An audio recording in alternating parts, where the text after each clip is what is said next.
Hey, it's me, MLB. Here is the completed book of cute little love letters, Denki x Faerie, female listener. Enjoy.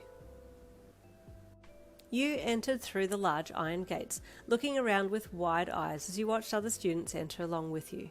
This place was massive. How were you going to find your room? You looked down at the pavement underfoot and then reached into your pocket and pulled out the small amethyst gemstone your mum had given you that morning. "This is for luck and calming," she said to you in her sweet, soft voice. "While there are a few other stones out there that can reduce your anxiety levels, I feel like amethyst aligns with your spirit the best, and I feel like many crystal healers would agree with me." She then wrapped you in her warmest hug. Her homemade perfume of sandalwood and vanilla mixed with the essence of burnt sage filled your whole being with comfort. Your mum was the sweetest, most gentle soul on this planet. She had been a gypsy before she had met your dad, travelling from here to there as a crystal healer and naturopath, as well as having the quirk ability to read auras, which also made her a bit of a clairvoyant. She had met your dad when the caravan got stuck deep in the mountains and she had to stay there for a few weeks. Naturally, she had set up her own herbal garden in the forest to survive, and her skills and gentle nature had piqued his interest.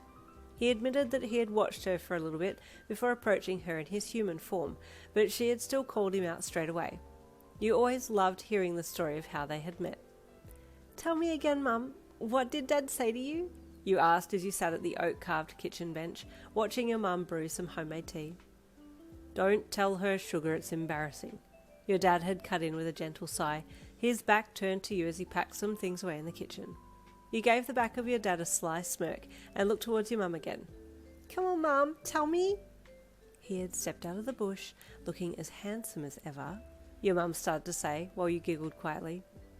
A lady of such as yourself shouldn't be here alone in the woods, your mum said while you repeated those words along with her, having heard this story 1,000,000 times before and loving every word of dialogue, so much so that you'd committed it to memory. "Oh, you even remember it, Petal," your dad said with surprise, turning his head to look at you, with surprise swirling in his rich green eyes. "Of course," you said with a chuckle. "This is my favourite story of all time." He smiled softly and shook his head as he turned away from you again and picked out the chopping board and knife to chop the root vegetables for the afternoon snack. "So," your mum continued, "I then asked him why he had been watching me for so long before showing himself, if he was so concerned for my safety in the woods." "Well, I didn't know that you'd seen me," your dad replied defensively. "If I'd known, I may have come out earlier." "Your heart and your mind were at war," your mum replied wisely. "It was your heart that finally moved your feet."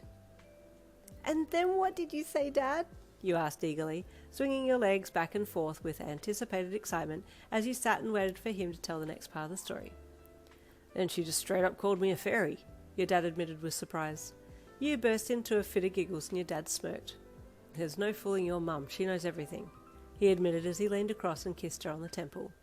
"And then what did you say, Mum? Tell me again, please tell me again," you begged. "I asked why a fairy would be interested in knowing what a human woman was doing deep in the woods," she said calmly as she finished pouring the hot water over the tea leaves and then lifted the remaining tea leaves out of the pot, wrapping them in a muslin cloth. "I was hoping to come in and be the Prince Charming," your dad admitted, "but she took all the wind from my sails and I was left standing there with my mouth open and eyeballs hanging from their sockets." You giggled again. Your mum was wise, kind, and knew all. There was no way your dad ever stood a chance of sneaking up on her and trying to woo her. "Dearest," your mum said to your dad as he reached into the cupboard and pulled out 3 handmade pottery mugs. "Look at your beauty. No human male could look as good as you. Anyone would know that you are not pure human." She stepped gently across to him and reached a hand to his cheek, caressing it lovingly and then sliding her fingers further up to trace along the lightly pointed tips of his ears, a dead giveaway that his origin was of the fair folk. Your father hailed from a long line of fae folk. From what you knew, all of his family members were fairy, but for some reason he was able to assume human form for an indefinite amount of time. You had seen him resume his fairy form from time to time, shrinking down to the size of just taller than a sparrow and glowing an iridescent green colour. Not all fairies glowed, you knew this, and rumours and legends had been told that he had been gifted special powers by an elderly elf who had seen something special in him. This is also what your mother had perceived in him.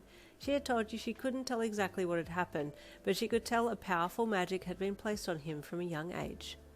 Which now begged the question, what did that make you? With your mum being pure human, and your dad being pure fairy, but with the ability to hold human form? Well, you aligned more with your dad. You were also fairy, but your DNA results said that you were exactly 50% human and 50% fairy. In your human form, you looked completely human, but with maybe just a slightly pointed ear, but not enough for it to be super noticeable. You also had flecks of green in your eyes, another trait of your fairy ancestors, who all had green eyes. In your fairy form, your ears pointed and your eye colour turned into an iridescent green. You too glowed a little green, but it wasn't as bright as your dad's glow. Your outfit also changed from when you were in human form. It was always the same one in fairy form. Didn't matter what you had been in when in human form, the minute you activated your quirk, your outfit changed to your standard fairy outfit, without shoes. You didn't mind though, it was a cute outfit. It's kinda a good thing that you couldn't hold your fae form for very long, 1 hour tops, that way you didn't get tired of your look. But that was the least thing on your mind now that you'd stepped inside of the prestigious UA.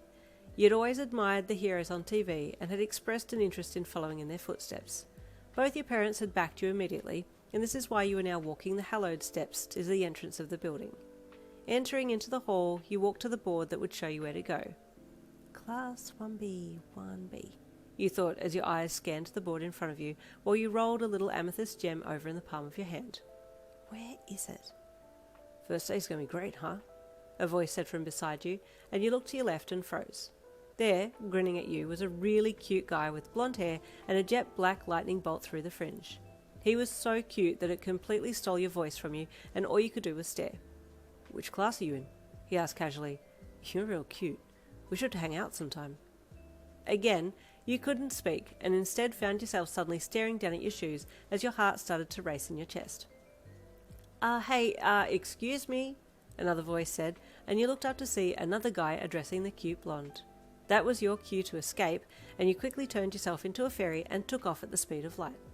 The blonde and the other guy chatted for a quick second, and then the other excused himself, and the blonde turned back to where you had been, with the intention of continuing his chat with you, but was surprised to find you'd gone. What? He exclaimed with surprise, looking all around himself, but you were nowhere to be seen. Damn, he thought to himself as he pushed his hands into his pockets and started to walk away from the board. She was really super cute. I didn't even get a name though. You flew down the hallway and around the corner before you deactivated and dropped to the floor again, touching down lightly before looking back over your shoulder. That worked, you thought as you adjusted your bag strap and tucked your amethyst gemstone into your skirt pocket, then continued on. I'd like to see him again, but maybe from a distance. He's so cute, I can't even move or think straight, which is weird. That's never happened before. After walking around for a little bit, you finally found Class 1B's room and entered, putting your bag down next to your desk there and then sitting down in it. Other students started to wander in, and you suddenly wondered if the cute guy was going to be in your class. Sudden panic gripped you when you realised that you might need to explain why you ran off, so you reached into your pocket and gripped the gemstone tightly to help yourself calm down. Your mum had taught you some calming chants as well, which you repeated in your head to get the adrenaline in your system to cool it. You must have looked super nervous because as you sat there staring into nowhere, with the chants rolling around in your head, a person suddenly appeared before you. Hey, you're new, right? The kindly person asked, extending her hand to yours. We're all new, I guess, hey? You looked up at this person, their bright teal eyes and orange hair drawing your attention immediately. Hi, you said softly as you reached out your free hand to shake this person's. My name's Itsuka Kendo, she said brightly. What's yours? Yin Lin, but you can call me Yin, you replied with a small smile. Awesome! Call me Itsu or Suka, I don't mind, Kendo said with a grin, taking back her hand after the shake. I couldn't help but notice you looked a little worried. Don't worry, everyone here is really nice, I promise, Kendo said with a gentle, calming smile. Oh? A somewhat loud and eccentric voice said as another person, a guy this time, appeared on Kendo's left. Another addition to this class. I hope you got what it takes to keep this class on the path to the strongest ever class in the history of classes, he said as he pushed his fringe up off his face and smiled down at you with giant, wild-looking eyes. You started, but then Kendo cut you off. Monoma, can you not? She sighed at him and then turned to you. Monoma is a bit weird, but he's okay. Unless you're in the other class. Class 1A! Those assholes! They think they're so good! He huffed, dropping his hand from his forehead to his hips sassily and closing his eyes for a second. We'll show them. You'll do nothing to them, they're fine, Kendo huffed at the still pouting Monoma. You gave both of them a sheepish smile, but then the homeroom teacher walked in and called for everyone to take their seats. Welcome to 1B, the sturdy homeroom teacher greeted with a strong scowl on his face. You're here to become heroes, yes? So listen good, and listen well, because we don't accept second rate at this school. What a way to open the first day at school, you thought as you settled down and listened in. As luck, or not luck, would have it, you didn't see that cute guy in your class, nor did you see him for the rest of the day, which made you wonder, what class was he actually in? Itsuka, or Kendo, stayed with you for the whole day that day. She seemed to enjoy your company, and you two chatted about all kinds of things. Monoma hung around a little bit too, but you found him to be very full-on, and it was draining your energy a bit, so by the time the home bell rang, you were more than ready to get out of there. On the walk home, you thought about everything that had happened that day, and were glad to be back in your safe space of home the second you turned off the path and into the forest. The green foliage had an immediate effect on you, and you felt like your life force was revitalizing with each step that you took deeper in amongst the trees. You loved your house. It wasn't a very normal-looking house, having been made in a living, giant, natural, hollowed-out oak tree. The tree itself was still alive and growing, and everything you did inside the house was for the tree's benefit. The water from the kitchen and the bath fed the tree roots, and the vegetable compost bin gave nutrients to the leaves. You loved that life surrounded you. Walking to the front door, you opened it and stepped in. Letting out a relieved sigh as you walked up the 3 steps there and down the short hall to the open lounge and kitchen. Hi, Mum, you said with a smile as you walked over and put your bag down for a hug. Your mum had been cooking, and the house was filled with the rich aroma of curry leaves and turmeric. She turned to embrace you and gasped lightly as you stepped towards her. Oh, my blessing, you are all out of shape, she said with quiet concern as you snuggled into her warm embrace. Can you tell what happened today?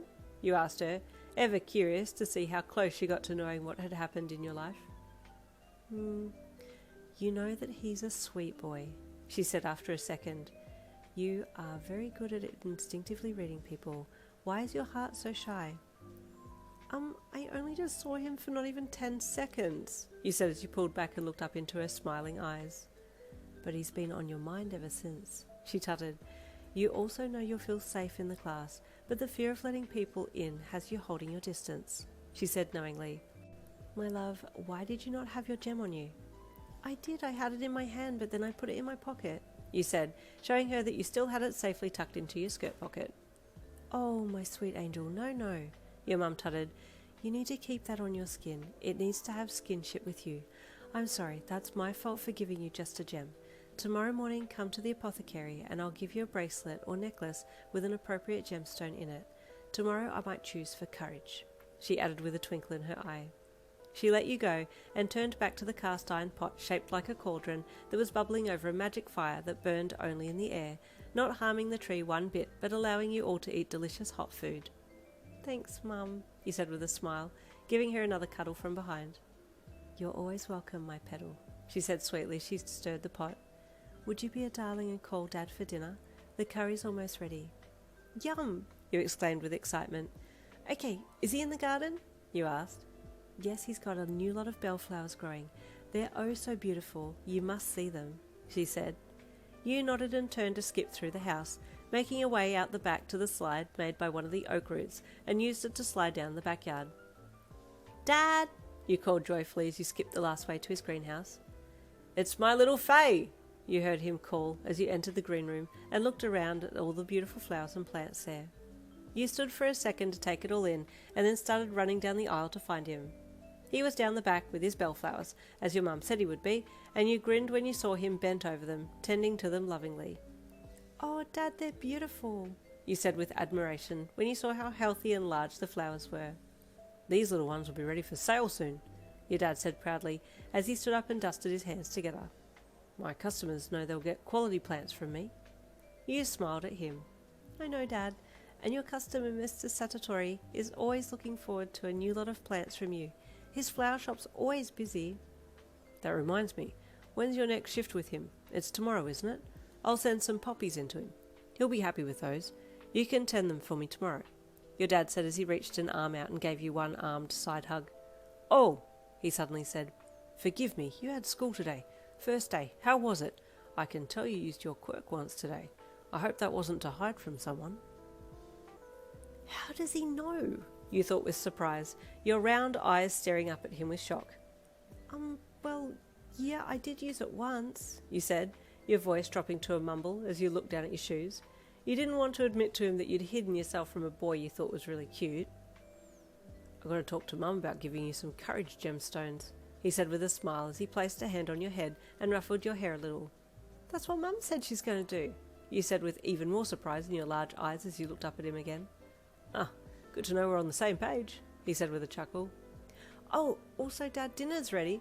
Mum told me to come and get you said with a smile as he removed his hand from your head. You always bring me good news, Faye baby, he said with another smile. Go and tell Mum I'll be there in a second. I just need to tuck my babies in for the night. You giggled and turned to go. Okay, see you up there soon, Dad, you said with a grin. He nodded and you took off running back up to the house for dinner. You were starting to get pretty hungry by then. Dinner was delicious, a feast of homegrown vegetables and a sweet hot curry base with cooked wild rice and roti-style flatbread to accompany it, and by the end of it you weren't even sure if you had room to fit the honeycomb cakes with strawberry jam in. Thanks for dinner, Mum, it was amazing as always, he said with a smile at her. You are always welcome at this table, she said with a gracious smile. Now please, go and rest, take a long shower, your energy stores are drained from today, and you need to replenish them before tomorrow. Okay, I will, you said with a smile as you excused yourself from the table and headed up the spiral staircase to your room to get your change of clothes. Your dad watched you go and then turned to your mum. She's such a sweet girl, but still very timid, he added as he stood up and gathered the plates to bring them over to the sink. Are you referring to her using her quirk to flee today? She asked him, glancing at him from the corner of her eye. Ah, so it was to flee, he mused. I could tell she'd used her quirk and I assumed it was to flee, but that's the only real time she'll use it. As far as I can tell, it was spurred by sudden infatuation, your mum said as she placed the dishes in the porcelain sink. Sudden infatuation? Your dad asked as he placed his lot of dishes in the sink as well, and then stepped back behind your mum to wrap his arms around her waist. Someone's caught Yin's eye? Yes, and she couldn't handle being so close, so she escaped, your mum said, a little mischief playing in her tone of voice. Oh, now where would she have gotten that from? Your dad asked in a playfully indignant voice. I wonder, your mum mused cheekily as she turned her head and gave him a playful sly look. Tell me, oh Faerie, who would hide from me and watch from behind the oak leaves, how long did it take for you to reveal yourself to me? Your dad chuckled. Okay, he said with a playful kiss to your mum's neck. I know she takes after me, but I'm not shy now. I'm very much a people person.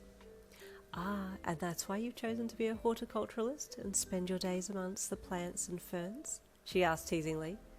Plants are not difficult to read or change their emotion.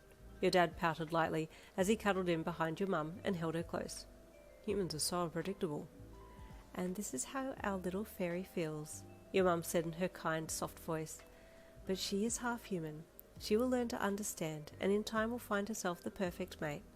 I do have a feeling that this one she's fallen for might just be the one. Already? Your dad asked with surprise. I'm not ready yet. Give it time. Time and growth walk the garden hand in hand, your mum said wisely. My wise Rose, your dad said lovingly, with another kiss to your mum's temple. Sitting in the natural hot springs at the base of your treehouse while warm water flowed from over one of the high roots to your right had your spirit feeling much more energized, and you stayed there for a while until you could feel sleep calling you, and then you dragged yourself out, got dried and dressed, gave your parents a hug goodnight, climbed your stairs, and then fell into bed. Your day was done. And as it is with one day ending, another day soon arrives, and it did, pulling you back into the land of the living as the sun rose and shone through your bedroom window, waking you gently with its warm rays. Morning already? You asked yourself as you rolled in bed and stretched and then lay there for a bit, staring up at the high oak ceiling. From in the distance you could hear your mum getting breakfast ready, and you rolled out of bed then and wandered down your spiral staircase to head to the main dining area to get a good meal for the day.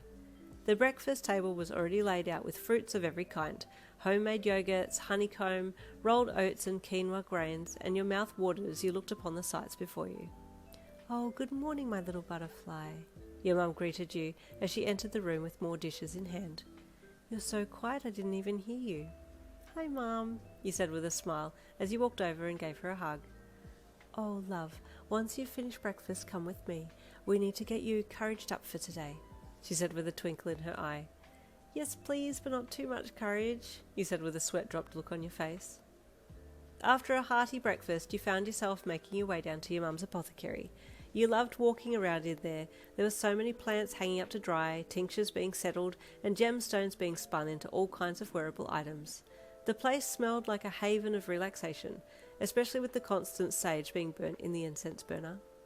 Okay, courage, your mum muttered to herself as she started pulling out drawers and opening cupboards, obviously looking for the best gem for you. She reached into one drawer and pulled out a gem, and then reached into another drawer and pulled out another, grabbing for a piece of strong twine to feed these gems onto it and make it into a low-hanging necklace. Which ones did you choose? You asked curiously as you came in a little closer to take a look. Lapis lazuli and aquamarine, she said happily as she turned to show you the gems. The lapis lazuli was a rich blue colour with gold flecks in it, and the aquamarine sparkled with all kinds of colours in its pale opal skin. Oh, you said softly as your mum turned to you to tie it around your neck and set all the gemstones against your chest. What are these for? Lapis lazuli for confidence and success, and aquamarine for courage, bravery, and self-expression, your mum said as she tied it tight behind your neck and removed her hands. You looked down at them hanging down your front and then scooped them up inside your shirt. Ooh, you shivered as the cool gems hit your warm skin. It's cold. Your mum chuckled and kissed the top of your head. Go and get ready, my Fae warrior. You have a big day ahead, she said with a twinkle in her eye. I hope she hasn't already read something ahead of time, you thought, as you thanked her again and went to get ready for school. You entered the school grounds and headed for your locker. You didn't want to make it look like that you were looking out for the cute guy from yesterday, but your eyes were flicking left and right as you walked down the hall, keeping a keen eye out for the blonde hair with black lightning bolt in it. It wasn't until you'd put your bag away and grabbed your books out that you spotted him with another blonde and a redhead, and you stepped behind a pillar to watch him. He looked so happy, joking and laughing with the redhead, and you couldn't help but smile along as well. There was something so infectious about him. Suddenly, it was almost like you'd called his name, and he stopped laughing and looked directly at you, his golden eyes locking with yours. It was only for a fraction of a second, but before you realised it, you had activated your quirk and had disappeared from his sight, shooting backwards behind the pillar and hanging in the shadows there. Hey, the redhead that had been laughing with the blonde suddenly said when his jovial partner had suddenly stopped laughing and was looking off down the hall. Hey, Denki, bro, you okay? The blonde with the black bolt of lightning in his fringe asked as he looked back to his red-headed friend. Sorry? Dude, what happened? You were laughing and then all of a sudden you just looked away. What is it? The redhead asked, looking in the direction that his friend had been looking. I don't know, I just felt like someone was watching me and I caught a glimpse of this super cute girl, but then I blinked and she disappeared, Denki said with confusion. I think it might have been the same girl I met yesterday, but I spoke to her for a second, and then someone came up to me and asked me a question, and when I looked back she'd gone, but I really want to meet her again, he said. But there's no one there, the redhead said as he looked down the empty hall. You're both idiots, the other blonde said, who had been a silent addition to this party up until now. Bakugo, why are you always saying mean stuff? The redhead asked with a sigh. That's part of his charm, isn't it? Denki teased with a smirk, earning a death glare from the blonde named Bakugo. Anyway, Kiri, I need to find this girl. I don't know her name and I don't know what class she's in, but she has some kind of disappearing quirk or something. I can help you, the redhead named Kiri replied with a sharp-toothed grin. We should be able to track her down. Surely someone knows who we're talking about, he added as the three headed off to the first class, their voices being drowned out by the other sparse people in the hall. You had caught muffled bits of their conversation and were overjoyed that he had called you cute. That part you had heard. Yet again, for some reason, that just added fuel to your fear fire. Shouldn't that have boosted your confidence? It was having the opposite effect. I didn't even catch his name, you thought, as you turned and floated off down the hall a little way before deactivating your quirk and touching down lightly again. I think the other guys' names are Haruko and Eri or something? You touched the gemstone from over your clothes, feeling them warm against your chest. I need to have courage. I need to find him and say hi or something. I don't even know what to do.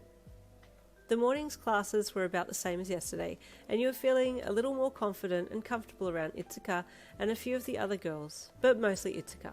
She just had this big sister vibe, and you loved it. It was coming up to lunchtime now, and the final bell rang for class to end, and she got up from her seat and walked over to your desk and leaned a hand down on it. Hey, so, she said brightly, you want to have lunch together? Yes, please, that would be nice, you said to her as you got up from your desk and stacked your books up and then lifted them up from underneath and pulled them against your body. Okay, she said with a grin. Books in locker and then I'll meet you at the cafe. You know where it is, right? 3rd floor? Yep, you replied with a nod, adjusting your books before saying a goodbye and then turning to head out the door and off down the hall. All the students were out and about and you took a deep breath in and tried to keep your eyes up as you headed through the throngs and walked towards your locker. It was a little bit of a challenge to get there, but you finally did, and while you packed your things away you glanced around you, praying that the cute guy would pop up somewhere, but also praying the opposite at the same time. You weren't even sure if you were really actually ready to speak to him. Luckily, it was so busy that you didn't see him, and you left and made your way up to the cafe on level 3 to have lunch with Itsuka. Yen! She called you when she saw you. Over here! Her bright smile and wave were as warm and inviting as the sun on a bright sunny day, and you gave her a warm look in return and walked over to the seat opposite her and sat down. She had picked a table near the window that overlooked the school oval, and there were all different students out there playing or eating, or some just even sitting under the trees and relaxing. Okay, she said, what do you feel like for lunch? And I'll get us a tray of food each while you mind the table, okay? It's getting busy in here. I don't mind, honestly, you said with a polite smile. You get what you want and get the same for me, and I'll try some of the stuff. Okay, she said as she jumped up. I'll be back, okay? Don't go anywhere. You nodded and then watched her go, looking around the cafe at everyone smiling and eating and just generally having a great time. The sun coming in from the window drew your attention, and you looked out over the oval then and up into the sky, feeling the sun's rays on your face and thinking about how good it would be to be sitting up on your treehouse roof canopy right now, catching the brilliant sunshine. You were still mid-daydream when Kendo returned, and she sung her arrival as she placed a tray down in front of you. Here you go! It's got some good stuff on it today, she said excitedly. Buns, cream, a yogurt drink, curry. Ooh, curry, you said with a smile as you looked down at it. It looked a little different to what you were used to, but you were keen to try it. Do you like curry? Kendo asked as she got her cutlery in order to take a scoop of her own curry and put it in her mouth. Yes, you replied with a smile. I had some of my mum's curry last night. You dipped your spoon into the brown-looking liquid with chunks in it and lifted it to your mouth carefully. Placing the spoonful into your mouth, you chewed thoughtfully and then swallowed it down. Well, Kendo asked eagerly, what do you think? It's good, isn't it? You hummed. I suppose it does taste different to my mum's. I guess I'm just used to hers. Is your mum a good cook? Kendo asked as she ate more of the curry. Oh yes, a very good cook. She can make anything, you gushed proudly. What do your parents do for work? Kendo then asked, eating casually while she got to know you. My mum sells things at the local market, like trinket boxes, gems, herbal tinctures, stuff like that. She also reads auras, and my dad is a horticulturalist. He sells really lovely plants and flowers to people, and also to other businesses, you said proudly, giving Kendo a warm smile. Wow, that's so cool, Kendo said with stars in her eyes. So your mum reads auras? Is that her quirk? Yes, you nodded. And what about your dad? She asked. Well, my dad is a fairy, you replied, a little sheepishly. It wasn't like you were embarrassed about it or anything, but it just felt strange to say it, and you felt like people treated you a bit differently when they found out that you were mixed race, so you often didn't tell people unless asked. Wow, I've never met a fairy before. Is he small? Kendo asked eagerly. What does he look like? Well, he usually stays in human form, you replied a little uncomfortably, shifting in your seat. He's full fairy, but he was gifted the power to be able to stay in human form for as long as he likes. Kendo looked super excited and quickly swallowed her mouthful to ask her next question. So you're half fairy? She asked excitedly. What does that allow you to do? Well, yes, me being half fairy allows me to use my fae form, but I can only maintain it for 1 hour, you said sadly. Can I see? She asked excitedly, and although you hadn't initially wanted to enter into this conversation, you now felt a little more open to showing her what you could do. Okay, you said, and then activated immediately. Within a second, you were transformed into a little fairy, shorter than the height of a sparrow, and you looked up at Kendo as you hovered just above the lunch table. "Oh my gosh, you're so cute," she gushed. "What an amazing quirk." You transformed back to sitting in the seat and gave her a sheepish smile. "It's good for slipping into small spaces and for moving fast. I also glow a little bit, so I can give off a tiny bit of light at night." Yeah, I saw that. That's a pretty darn cool quirk, Yin," she said in an impressed voice. "All I can do with mine is make my fist really big." "That's really cool though," you said encouragingly. "I bet that's handy when you're in a fight. Sorry about the pun." Kendo chuckled it and then sighed. I've heard all the puns before," she said with a playful eye roll. "But honestly, it does come in handy. It's punched Monoma so many times it's not even funny," she added with a little laugh. "Whenever he gets into one of those rants about Class 1A, it's terrible. It's the only way to make him stop. He just embarrasses himself and us, even if I do understand where he's coming from." "Do you know any of the members from Class 1A? You asked curiously, ripping open the package of a cream bun. A few," she said as she opened some more food and started eating as well. Not very well, but they seem nice." "I'll have to get to know them as well then," you said with a small smile as you casually looked out the window to the oval down below. More students were out walking around, and you took a bite of the cream bun and chewed on it while your eyes glossed over everyone. Then you saw a group of 3 guys, and your chewing paused as you stared at them.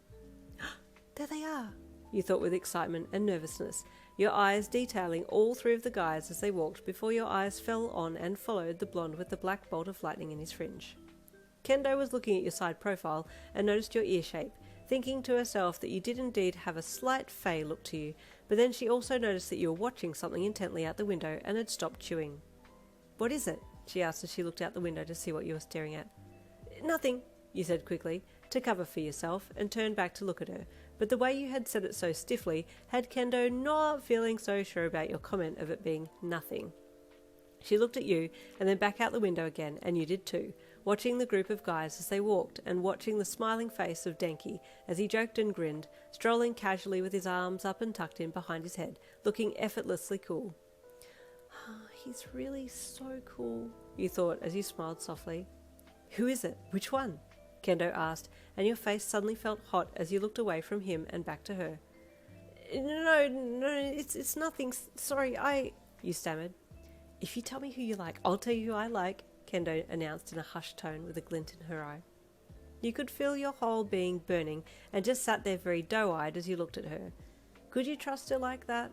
She appeared to have only good intentions. Maybe now was the time to really put your faith in your mum's gems and gather that courage. "Okay," you finally said nervously. "A really cute guy spoke to me on the first day that I came here, but I didn't get his name.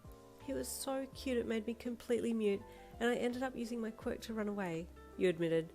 "But I really want to know his name and at least say hi, but I don't know if I'm ready for that yet. But even just knowing his name would be great." "So which one is he?" Kendo asked excitedly. "Which one out there?" "He has blonde hair with the black lightning bolt in the fringe. His friends are Ankuko and Hiri, I think. I'm not really sure," you admitted, as you looked out the window and pointed him out to Kendo. "The one with his arms up behind his head over there. Okay, wait, the blonde guy just kicked him and is chasing him with explosions in his hands. Wow, I hope the cute guy is okay. Okay, the redhead's involved now," you said, giving a running commentary as to the happenings outside the window. Kendo chuckled as she watched them. "Yeah, he is super cute. I'm pretty sure he's in 1A, the other hero class I was talking about," she said. "I can get his name and info for you," she then offered. That was tempting. Oh, so tempting, but you were worried that the person giving the info might tell cute blonde that there was someone interested in him, and you still kind of wanted to watch him from afar for a little bit before stepping forwards. "It's okay," Kendo said when she saw the pensive look on your face. "The other person doesn't have to know. I'm good at asking questions and no one getting suspicious." "Even just his name would be really good," you said with a shy smile. "Got it," Kendo said with a wink. "I'll find out his name for you." After school that day, you left and headed for Mr. Satatori's flower shop. You had worked there for a few years now, and your co-worker and friends that worked there had made life a little bit more fun for you. It's not like your life wasn't already good, but having a cheeky little quarter sprite in your life certainly kept things interesting. Your sprite friend had picked up straight away that you weren't full human, and on the first day that you worked there had sidled up to you and introduced themselves as having sprite blood, but only a little. This had opened you up straight away, and you'd admitted that you were half fairy, and that your dad was full fairy, but he mainly assumed human form. "My mum's half sprite, and my dad's full human, so I'm a quarter sprite," they had said to you. Along with having the mischievous qualities of a sprite, they also possessed a quirk where they could make it look like nature and animals were talking to you, an illusion quirk that would only work on nature. They couldn't make it work on buildings or such. As you can well imagine, this caused a little upset for Mr. Satatori, who believed that his flower shop had somehow become haunted or bewitched, since sometimes his flowers would just straight up sing to him, or a little bird flying in and out of the greenhouse would tell him his fly was undone. Naturally, your sprite friend would play dumb and refuse to acknowledge any of this existing. You just didn't want to take sides either, so you kept quiet, and poor Mr. Satatori would just look more and more wild and unkept each day, going mad thinking that his plants were somehow alive. "Hello, Yen," he greeted you with one eyelid twitching wildly. "Your father sent his what do they call it? The puppies in this morning. Darling lot they are, quite exquisite." "Oh," you said with a polite smile. "I'm glad you like them." "Yes, they're normal ones," he said with a little twitching jerk of his neck. You sweat dropped a little. Anyhow, Alex is in the greenhouse with them now. You'll go help them, yes?" he asked, his face still twitching wildly as he gestured out the back of the shop to the greenhouse. "Yes, I'll go now," he said with a smile, as he gave him a small bow and walked past him to go out the back of the shop. "Alex," you called as you entered. "Here she is," one of the roses sung at you, and you giggled a little. "Alex, you need to stop teasing Mr. Satatori. He's got a bad nervous twitch. Did you see him?" you asked as you looked around for your cheeky friend. "Biko!" a cheery voice said from slightly beneath you as Alex popped out from under one of the benches there. "Oh," you said with surprise, hopping away a little. "He's fine," Alex said as they slid out from under the bench on their back, then did a reverse roll, bringing their legs up and over their head, and then standing up facing away from you. "He's to lighten up. It was just the fern that slapped him and told him he was balding." "Alex," you whined with a giggle. "That's so mean. Not only are you messing with his mental health, you're saying mean things as well." "But I don't always say mean things," Alex replied as they spun around and gave you a sly grin, their golden eyes glinting as much as their many ear piercings in the left ear. "Example?" you asked as you crossed your arms across your chest and waited with an eyebrow raised. "Yesterday I got a bullfrog to ask him for a kiss," Alex said proudly, both hands on hips. "The frog said it might turn him into a prince." "You're so cruel," you chuckled. "Yeah," Alex chuckled before turning away from you and springing up onto the bench on their hands, kicking their feet up above them and then holding their handstand before looking from the bench beneath them to you. "Oh hey, your dad brought in some really nice flowers. They're almost as pretty as you," they added with a wink. "You're always like this," you said with a giggle and an eye roll. "It's the truth," Alex said with a small hop and flipped so that they were now standing on the bench with their feet. "Do you want to come and see the flowers?" "Yeah, okay," you said with a smile.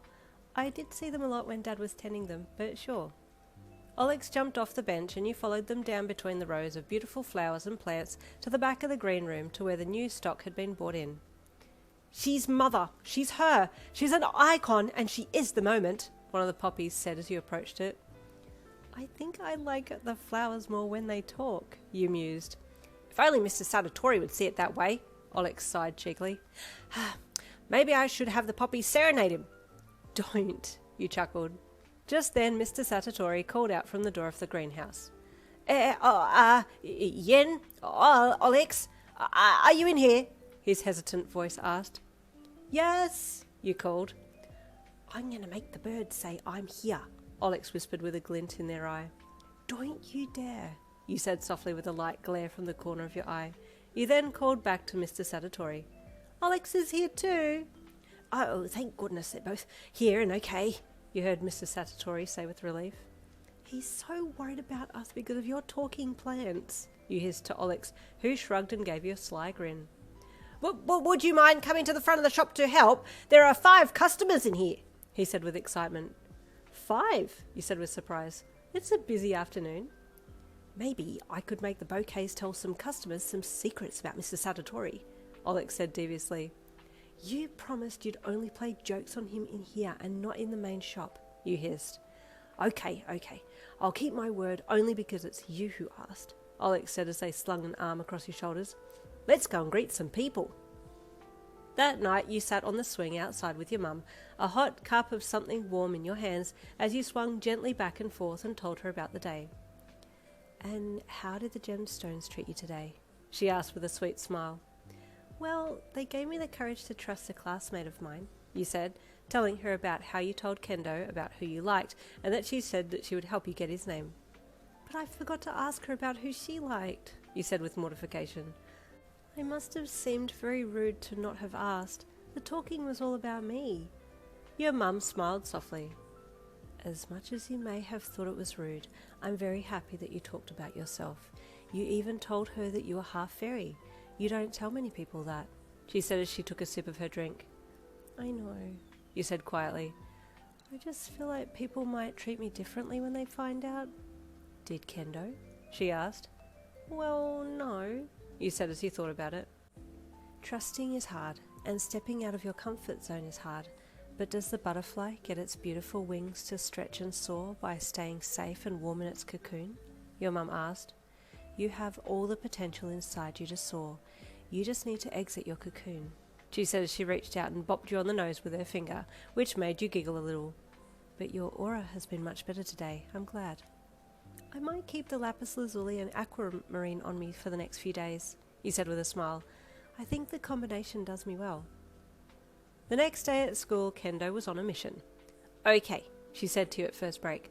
I'm going to go and talk to one of the girls in 1A. I see her as a kind of rival of sorts, Kendo mused. But she's really nice. Her quirk is way better than mine too. But she was going to say more, but you stopped her for a second. Kendo, sorry, but your quirk is really good. Don't say it's not, you said, feeling for Kendo when you heard her putting herself down like that. She gave you a surprised look and then softened. Thanks, Yin, she said softly. You gave her a small smile. Anyway, I'm going to talk to her at the next break and I'll be back with a name, I promise, she said firmly, very much into this now that she had found a friend in you. You nervously sat through the next class and then even more nervously waited in the classroom during the next break. I hope no one asks any questions, you thought as you sat there wringing your hands together, nervously waiting for her to come back. Hi? One of the other girls in the class with a honey-coloured bob said softly to you as you sat there waiting. I've been meaning to come and say hello to you, but I'm not really the type to come up to people first, she said, her fringe covering both eyes and most of her face. Oh, someone like me, you thought as you gave her a polite smile. Hi, my name's Yin, you said. You're really pretty, Yin, she said shyly, and for some reason you remind me of nature. Do you like mushrooms? Oh, I love mushrooms, you said. We have some growing at home. Oh, you do? She asked with excitement in her voice. My name's Konoko. I have a mushroom quirk. Oh, you said with a bright smile. That's a cool quirk. What's your quirk, Yin? She asked, sitting down in the chair next to you. You froze for a second. Did you tell her that you were half fae, or just say that you could make yourself shrink down? I need to have courage, you thought, becoming aware of the gems still on the necklace twine around your neck.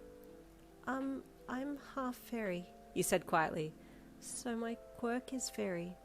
Oh, she gushed. That's very unique. I like it. It would be very handy too. Do you glow? She then asked. Oh, you know about fairies glowing? You asked her. Yes, she said. I do know some people at other schools who have fairy quirks that are also half or even full fairy, but they don't often assume human form, she said. They told me that those from royal lines glow. You gave her a strange look. Pardon? You asked. Those that hail from royal fairy lines glow? She said again. Are you from a royal line? No, I don't think so, you said with confusion. Oh, my mistake, she apologized. Maybe the information I had was wrong. I shouldn't speak out of turn.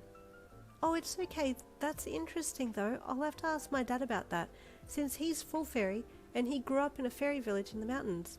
He would know, you said, giving her a reassuring smile. Well, anyway, we should talk about mushrooms, she said, the excitement in her voice evident. What's your favourite type of mushroom, Yin? I like lots of different ones, but enoki's my favourite, you said with a smile. Flammulina filiformis, she said, saying the scientific name as soon as she heard you say enoki. That's one of my favourites too. Just then, Kendo returned with a giant grin on her face and ran over to you. Yin, come, we need to talk, she said urgently. Oh, sorry, Kanako. I'll be back. It was lovely talking to you, you said to your new classmate, just before you were whisked away. Kendo raced you out into the hall and then off down to the stairwell at the end, racing you down onto the landing there before finally stopping. Okay, I have lots of information for you, she said excitedly.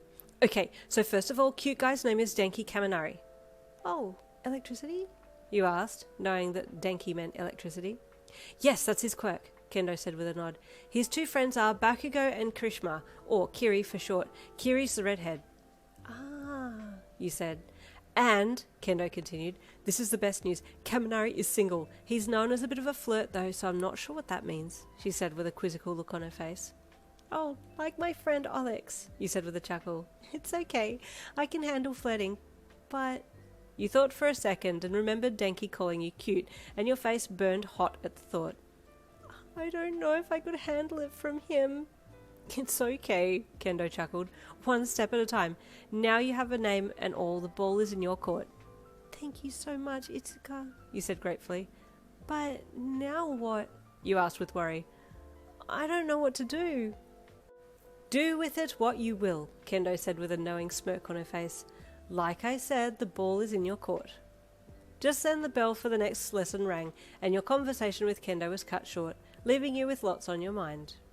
That afternoon, walking to the flower shop by yourself, you thought about some things that you could do. I could walk up to him and say hi, you thought as you walked, but even just the thought of that had your heart doing flips and your mind screeching at the top of its lungs. How would I even do that? You cried internally. Sure, I could muster the courage to say hello to him, but then I would totally freeze up and I wouldn't be able to speak after that. You sighed with frustration and then looked up at the flower shop as it loomed ahead. I don't even know if I could ask Alex for advice because they're super outgoing, you thought as you pushed the door open. The little bell above the door tinkled and the fresh scent of flowers graced your nostrils as you stepped in, the green foliage melting your anxieties away at being in nature aligned your soul. Hi, Mr. Sadatori, you said softly when you saw the grey-haired man. He jumped violently and spun around, the terror in his eyes subsiding when he saw it was you who had spoken to him. Oh, it's you, Yin. You scared me, he stammered nervously. I was working late last night, you see, and, I'm a little tired. My mind is playing tricks on me. Are you okay, Mr. Sadatori? You asked with concern. Quite all right, he said sheepishly. I'll be just fine. Would you please go and help Alex with the petunias today? They need a good watering since they just got replanted yesterday. Yes, I can do that, you said with a smile and a nod, and then headed out the back to the greenhouse. You stepped in and looked around for your cheeky little friend. Alex, you called. There was silence. Alex, you here? You asked again, and all of a sudden this wet being suddenly appeared to your right, wrapping their arms around you with a wet kiss to your cheek. Gotcha! A sneaky voice called. Alex, what? You asked in surprise when they let you go. You're all wet. I've been dancing with the lady beetles under the petunia leaves while it was raining water, they said brightly, ruffling the water out of their short hair. Did you assume your sprite form again? You asked as you wiped down the side of your face. Yes, but Mr. Sadatori's so busy in the flower shop, he wouldn't have come out. Plus, he's scared of this place now. Alex chuckled. You're not worried about him catching you in sprite form? You asked, knowing that your half-face status and Alex's quarter sprite heritage were still unknown to Mr. Sadatori. Even if he did see me, he's seen so many odd things in here he'd think I was a firefly or a dragonfly or something, Alex said with a grin. The roses danced for him last night, but all he could do was scream. You're so mean, you giggled. Come and dance with me, they implored. I'd love to see you in fairy form dancing, just for a little bit. It's so lovely to dance in the rain. I'm not so sure, you hummed nervously, glancing at the greenhouse door. Just for a second, they begged, grabbing onto your hand and tugging on it lightly with bright yellow eyes pleading up at yours. Okay, you finally sung in resignation. But just for a little bit. Alex whooped for joy and you were whisked off down to the back of the greenhouse to where the petunias were, and both of you assumed your mythical forms at the same time, flying the rest of the way to the flowers and then in under them and giggling as the drips of water from the overhanging hose rained down on you both. It's cold! You shrieked. Alex laughed, doing cartwheels and handstands as you dodged some of the drips.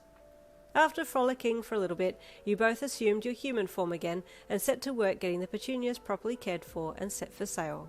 As you worked, you fell silent, thinking about Denki again and how you were going to approach him. Hey, Alex said suddenly, catching your attention. You're very quiet. What's up? It's not like you to be this quiet. Oh, you said, looking at them. Oh, sorry, I was just thinking. What are you thinking about? Alex asked as they placed a potted petunia on their head and balanced it there. Well, there's someone I want to talk to, but I'm really shy to talk to them, you said vaguely. Just walk up and say hi, Alex said, still with pot plant on their head. Easy for you to say, you aren't afraid of anyone, you said with a slightly wrinkled nose. Why are you afraid of them? Alex asked, taking the potted petunia off their head and sniffing at the flower. Well, you hummed thoughtfully, I just think they're really good looking and it stops my brain from thinking about anything else. Then close your eyes when you talk to them, Alex offered. You giggled at Alex's comment. Sure, you chuckled. The conversation moved on from there, and you were kind of grateful for that. Alex was lovely, but they just didn't know what you were going through, so you thought it best to come up with a solution on your own. The next day at school, you walked to your locker and opened it, putting your stuff in before getting your books out and closing it, but before you could walk off, Kendo had caught you. Hey, good morning, Yin, she said brightly as she approached you. Did you sleep well last night? You look well, but come to think of it, you always look well. Yes, I slept well. What about you? You asked her, walking with her as you headed down the hall to first class. Hey! You heard a loud voice up ahead call out, making you look up to see who it was. Oh no, you heard Kendo say from beside you as she looked up as well. Up ahead, Monoma had cornered some of the Class 1A boys and was looking for a fight. Thought you'd be too good to walk these halls with the commoners, he said loudly with a grand gesture, arching back a little. Huh? The blonde he was addressing barked back. Back you go, calm down, you heard the redhead standing slightly behind him say, and suddenly you realised who the trio were that was standing in front of you. Bakugo, Karishima, and Denki, hanging back a little with a concerned look on his face, but it actually looked like he was more concerned for Monoma than Bakugo at that point. Excuse me for a second, Kendo said as she stepped forwards, a little faster, and then activated her quirk and knocked Monoma over, knocking him out the second her giant fist hit him. Boys, I'm sorry, she said apologetically to the three boys who were standing there in various degrees of shock as she walked over and grabbed onto the back of the passed-out Monoma's shirt. Bakugo looked like he had been ready to throw hands, but the other two looked grateful for her interception. You had kept your eyes on Denki the whole time, unable to look away, and you weren't sure if he felt you staring at him or if it was just a coincidence, but suddenly his gaze met yours and you quickly looked down. Oh, hey, Denki said excitedly. Thank you so much, Kendo, Kiri said to your red-headed friend. There could have been a messy fight here if you hadn't stepped in. Hey, Denki said again, making to step forwards to come and talk to you, but you jammed your eyes tightly shut and just froze on the spot. Oi! Where you gone? Bakugo grunted, grabbing Denki roughly by the shirt and pulling him back. We got class. No, wait! No, I want to talk to her! Denki begged, pointing at you. I've met her before. Hey! Nice day, isn't it? He called, his voice getting more and more distant as he got dragged away by his classmate. You can open your eyes now, you heard Kendo say softly, and slowly you opened your eyes and blinked a few times before looking up into her smiling face. You okay? You froze up real bad, she said sympathetically. See, he said sadly, I've got lapis lazuli and aquamarine on me, but I still can't gather the courage to speak to him.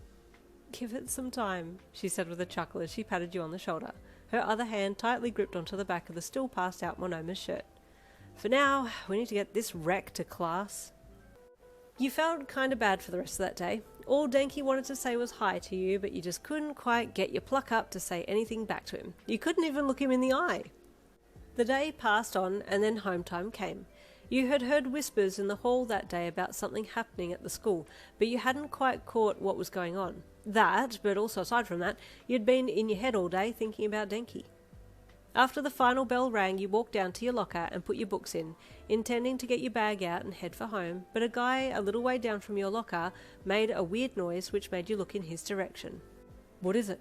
His friend asked him, sidling up to him and looking at something in the guy's hand.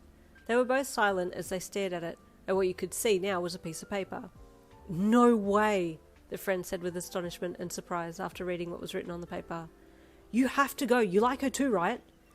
Yeah, I just can't believe this is happening, the first guy said, looking from the piece of paper to his friend.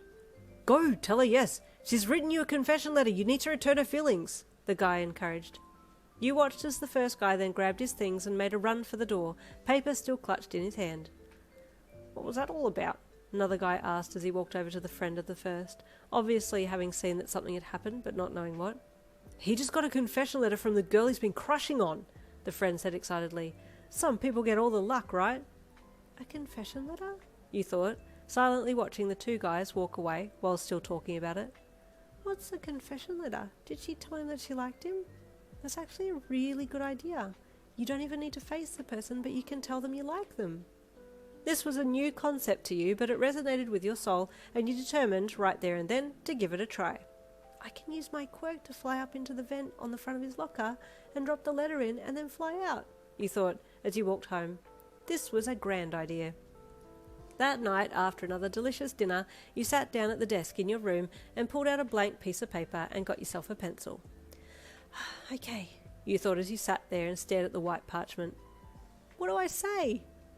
You got up and walked around your room in a circle, tapping your pencil to your cheek as you tried to find the right words to say. I don't want to write anything cheesy, you thought. It needs to be something honest. Walking back to the desk, you sat down and started to write something, but you didn't think that it fit well, so then you put a line through it and tried again. But again, the next one sounded too cheap, so you crossed that one off too. I just find myself thinking about him all the time, you thought, then put the pencil to paper. You're my favourite daydream, you wrote. You read it over a few times. It wasn't the best, but it was a far cry better than the other lines that you'd written, so you decided to stick with that. Nodding, you ripped that line from the paper and rolled it up and then slipped it into your school skirt pocket, ready for the next day. Done, you thought, satisfied that you'd taken the first steps.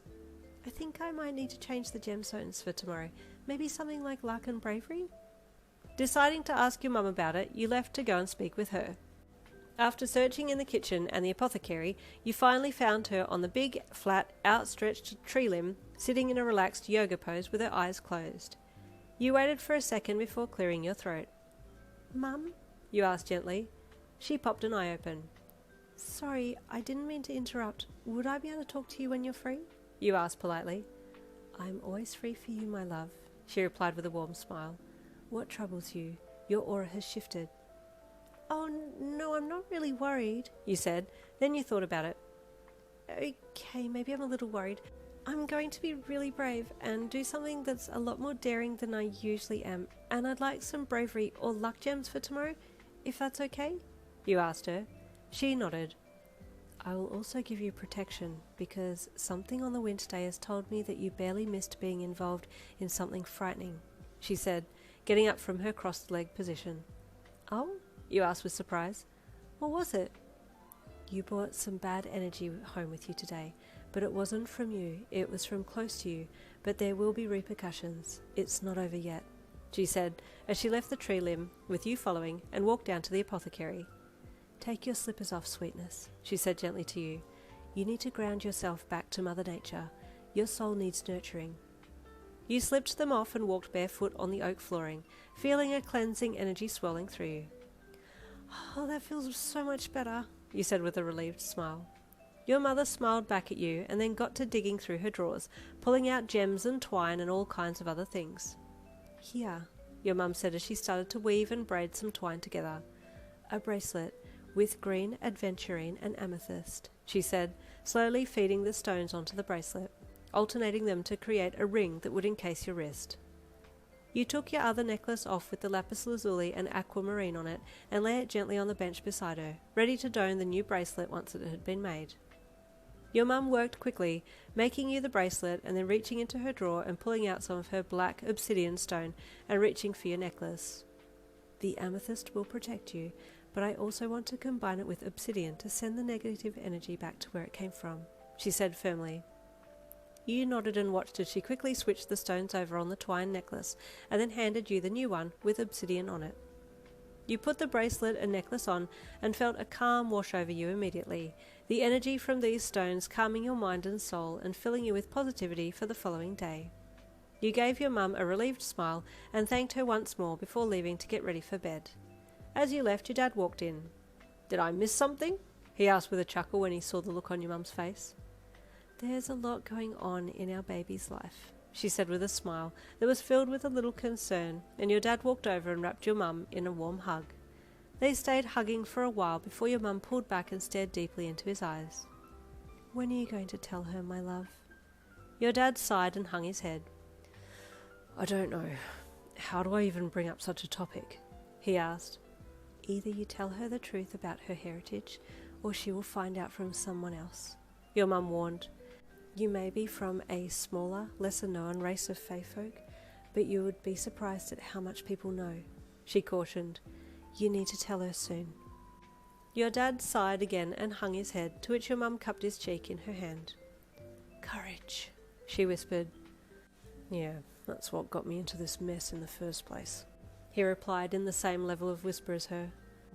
"If only I had more of it, or even just it, I wouldn't have to be admitting to such a failure." Your mum nodded knowingly and reached out to hug him again. "It doesn't change how I feel about you or your place in this family. You are loved, cherished, and held with esteem. Nothing will change that." Your dad smiled and embraced your mum lovingly. "Thank you," he whispered. The next morning you were up early and dressed and down at the breakfast table before your mum had even started placing food out for you yet. "My," she said with surprise when she saw you coming bouncing down the spiral staircase. "A fairy has come from above to bless me with her presence," she said with a smile to you. "Hi, Mum," you greeted her with a grin. Hey, it's me, MLB. Here is chapter 9 of Cute Little Love Letters, and this one is titled Planting.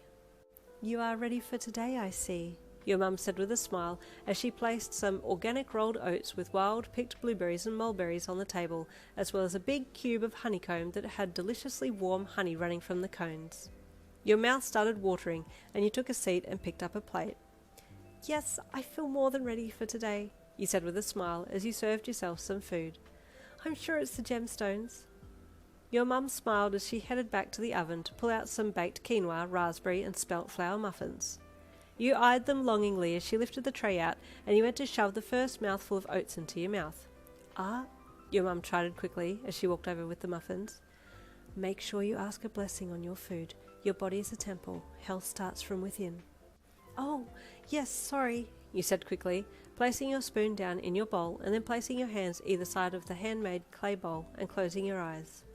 It was hard to focus with the food right in front of you, but you did your best to imagine the food from the beginning of its life up until this point, the oat grains growing from small seedlings into mature plants, and then those who worked to pluck the grains and turn it into food that you had now.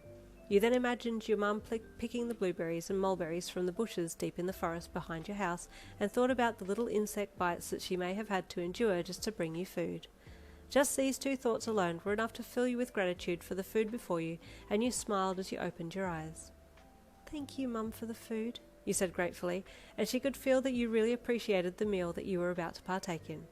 "You're welcome," she said with a wise smile. "May this food nourish you and keep you well and healthy," she added. "Thank you," you said before shoving the first tasty spoonful of food into your mouth. You chewed on it, savouring the flavour before swallowing it down and getting your second spoonful ready. "I really do enjoy your cooking, Mum," you said to her. "The food at school isn't exactly bad, but it doesn't feel like it properly nourishes my soul. There are flavours in it that I've never tasted before," you said. "Sometimes it just sits very heavy in my stomach and I feel tired." "Most of the food at school would be processed, I assume," your mum said. "I understand it would be difficult to make home-cooked meals on such a large scale, so I understand the convenience of being able to buy pre-made and pre-packaged foods, but it is sad that this is the case." If it's not too much trouble," you said cautiously, "would you be able to make a bento for me to take to school? I would love to take your food to eat as well as share some with my friends." "Oh, I can definitely do that for you, my little beetle bug. I will see to it that you have something for tomorrow," she said with a smile. "Really?" you asked with delight. "That would be amazing. Thank you, Mum." "It's quite all right, my lovely. Now finish up your breakfast and get ready. You have a big day today, yes?" your mum said with a knowing smirk. I wonder if she knows, you thought as you resumed your eating. After breakfast and brushing teeth, you got ready to leave and called out a goodbye to your mum and dad from the front door. "See you this afternoon," your dad called back to you. "Stay safe, my love," your mum called, and then you were off. It was only when you got closer to the school that you noticed that something was up. The streets were busier, there were reporter vans around, and when you got to the street that the school was on, you could barely see the school gates for the crowds. What on earth is going on? You wondered as you slowly approached the mayhem. You could hear reporters yelling questions and people shouting, so quickly activated your quirk and transformed into a fairy so you could fly over the ruckus and get into the school.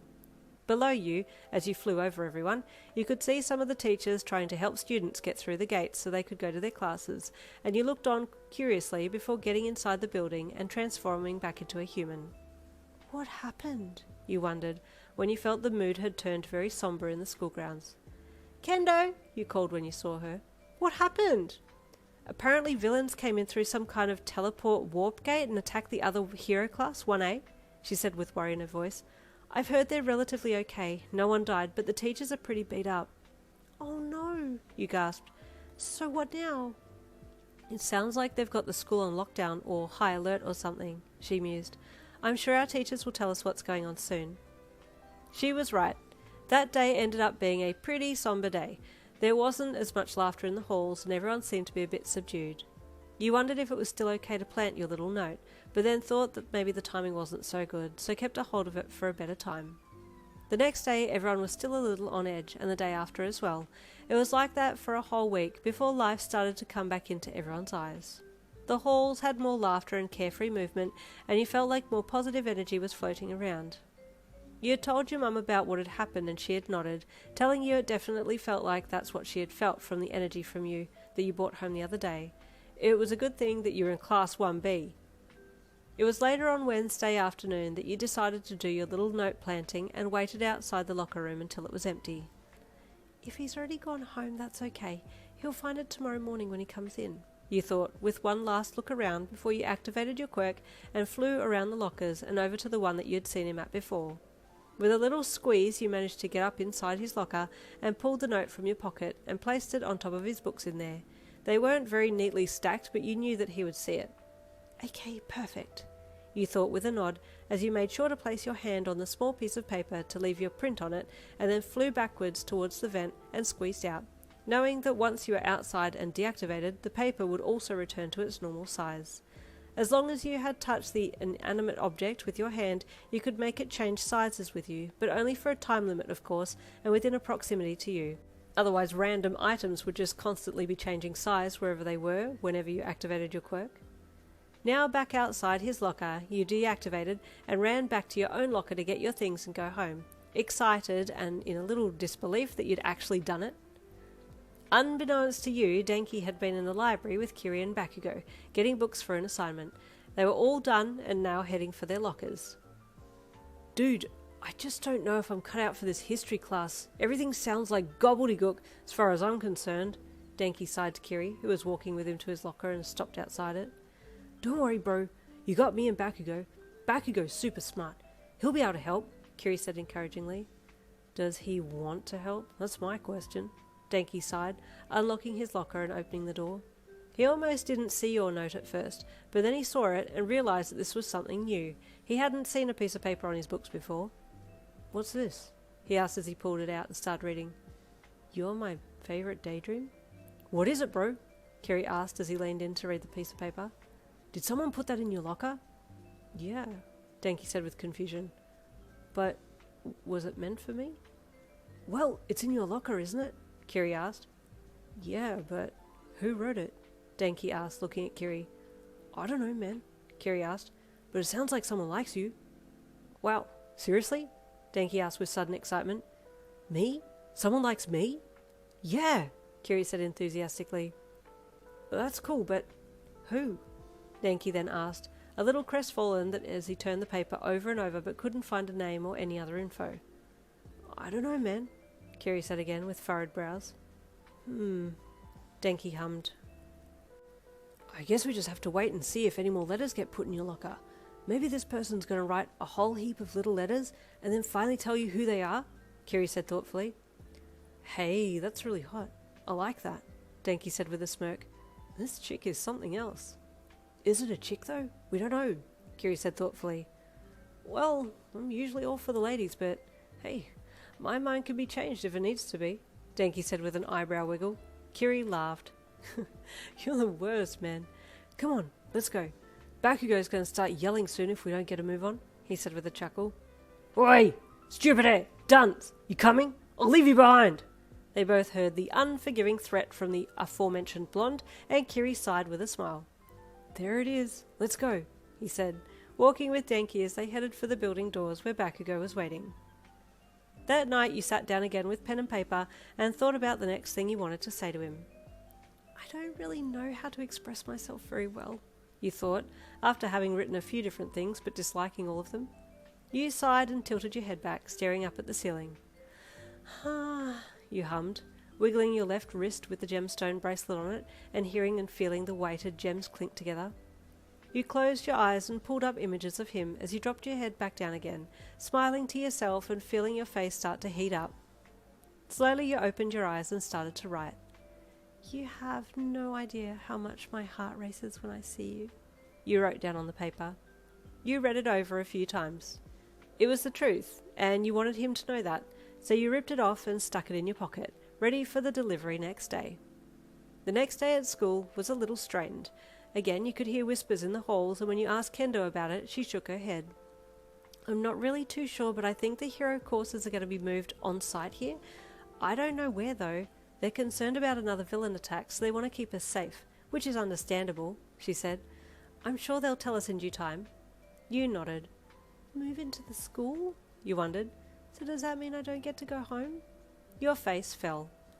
But I like going home. I love Mum and Dad and our little treehouse, you thought sadly, your concern clouding your mind so much that you forgot the little letter to Denki and headed home with it still in your pocket at the end of the day.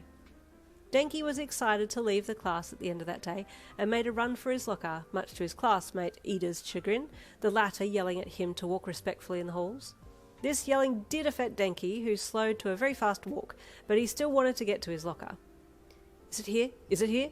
He said out loud as he yanked his locker open and started searching for the next little love letter that he hoped was going to be there. Books, papers, a shoe, and a few other bits and pieces went flying everywhere as he dug to the back of his locker, but he couldn't find any cute little love letter. Damn, he said sadly as he bent down to pick up his mess. Hey bro, what happened? Kiri asked as he approached Denki, seeing all the books and papers and such spewed out all over the place. I was looking for my next little letter, but it wasn't here, he said sadly, turning slowly to reply to Kiri. Oh, I'm sorry dude, but hey, maybe it'll be there tomorrow. Maybe they decided to give you a break today, Kiri offered. Yeah, I don't know. But I'll wait for tomorrow then, Denki said, scooping up the last of the items on the floor and shoving them back into his locker. That's the spirit, Kiri said encouragingly. So manly. Denki got his things together quickly this time, and he and Kiri left to catch up with Bakugo, so as not to keep him waiting. You got home and pushed your door open, breathing in deeply as you entered and taking a second to really look around and take in your home. It had been weighing heavier and heavier on your mind that you might have to move out and into the school grounds, and you were starting to stress in advance. Is that you, my sweet? You heard your mum call out from the kitchen. Hi, Mum, you called back. Your mind is so absorbed that you couldn't get the words of greeting out past your worry, your mum said as you walked down the hall and entered the kitchen area. She could tell something was wrong, but when she turned and saw you, she gasped. My love, you need a cup of passiflora tea and a sit on the swing with me, she said, immediately stopping her dinner preparations to get some tea together for the two of you. You need to talk and tell me everything that's on your mind. Mum, I don't know what's going on, you said sadly. There's so much suddenly happening in my life, and I don't know how to handle it all. Your mum hummed knowingly and opened her arms for you to come in for a hug. Love and life are ever-changing, like the northern lights, she said. Sometimes the colours are strong and flowing, sometimes they're barely visible. It just depends on the season, she said knowingly. You kinda got it, but also didn't at the same time, but just having a hug from your mum while she stirred the flowers into the boiling water was enough to comfort you for now. As soon as the tea had brewed, your mum poured 2 mugs of the sweet, hot liquid, and you carried the mugs outside to the swing to sit and talk while you overlooked the forest beyond. Where do I start? You asked yourself out loud. I feel like I've been really putting myself out on a limb recently with trusting people and with trying to gain more courage to do things and step out of my comfort zone. But then now I've heard that we might be having to move on to the school grounds so the villains can't get us, and I feel like it's too much for me to handle. I need you and Dad. I need my room, my books, my bed, my house, my paintings, my little world. I'm scared. Your mum listened quietly as you spoke down into your cup of tea. She knew this was hard for you. This was indeed all very new for you, but she was excited that you were being faced with new challenges and experiences. This is exactly what she needs, she thought as she put her cup down and turned to engulf you in her warm arms. She stayed quiet to give you some time to say more if you wanted to, but you had internalized now and were letting your mind run wild with worry. You will never be tested beyond what you are able to handle, she said softly. Asking for more courage gives you more situations in which courage needs to be applied. The more courage you gain, the seemingly more difficult the situations will be until you have gained all the courage you need to become the pinnacle of you, she said. You thought about it for a second and then sighed. Can I just ask for peace and tranquility and a life in my room with all of my favourite things around me, like plants and books? You asked sullenly. Your mum chuckled softly. Let us revisit this in a few months, she said with a glint in her eye. I will ask you in a few months' time if you still wish to be kept in your room. You sighed and sat back. But will you help me if I don't know what to do? You asked, looking at her with begging in your eyes. I will always be here, your mum promised with a smile. And even when I'm gone, I will be in here and here, she added, pointing to your head and your heart. You sighed with a little relief and took a sip of the passiflora tea. Thanks, Mum, you said with a smile. Just then you heard footsteps and looked around to see your dad walking out to the swings with a cup of tea in hand. Sorry I'm late to the meeting, guys. I didn't get the memo, he said with a grin. Why are we out here drinking tea on the swings? Is there something special happening? We are drinking to courage, your mum said with a side glance at him. Oh, he said a little softly. Well, yes, we could all use more of that. Your mum eyed him with a knowing look, and he returned her look with a sheepish one, and then reached out to hug you. My little Faye has all the courage she needs. It's just buried in her shoes, he said with a smile. That next morning, you got the news at school about the Heights Alliance dorms that had been built in record time, and you were grateful that you had heard the rumours and had had a little bit of time to get your head around it before being told about it, because it didn't shock you like you knew it would have if you hadn't already known. Hey, how fun, Kendo said to you once the announcement had finished in home class that morning. Fun? You asked, tilting your head at her. Yeah, we could be down the hall from each other, or maybe even across the way from each other. And we can hang out and stay up late eating chocolate in the common room. We can sit around and tell spooky stories. It's going to be awesome, she babbled excitedly. You blinked at her. You hadn't really thought about all the potential fun you could be having with your classmates. You'd only been focusing on what you were missing out on. She's right, I guess, you thought. I need to stop thinking about the negatives and focus on positive stuff, just like what Mum always tells me. You smiled at her and nodded. Yes, it does sound like fun, you agreed. Later that day you thought about how you were going to drop your next little note into Denki's locker and were walking to the locker area when you looked out the window across to the oval to the cricket nets. There was a guy standing there and a girl as well, and they were facing each other. Suddenly the guy yelled at the top of his lungs and bowed towards the girl, begging to be given a chance to date her. Oh, a confession, someone said from behind you, and you looked over your shoulder at 2 girls who were standing there watching as well. They had seen you stop and look out the window, so they had stopped as well. He's very bold, the other girl commented. You looked back out the window to the pair and saw that the girl looked very flustered but accepted the very loud request, and he looked delighted. And to think that with just one small confession letter it leads to a full-blown confession and acceptance, the first girl said to her friend, the pair continuing to chat as they left and headed off down the hall, but you were just left standing there staring after them. Wait, what? Hang on, you thought, as you looked back out to the newly couple who were now standing there awkwardly looking at each other. Wait a second. You cast your mind back to the time that you had listened in on the guy at his locker, finding a confession note there, and his friend telling him that he needed to go and meet her, and your brain did a freeze frame. Is this the next step? Is this where he was going? She was waiting for him so that she could confess to his face? Your world did a slow zoom in, your eyes bulging out either side of your head. Am I supposed to do that as well? You stood there in a panic, talking at 1,000,000 miles an hour to yourself. Wait, so hang on, I write the letters, then I actually have to face him?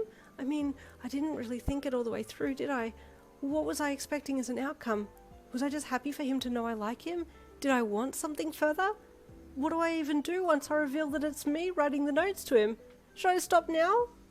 You weren't really sure what to do now. Frozen with uncertainty, you pulled the note out of your pocket and unscrolled it to read it. You read it over a few times, then all of a sudden a gust of wind from the open window ripped the note from your hand and whisked it off down the hall. No! You shouted, chasing after it. It flipped and swirled its way along down the hall, heading straight for the locker room, and then got caught in a mixed draft from the door that was open at the other end of the building, and that's when it swirled up and over to Denki's locker, and with a sudden twist shot up inside the vent and settled in his locker. You couldn't believe your eyes, and ran over to the locker and placed your hand on the outside metal. You've got to be joking, you thought, as you stood there for a second with your hand on the locker. Do I get it out, or do I leave it there? Unsure, you wavered for a second, but then the sound of voices and the ringing of the school bell sent you activating your quirk and shooting away before anyone could see you there. Oh, I guess this is it, you thought as you flew down the hallway, away from the lockers. The winds have spoken. Dude, that was hilarious! Denki laughed heartily, doubling over as he walked with his classmates Kiri and Sero to the locker room. I didn't think you could use your quirk like that. Yeah, the classmate Sero replied as he held his elbows up to look at the tape quirk that dispensed from there. I'm still learning stuff about my quirk every day. Ha! I bet, Denki said with another chuckle. The boys all stopped as Denki reached for his locker and pulled the door open and looked in. He hadn't said anything to the two guys with him, but he had been keen to get to his locker to check and see if there was another little note there. He had a feeling that there wouldn't be because it was the middle of the day, and usually confession notes were at the end of the day, but you can imagine his delight when he saw a small bit of paper lying on top of his books that hadn't been there before. Oh yes, he suddenly said as he grabbed for the paper and pulled it out to read it. Is it another one? Kiri asked excitedly. Yep, Denki said as he read it out loud. You have no idea how fast my heart beats when I see you, he read. Oh, that's so hot, he groaned. Wait, what is this? Sero asked, not understanding what was going on. Denki's been getting love letters from someone, but we don't know who it is, Kiri said. It's kind of manly, but also not manly to not say who you are. Seriously? Sero asked Denki. How many have you got? 2 now, Denki said with a proud smirk. At first I thought it was a mistake, but now this is the second one. What did the other one say? Sero asked curiously. You're my favourite daydream, Denki replied. He had only repeated it to himself 1,000,000 times. He could recite it backwards in his sleep by this point. Wow, Sero said. No line to say who it's from? No, unfortunately, Denki said with a sad look on his face.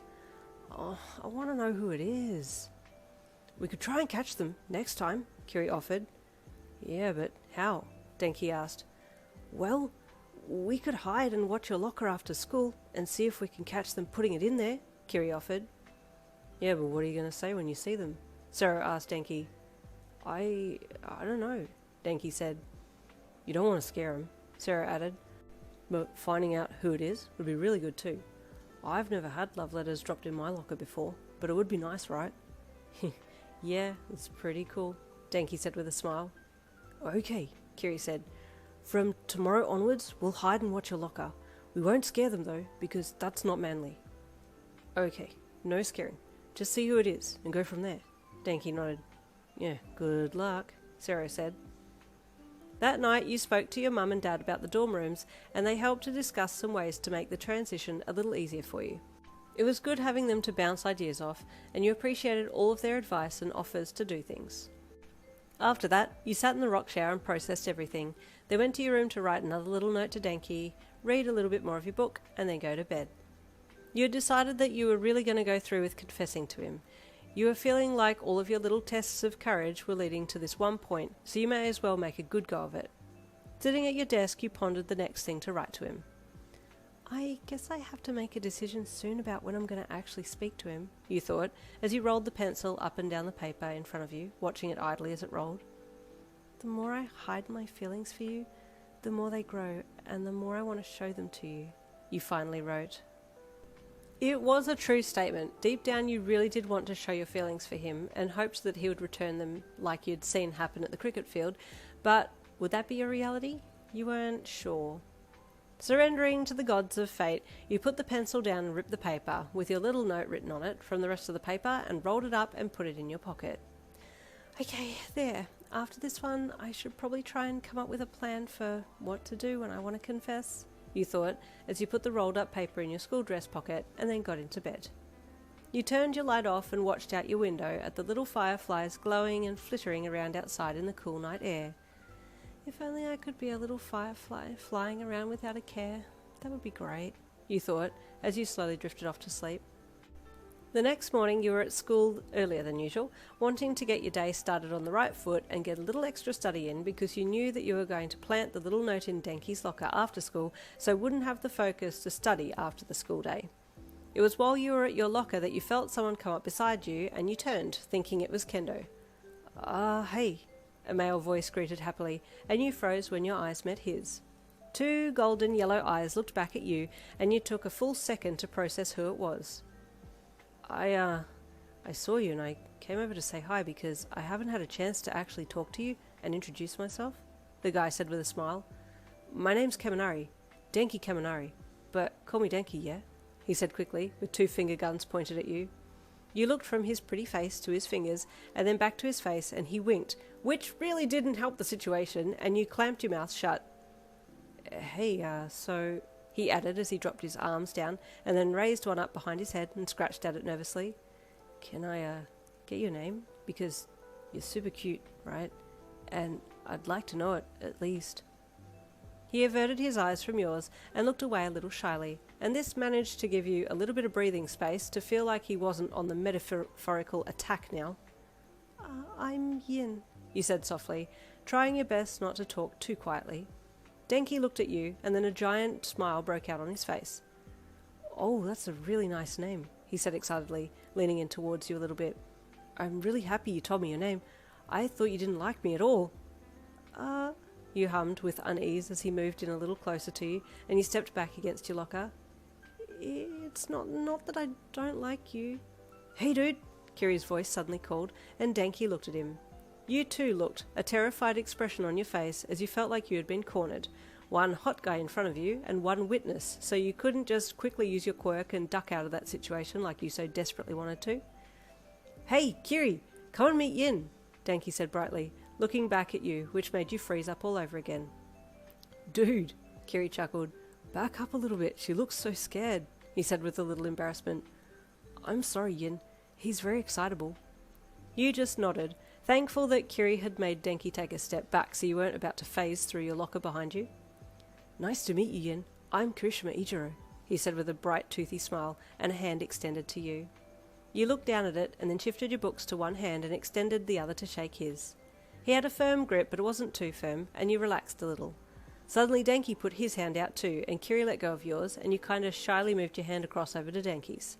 He held your hand but didn't shake it like a normal handshake, he just held it, with a giant blush on his cheeks.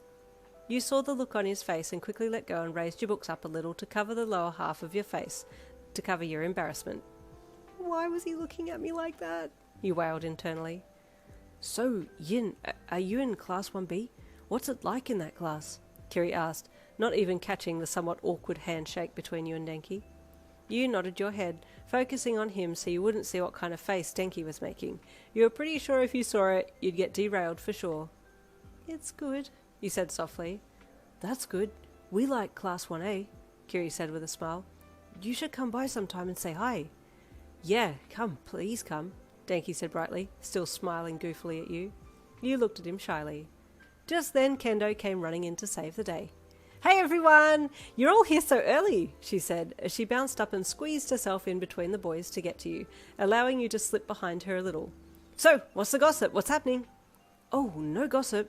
We're just talking to Yin, Kiri said brightly. It's nice to know the names of our fellow classmates, even if we're not in the same classroom. It's manly to get to know everybody. Yeah, especially the pretty ones, Denki added, trying to look around Kendo to you. His comments were really making you come undone, and you gripped your hand into the back of Kendo's shirt. Okay, she said with a chuckle. I'm gonna steal Yin away now. Have a great day, boys. Thank you, and you too, Kiri said with another toothy smile. Yeah, bye Yin. Come and say hi to me in class, Denki called as Kendo sidestepped you out of there. Jeez, man, coming on strong, isn't he? Kendo chuckled as she sheltered you off down the hall. I came in and I heard talking, and then I realised after I'd gone to my locker that it was you, and you'd been bailed up. Man, he really likes you. Lucky you. But how are you going to deal with that? She asked. Every time he looks at you, you get frozen up. I don't know, you suddenly wailed from behind her. Kendo, you have to help me. I think I've done the wrong thing, you confessed. What? She asked. What do you mean? What have you done? She turned around to look at you, and your gaze fell to the floor. Oh, I guess it's time for me to come clean, right? You sighed. Oh no, Kendo said numbly. I'm scared. Let's go and get a drink from the cafeteria and talk. Yeah, I think we should, you said sadly. Kendo grabbed you by the hand, and then you were off, suddenly running down the empty hall to the school cafeteria. You got there so early that the cafeteria ladies were just opening, and they let you in with a smile. Okay, you go and sit in that booth seat over there by the back, and I'll get us 2 drinks. What would you like? Kendo asked, assuming the mother role immediately. Do they have any passiflora tea? You asked shyly, feeling in need of one of your mother's comforting teas and a cuddle as well. I don't even know what that is. I could ask, Kendo said thoughtfully. No, it's okay, you said softly. I'll just have any tea they have. Okay, Kendo nodded before skipping off over to the counter to place her order. You went and sat down like you were asked to, and sat there wringing your hands together nervously, looking down at the bravery gemstones still tied around your wrist. It was a crossroads now. What were you going to do? Kendo came back after a few minutes with 2 teas and sat down opposite you. Okay, spill the tea, she said, and you gave her a confused and mortified look. No, I don't actually mean that, she chuckled. It's another way of saying, tell me the gossip, or tell me the drama. I guess this is a bit of a drama, you sighed.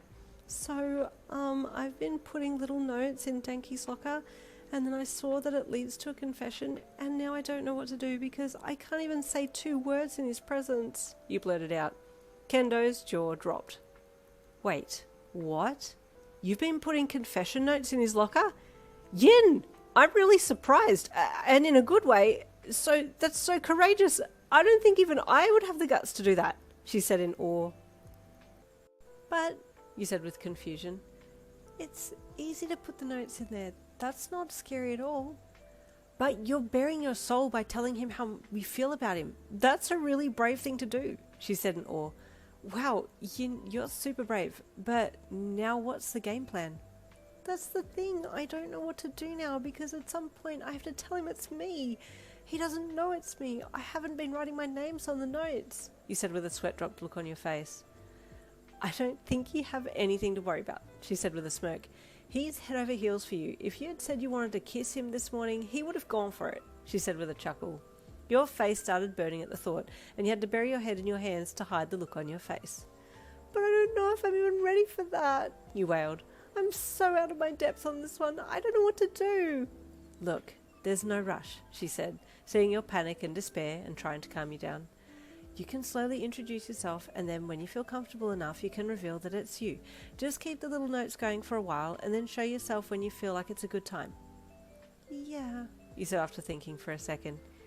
Yeah, okay, I can do that. From the corner of your eye, you saw Kiri and Denki enter the cafeteria and walk up to the counter too, and you shrunk back in your chair a little bit and hid, but also poked your face out so that you could watch them from around Kendo, and she chuckled. Because you can't keep living your life like this, hiding and watching him from the distance, she chided, taking another sip of her tea. Imagine, one day, that could be you standing beside him, like Karishma is right now, and buying drinks together. You thought about it, and it made your nose tingle just thinking about it. I don't know if it'll ever happen, but we'll see, you thought. Denki watched you get dragged down the hallway by Kendo that morning, the hand that he had used to hold yours still burning with the sensation of your hand to his. Damn, he said in a love-struck voice as he turned towards Kiri with almost love-heart-shaped eyes. Bro, did you see her? She's amazing. I think you were kind of scaring her though, bro. She seemed a little shy, Kiri said gently. Oh man, I didn't mean to scare her. She's just so gorgeous. Wow, an angel that walks amongst us, Denki said again, entering his little dreamlike state. Kiri chuckled and patted him on the back. You're hooked, he chuckled. But hey, we gotta find out who's putting these notes in your locker. Oh man, Denki moaned. Now I'm torn because I want to find out who likes me, but I also want to pursue Yin. Can you imagine if she was the one to be my girlfriend? He slapped his hands to his cheeks and then let himself slump down on the ground, crouching there frozen in euphoria of that thought, making Kiri chuckle at his antics. Bro, I could be the alpha of this school, he said as he jumped back up. I could strut around here, kingpin, with the hottest girl in school on my arm. Can you imagine? Kiri chuckled again. Dude, she's very shy. I don't think you should be aiming that high, Kiri said gently, but his voice of reason was lost on the Delulu Denki. But anyway, we still have to hide and see if someone puts something in my locker, and then I'll decide from there. Might even try to talk to Yin again tomorrow, Denki said with a grin to himself as he and Kiri headed off towards the cafeteria for some breakfast. Talking to Kendo helped you, not in the way that you were hoping it would, but in the way that you weren't expecting it to. And her calling you courageous really threw you. That was the last thing you'd thought of to describe yourself, but she had said it so earnestly that you had no other option than to believe her. Can I do this? Can I really do this? You thought to yourself throughout the day, and by the end of the day you had convinced yourself that you did indeed have the courage to see this through, and you didn't need to rush, like what Kendo had said. You could just take your time. So at the end of the day you waited until everyone had gone, and then halfway down the hallway you had activated your quirk, turned into a fairy, and flitted your way down the rest of the hall and into the locker room. You didn't see two guys hiding behind a shelf watching you as you floated over to Denki's locker and up inside his vent, and then dropped the note in there and fly out. From there you floated around to your locker and deactivated and got your books for home, and then closed your locker. Just then, 3 different sports teams all arrived from their after-school sports and absolutely flooded the locker room, filling it with their laughter and chatting, and you only just managed to get out alive.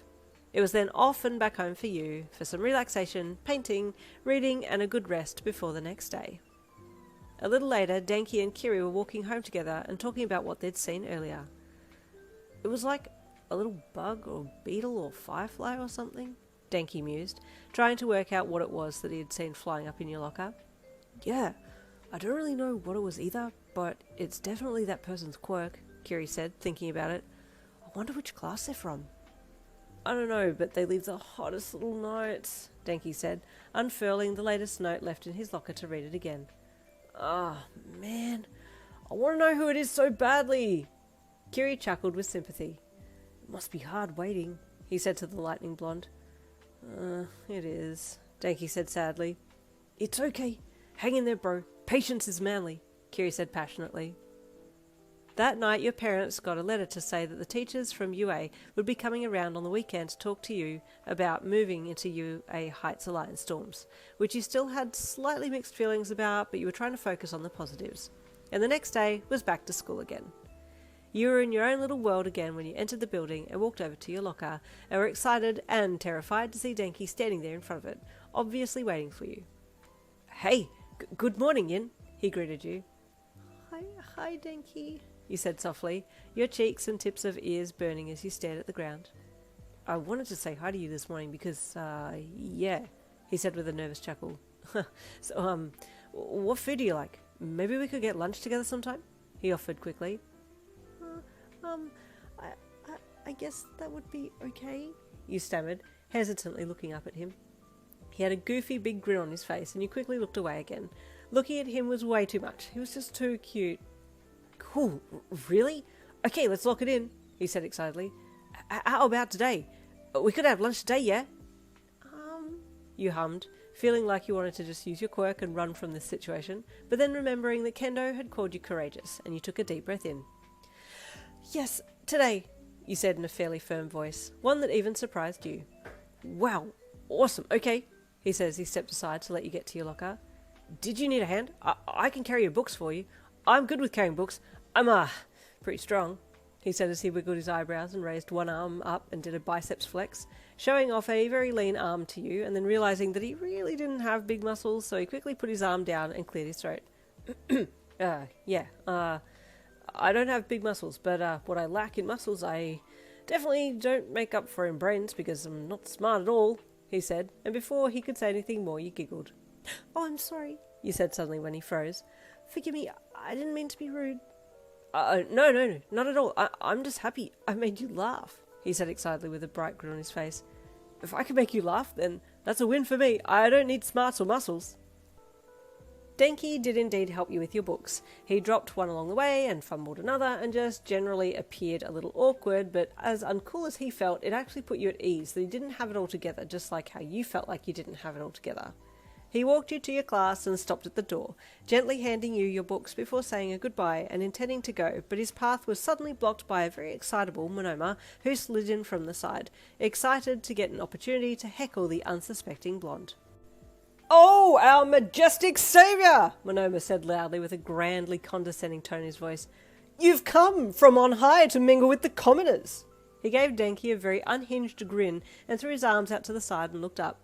Ha! It's my lucky day to be in your presence! Oh, how amazing I feel! He cackled, making you sweat drop with embarrassment.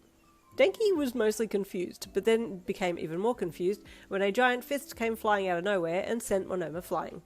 What the? He shrieked. Sorry, Kaminari, the voice of Kendo said as she stepped in and deactivated her quirk.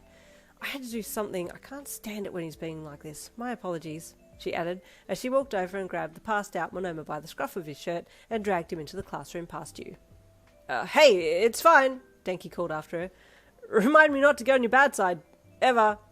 You giggled softly to yourself at the whole interaction and then shyly said another goodbye to Denki and snuck into the classroom. Kendo was forcefully sitting Monoma into his seat, propping him up there as you approached her, and she smiled at you before finding her own seat and sitting down, and you sat down in the desk next to her. Hey, Ian, she greeted brightly, and then it must have hit her as to who it was that was standing with you out the front of the classroom before Monoma had come along with his raving lunatic antics. Wait, oh my god, were you just talking to Kaminari? Yes, you said with a shy smile. And we're gonna have lunch together today, you added. You what? She gasped with excitement. Oh, this is so exciting. I'll hide and watch from nearby, okay? If you need me, we just need to do some kind of hand signal or something. But you'll be fine. I know it. But just in case, what signal? I hadn't even thought about a secret signal, you said with a thoughtful look on your face. But it's a good idea, actually. I don't want to get too overwhelmed. Okay, what about touching your forehead or something? She offered. Actually, you said with sudden excitement. What about this? You then raised your left hand and folded your pinky finger to your palm, all of your other fingers remaining straight. Hang on, wait, how'd you do that? Kendo asked with surprise, and then showed that she couldn't do it on either of her hands.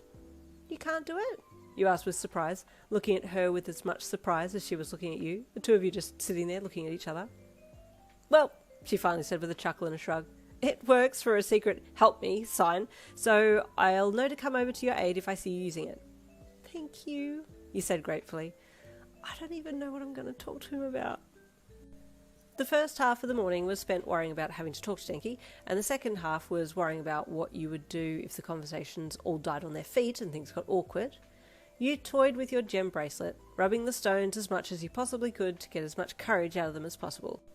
It had been a few weeks now, and you still had the same ones on that your mum had given you before you found out about the dorm situation. Maybe I should ask Mum for some kind of happiness and energy stones next? You wondered as you looked down at them.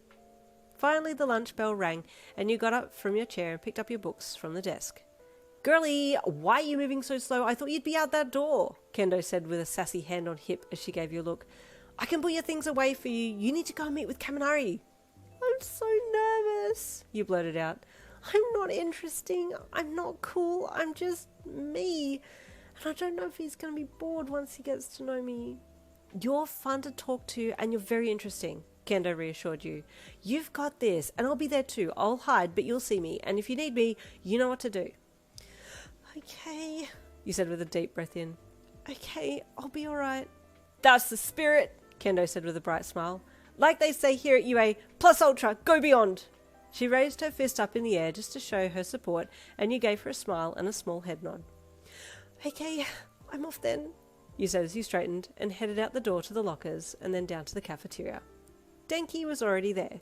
Truth be told, he had already been there for about 10 minutes. He had run as soon as the bell had rung and had beelined straight for the cafeteria to make sure that he was there ahead of time.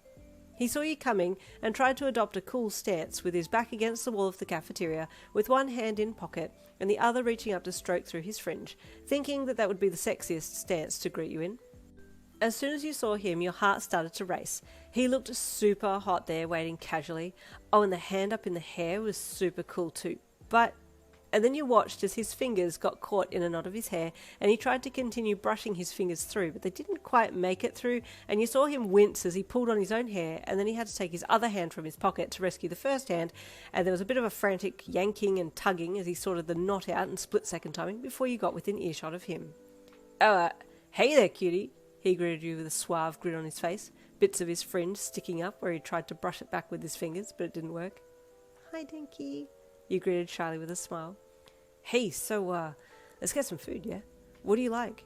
He asked as he gestured to the cafeteria line with all the food laid out, either being served by the canteen ladies or on the table in the front for people to take something. You chatted lightly about what food there was there, and you selected a few things, but truth be told, there wasn't a lot of room in your stomach at that moment, since it was filled with butterflies and iron bars, your nerves taking over. But eventually you got stuff together and then found a table to sit at, just the two of you. This is very intimate, you thought to yourself as you sat down and then glanced around you. You spotted Kendo immediately, sitting across the cafeteria with dark glasses on, looking exactly like how she usually looked, but this time with glasses on, and you also saw a table of boys who were occasionally throwing you looks. You recognised Kiri and Bakugo on the table, but there was another guy with short black hair and bulbous elbows, and this little kid, who at first you thought might be the younger brother of one of the guys there, but then you remembered that this was a high school, and this smaller guy looked nothing like the older guys.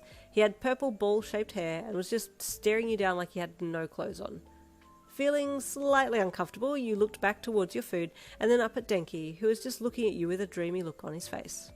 Feeling put on the spot, you looked back down again to avoid his very intimate eye contact. So, dorms, he suddenly said. Yeah, what do you think? Cool, right? He asked as he grabbed for a bun off the food tray and unwrapped it. Well, you started, then stopped. Yeah, I think it could be fun. I know, right? He replied with a grin. Getting to play with your friends for heaps longer, study dates, hangouts, walks around the super romantic school grounds, hand in hand. You were about to nod and agree, then you realised he was possibly talking about you and him, and your brain malfunctioned, leaving you speechless as you continued to stare down. That's only if you want to, though. Oh, I mean, like, it doesn't even have to be romantic. Just, like, walking, you know? He fumbled, worried that his forwardness had just scared you off. You felt a heavy twitch in your left pinky finger and so desperately wanted to clamp it down to your palm for a quick rescue from Kendo, but refrained heavily and took a deep breath in. You hummed.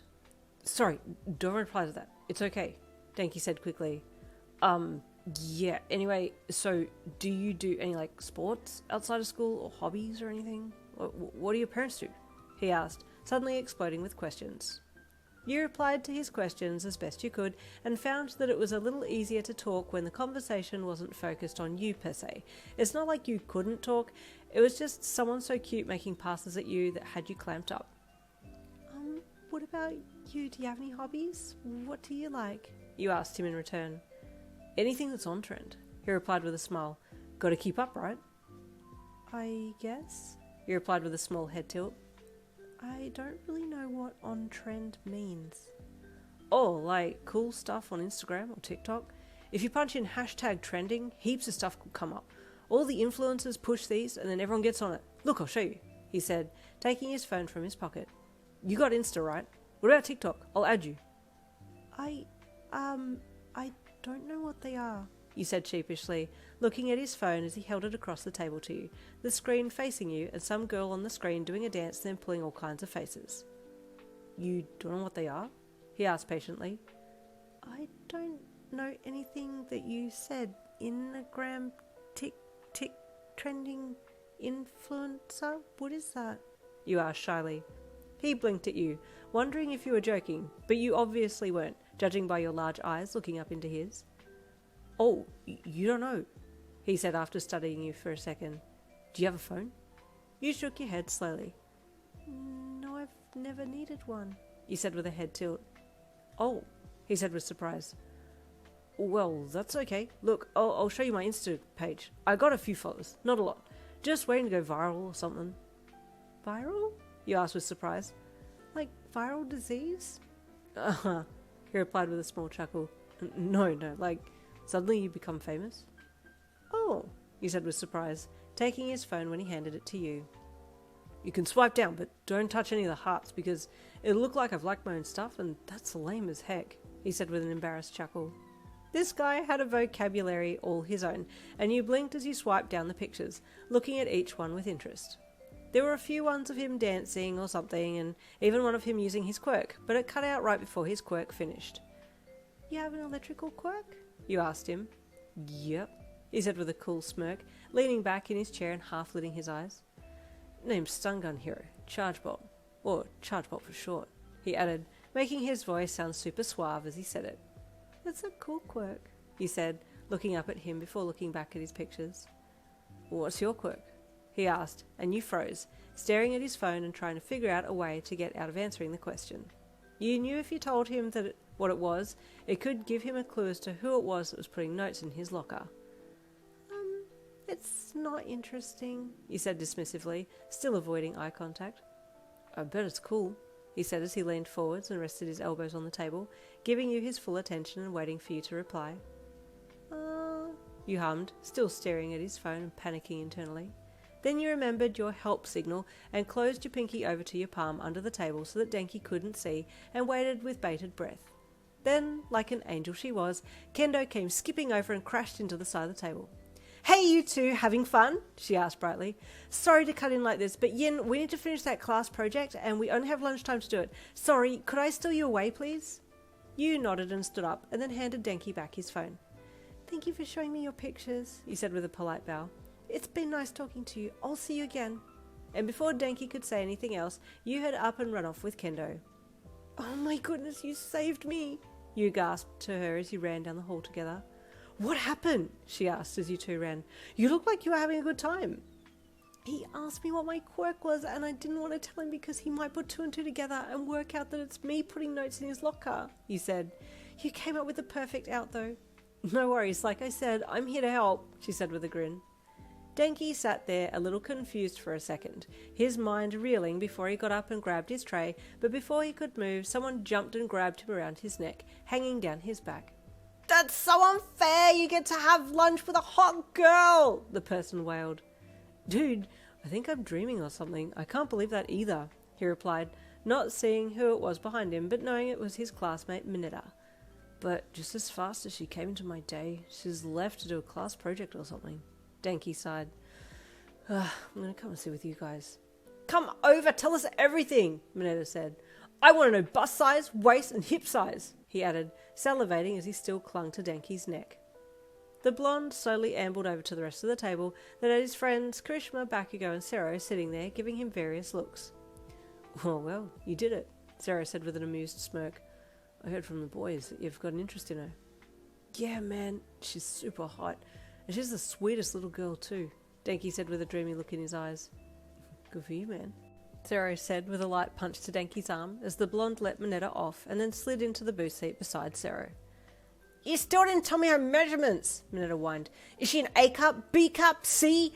I need to know, he cried. You're the worst, dude. Shut up, Sero said with disgust, flicking his tape quirk out and expertly wrapping it across Mineta's mouth.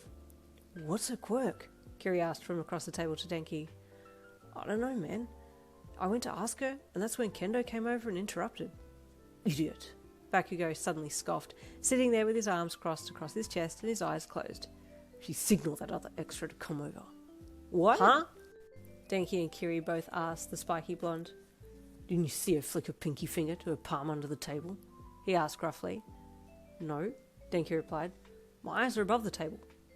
I didn't even notice, Kiri said with surprise. She doesn't want to answer your questions, dunce face, Bakugo replied with a scowl. Why wouldn't she want to tell me? Denki asked with slightly saddened look on his face. Because you're a dunce, that's why, Bakugo retorted. Bro, be nice, Kiri said to Bakugo, who just grunted and closed his mouth. Maybe she's embarrassed about it, he then offered to the slightly saddened blonde. Maybe, Denki said hopefully.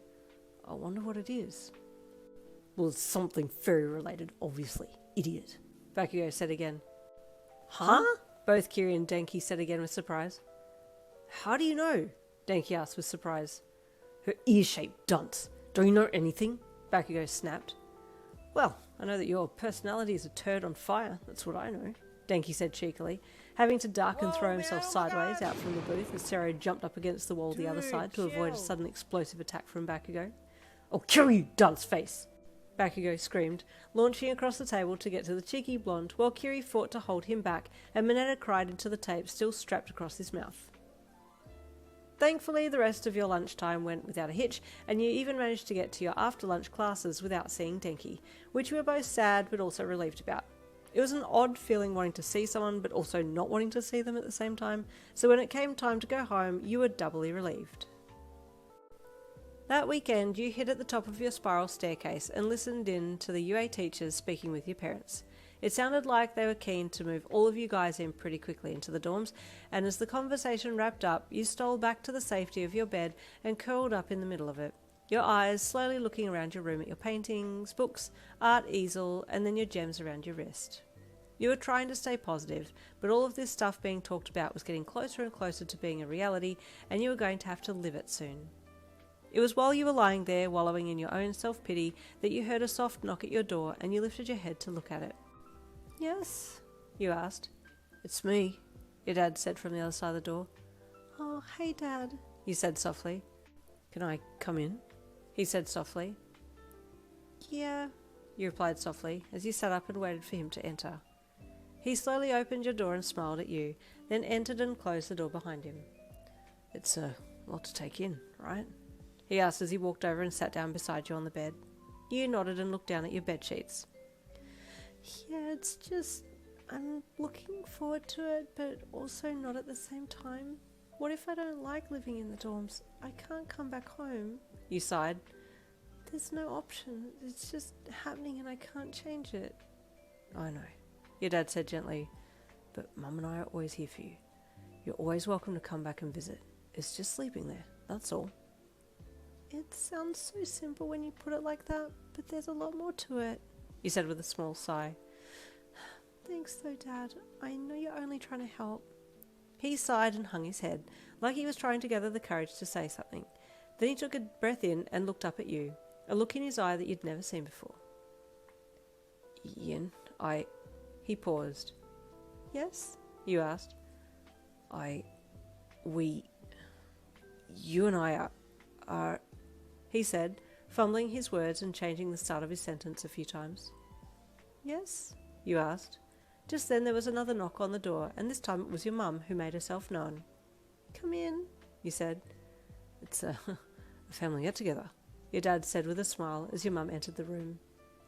I feel stress radiating from this room, so I came to investigate, your mum said with a small chuckle as she walked over and sat on your other side. Who is the stressed one, and who needs a cuddle? I think it's me, actually, your dad said with a sheepish chuckle. I'm the stressed one. What were you going to say, Dad? You asked him once your mum had wrapped her arms around you. It's okay. It's nothing important, he said with a small sheepish scratch to the back of his head. Probably best not to say it now. You can if you want to, you offered. No, another time, he said with a smile and a pat to your knee as he got up and left the room quickly. I don't know what that was all about, you said to your mum. He looked like he was going to tell me something big, but then didn't. Your mum gave you a big hug. Sometimes big things need big time to finally say them, your mum said, and you pulled back and gave her a quizzical look. But never mind that. I know you heard the conversation downstairs. I could feel your aura fluctuating, your mum said. Do you want to talk about it? After having a chat with your mum, you felt a little better about the pending move, and before you knew it, it was move day. You had seen and spoken to Denki a few times between that time and now, but had always been a little bit scared that he would ask you again about your quirk, so had tried to escape him as quickly as possible. But if you were in the cafeteria or library near the window, or even in class, and they were outside, you'd be sure to always watch him. He exuded the coolest energy. Well, you thought so anyway. Denki too couldn't get enough of you and would wait at your locker most days to catch you either before or after classes, and his classmates noticed that he was well and truly smitten by you. "Hey man, did you see Yin today?" Kiri asked him one afternoon. "Yeah, this morning," he said with a dreamy look in his eye. "But I never get to chat with her much. She always disappears pretty quickly." "Well, once we're in the dorms, you might get to see her a whole lot more," Kiri said excitedly. "But also, the notes in your locker have stopped for a bit. Hey, are you still keen to find out who's putting the notes in there?" Denki thought for a bit. "Yeah, I guess," he replied. "I'm kinda super sweet on Yin though, so if I found out who it is, I'd probably politely turn them down. Even though I really, really want a girlfriend," he said passionately. "But I really like Yin." "That's okay, dude. It would be good to find out who it is. Any idea on who has some kind of firefly quirk or shrinking quirk?" Kiri asked curiously. "No idea, man," Denki said. "Is there like some kind of school-wide thing on who has what quirk here?" "Yeah, maybe," Kiri replied thoughtfully. "I'll have to find out. I'll ask Momo. She'll know. She's super smart." "Hey, that's a great idea," Denki said with a grin. "Yeah, ask her."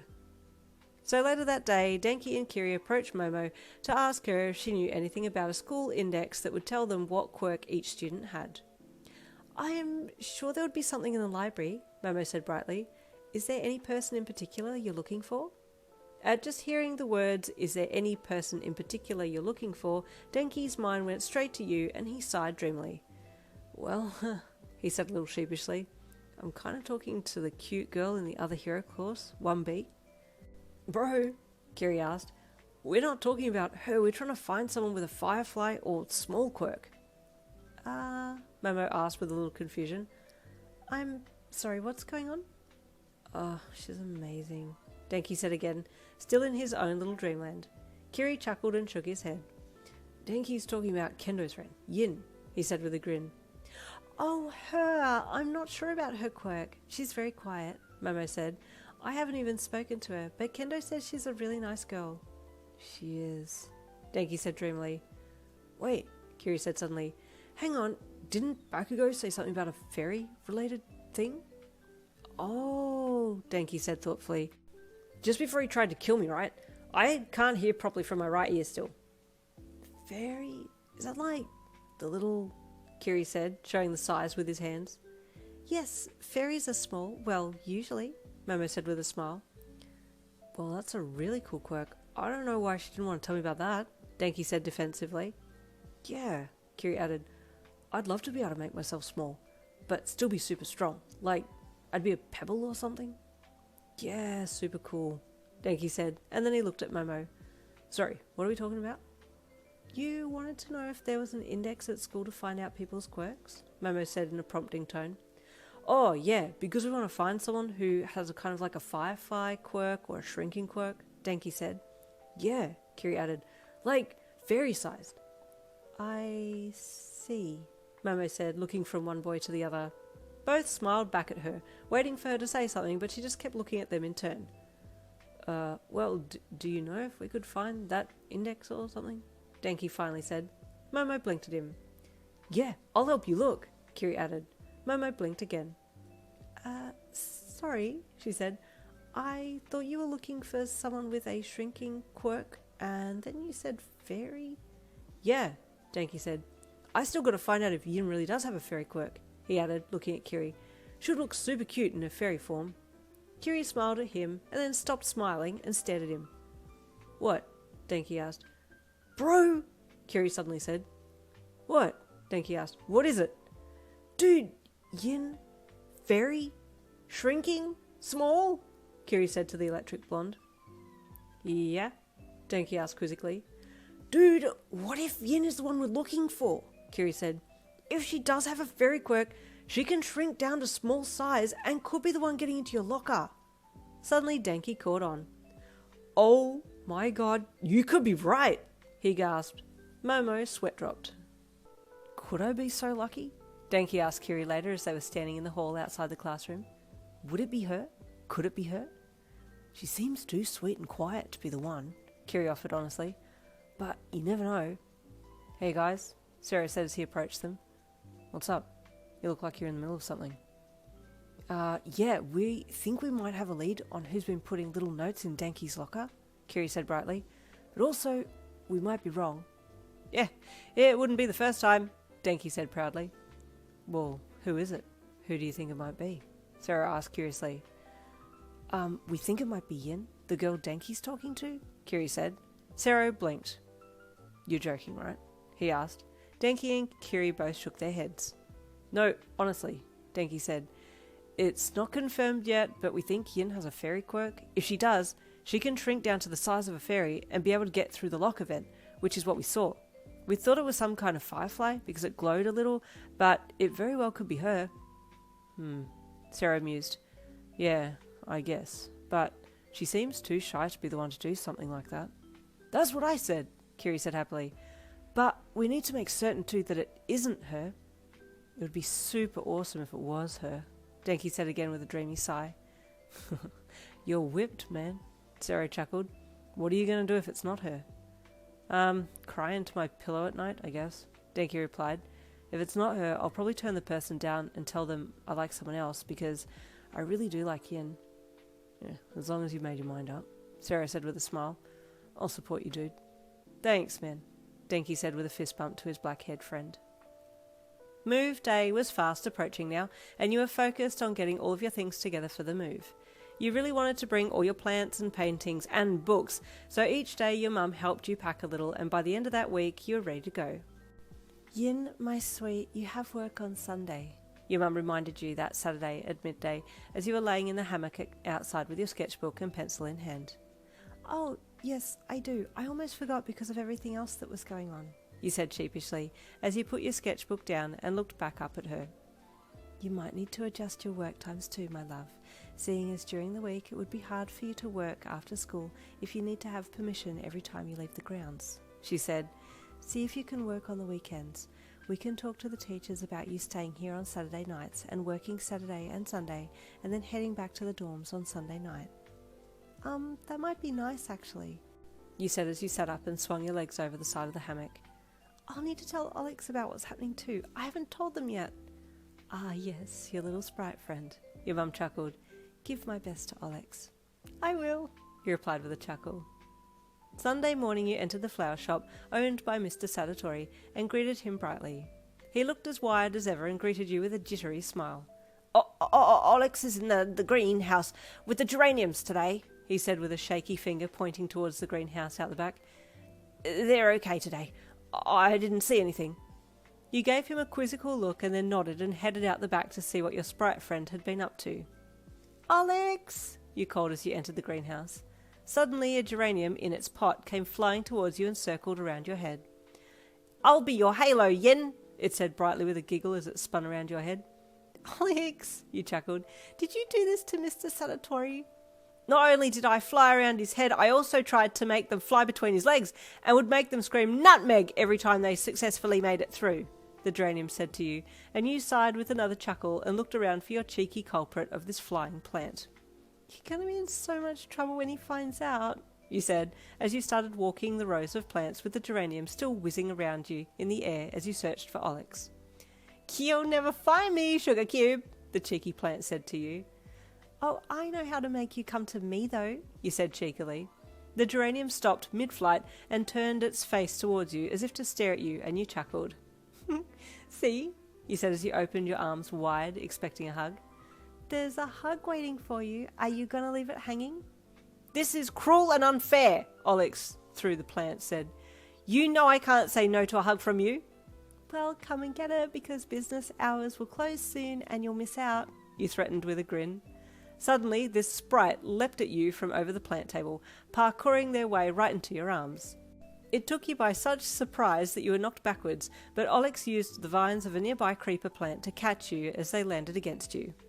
Lucky me, I get a hug and a cuddle, they said cheekily, when you had grabbed onto them tightly in fear, thinking you were falling. That was sneaky, Alex, you said, as they made the vines push you back up to standing and you let them go. So, what's been happening, my favourite Fae, my Fae to complete?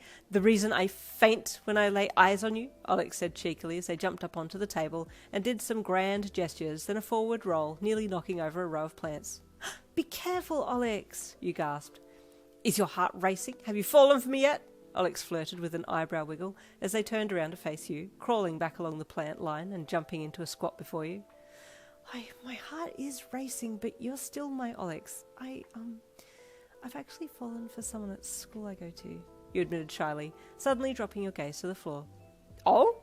Alex said with excitement. This is new. I've never seen you like this before. Who are they? Well, he's a boy from the other hero course, Class 1A, and he honestly reminds me a little of you, chuckled. He's got that same flirty way about him. Well, why not skip the middleman and just date me? Heh, Alex said with a goofy grin. You smiled at them. You're very sweet, Alex, but you deserve someone better than me, you said sweetly. Well, joke's on them because I've known you for longer, so whoever they are, I still get friendship rights and can hug you whenever I want, Alex said proudly. You giggled. That's true, actually, you said knowingly. Anyway, who are they? Tell me about them, Alex asked, getting back to work on getting the plants ready for sale. You told Alex about Denki and all of the things that had happened between you and Denki up until this point, even including that you tried to close your eyes when he talked to you, but it didn't really help, and that you had decided doing confession notes. That had been your thing that you'd settled on. Confession notes, Alex said with surprise. I didn't think you'd be so bold. That's what my friend Kendo said too, you said with an amused smile. But I understand now why she and you say it's brave, because at some point I have to reveal that it's me. Well, I guess not exactly right. You could just keep dropping notes for the rest of eternity, but it depends on what you want the outcome to be, Alex said. If you're just happy with them knowing your feelings, then keep doing it. That's true. Kendo said there was no rush in telling him that it's me. I can keep going for as long as I like, you mused. But I do think I want to tell him eventually. Then do that. You do what you need to do, Alex said supportively. But you always know you have me if you need a fallback. Thanks, Alex, you said with a grateful smile. Monday morning, move day, was wild. It was go, go, go as soon as you woke up, and your dad had even borrowed a friend's combi van to help transport your things over to the school. You kind of felt a little embarrassed as your dad pulled to a stop outside the school gates in the van that was painted with all kinds of peace signs and dream catchers and love hearts, when all the other removal vans were plain white, very professional looking removal vans. Well, here we are, your dad said brightly. Time to do the hard work now. Sweets, do you know where your room is? Your dad asked you, turning around in the driver's seat to ask you. You shook your head and glanced out the window at another van as students carried items from the back of it. No, sorry, Dad, I don't know. I'll ask, you said as you unbuckled yourself from your seat and then slid the door open and got out. Yin! You heard Kendo call, so you looked up to see her waving at you as she was making her way over. Super cool van! Oh, thanks, you said shyly. Hey, Yin's mum and dad, Kendo then called past you, waving to your parents as they also got out of the van. Your parents both waved back and you turned back to her. Hey, Kendo, do you know where my room is? You asked your bubbly friend. Yes, it's next door to my room, she said excitedly. Come, I'll show you. The rooms aren't very big, but they're okay. Do you have much to move? I'll help you move your stuff in. My things are pretty much already in. Really? You asked with surprise. You act fast.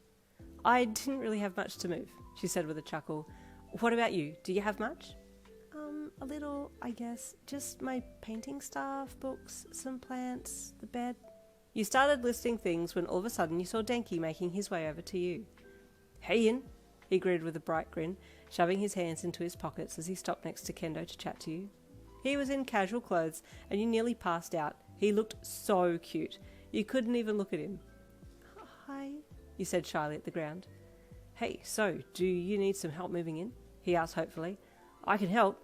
I'm super good with helping. Just call me Helper Kaminari. He joked.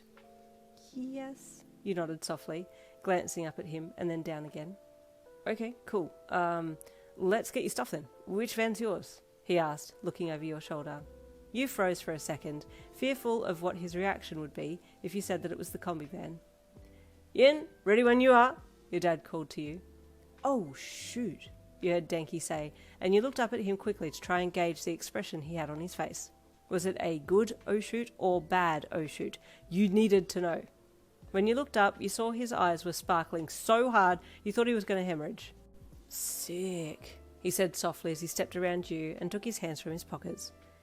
Yin, this is your ride? It's super retro. Hot, man. That is so on trend, he said. You didn't really understand what he said, but by the looks of it, he was excited about the van, so you relaxed. "Oh, hey Yinstad. Are you Yinstad?" Denki asked as he approached your dad, who was pulling your paintings out of the back of the van, each painting carefully wrapped in towels or other protective fabrics. "That's me," your dad said with a smile as he looked down at Denki. "Hey," Denki said with awe as he looked up at your dad and noticed his pointed ear shape, and then he looked over at you. "I can see you like your dad," he said with a grin. "Where's your mum? Is she here?" "Someone's looking for me," your mum said with a little twinkle in her eye as she rounded the other side of the van with a plant nestled in the crook of her arm. "Wow," Denki said softly. "You're both really good looking. No wonder Yin is a stunner." He had said that line softly, so you weren't sure if your parents had heard him, but you sure had, and your face suddenly burned. "Can I help?" Denki suddenly asked. "I'm in the hero course, so, gotta do some hero stuff." You had still initially been thinking about what he had said about you being a stunner, but then his goofy comment caught you off guard and you had to smile a little at it. Your dad then handed him a few small paintings and he took them like he had just been handed an amazing prize, and then he turned to you. "Don't you worry, I'll look after these," he said earnestly. "So, where's your room? I'll bring them up." I don't even know yet," you said sheepishly, looking behind you to Kendo. "It's this way," she said brightly, waving Denki to follow her. You took something else from your dad and then fell in behind Denki, following him as he followed Kendo. At first he didn't know that you were behind him, but when he looked back and saw you, he stopped for a second so you could walk beside him.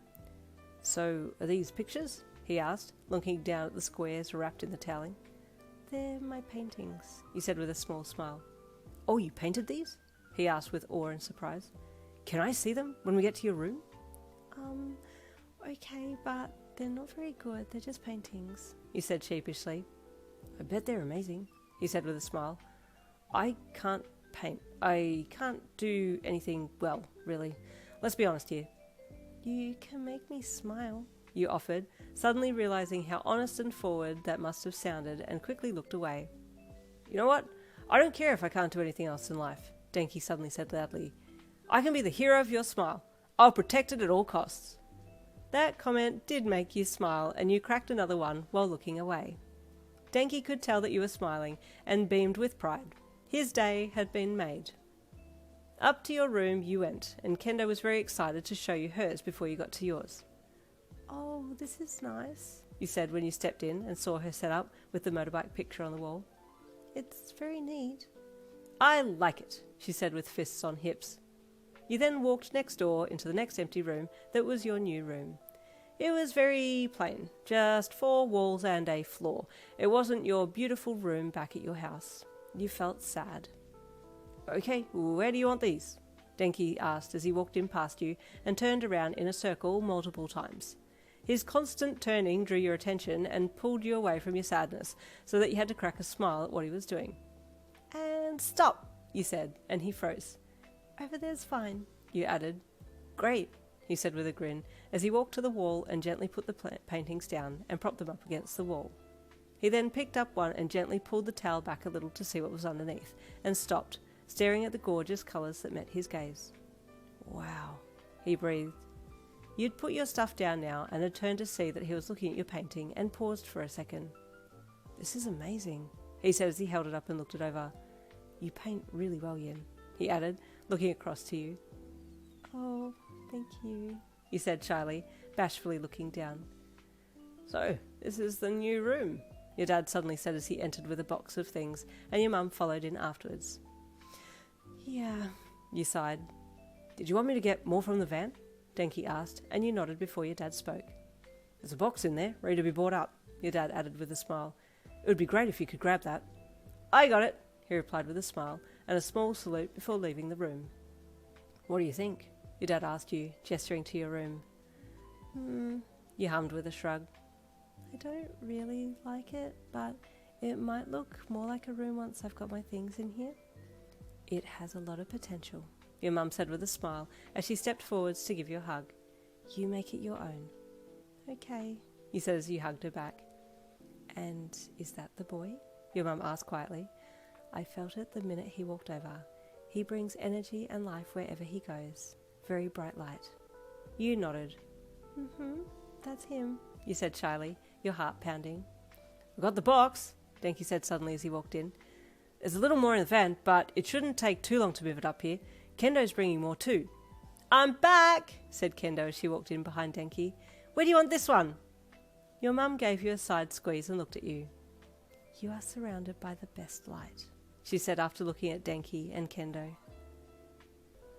Denki and Kendo pretty much helped you move all of your stuff in. Well, it was them along with yourself, mum and dad, and then another lovely girl from the other hero class helped to float your bed and a few other large items up and put them through your balcony window.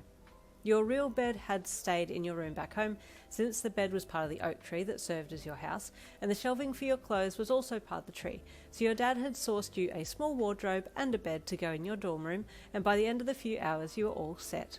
Admittedly, you hadn't put up your fairy lights or set your plants up and paintings out, and there were still boxes everywhere, but you had all of your things inside your room, at least. "Well, that does it," Denki said when he came back up from the empty van. "It's all here." "Thank you so much, everyone," you said politely to Kendo, Denki, and your parents. They all gave their replies of welcomeness and then walked out with you behind them. Back down to the gates you all went, chatting and talking about various things as you made your way down to the entry point. "I think we'll go and return the van now," your dad said as he smiled down at you as Kendo and Denki moved away to talk to one of the other teachers. "Will you be okay here tonight?" Suddenly your heart clenched and you felt like you were being left behind. Your mum felt the shift in your energy and hugged you immediately. "Lovely spirit, breathe," she whispered into your ear. "Oh," your dad suddenly said. "I almost forgot I got a present for you." Your mum let you go and your dad reached into the van and opened the centre console to get something out. He then turned and handed you a smallish box that had a ribbon around it. The box was black, so it didn't give anything away. Curiously, you took the ribbon off and opened the box to look inside. Inside was a brand new phone, and you gave your dad a look of surprise before lifting it out. "Wow," you said. "I've never had one of these before." "Oh no, neither have I," your dad said, pulling his out of his pocket and showing you. "And me either," your mum said, pulling hers out as well. "I went and bought us all phones so we can message or call each other if we need to," your dad said with a smile. "I've set yours all up with the SIM card and everything. The guy at the shop told me all about how to use it, so I know some of the lingo, but your friends will be able to show you how to work yours. He said the younger people know more than us." You gently took the phone from the box and looked it over. "Here," your dad said, "press this middle button here." He then showed you the basics of navigating the phone and how to call or message. "I've already put our numbers in here, so that's all ready to go. See? Mum and Dad," he said proudly. "I've also set up what they call a group chat here." He then showed you how you could message both him and Mum at the same time, and you typed a message into the message section and pressed send. Both your Mum and Dad's phones dinged and they looked down at it. Then your dad opened the message and typed something, and your phone made a noise, and you looked down to see he had sent you a message as well. "This is, I think Denki says sick," you said excitedly. "It's very good. I'm so excited. Thank you so much." You jumped over to give your dad a big hug and then your mum a big hug and stepped back, feeling much better about being left there. At least you know how to tether to them. You could message them or call them anytime if you needed. With one last hug and a wave, you turned away to go back to your room and keep setting up. The next chapter of your life had now begun. While you were setting your room up, Denki had gone back to his room to get the last things in order. It was only after he finished that he stepped out to find some of his classmates to tell them about you. He couldn't get you off his mind, and he needed to talk to someone about it. "Hey, Kiri, bro!" he called out down the hall when he saw his classmate. "You done with setup?" "Almost, bro," Kiri called back with a smile. "I've just been helping the new girl in our class with moving her stuff to her room. I think she's going to be okay." "Oh, that's a shy light user, hey?" Denki asked. "Yeah, cool. I was just helping Yin move in." "Oh, you were?" Kiri asked with delight. "That's so manly, bro. You're a good guy to help her move in. She'd appreciate that." "Yeah," Denki sighed with delight. "Hey!" another sudden voice called, and suddenly Minetta rounded the corner. "Dude, I saw you with that hottie!" Denki chuckled as Minetta ran over. "Yeah, bro. She's a stunner. I gotta help her move into her room," he said with a proud smirk. "That's not fair, dude," Minetta wailed. "Did you get to see any of her panties in her drawer? Did you touch one of her bras?" "Minetta, that's so not manly, bro," Kiri said with a sweat-dropped look on his face. "You need to respect girls." "Oh, I respect them a whole lot," Minetta replied, making his hands move in an hourglass shape to indicate he was outlining a body shape. Denki chuckled and Mineta held his hand up to high-five the blonde. "How's everything going with the setup?" Denki then asked. "Pretty good, I think. The girls have been doing a clean-out," Kiri said. "When I was helping on the girls' level, Momo had a heap of stuff outside her door that she said she didn't need." "Did she need a hand with bringing the stuff down to the bins?" Denki asked. "Maybe. We can go and ask," Kiri offered. "I'm allergic to work," Mineta deadpanned. "I'm out." "Okay, see you, bro," Denki said, as he and Kiri went to go and see Momo. As they got up onto the girls' level, they could already hear lots of movement and rounded the corner to see a massive pile of things outside Momo's open door. "Hey, Momo?" Kiri asked as he walked up to the open door and looked in. "Do you need some help? You've got lots of stuff to move here." "Yeah," Denki added. "Oh, hi boys. Yes, I've got way too many things here and I need to take them downstairs or give them away to people," Momo said as she appeared at her door. Denki looked down at the array of oddly collected items and crouched down to look at some of the things more closely. His fingers found a glass jar and he picked it up and looked it over. "What's that?" Kiri asked. "It's a jar," Denki said. "You can keep that if you like," Momo offered. "I don't have any more use for it." Denki wasn't sure what he needed it for, but he felt like this might come in handy and so tucked it into the crook of his arm. "Yeah, thanks, I'll take this one," he said with a smile. "Let me put this in my room and then I'll be back to help." "That's fine," Momo said with a smile back to him. "I'll see you soon." So off he went to put the jar in his room. On the way there he met Zero, carrying a box of things out to the bin himself. "Oh, hey dude," he greeted as they walked towards each other. "What's the jar for?" I don't know, but I thought it might come in handy. Momo's throwing out a whole heap of stuff, so I grabbed this one. She said I could have it," Denki said. "Well, who knows, might just come in handy to catch whoever it is that's putting notes in your locker," Zero said. "They make themselves small, don't they? You could try and catch them in the jar, and then take them to your room to ask them who they are." Denki blinked at Zero. Now, why hadn't he thought of that? It really was getting to a point that he wanted to know who it was that was putting notes in there. "That's a good idea. I'll talk to Kiri about how to execute the plan, but I'll keep the jar for now. That's awesome," Denki said, excited now that he had an actual plan. Later that night, Class 1A celebrated their move-in with a pizza party, the whole class getting together as a show of camaraderie and friendship while you sat down at your desk under your fairy lights to write your next note to Denki.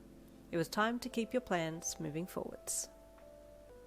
The next day was school, so you got up and wearily made your way to the ensuite to have a shower and then head off to class. But this shower was nowhere near as relaxing as your other one at home, and you felt sad as you stood there under the flow of water, feeling it running over you but not really cleansing you like it felt like the one at home did. "I can't wait to go back home again," you thought sadly, once you'd finished washing and then got out of the shower. When you were ready to go, you got your new phone and your bag and sent a message to your mum and dad to greet them for the day before heading off. You got a message from each of them before you got to your locker that morning and took a second to read it before getting your things and heading to class. You had the little note for Denki in your pocket and patted it lightly before you walked to class. You were excited and nervous to put it in there after school that day. Same morning, Denki was getting ready too when there was a knock on the door. "Hey, hey," he called brightly. "Come on in, it's unlocked." "Dude," Sarah said as he entered and closed the door and then walked over and sat down on Denki's bed, watching the blonde fix his hair in the mirror. "You need help for the potential capture this afternoon? Are you going to hang back and wait to see if they come and drop a note in your locker again?" "Oh, yeah. I probably should, hey?" Denki said, checking himself out in the mirror. "I can help if you like," Sarah asked. "Kiri said we shouldn't scare them, but man, I kind of need to know because I'm at a crossroads and I don't want to hurt anyone, you know?" Denki said with a sad look on his face as he looked at Sarah in the mirror. "Yeah, fair enough, dude," Sarah replied as he leaned back on the bed with his palms. "I'll help you. Are you any good at catching things in jars?" "Man, I don't even know. I've never tried," Denki chuckled, fixing his fringe a little more. "You got one shot. That's all though, because if you miss, they'll probably never do it again," Sarah warned. "Yeah, thanks. I needed that kind of stress in my life right now. Jeez," Denki joked. Sarah chuckled. "It'll be fine. I'll be there," he said supportively. You were grateful for school that day. It was nice to have something that was routine and familiar, and you and Kendo chatted about your new rooms. I need to swing by yours and see yours set up too. Last I saw it was filled with boxes and towels propped up against the wall. They're your paintings, right? I'm looking forward to seeing them, she said eagerly. Yes, I've got it all set up now, you said with a relieved smile.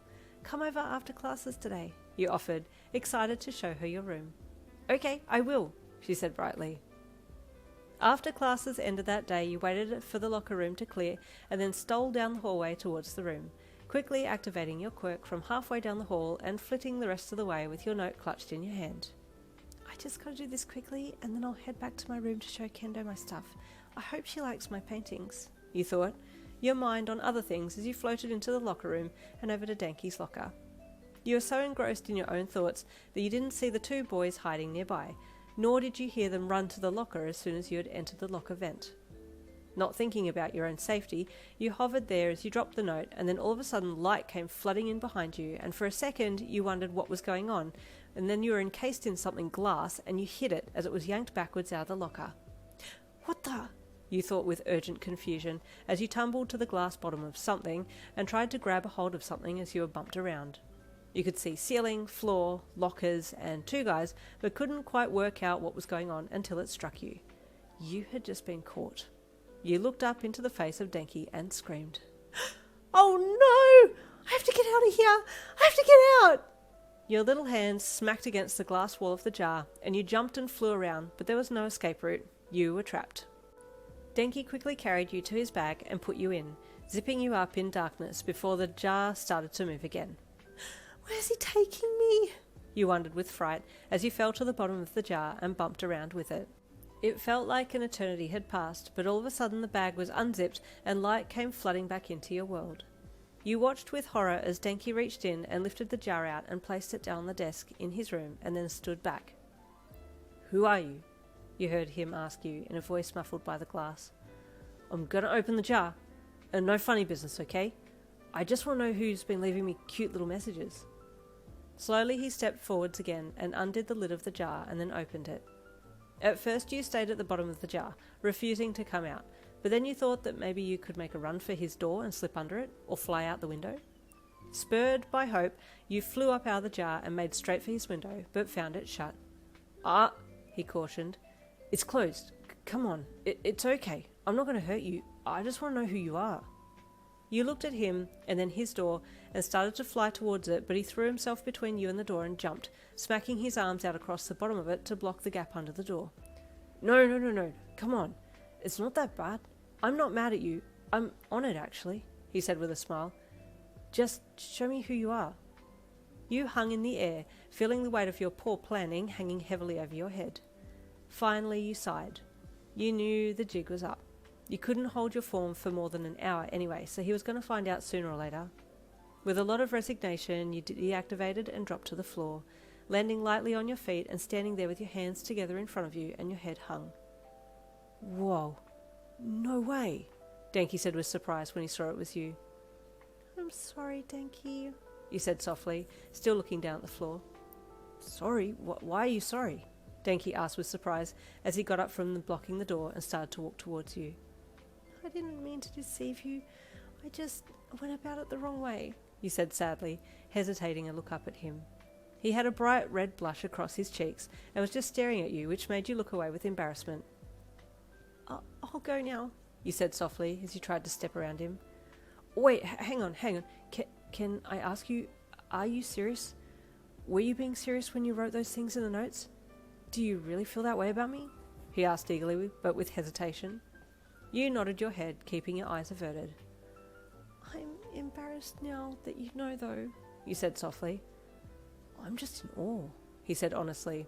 The cutest girl in school has been dropping notes in my locker? This is my year! I finally peaked, he said excitedly. I better go, you said evasively as you backed to his door. Wait, but, hang on, he fumbled, still trying to get past the shock of the reveal that he had been dreaming about. But you had quickly turned around, grabbed his door handle, and fled from his room. You did hear him calling for you, but you just needed to get out of there. How embarrassing that you'd been caught. The adrenaline was so strong in your bloodstream that you don't even remember how you got to your room, but as soon as you got in, you slammed the door, but then there was a knock on the other side. Is that you, Yin? Kendo's voice called from the other side of the door. Yes, you called back. Please come in, and then lock the door. Kendo pulled a confused face at such a request, but followed orders, letting herself in before closing the door behind herself and locking it. Why am I locking us in here? She asked with a chuckle. He knows, you said numbly. Who? What? She asked with confusion, turning to face you square on. Who knows? What knows? He knows it's me, you said, still just giving her a numb stare. Wait, are you talking about the notes in Denki's locker? He knows it's you? She asked with shock. You just nodded while staring at her. How did he find out? How do you know? What happened? She asked, feeling like you needed to workshop this. I was putting another note in there and he caught me, you said as you turned and sat numbly down on the bed.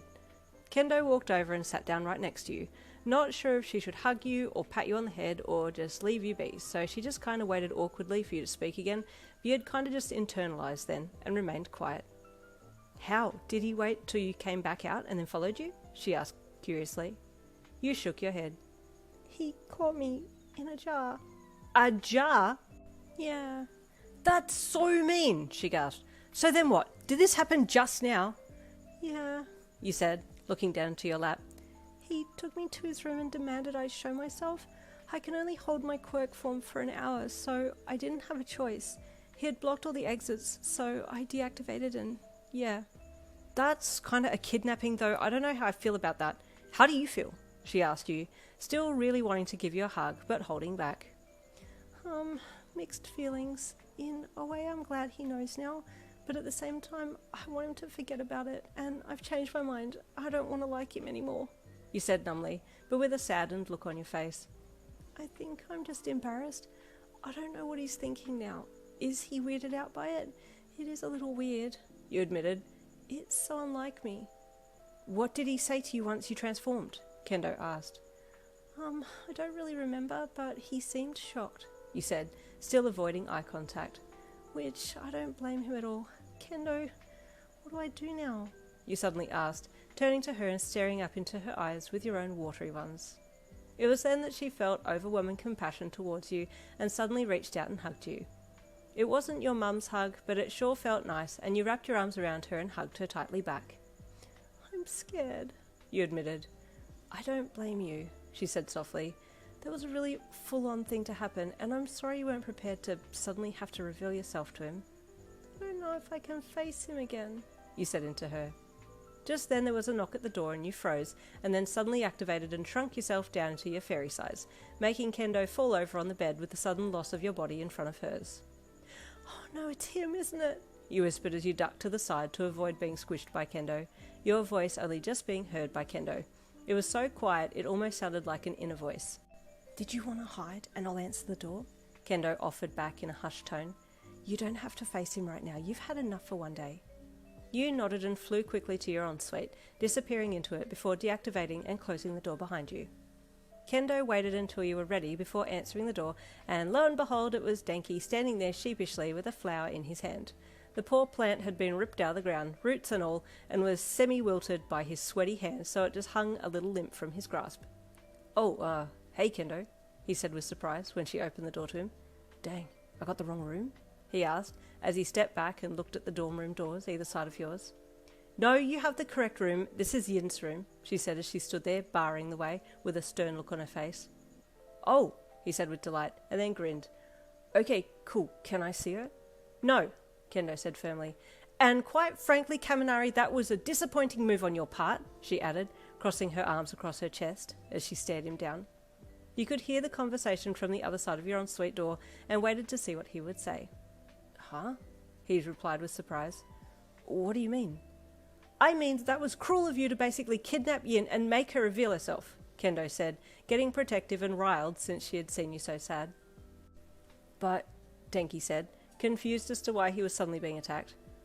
I didn't mean to be cruel. I'm really sorry if I've hurt her. I just wanted to know who was leaving me little notes and thank them, and I don't know, The remorse in his voice was palpable, and you quickly opened the ensuite door and stepped out, halting Kendo from saying anything else. I'm sorry for intruding into your locker, you said suddenly, hinging from the waist with an extended bow towards Denki. I shouldn't have trespassed on your property. No, it's totally fine. Denki said with confusion, looking past Kendo to you. I'm sorry for stealing you in a jar, Yin, he added, bowing towards you himself. I can't believe you stole her in a jar, Kendo growled at Denki as he remained in a bow. How dare you? She's not some kind of bug to capture. I'm so sorry, Denki wailed, looking up at her from his bent-over position. Honestly, I didn't mean it like that. It's okay, you said quickly, looking up and straightening. It's okay, Kendo. Please don't be mad at him. If you hadn't stepped out, Yin, I was going to knock him flying, Kendo seethed in sisterly protectiveness. It's okay, you placated her quickly. Yin, this is for you, Denki suddenly said, thrusting the limp flower out towards you, still half bowed.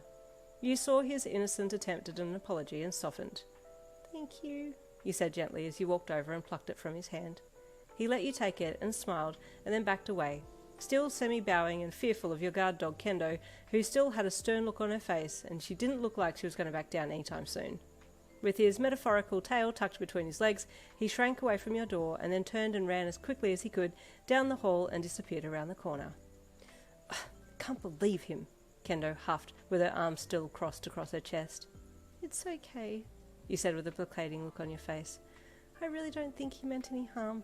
He just wanted to know who it was that was putting letters in his locker, you said, trying to support his side of the situation. He let intrusive thoughts win. Who would ever think to catch someone in a jar? Kendo said, throwing her hands up in the air. To be fair, who would think of flying into someone's locker to put a little note in there? He replied sheepishly. Kendo sighed. I guess you're both a little unorthodox in that regard, she said. Denki was all full of mixed feelings when he made it back to his end of the building. He was excited that his wish had come true, but now he didn't know what to do. He'd never had anyone return his feelings before. Rounding the corner, he ran smack into Kiri, who was on his way to the kitchen to eat. Oh, sorry, dude, Denki apologised, stumbling back after running into the robust redhead. It's okay. Are you okay? Why are you running so fast? Kiri asked with confusion. Man, I have so much to tell you. Where are you going? Do you have time to talk? Denki asked. I'm just going to make some dinner. I did a workout early, and hey, I think the new girl might come with me to the gym too. We were chatting about gym stuff, and I'm really excited, he said, with a sparkle in his eye. She seems really nice, but I haven't talked to her much, Denki said. Yeah, because you're too keen on Yin, Kiri said with a giant grin. How is that all going, by the way? That's what I wanted to talk to you about, Denki said with a sweat-dropped look on his face. What happened? Kiri asked with concern. Come on, let's walk and talk. So I think my plan backfired a little, Denki admitted as he fell in step beside Kiri. So, you know how you said not to scare her? Well, actually, wait. I need to back up a little bit. The person dropping the notes in my locker is Yin, Denki revealed. What? Kiri said in shock. How do you know? Did you see her? Well, that's where I think I went a little too far, Denki admitted. What did you do, bro? Kiri asked with concern. Well, Sero and I were hiding and watching my locker, and we saw this little firefly-looking thing fly into my locker vent, like you and I saw the last time, he said. Yeah? Kiri asked, prompting Denki to continue. Yeah, so when the firefly flew in, Sero and I ran forwards and opened the locker, and then we caught her, Denki said sheepishly. In your hands? Kiri asked curiously. No, in a jar, like catching a beetle or something, Denki added with an apologetic look on his face. You did what? Kiri asked in shock. It was kind of Sarah's idea, but I thought it was a good idea at the time, but I didn't consider how she might feel or how anyone might have felt being caught in a jar, Denki said sadly. I only thought about it afterwards. But what did you do with her? Kiri asked, pulling to a stop once they had entered the kitchen. I took her to my room and I made sure everything was locked or closed so that she couldn't get out, and then I undid the lid of the jar and I told her to reveal herself. She did try and make a run for it, but I stopped her, and then all of a sudden she just, poof, turned from this cute little flying thing into herself, and I was in shock and I really didn't say much, but I'm super happy. But then she ran out of my room and I feel bad, so I then went to her room and then I got her a flower or two, and I wanted to apologise, but Kendo was there and she told me off, and Yin looked sad, and now I think I've ruined everything, Denki said, saying everything all in one go. Kiri just stood there and stared at Denki for the longest time, trying to process everything that had been said, and then he shook his head.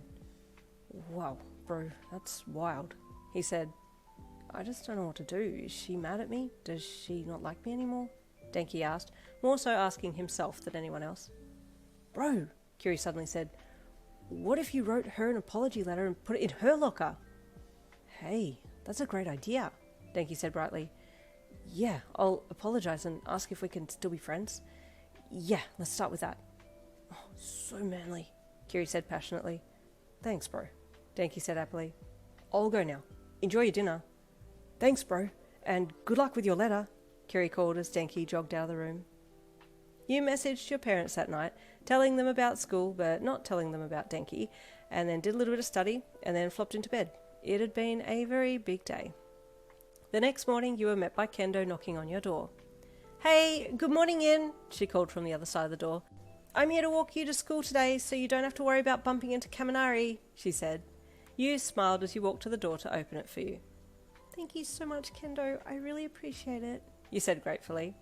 He's such a jerk. I won't have him treating you like that, and if he even so much as tries to talk to you today, he'll have me to answer to, she said firmly. You smiled apologetically. It's okay, Itsuka. I really don't think he's that kind of person. I think he feels really badly about what happened, you said. Well, I'll still be here for you, Kendo said with a firm nod. You ready? Let's go. And so off to school you went, side by side with your acting big sis, Kendo. It was busy at school, but oddly you didn't see Denki once. You didn't know what you would have said to him if you'd seen him. Now that things were a little bit awkward, you didn't like that. Maybe I should seek him out and talk things out, you thought throughout the day.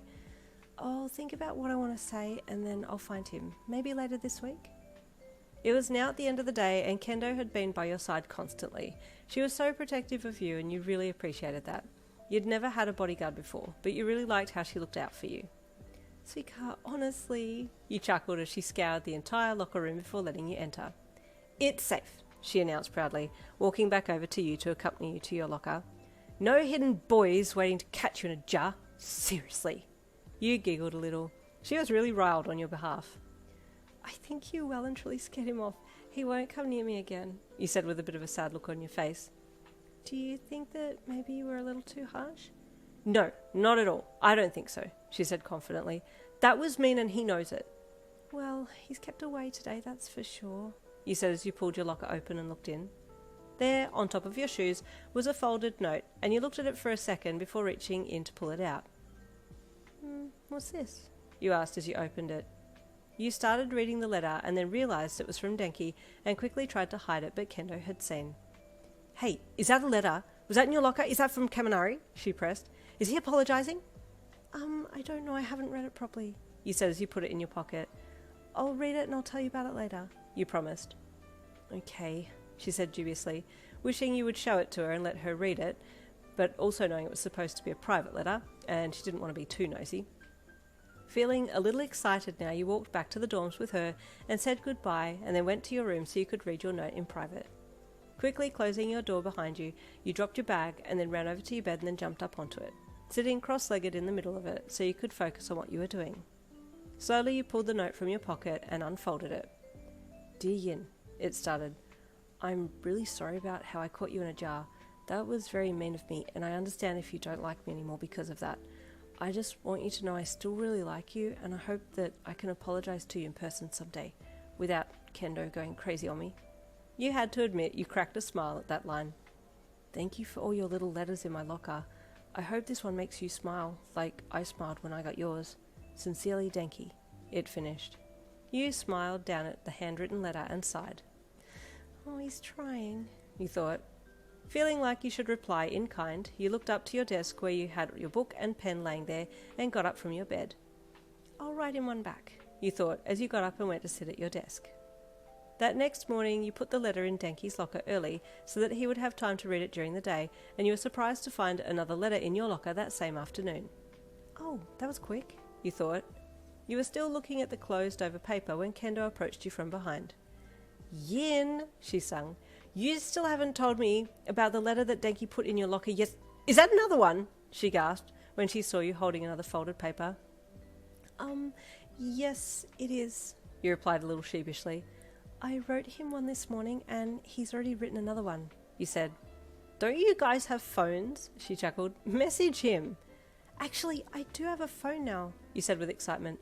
But I don't have his number, you added sadly. You don't have mine either. Let me give you my number, she said, pulling her phone from her pocket. And tell me what you two have been talking about. He's being really nice about the whole locker and jar thing. He apologized again. Suika, I promise he's nice, you said with a pleading smile at her. She eyed you. She held her phone out to you. I don't quite trust him, but I also don't want to get in your way, she said, wiggling her phone at you. You looked down at it. Suika, I'm sorry, I don't know how to put numbers into phones. Can you help me? You asked. Denki had better be good with phones. If he's going to hang with you, he can teach you things, Kendo said as she pulled her phone back to herself and opened it to new contacts to put your information in and then message you. In your letter to Denki, you had accepted his apology and told him that you still liked him and that you did want to be his friend, but you were just shy and you appreciated his patience with you, and he had replied that he was happy that you weren't mad at him. Could we maybe meet on the school roof tomorrow at lunchtime? He asked in his letter. I want to ask you something. I'll be waiting there at 12 p.m. 12 p.m? You thought, your stomach filling with butterflies. What's he going to ask me? All that next morning you were fixated on Denki.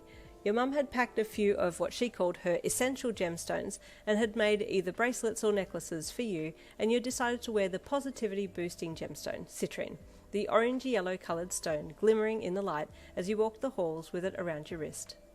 I see you're wearing a new bracelet today, Kendo said after first class while you were getting a drink of water together. I've seen you wearing other ones like blue and black and sometimes a purple one. At first I thought they were just cute accessories, but do they have a meaning behind them? Yes actually, you said. My mum is very much into gemstones and natural healing, like I told you before, so they're from her. Each gemstone has a specific power or thing they help with. This orange stone is for positivity and happiness. Any particular reason you want to be more positive or happy today? Kendo asked as she leaned down over the bubbler and sucked in some water. Well, yes, actually, Denki asked me to meet with him on the roof at lunchtime today, so I want to push as much positivity out there as possible, you said. Kendo, at hearing that you would be meeting Denki, sucked water into her mouth with such force it went down the wrong way, and she started choking and spluttering in surprise. When? She coughed. When did he ask you? In his letter, you replied. Are you okay? Poor Kendo was trying to regain her composure, but that was proving to be quite difficult at that time. Are you going to go? She asked, smacking herself in the chest as she continued to cough. Yes, I think I'm ready to face him, you said confidently. Well, with as much confidence as you could muster. Did you need me to be standing by? She asked as she slowed her coughing. I think I'll be okay, you replied with a reassuring smile. But if you want to wait at the foot of the stairs, I'll meet you after and can tell you what was said. I just want to make sure that you're okay and you're not going to get scared and not know how to get out of the situation, she said. I know you're shy and I don't want you to feel trapped. That's very kind of you, Suika. Thank you for being such a good friend to me, you said gratefully to her. I really appreciate you looking out for me, but this time I think I'm going to be okay. I'm trying to be more confident. You're doing an amazing job, she said with a smile. I'll wait for you at the foot of the stairs, but if you do need me, just open the door and come running out, and I'll know to jump in. Okay, thank you, he said with another smile. I know I'll be okay though. I've had time to work this one through.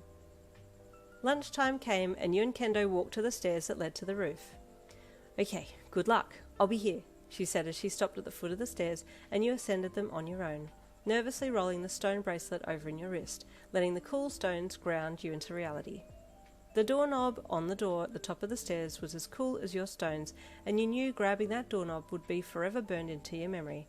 Just the feeling of it in your hand, the anticipation of what was coming on the other side of the door, the butterflies in your stomach, seeing Denki, wondering what he was going to ask you, all of it swirled around in your mind like the colours of a rainbow, all distinct, yet all together. In a second, you'd opened the door and stepped out into the brilliant sunshine beyond, blinking a few times as you looked ahead for Denki. There he was, standing in the middle of the roof, with his hands in his pockets. But when you looked at his face, you could see he was worried or nervous about something, and you gave him a small smile. Hi, Denki, you greeted shyly as you stopped in front of him. Hey, Yin, he said with a nervous smile. Can I apologize again? He asked nervously. I'll apologize every day for the rest of my life if I have to. I just want you and I to be okay. You don't have to apologize again, you said kindly. It's okay. We're past that. Leave the past in the past. It's behind us now, you added, thinking that you sounded just like your mum. Okay, he said, fidgeting a bit, nervously shifting his weight from one foot to the other. Listen, my timing might be real bad, and I'll respect your decision, but you're really so super cute, and I really would like to date you, but I get if it's a no, and I get if you need time, and I get if it might have been a yes before, but it's a no now, or a maybe, or I don't know, he said, not really knowing what to say at that exact moment. Your heart started beating wildly, and your feet locked to the floor as you heard him ask his question. No one had ever asked you out before. This was all so new to you, but you knew you just had to go for it. You couldn't back down now. Yes, you said softly. Yes, yes, it's a no? He asked sadly. No, yes, it's a yes. I would like for you to date me, for us to date, you said shyly, looking down to avoid eye contact as he stared at you, trying to process what you'd said. Seriously? He said with excitement, as soon as it had sunk in. You just nodded. Wow, man, I've never really done this before, but do we make it official now and say we're boyfriend and girlfriend, or are we talking, or is this kind of a little thing, or, he asked, wanting to make sure that you were both on the same page. You hummed as he looked back up at him. I'm not really sure either. I've never had someone tell me they want to date me before. He hummed with a chuckle. Okay, slow. We can take it slow, yeah? No need to rush. I like you. You like, me. He paused for a second to see if you would confirm his statement, and you nodded shyly and scratched your cheek. Yes, he said excitedly. Okay, so we're just at the getting to know each other stage, but will you give me another chance to ask you out again and make it official when you're ready? He asked hopefully. Yeah, of course, you said with a small shy smile.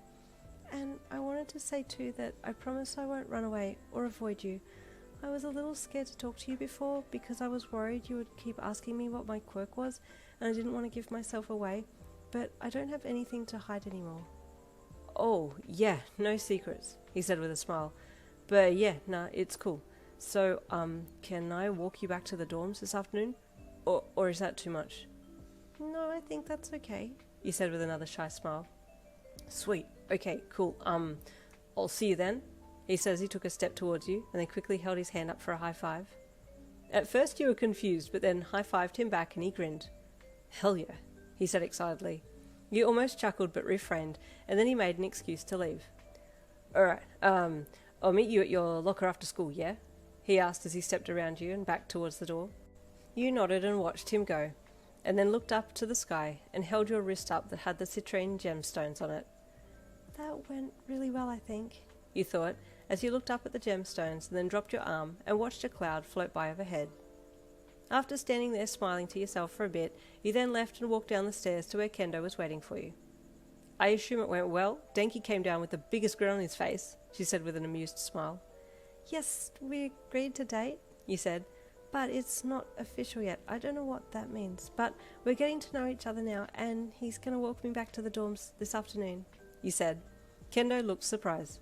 Geez, you guys move quick. Maybe I need to be dropping letters into lockers. It worked for you guys.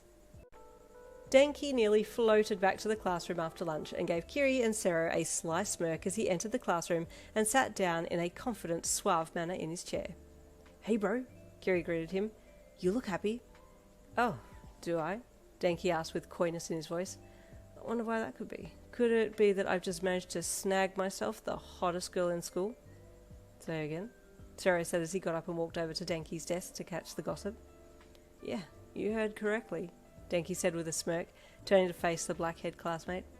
I just spoke to Yin before, and we're pretty much a thing now. Just taking it slow though, you know.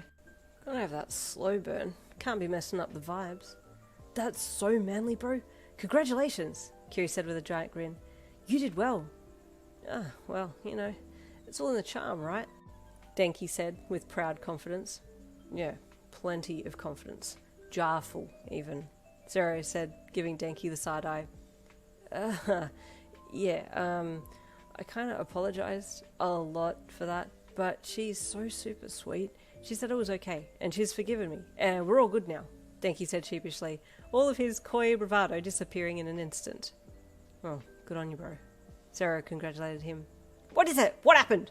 Mineta asked as he came bouncing over to get in on the gossip. Denki here got himself the cutie from Class 1B, Zero said, jerking his thumb towards Denki.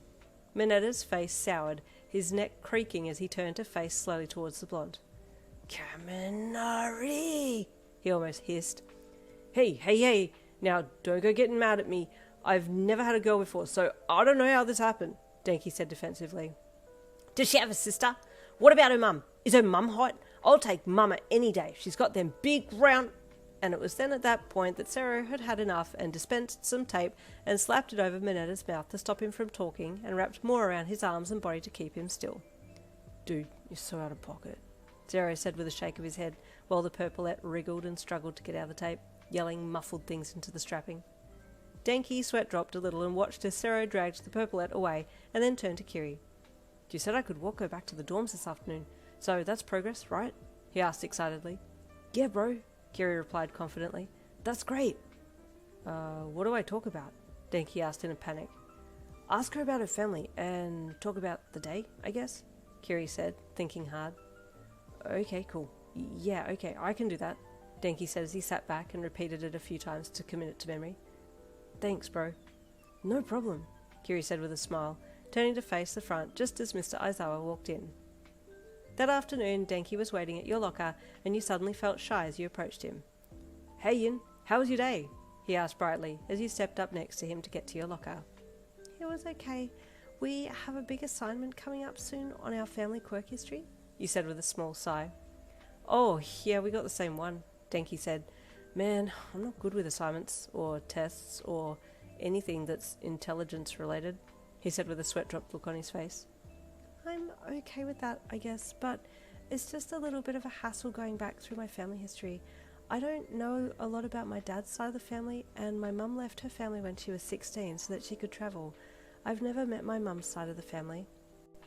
Oh, Denki said, stepping back for you to open your locker to get your books for homework in your bag as well. What about your dad's side of the family? Have you met them? He asked you. You hummed as you closed your locker and looked thoughtful for a second. I do remember snippets, I guess. I think I remember my grandma's face vaguely, and I remember there being a lot of yellow in her house, you mused. Yellow's a good colour, right? Denki said with a grin as he pointed to his hair, and you both walked out of the building. Yes, you said with a small smile, and giggled when you realised what he was meaning. So, I've never really asked you before, but one of my classmates mentioned something about your family being Faerie? Denki asked. Yes, you nodded. My dad is full fairy and my mum is full human, so I'm half fae, you admitted. Like I said before, I kind of avoided the topic before because I didn't want you to ask about my quirk and find out my ability to shrink down to fairy size, because then you would have put two and two together and realised I was the one putting letters in your locker. But now that you know, like I said, I don't have anything to hide. And I love those letters. I still have all of them, he admitted. You do? You asked with surprise, looking at him. Yeah, he said with a chuckle and a back of the head scratch. Is that weird? No, you shook your head. Because I still have all of yours. Denki blushed and coughed a little, covering his lower half of the face with his hands so you wouldn't see the bright blush on his face. That's so cute, he thought, then cleared his throat to continue. So, you can shrink down. Is that it? Yes, I have a little bit of magic as well, you said. I glow a little, just like my dad, and he said it's because of magic, but I don't really know what it does, you queried. I guess you'll find out more about yourself when you do this assignment, right? He said with a smile. So, I know you like to draw and paint. Is there anything else you like? You chatted as you walked, finding that he was a relatively easy person to get along with, and you were a little disappointed that the walk was so short since you were still chatting when you got to your dorm room door. Damn, Denki said when you stopped outside the room. I wanted to talk more, but I guess I better let you go. We could talk later, you said hopefully. Oh, I got a phone. No way, Denki said excitedly. Add me. I don't really know how to work my phone yet. I have Kendo's number in my phone and my parents, but that's it. Do you know how to do it? You asked him. Babe, he said with a suave smile. I invented the phone. I know all about phone stuff. You did? You asked dubiously. No, I didn't, but I'm good at phones. Hey, how about later, if you're free, we could chill in the common room and I'll show you how to use the phone. We can download Insta, TikTok, Discord, YouTube, Pinterest, Twitter. The list goes on, he said excitedly. You gave him a blank stare but nodded. Yes, please, I don't know any of those, you said sadly. Cool, okay, give me your phone and I'll put my number in and then we can hang later, he said excitedly, taking your phone to put his details in. After parting from Denki, you rang your mum to fill her in on the details, excitedly telling her about Denki, and she seemed very happy for you. She remembered him from the move-in day, and she said he was welcome home any time, which you were excited to tell him. And how's school going? Your mum asked. Is the workload hard? It's okay, you said. I do have an assignment coming up about quirk history, so I'll have to ask you and Dad about the family history so I can answer the assignment questions, if that's okay. That's fine, my love, your mum said. You have work this weekend, don't you? Would you like to come and stay over this weekend? Yes, please, you said quickly. I miss you and Dad. Everyone here is so lovely, but I haven't seen you guys in the longest time, and I miss the house too, you admitted. Well, I'll make sure to have your room set up and your favourite food on the table so that you get a proper welcome back, your mum said, smiling down the phone to you. Thanks so much, Mum, you said gratefully. I'll ask you and Dad some questions about our family history too, so that I can make a start on this assignment, you said with a smile into the phone. I'll let Dad know, your mum said with a small chuckle. He'd better be ready to tell the truth, she thought, smiling up at your dad as he walked into the room. Your dad saw that your mum was on the phone and asked her, through basic pointing and sign language, who it was on the other end. Your dad has just walked in, your mum said with another smile as she put the phone on loudspeaker. Say hi, Daddy. It's our baby on the phone. Hi, baby, your dad said brightly as your mum held the phone out to him. Hi, Dad, you said brightly. How's school going? He asked, standing there with hands on hips. It's busy, but it's okay. I'll be home this weekend and I need to ask you questions for an assignment, you said into the receiver. Oh, they want to know about the fearless leader, do they? Your dad said with a small smile. They want to know about my quirk family history, you said, and your dad's face fell. Oh, is that so? He asked, trying not to sound too nervous as he side-glanced your mum. Yes, but we can talk about it later, you said. I should probably go now, but I'll talk to you tomorrow. Sure thing, sugar, your dad said, as your mum pulled the phone back to herself. Have a good night, my sweet petal, your mum said kindly. Bye, Mum. Bye, Dad, you said, before hanging up, and your mum looked at your dad as she pressed end call. The ball is in your court, she said to your dad, and he sighed. I don't even know where to start, your dad said, as he lifted his hands to his head and rubbed them through his hair. Why are you so afraid to tell her? Your mum asked him as she reached across and rubbed his back. I don't want her to think any less of me, and it also puts a lot more pressure on her, since she'll know then, and she'll start asking even more questions that I don't really want to have to deal with, your dad said honestly. I'm here for you, your mum said gently. Yin is here for you too. We are a family unit and we stick together no matter what. This will be good for her, your mum said. Trust me, have I ever been wrong before? That's the problem. You have never been wrong before, and that scares me, your dad said, half jokingly. It will all work out, your mum said, as she stopped rubbing his back and stepped over to the kettle. Would you like some passiflora tea? After you finished your homework and other things, you sent Denki the first ever message. Hi, Denki. I have finished my homework. When are you free to meet in the common room? You sent to him. He replied immediately, which surprised you. You weren't expecting him to answer so fast. For some reason you'd thought that it took a little while for messages to go through. You didn't understand how it could be pretty much instant. Yeah, let's meet. Common room, level 2? He asked. Okay, you replied. You were about to put the phone down when you got another message from him. It was a picture that moved, and it was a short clip of a mouse doing the finger guns at you.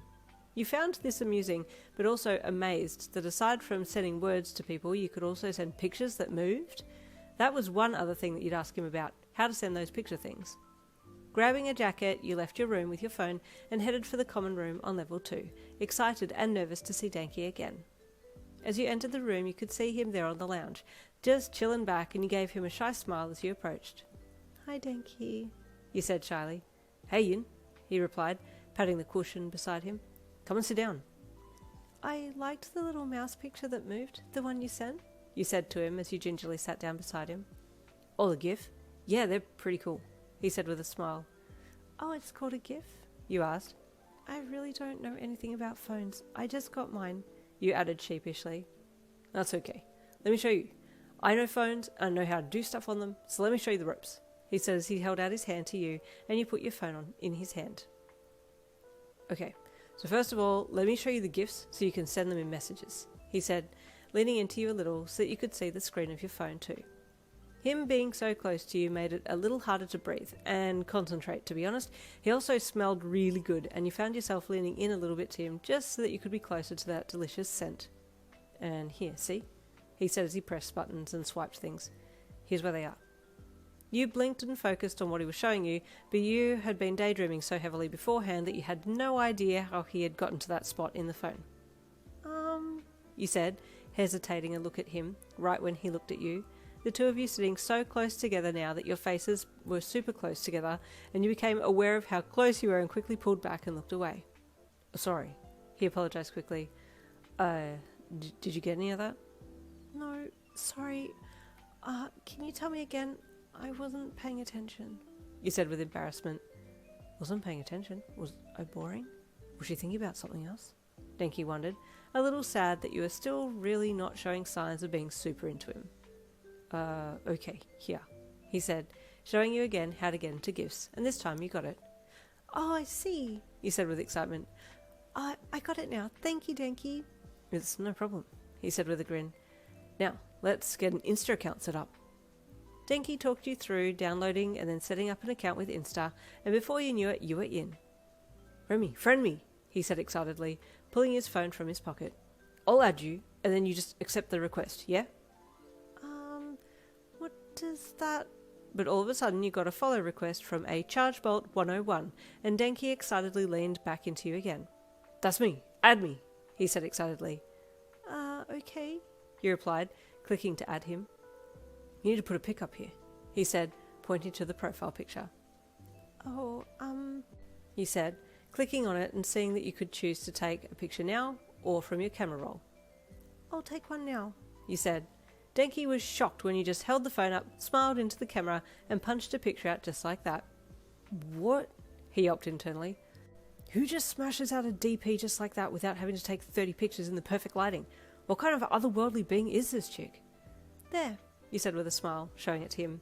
You looked flawless and his jaw dropped. "How did you do that?" he asked incredulously. "Do what?" you asked with confusion.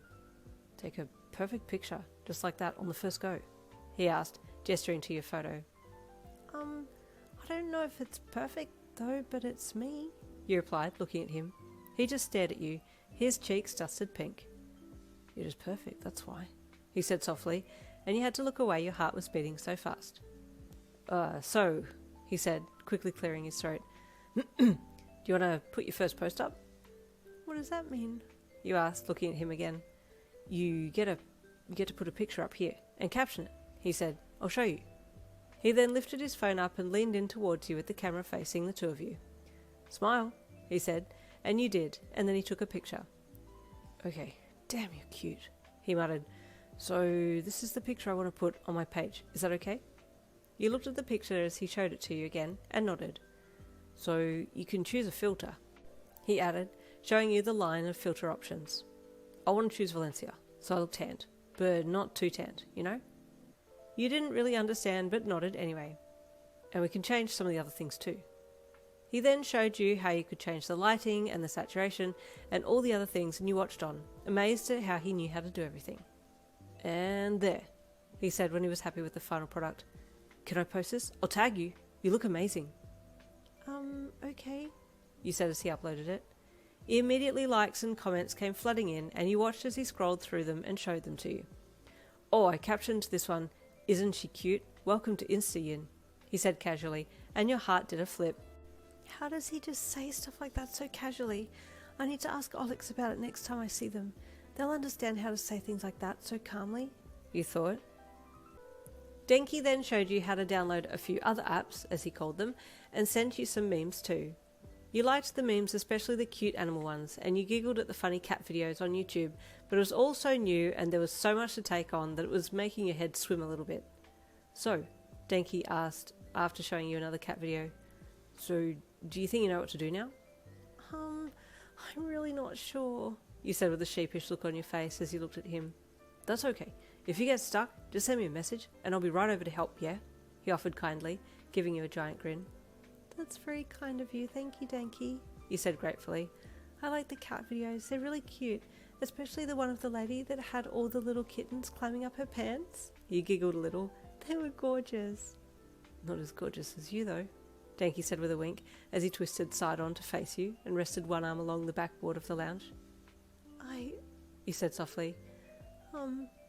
"Hey, I'm sorry if I'm coming on too strong. I just want you to know that I really like you a lot," Denki said, suddenly feeling a little unease from your end. No, it's not that, you replied shyly. I really like you too, but I just don't know how to reply when you say things like that. I like that you like me though, you added softly. "If I'm making you feel too awkward, please tell me," Denki said with a soft look in his eye. "The last thing I ever want to do is make you feel uncomfortable." It's okay, you said with a smile, trying to mirror his body and twist to face him as well. "I know it's getting a little bit late," Denki said as he slowly slid his left hand along his left leg a little and started to move in towards you. "So I should probably let you go to sleep, yeah?" Yeah, I guess, you said regretfully. Denki kept moving his hand a little closer and a little closer to the edge of his knee, wanting to reach across and touch your hand that was resting on your own knee, but the conversation paused then and he couldn't quite make that jump. Okay, you said as you made a move to get up. "I'll walk you," he blurted out suddenly, jumping up at the same time that you went to stand up, and he crashed into you, knocking you off balance and back onto the couch as he fell onto you. "Oh," you gasped with surprise, quickly placing your hands up on his chest as he fell onto you. You were both surprised by what happened and stared into each other's eyes for a second before Denki apologised profusely and got off you, quickly offering his hand to get you up. I'm sorry. I got a bit overexcited," he admitted sheepishly as he used his hand to pull you up off the lounge. You gave your hand to him and he gently helped you up, and then you took your hand back, much to Denki's dismay. He really wanted to hold your hand. It was so soft and small in his. Okay. Well, let's go," he said, walking with you to the door and out down the hall. You chatted lightly as you walked, your hands swaying in unison side by side with each other as you made your way back to the elevator and upstairs to your level. Denki was keenly aware of how close he was to you, and a few times he tried to brush the back of your hand with his, but didn't quite manage to make the connection. You didn't notice, though. You were still thinking back to the incident on the lounge and his weight on top of you and the feelings that it had made you feel. He wasn't too heavy, but he had some weight to him, you thought, as you swung your arm by your side. You were almost back to your room now, and Denki was running out of time to hold your hand. In desperation, he went to grab for it, but you used that hand to reach your door handle, and he had to quickly raise his hand up and run it through his hair to make it look like it hadn't been a failed hand-holding attempt. "Thank you for your help tonight," you said kindly to him. "I'm still not super confident with using my phone, but I know that I'll get there, and I know you're happy to help me if I need it." "Happy to help is an understatement," he said emphatically, letting his hand fall to his side again. "You call, and I'll be there." He gave you a wink and the finger guns, and you cracked a smile at his antics. "Okay, night," you said softly, then pushed your door open and entered and said another small goodbye as you closed your door behind you. Denki sighed lightly and then pushed his hands into his pockets and headed off back to his room. I really wanted to hold her hand, but maybe it's too soon, he thought as he wandered back down the hall. The next morning you walked to school with Kendo. Denki had messaged you that morning to ask if you wanted to walk together, but you had already left with Kendo, so you asked him if you wanted to have lunch together instead. He was elated that you had been the one to ask this time. He was happy that it didn't feel so one-sided. With him agreeing immediately, you put your phone away so that you could talk to Kendo about the happenings. He's easy to get along with and very knowledgeable with the phone, you said as you walked beside her. That's handy, I guess, she replied. He hasn't made you uncomfortable, has he? Like tried to kiss you or anything? You nearly jumped out of your skin. Kiss? You gasped with mortified surprise. No, not at all. You were so shocked you couldn't get a proper sentence out, and Kendo chuckled at your reaction. If he does ever try and you don't want him to, just punch him in the face, she said sternly. Punch him? I could never punch him, you said with horror. Okay, I'll punch him for you, she said with a firm head nod as you approached your locker. Please don't, you said with a pleading face. He would never try and do that. You can never be too sure, she said with a knowing nod. Boys can be like that sometimes. The conversation fizzled out then, and you got your books for the first class and then walked with her there. In first class, your teacher gave you a little free time to go and research for some things in the library to help with your quirk ancestry assignment, and you and Kendo walked over together to see if you could find some books on your background. What would you be looking for? Kendo asked in a soft voice as you entered the library. Fairy books? Yes, I think so, you replied. I honestly don't know a lot about my own ancestry. Okay, cool. I'm going to see if I can find anything much on morphing body part quirks.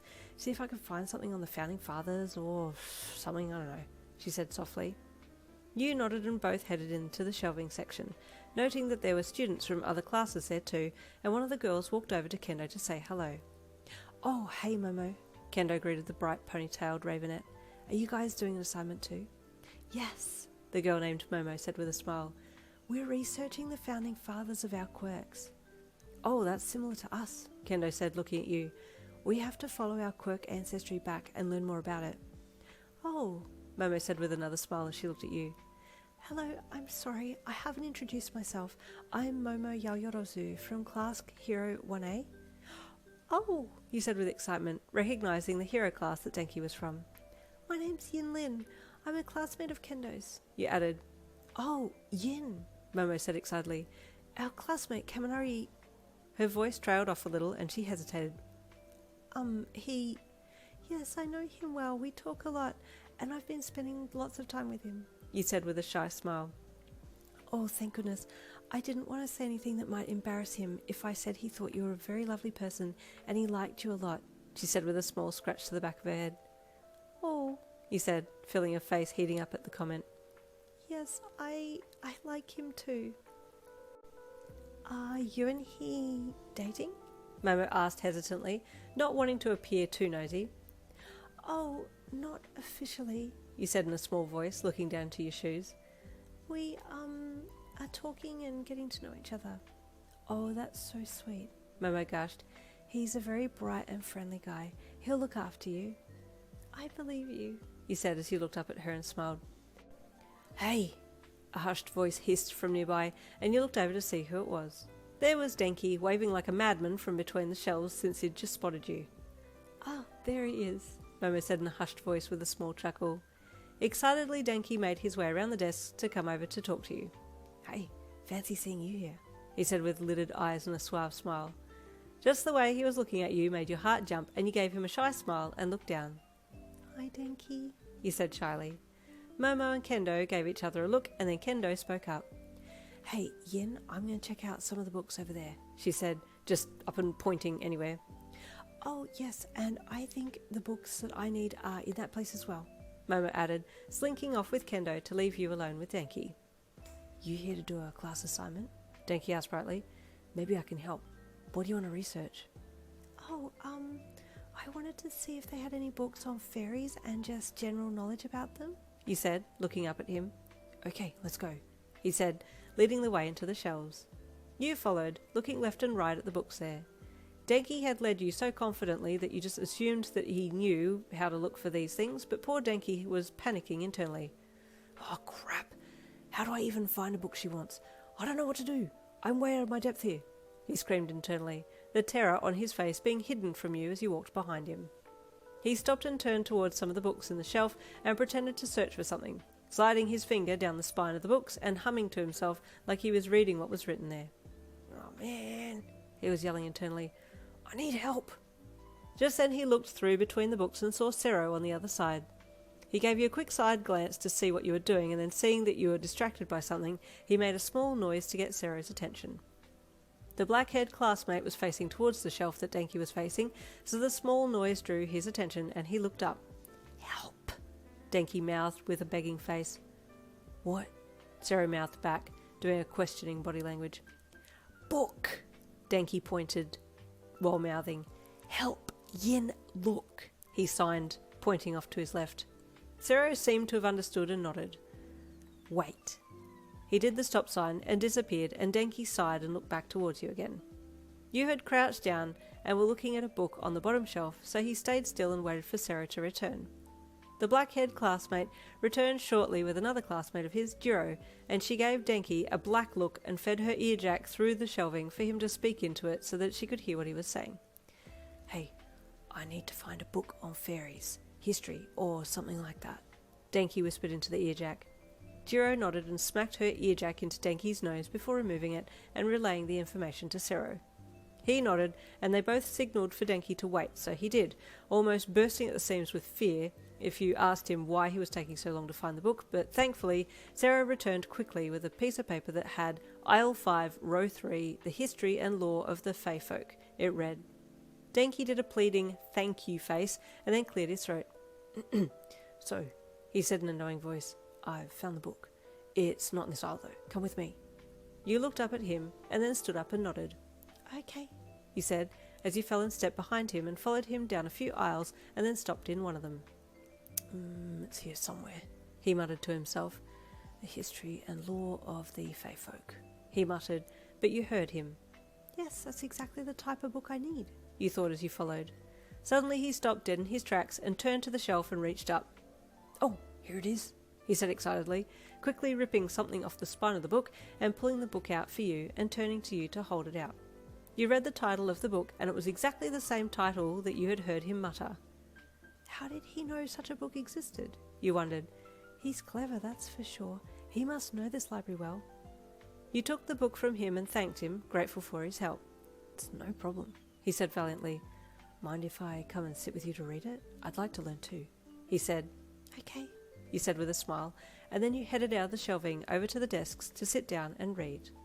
While you were walking, Denki discreetly pulled a piece of Sero's quirk tape off his leg, where the classmate had been hiding on the other side of the shelf, and shot his tape through to stop Denki from walking past the book.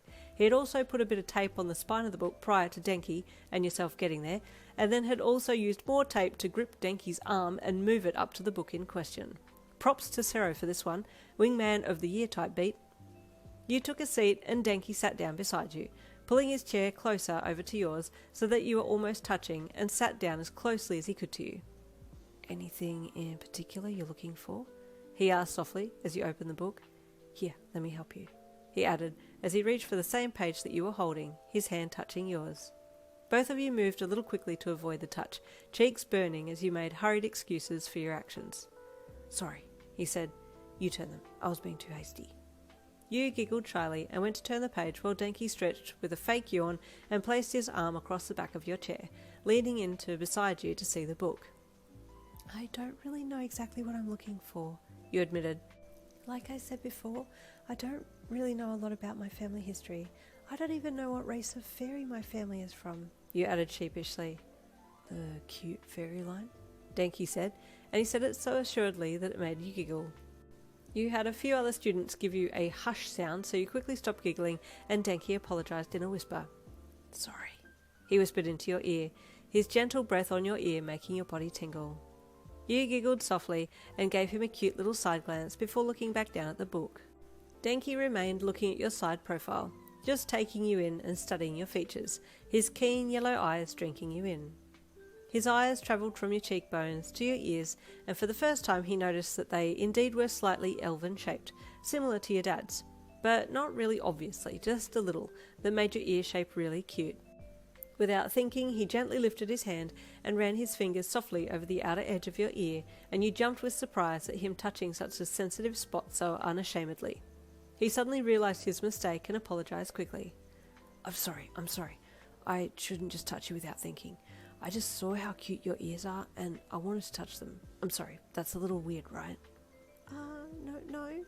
I'm just not used to somebody touching my ears, you said shyly.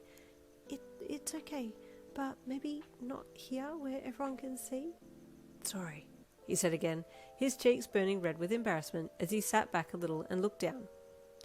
Someone needs to help this guy, Zero said quietly to Kiri. The pair were sitting a little distance away watching Denki fight for his life. He just looked like an excited puppy that didn't quite know how to express himself yet. Tonight, we'll give him some tips, Zero said with a sigh. Before you even had a chance to look through the contents page of the book, though, the bell sounded to signal the end of that class, and you and Denki both looked up at the speaker overhead. Damn, already?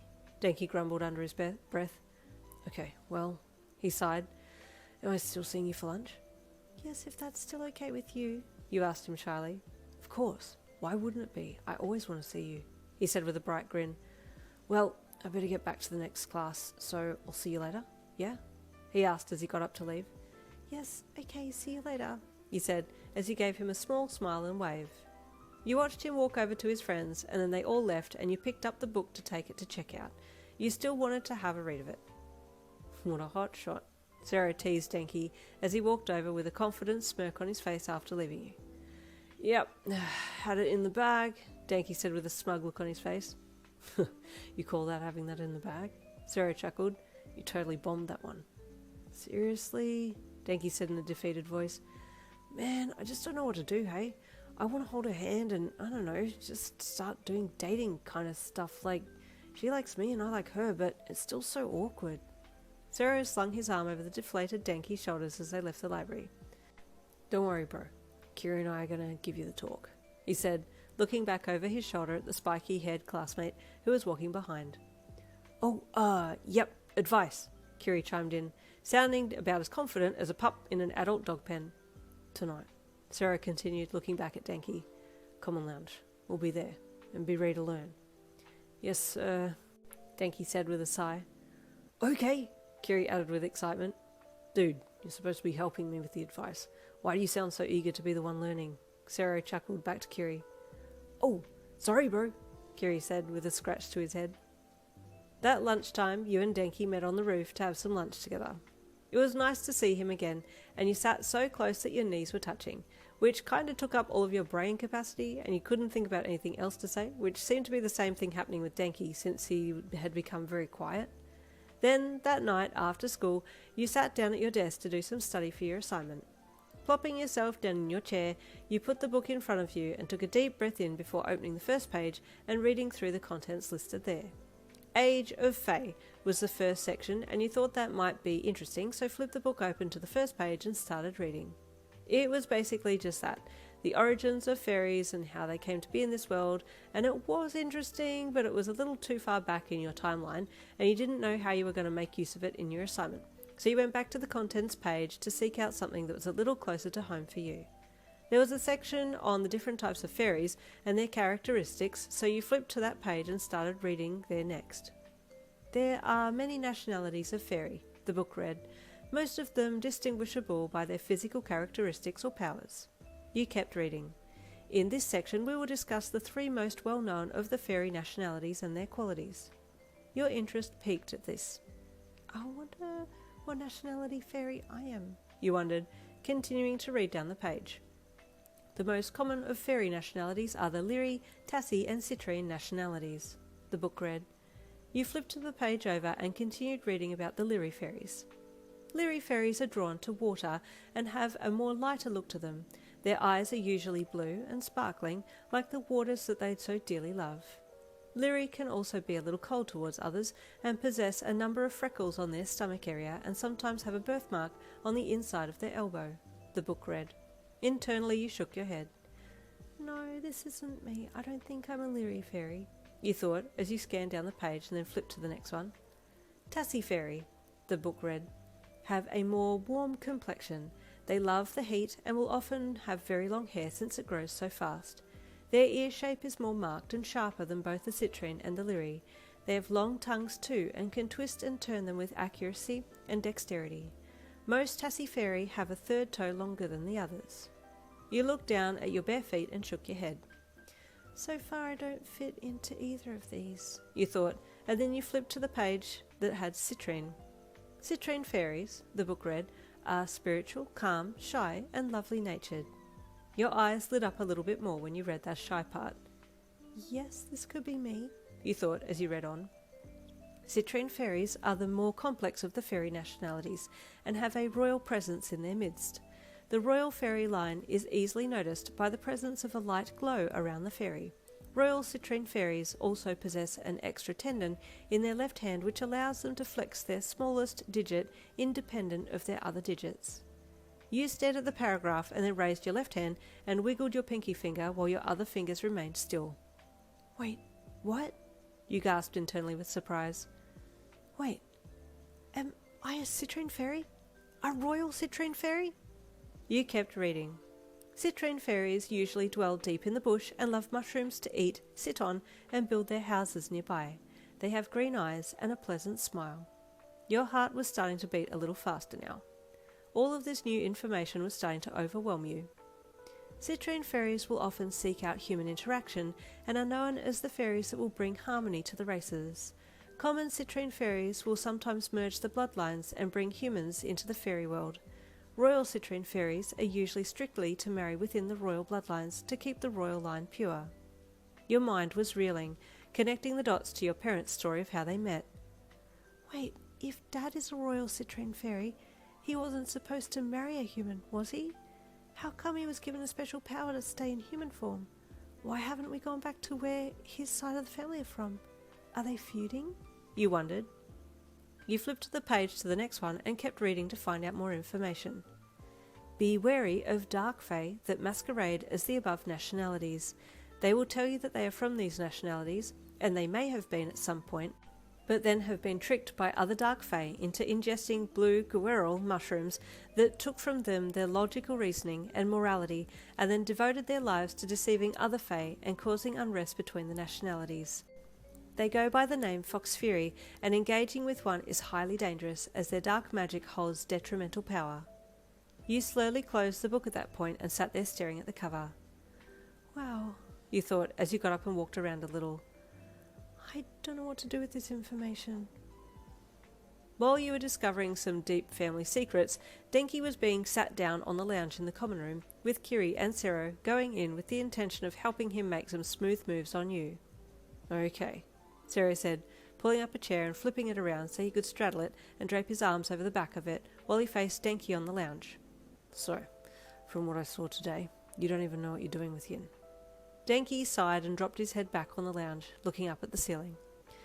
Yeah, man, like I said, I just don't know how fast or slow to take it. I don't know if I can start getting closer or what. But hey, we sat together for lunch and my knee touched hers, he said, dropping his head and giving Sero this look of, "Hey, how do you like those smooth moves?" Sero face-palmed. Is that what's got you in a good mood? He asked with a chuckle. You're so stoked with something so simple. I gotta start somewhere, right? Denki wailed. What do you think, Kiri? Sero asked the redhead, who was just listening in to the right. That's a pretty manly move. I'd be happy with that, he admitted. My man, Denki said, leaning over to fist bump the redhead. Ugh, seriously, guys? Sero sighed. Well, what would you do? Denki asked Sero, somewhat defensively. You gotta play it cool, man, Sero said, leaning over the back of the chair a little more and giving Denki a small smirk. Let her make moves. You gotta show a little interest, but not too much. Make her chase you. Oh, I see, Kiri said softly from the sidelines, invested in the conversation.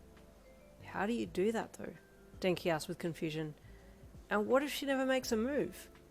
She will, eventually.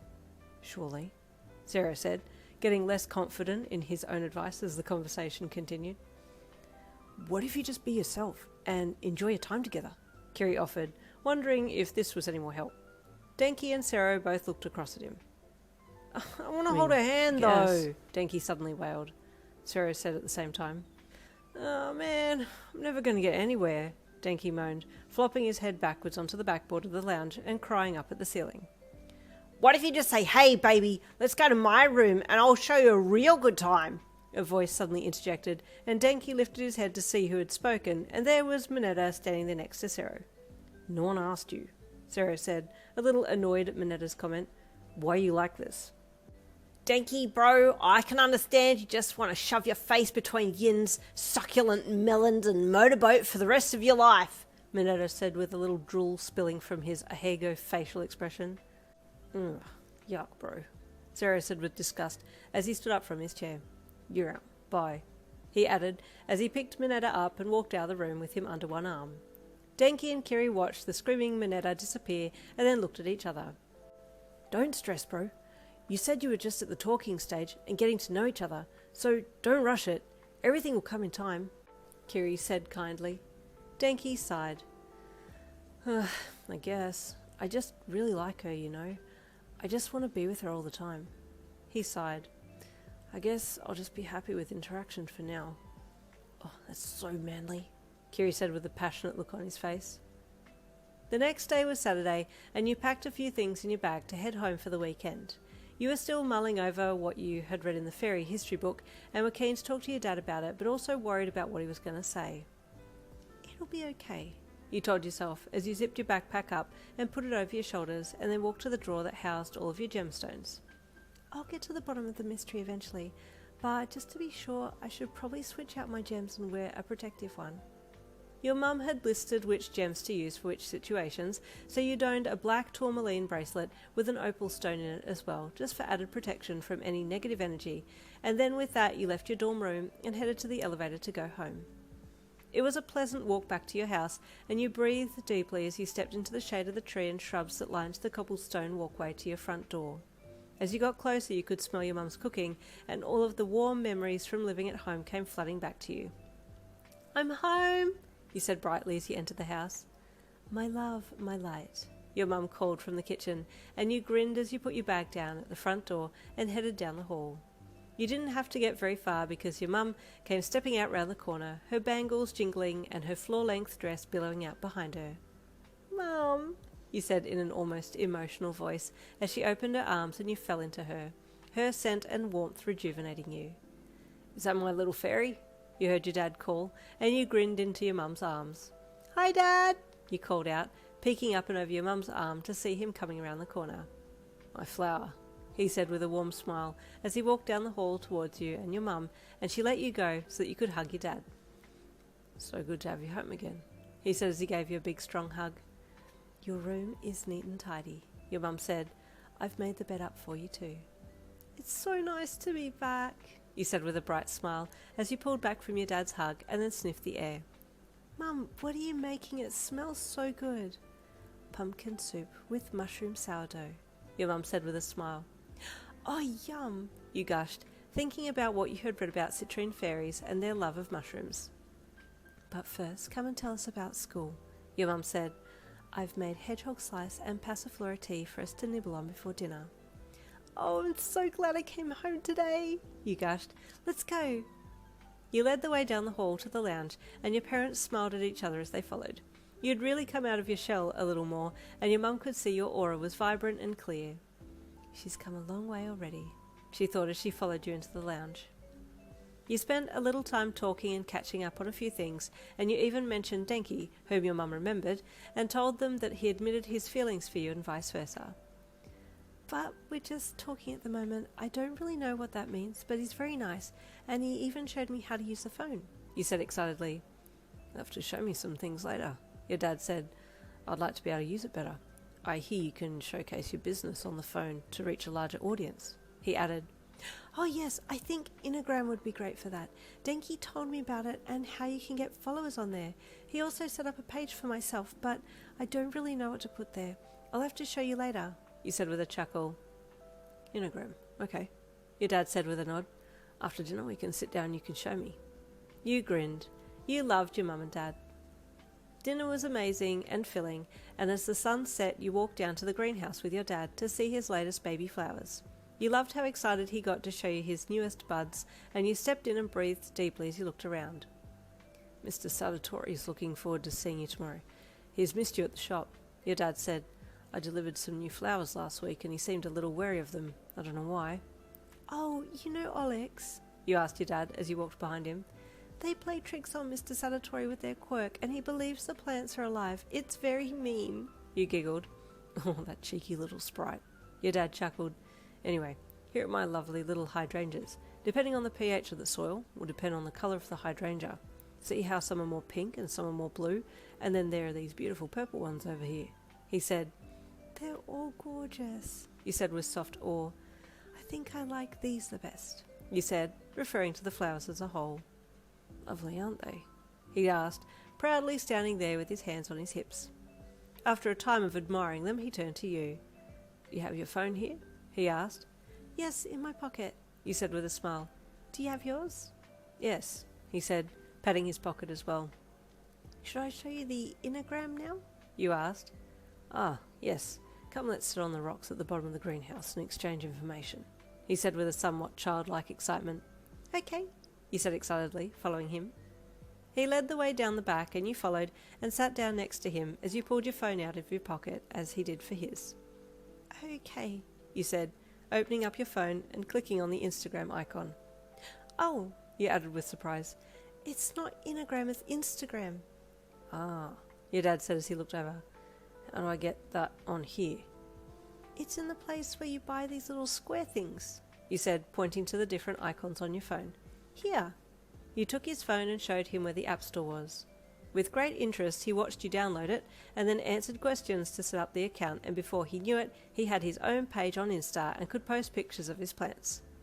Let me take some pictures now, he said excitedly as he took the phone from you and stood up to go and take some pictures. You watched your dad switch apps to the camera app and start clicking away, and you chuckled when his pictures kept coming out too dark. Dad, you might need to wait until tomorrow when the sun comes up. You said gently.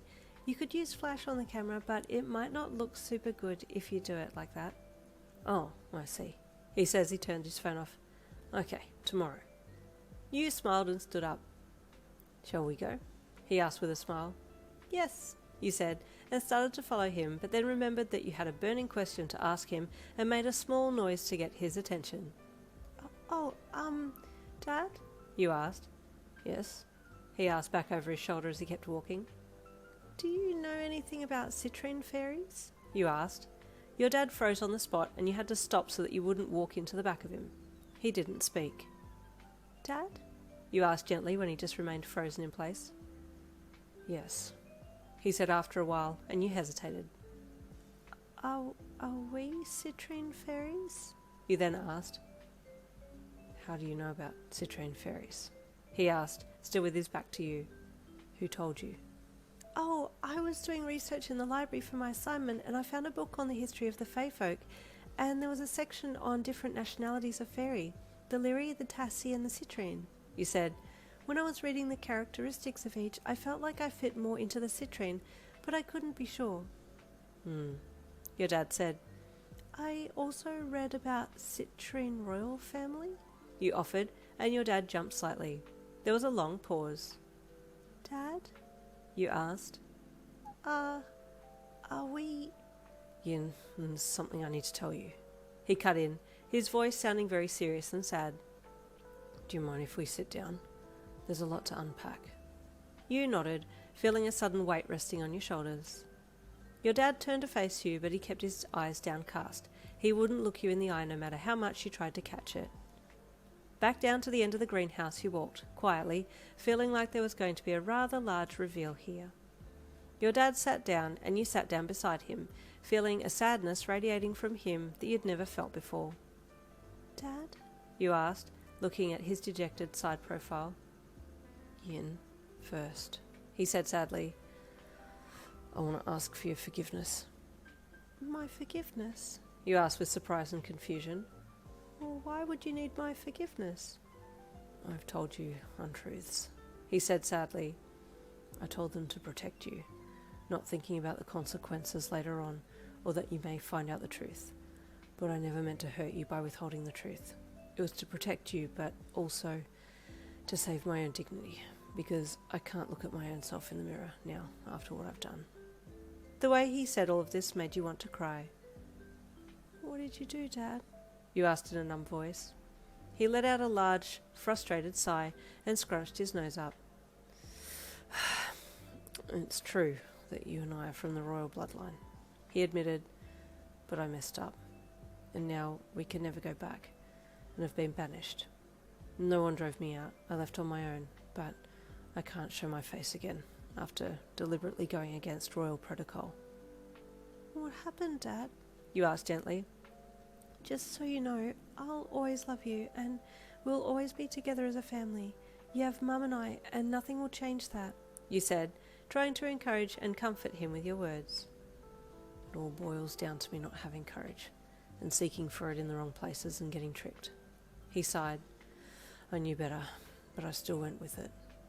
Who tricked you? You asked him. Can you tell me the story?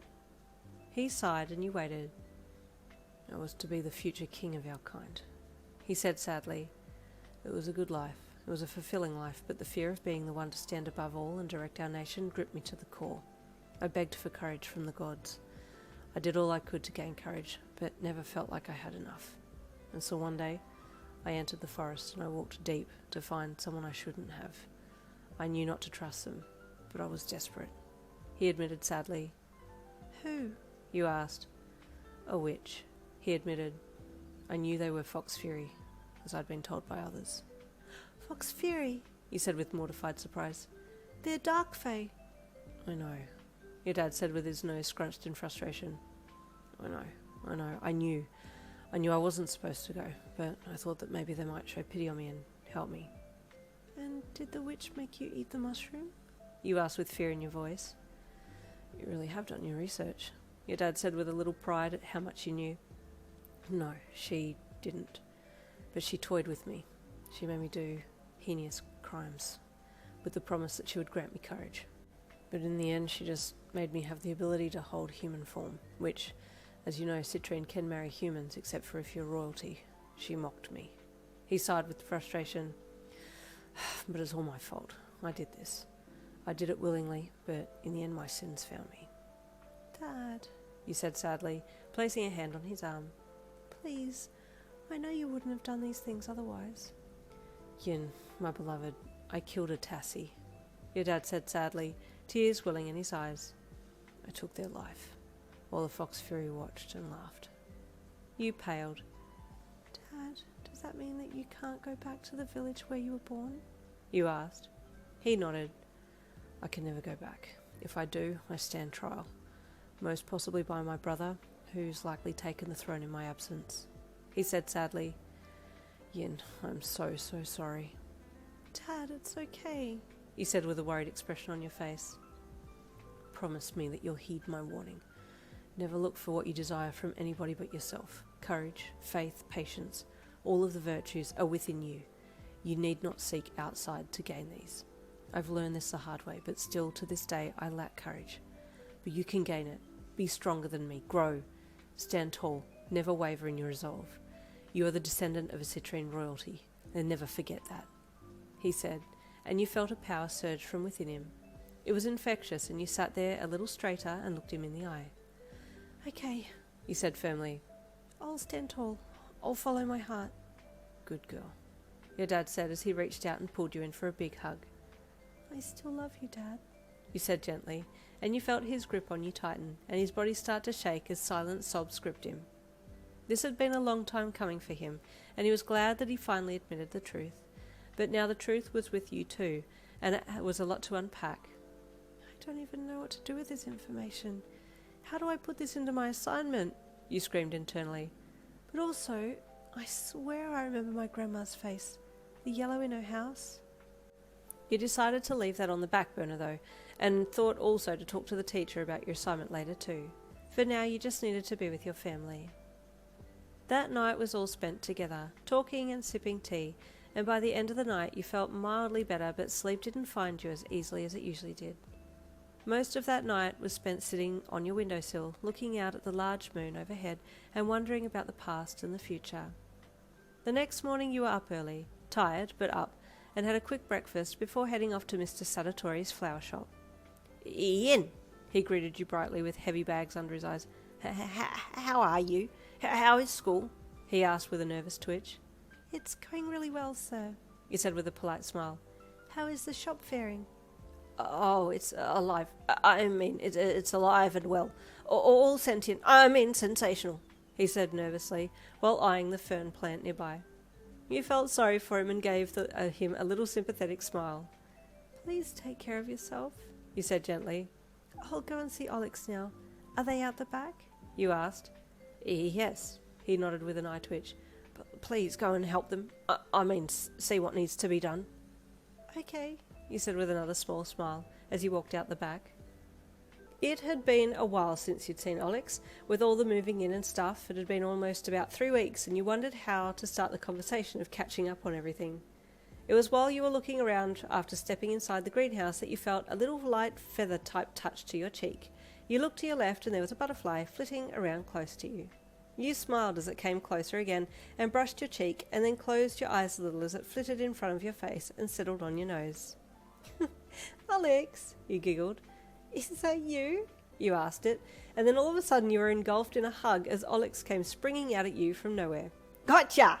They squealed with delight, and you stumbled back a little bit. Your sudden movement upset the butterfly and it took off into the sky again, flittering away as you stepped back a few times to catch yourself. Huh? You asked with surprise. Wait, weren't you the butterfly? You asked when you looked down and saw Alex gripped around your torso with both legs and arms. Nope, they chuckled. That butterfly was a great diversion, though. Keep you distracted so I could sneak up in front of you and give you the biggest hug. I missed you. Where have you been? At my new school, you said with a smile down to Alex. You know, UA, we had to move into the dorms, and it hasn't been bad at all. Oh, I've got so much to tell you. Alex let you go and slipped down to the ground, falling onto their bottom before lying down and stretching out on the floor with arms up overhead. Tell me now, I'm relaxed, they said, closing their eyes and smiling wistfully. Alex, you chuckled, you can't lie there. Oh, but why not? It's comfy on the ground here, they said, peeking one eye open at you with a cheeky grin. Well, it's probably a good thing you're lying down because I've been talking to the guy I mentioned before, and he admitted that he likes me and I like him, you said bashfully. Do I get to meet him? Alex asked, popping both eyes open. If he doesn't pass my vibe check, then you got to get with me, promise?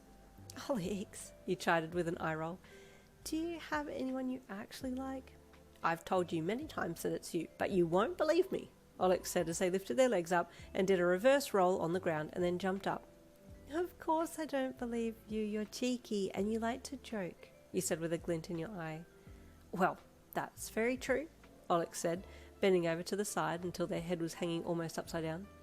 You're still beautiful from this angle, though, they added. Alex, you chuckled.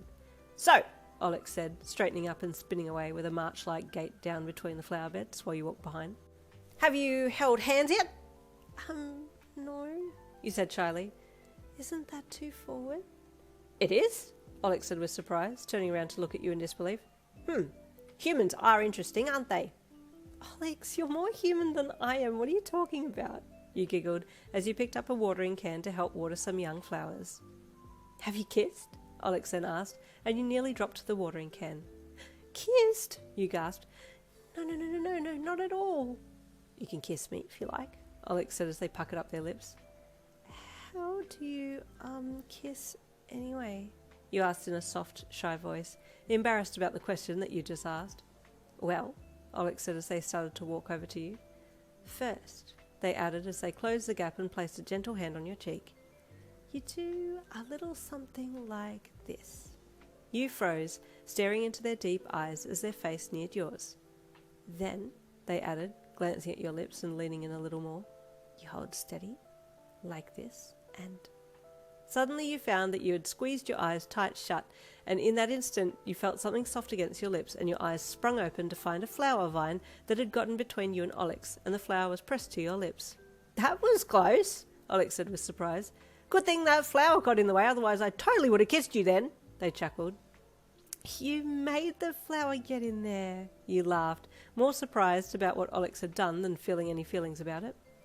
I'll know when you've kissed, Alex said with a glint in their eye. You hummed, deciding to leave it at that for the time being. The conversation moved on, and you and Alex chatted about many different topics until you had almost run out of things to talk about, and then you went about the greenhouse cleaning up or watering while your mind wandered over different things. Although initially you had started daydreaming about Denki and possibly kissing him one day, your mind found its way back to when your dad had confessed to you last night. Alex was watching you occasionally and noticed your face becoming very serious, and so stopped what they were doing and stared at you. Scary! Alex suddenly shouted, which made you jump. Huh? You yelped in surprise. Scary! Scary face! Alex said again. Well, what? Who? You asked, looking around. What ails thee? A sunflower suddenly asked you, bending its head right down to ask the question. Huh? Sorry, what? You asked, confused by the sudden comments and questions. You had a scary face, the daffodils all chorused from your left. I did? You asked them, then looked back to Alex. I'm sorry, I didn't know I had a scary face. What were you thinking about? Alex asked, to make a face like that. Oh, you said softly, unable to reveal the truth to them. Just stuff I've been reading for school. What kind of stuff? Alex pressed, throwing the small sand rake up into the air and then catching it again. Well, you said softly. Do you know anything about fox Faerie? Alex, who had just tossed the small trowel up in the air again, missed it and it came down on their foot, smacking them hard and making them jump. Ouch! Alex yelped, jumping backwards away from the trowel on the ground. Oh, I'm so sorry, I didn't mean to startle you, you said sadly. Are you okay? Why are you asking about them? Alex asked you in a short-sounding voice. I just read about them, you said hesitantly. Don't speak about them, Alex said in a serious voice. You'd never heard them speak like that before. Okay, I'm sorry, you said quietly and turned away. It was quiet for a minute and then Alex sighed loudly. Sorry, they said sharply. I don't like them, okay? Never talk about them. Nothing good ever comes from talking about them. They're bad people. You nodded. Yeah, I'm sorry. I shouldn't have mentioned, you added, avoiding eye contact. Alex must have had bad dealings with them too to act like that. You thought. They really are not good. The rest of the afternoon was a little tense, and Alex didn't say much to you, but you understood. You'd obviously brought up some painful memories connected with the fox Faerie when you'd said their names so insensitively. I'll apologise later, you thought, as you helped to carry flowers from the greenhouse into the flower shop for sale. Back home, your mum had noticed your aura in the morning before you'd left for work, and so she asked your dad about why your aura would be a little unsure and unsteady. With a heavy heart, he had admitted to your mum that he had finally told you about his past, and that you'd been most supportive, but he still felt guilty for keeping it from you all these years. My love, you showed great courage and strength, she praised him. Your past is your past. It is behind you and it serves as a lesson for the future. Look forwards, not back, and let no one judge you. He who has done no wrong is the only one who can judge, she added wisely. The only thing I don't regret is finding you, he said as he engulfed her in a warm hug. Thank you, my love. You will always have yin and I, she said. We love you, and love is all you need. He hung his head and buried it into her neck and shoulder, ever grateful for her. That afternoon you got back home, tired and emotionally drained, and made a beeline for your mum. She had that recharging hug that you needed, so you weren't going to wait a minute more before getting it from her. Oh, my frazzled baby, your mum said when she saw you. Come here, my petal. Do you want to have a passiflora tea and talk? Your mum offered. We can sit wherever you feel your soul is nourished most. You nodded into her. Yes, please, you said sadly. There's just so much going on at the moment, and I don't know how to make heads or tails of everything. Life has a way of creating perfect storms, your mum said knowingly, as she pulled back and patted you on the head. I'll make some tea. Where would you like to sit?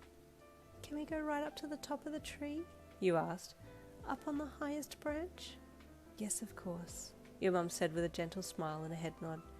You head up there and take a few deep breaths, and I'll be up soon with the tea. Thanks, Mum, you said with a sigh, as you turned and headed for the side stairs that led up to the top of the tree. Up the narrow oaky steps you walked, your mind running around to collect and collate all of the information that you needed for the debrief with your mum. I mostly want to talk to her about Dad, but also about how Alex reacted to me mentioning fox Faerie, you thought, as you put one foot in front of the other. But I also want to talk about Denki and how I don't really know what to be doing or how I should act, you wondered. And also my assignment, what do I do about that? You sighed as you got to the top of the stairs and stepped out onto the large flat branch, the smaller branches curling up to almost cover the large branch as you walked to the end of it and sat down on the cushions there, looking out over the vast forest beyond. The sun was on its way down to the earth, and the colours in the sky momentarily stole your thoughts as you sat there staring into the oranges, pinks and violets. You allowed your eyes to travel higher, and you spotted the northern star, the first star to appear in the night sky, and you watched it twinkle at you. Maybe if I moved out there it would be more peaceful, only stars around me in the darkness, you thought.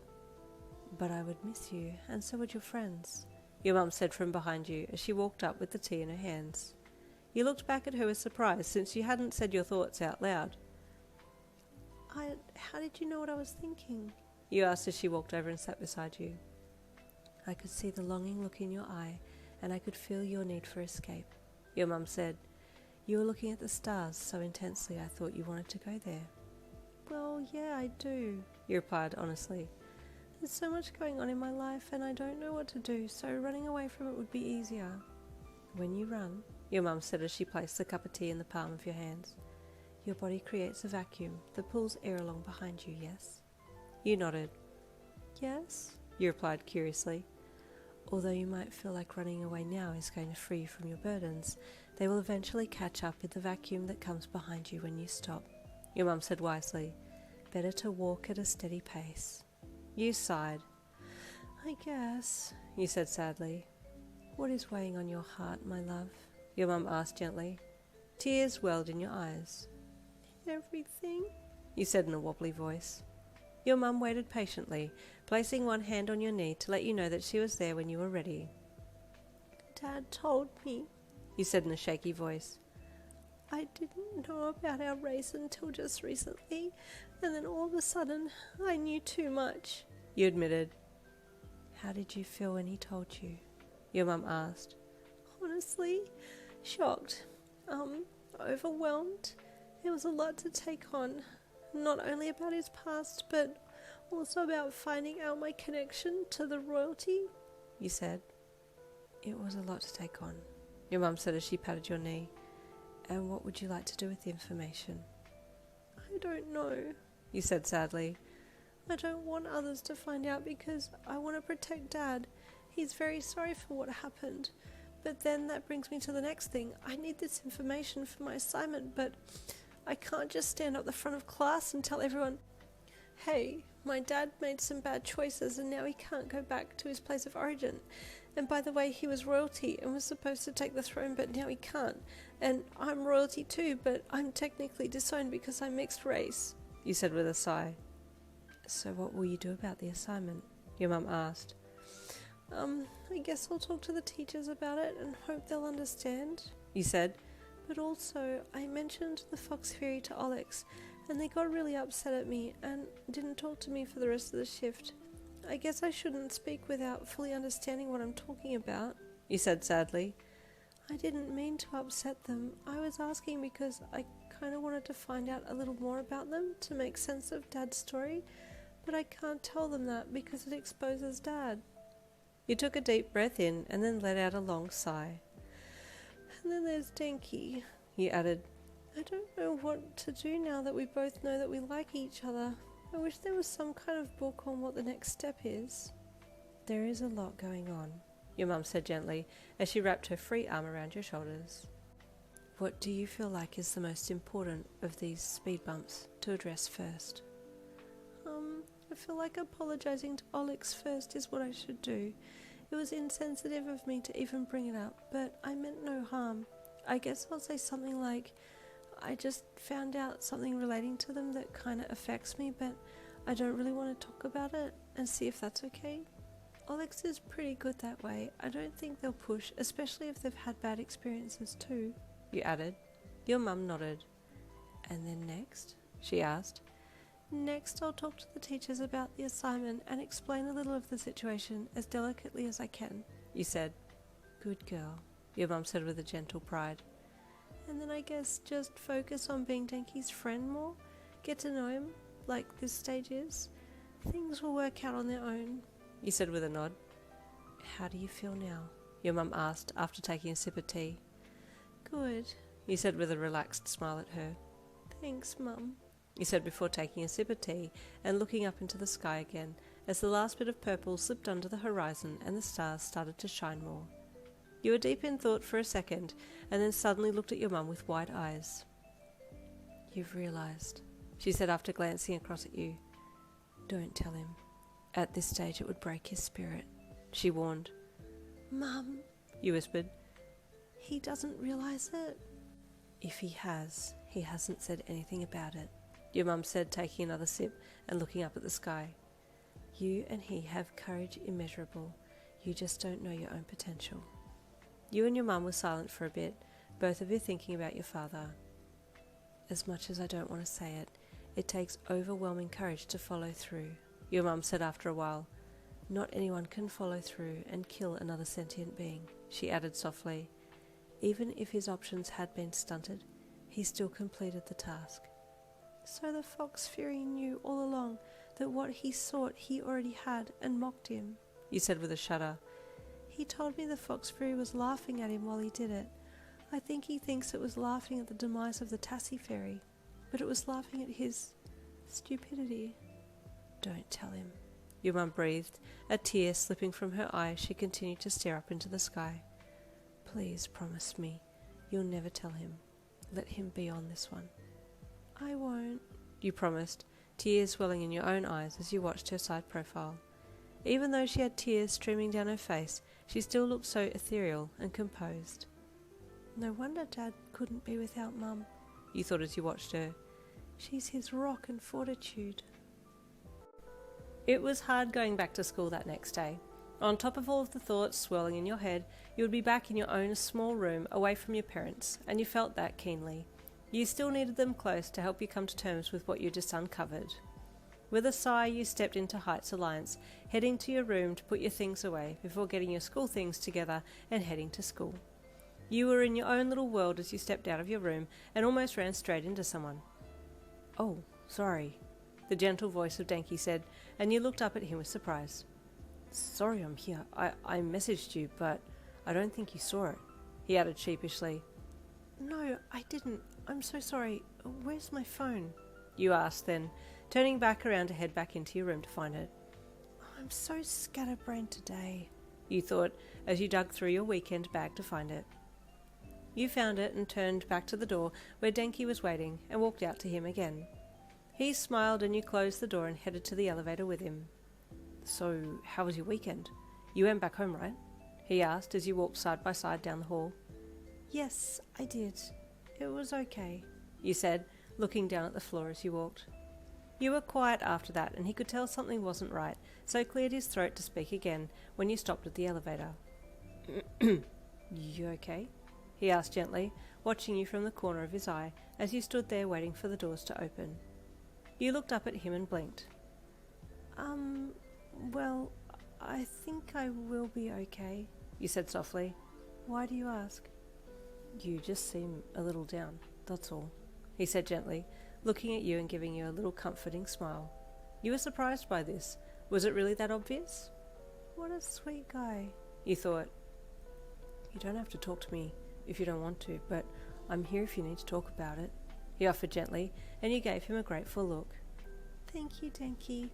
Thank you. I just need some time at the moment, that's all, you said with a sad smile. I'll be okay though. Denki was satisfied with that answer for now and knew that it wasn't about him, so he relaxed a little but still felt sad that he couldn't do more for you at that moment. The elevator doors opened then and you got in and headed down to the bottom level.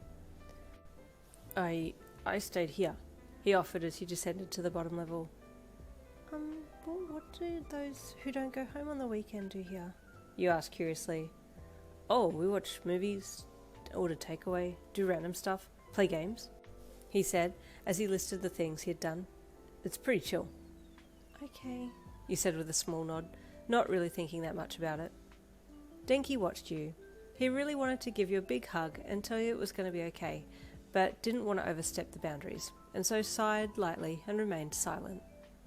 Once you had both left the building, you made your way silently across the grass to the schoolyard and entered the locker room. Have a good day at school, Denki said just before you parted ways. Oh, you said, suddenly remembering that he was right there beside you. You too, Denki, you added with a small smile. He returned your smile and walked to his locker, leaving you to go to yours. Denki felt a little despondent at how you seemed so removed that day, and his sullen face showed it as he put his things away and grabbed books for the first 2 classes. Hey dude, Sarah greeted him, noting immediately that the blonde looked down in the dumps. Whoa, yikes, what's eating you, man? He asked, when Denki looked on the verge of tears. Yin's really down about something, but I don't know how to help her, Denki said sadly, looking in the direction of your locker, but unable to see you for the rows between your locker and his. Bring her something nice, Sarah shrugged. Flowers? Oh, she likes gemstones, Denki said excitedly. Maybe I can get some for her. I don't know where I'd get them from, though. Sarah shrugged and adjusted the bag on his shoulder. Dunno, he said. Or maybe a food she likes. Denki thought for a second. I don't know about that either, but thanks, dude. I'll see what I can think up. No problems, man, Sarah said with a smile. We better get to class before Aizawa-sensei gets there, otherwise we're going to get it. Oh, yeah, yikes. Come on, let's go, Denki said hurriedly, as he closed his locker and the 2 boys left for first class. You had gotten your things and started heading to class when you were suddenly grabbed on the shoulder. Hey, Kendo said brightly, as her face appeared in your vision. I was calling you, didn't you hear me? Oh, I'm so sorry, you said with a sad look on your face. I've been a little spacey. Sorry, Itsuka. It's okay, she said brightly. How was your weekend? Kinda not good, but it's okay, you said with a sweat-dropped look on your face. I'll be okay. You alright? Kendo asked with concern. Yeah, you sighed. I'm sorry. I can't really talk about it, but I'll be okay. Okay, Kendo said. If you need to talk, though, I'm here. You gave her a small smile. Thank you, Sika, you said, as you both entered the classroom together and took your seats. The teacher entered shortly after and took the roll, and then directed you to head to your first class, which you did, but not before stopping to talk to him for a second. Sir? You asked softly, as you waited for the last of the students to leave the room. Yes? He asked gruffly. There's something I need to discuss with you and the other teacher for our quirk integrity class, you said. I just found out some family information that I would rather not share with the rest of the class, but I do understand that this is important for my grades. Teacher Vlad King nodded. Okay, that's fine, he said gruffly. Come to the teacher's room in first break, and we can discuss, he added. Thank you, sir, you said with a polite bow. Then you left for first class. Even though you hadn't told him or the other teacher yet, even just alerting them to a problem was enough to take the load off your shoulders, and you straightened a little as you left the room and walked down the hall. Momo, please, Denki begged as Momo left the classroom at first break with him, hot on her tail. Come on, just this once. I need something pretty for someone special. I can't go anywhere to get it, so I need you to make it with your quirk. Kaminari, I can't just make flowers or gems or whatever just like that. This is my quirk, it's not a convenience store, Momo said with a sigh as she stopped to look at Denki. I know, and I get that, but please, a really good friend of mine's upset and I want to make her feel happier, Denki said sadly. I know she likes gemstones, but if not them, then flowers, like nice ones, he added. Why don't you make it something from you and write her a poem? Momo asked. It's personal and it's from you directly to her. Man, that's so hard though. Easy for you because you're smart, he wailed. Okay, fine. I'll write something. I just hope she likes it. Momo patted his shoulder. You'll be fine, she said with a smile. I know you'll do well. Meanwhile, in the first break, you were at the door to the staff office and knocked gently before stepping in when called upon. Hello, sir, you said politely to Vlad King, who greeted you in his kind, gruff voice and invited you over to the consultation lounge where the other class teacher was there. Hello, Yin, the other teacher greeted you. What seems to be the issue? Sir, you nodded to him. My apologies for the inconvenience, but I need some advice. Yes, Yin, what is it? He asked kindly. Well, I don't want to go into too much detail, but in regards to the quirk history assignment, I found out some information from my father's side of the family which is not appropriate to share in class. My father is of Fae origin, and my mother is full human, so I'm half of each race, you said. Something happened in my father's past that relates to our heritage, and thus my quirk, and I wish not to share it. Is there something else I can focus on for the assignment? Yin, please don't worry, the teacher said with a kind smile. This kind of thing does happen more regularly than you'd imagine, he said with a knowing nod of his head. Is there a way you could focus on what your quirk is, based on the mix of your parents? Oh yes, You said with a smile. yes, I can do that. Do I just need to state generally what a fairy is and basically about what they can do, and then I can discuss how it manifests for me? Yes, that's fine, he said. I'll note that we've had this discussion, so you won't lose any marks for that section about the history. A wave of relief washed over you. Thank you so much, You said gratefully. I was really worried. You're a diligent student, Yin. It's completely fine, he said kindly. You are free to go to break now, and head into the next class. Thank you, sir, You said as you stood up and bowed deeply to him, and then turned and bowed to your homeroom teacher as well. Thank you both. They both nodded, and you left the teacher's lounge. She really is a good student, your teacher said to Vlad King. She is, and very mature for her age, Vlad added. She carries herself with a soft confidence that I don't think she's even aware of, he added. It wouldn't surprise me if she's from fairy royalty, the teacher added. I know a little about the different fairies in our world, and I would say she is of citrine descent, but I wouldn't go ahead and say anything unless the conversation opened. Vlad King nodded. Best not to pry too much. Sounds like she doesn't want her family history uncovered, he said. Having only a few minutes left of break, you ran to your locker to get books for the next class and noticed a little letter when you opened the locker door. Oh, You wondered when you picked it up. who could this be? You opened the letter and recognised Denki's writing immediately, and then remembered how he had been a little worried about you in the morning, and how he had been a little bit distant. I feel so bad. You thought, as you started to read the letter. Hey Yin, it read. I don't know how to cheer you up, but I wanted you to know that I'm thinking about you, and here's a poem I wrote for you to help make you smile. Roses are red, violets are blue. If you step in a puddle, I'll step in it too. If it's raining real hard, I'll grab an umbrella, and if you get some toast, I'll grab the Nutella. You cracked a smile at his words. You knew he was trying his best, and what you got out of his little poem was that he was trying to say that he was going to be right there with you, no matter what, and you smiled again. I hope you feel better. I like you a bunch, and if you're free and break today, do you want to have lunch? At the bottom of the letter was a yes box and a no box, and you quickly grabbed a pen from your pencil case and ticked yes, and then got your things, walked to his locker, quickly used your quirk to get in and dropped the letter inside, and then flew out and walked away, feeling much lighter than you had in the morning. Denki got your reply just as he was putting his books back in his locker after the next two classes, and excitedly grabbed the letter and read it, and then shoved it into his pocket before turning and running down the hallway. No running in the halls! His classmate Ida shouted, chopping his arm at the disappearing blonde. Sorry, Ida! Denki yelled as he dropped to a walking speed, but continued on his way, as he was keen to see you again. You were waiting inside the cafeteria when Denki appeared, his clothes slightly askew and his chest rising and falling rapidly. Are you okay? You asked him as he approached you. Yeah, totally chill. I wasn't running to get to you at all, he said with a small chuckle. You gave him a little smile. Okay, sure, He said with a small chuckle. Hey, so, let's grab some food and head to the roof again, he offered, stepping out first to go and get a lunch tray. You nodded and followed his lead, getting a tray and some different foods before following him out of the cafeteria and up the stairs that led to the roof. It was another lovely day and the sun was shining bright as you stepped out onto the roof terrace behind him.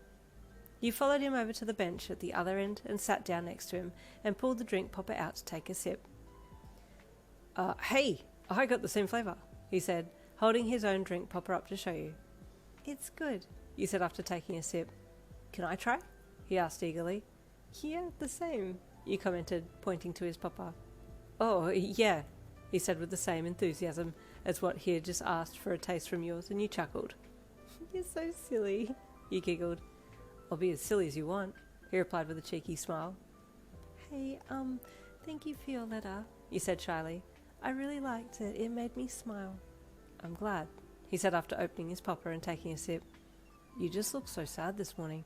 I wanted to do something to make you feel a little happier. It worked, You replied with a smile. I also spoke to the teachers about my assignment and stuff, and that helped too. I just have a friend now that I need to apologise to. You added with a small sigh. I said something insensitive, and it got them upset. I can't see you ever doing something to make someone upset, Denki said with surprise as he leaned in towards you. It was an accident, You said. I didn't mean to say something that would bring up something for them, but I should have known better than to just speak without thinking how they might react. It's okay, Denki said. I'm sure if you explain it to them, they'll understand. I hope so, You said with a small sigh. It's my workmate, Alex. Alex is a sprite, which is a similar race to Faerie. I think you and Alex would get on well, actually. Is Alex a guy or a girl? Denki asked. Oh, Alex is non-binary. They go by they, them. But they're very cheeky, and they have a similar personality to yours, You said with a smile. I'll have to introduce you one day. I'd love to meet others in your world, Denki said happily. I want to know all about you. Me too, You said shyly. Oh, yeah, I wanted to know what your favourite food is, Denki said. I was going to get you your favourite food, but I didn't know what it was, so I wrote you a letter instead. I liked the letter, You said with a small chuckle. I liked writing it, he said with a sly, cheeky grin, because it meant that I got to see you now. You gave him another shy smile and looked away bashfully. So, what's your favourite food? He asked. Oh, my mum is a pretty good cook. I like anything she makes, You said, thinking for a second. but I think I like sweets more. I have a sweet tooth. That makes sense, because of how sweet you are, Denki flirted, giving you a side glance. You caught his flirting and made a small noise of acknowledgement, but couldn't find the right words to reply. I have to be more confident. You thought. I told myself I'd be more confident.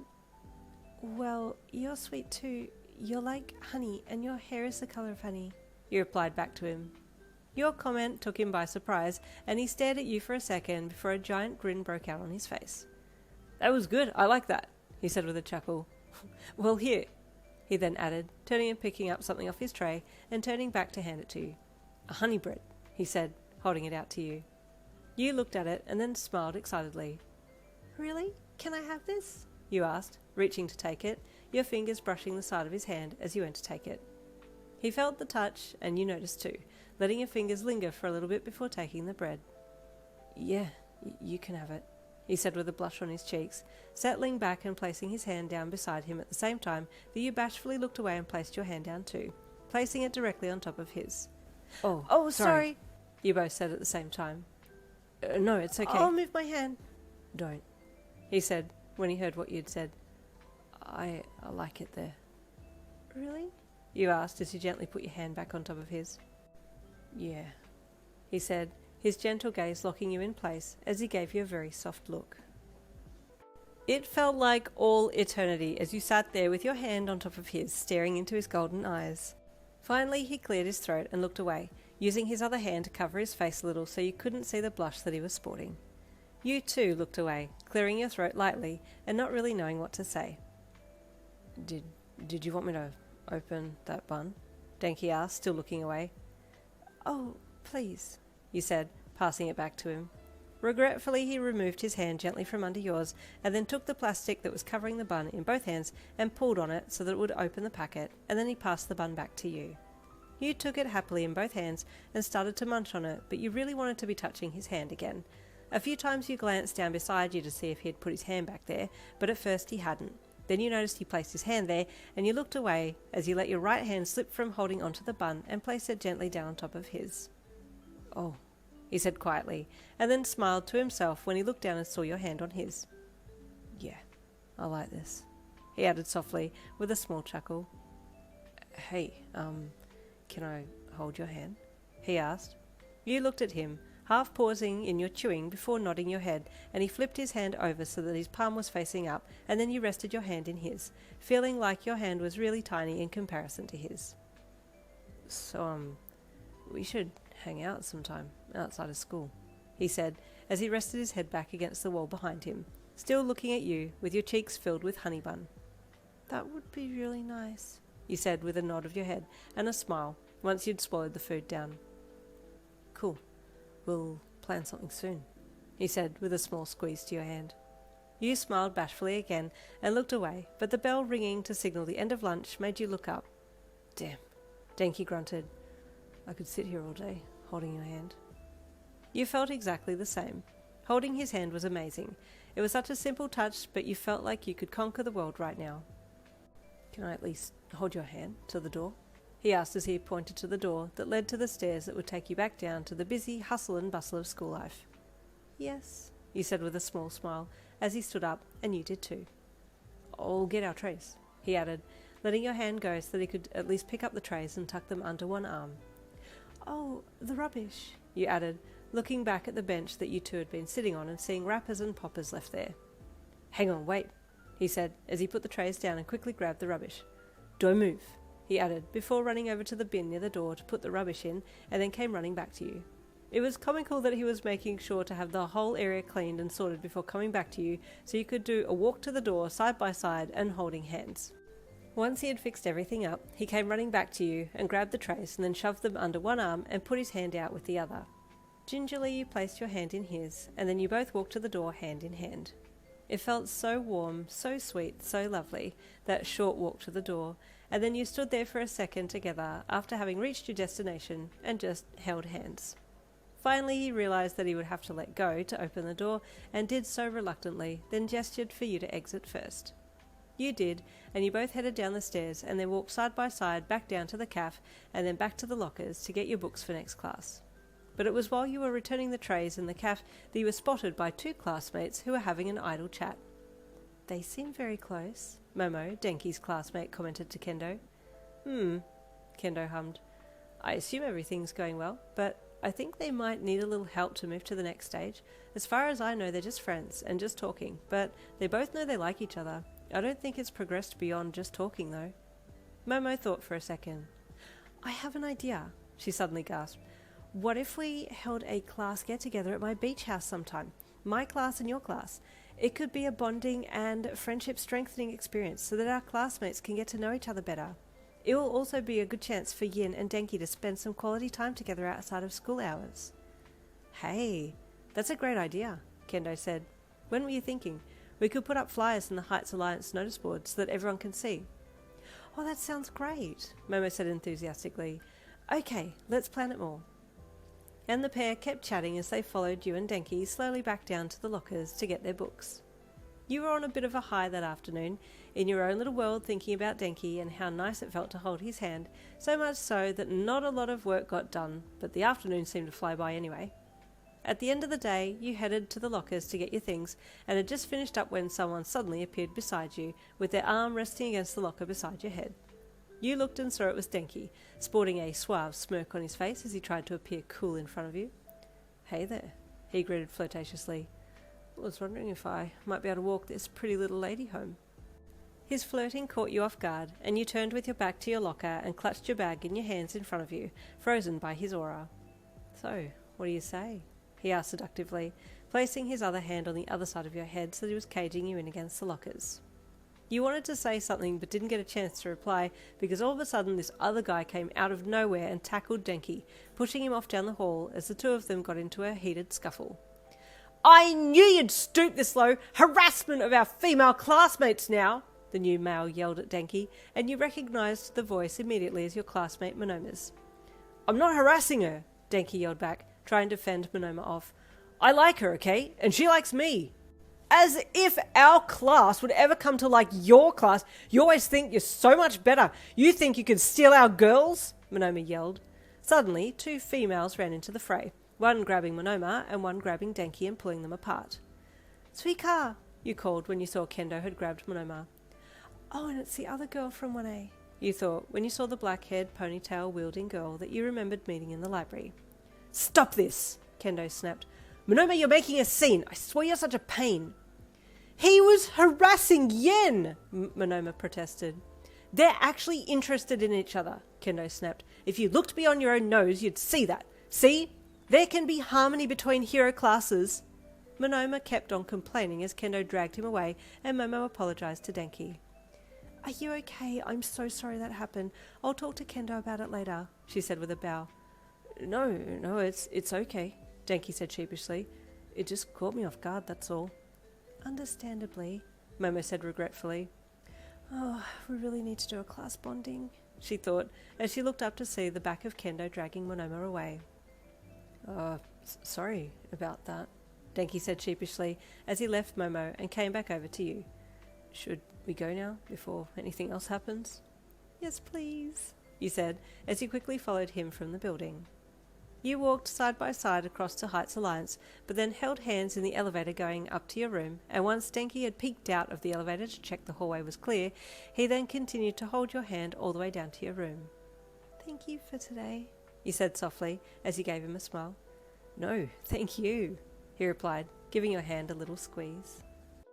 While you and Denki were heading to Heights Alliance, Kendo had let Monoma go and was now talking to Momo about his atrocious behaviour. Listen, Kendo said to the bubbly Ravenette, I totally get where he's coming from a rival perspective. Our class has always seen your class as fair competition, but he can't be acting like this. It's just embarrassing, she huffed, crossing her arms across her chest. Well, I would like harmony, Momo replied with a sweat-dropped smile. We should organise this beach weekend bonding thing as soon as possible, she added. Well, what about not this weekend but next, Kendo offered. It's 2 weeks-ish away. That should give everyone plenty of time to get sorted and ask permission, etc. Yeah, that sounds good. Would you like to help me with the flyer tomorrow in the library? Momo asked her. Yes, let's do it, Kendo said with a nod, the pair sharing a goodbye before heading back to their own lockers and then across to Heights Alliance. Later that night, Denki left his room and headed down to Sero's room to chill. He was on cloud 9 about what had happened with you that day, and he wanted to tell someone about it. Hey dude, he greeted after knocking on his classmate's door. Oh, hey, Sero greeted him, looking up from where he was on his phone on his bed. What's up? Dude, you will not guess what happened today with Yin, Denki said as he stepped in and closed the door behind himself, and then walked over to the desk chair to sit down. What happened? Sero asked curiously, putting his phone down to listen. Dude, okay, so, Denki said with excitement bubbling in his voice. She was a little down this morning, and I didn't know what to do to cheer her up, so I asked Momo, and she said to write a letter, so I did, and it was a poem. Mina is MVP for that one. If it weren't for her, it probably would have been something like, sad, don't be sad, I don't know what to say, smile, and that would have been terrible, but Mina made it so much better, he ranted, his one-sided conversation continuing on. So then we had lunch, and dude, oh my god, he nearly screeched, so excited that he was nearly jumping off his chair. Bro, I actually legit held her hand. Not on accident. No cap. No square. Just straight up all facts, no printer, he said. Sero looked at him. Wait. So you held hands? He asked. Yes, Denki said emphatically. For how long? Sero asked. For a while-ish, but we held hands a few times today, and she actually wanted to. It was so amazing, Denki said, well beyond excited about this new development. Jeez, bro. I hope you didn't look this excited when you were holding her hand. That's super sweaty if you were getting all hyped over that, he said, with a sheepish chuckle. Nah, dude. I was chill as hell. I was rizzed up, you know what I'm saying? Denki said, as he sat back a little and hooded his eyes with a little eyebrow wiggle just to add to his suave look. Zero snorted through his nose and chuckled. Yeah, okay bro. Congrats, he said with a grin. Thanks, dude. She's just so cute. I don't know what to do with myself, Denki sighed with a groan. Just make it official already, Sarah said with a shrug. Denki, who had dropped his head back to stare at the ceiling by then, snapped it back to stare at Sarah. You think so? He asked. Yeah, dude. I mean, you guys are already holding hands, right? You both like each other, so what's holding you back? He asked. Denki blinked at him. I don't know, he said honestly. Sarah sighed and facepalmed. Dude, no, seriously, I legit didn't even consider it, Denki chuckled. Okay, I'll ask her out on a date and then, yeah, make it official. Okay, you do that, Sarah said with a chuckle. That next morning, while you and Denki were walking side by side to school, Kendo and Momo were already in the library making flyers for the beach house getaway for Class 1A and Class 1B. It took them a little while, but eventually they made it, and both left the library with a handful of flyers each, some to hand out and one to hang on the announcement board in Heights Alliance. Sir? Momo asked as she knocked on the staff door that same morning. Yes, Yorozu, Aizawa, her homeroom teacher, asked as he looked up from his desk. Sir, I would like to ask permission to hang this flyer on the announcement board in Heights Alliance. Kendo, Itsuka from Class 1B and I have been talking about creating unity between the classes, and we thought having a beach day and sleepover at my holiday house would be a great way to create team spirit and encourage class bonding, she said confidently, having practiced her line over a few times in her head to get the wording just right. Let me see it, Aizawa said as he held a hand out for her to bring the flyer over to him. She did so and he took it from her and looked it over. Yes, this is fine. You've stated that parental permission is a must. Will your parents be at the holiday house? He asked. No sir, but our 12 staff will be there. I'm afraid it's only the minimum amount, she said regretfully. Aizawa stared at her for a few seconds and then nodded. That's fine, he replied as he handed the flyer back and gave her his permission. Happily she left to go and hang it up before school started, and Aizawa listened to her footsteps disappear down the hall. She has no idea how much money her family has, he thought with a shake of his head. 12 staff being the minimum, really? That day at school, you sat with Denki and held his hand secretly again, even walking so close together that your shoulder bumped into his arm when you weren't holding hands. And at the end of the day, you walked back to Heights Alliance with each other again. It was the funniest thing, Denki said with a chuckle, telling about the soccer match that had happened at school for Quirk sports class. It's madness when you can use your quirks. Bakugo blew up about 5 balls and Ida ran so fast he couldn't stop and he got tangled up in the goal nets. You cracked a smile and giggled as you imagined the chaos while he talked about it. Our class is a little bit more relaxed, you giggled, although Monoma has plenty of energy. Yeah, he does. I felt that guy's energy right on top of me, Denki said with a small shudder while chuckling lightly. He won't do it again, I promise, you said, pausing for a second to let the Heights Alliance doors open for you and Denki. As soon as you stepped in, you saw a small crowd had gathered around the notice board on the ground level, and you and Denki looked at each other before walking over to see what was going on. Hey bro, did you see this? Kiri called brightly when he saw you and Denki approaching. Denki shook his head as he walked over curiously. It's a Class 1A and Class 1B getaway at Momo's place, Kiri said. Say what? Denki asked with surprise. Momo's house? You asked. Yeah, our classmate. I'm pretty sure you've met her a few times. Black hair and a ponytail? Denki asked. Oh yes, Momo, I do know her, and it's for both classes? You asked. Yep, your classmate, Tetsu, called from somewhere at the front of the crowd. How good is that? Super manly, Kiri replied to him, the pair slapping hands in mutual excitement. Yeah, that's pretty sweet, Denki said from beside you. You gonna go, Yin? I want to go if you're going. That does sound like fun, but I'll have to ask my parents, you said. Yeah, it says on here to get parent permission, someone called from the front. Okay, you nodded. I'll ask my mum tonight. Okay, cool. I'll call my folks then too, Denki said with a bright smile. It'll be awesome. Later that night, after finishing your homework, you rang your mum.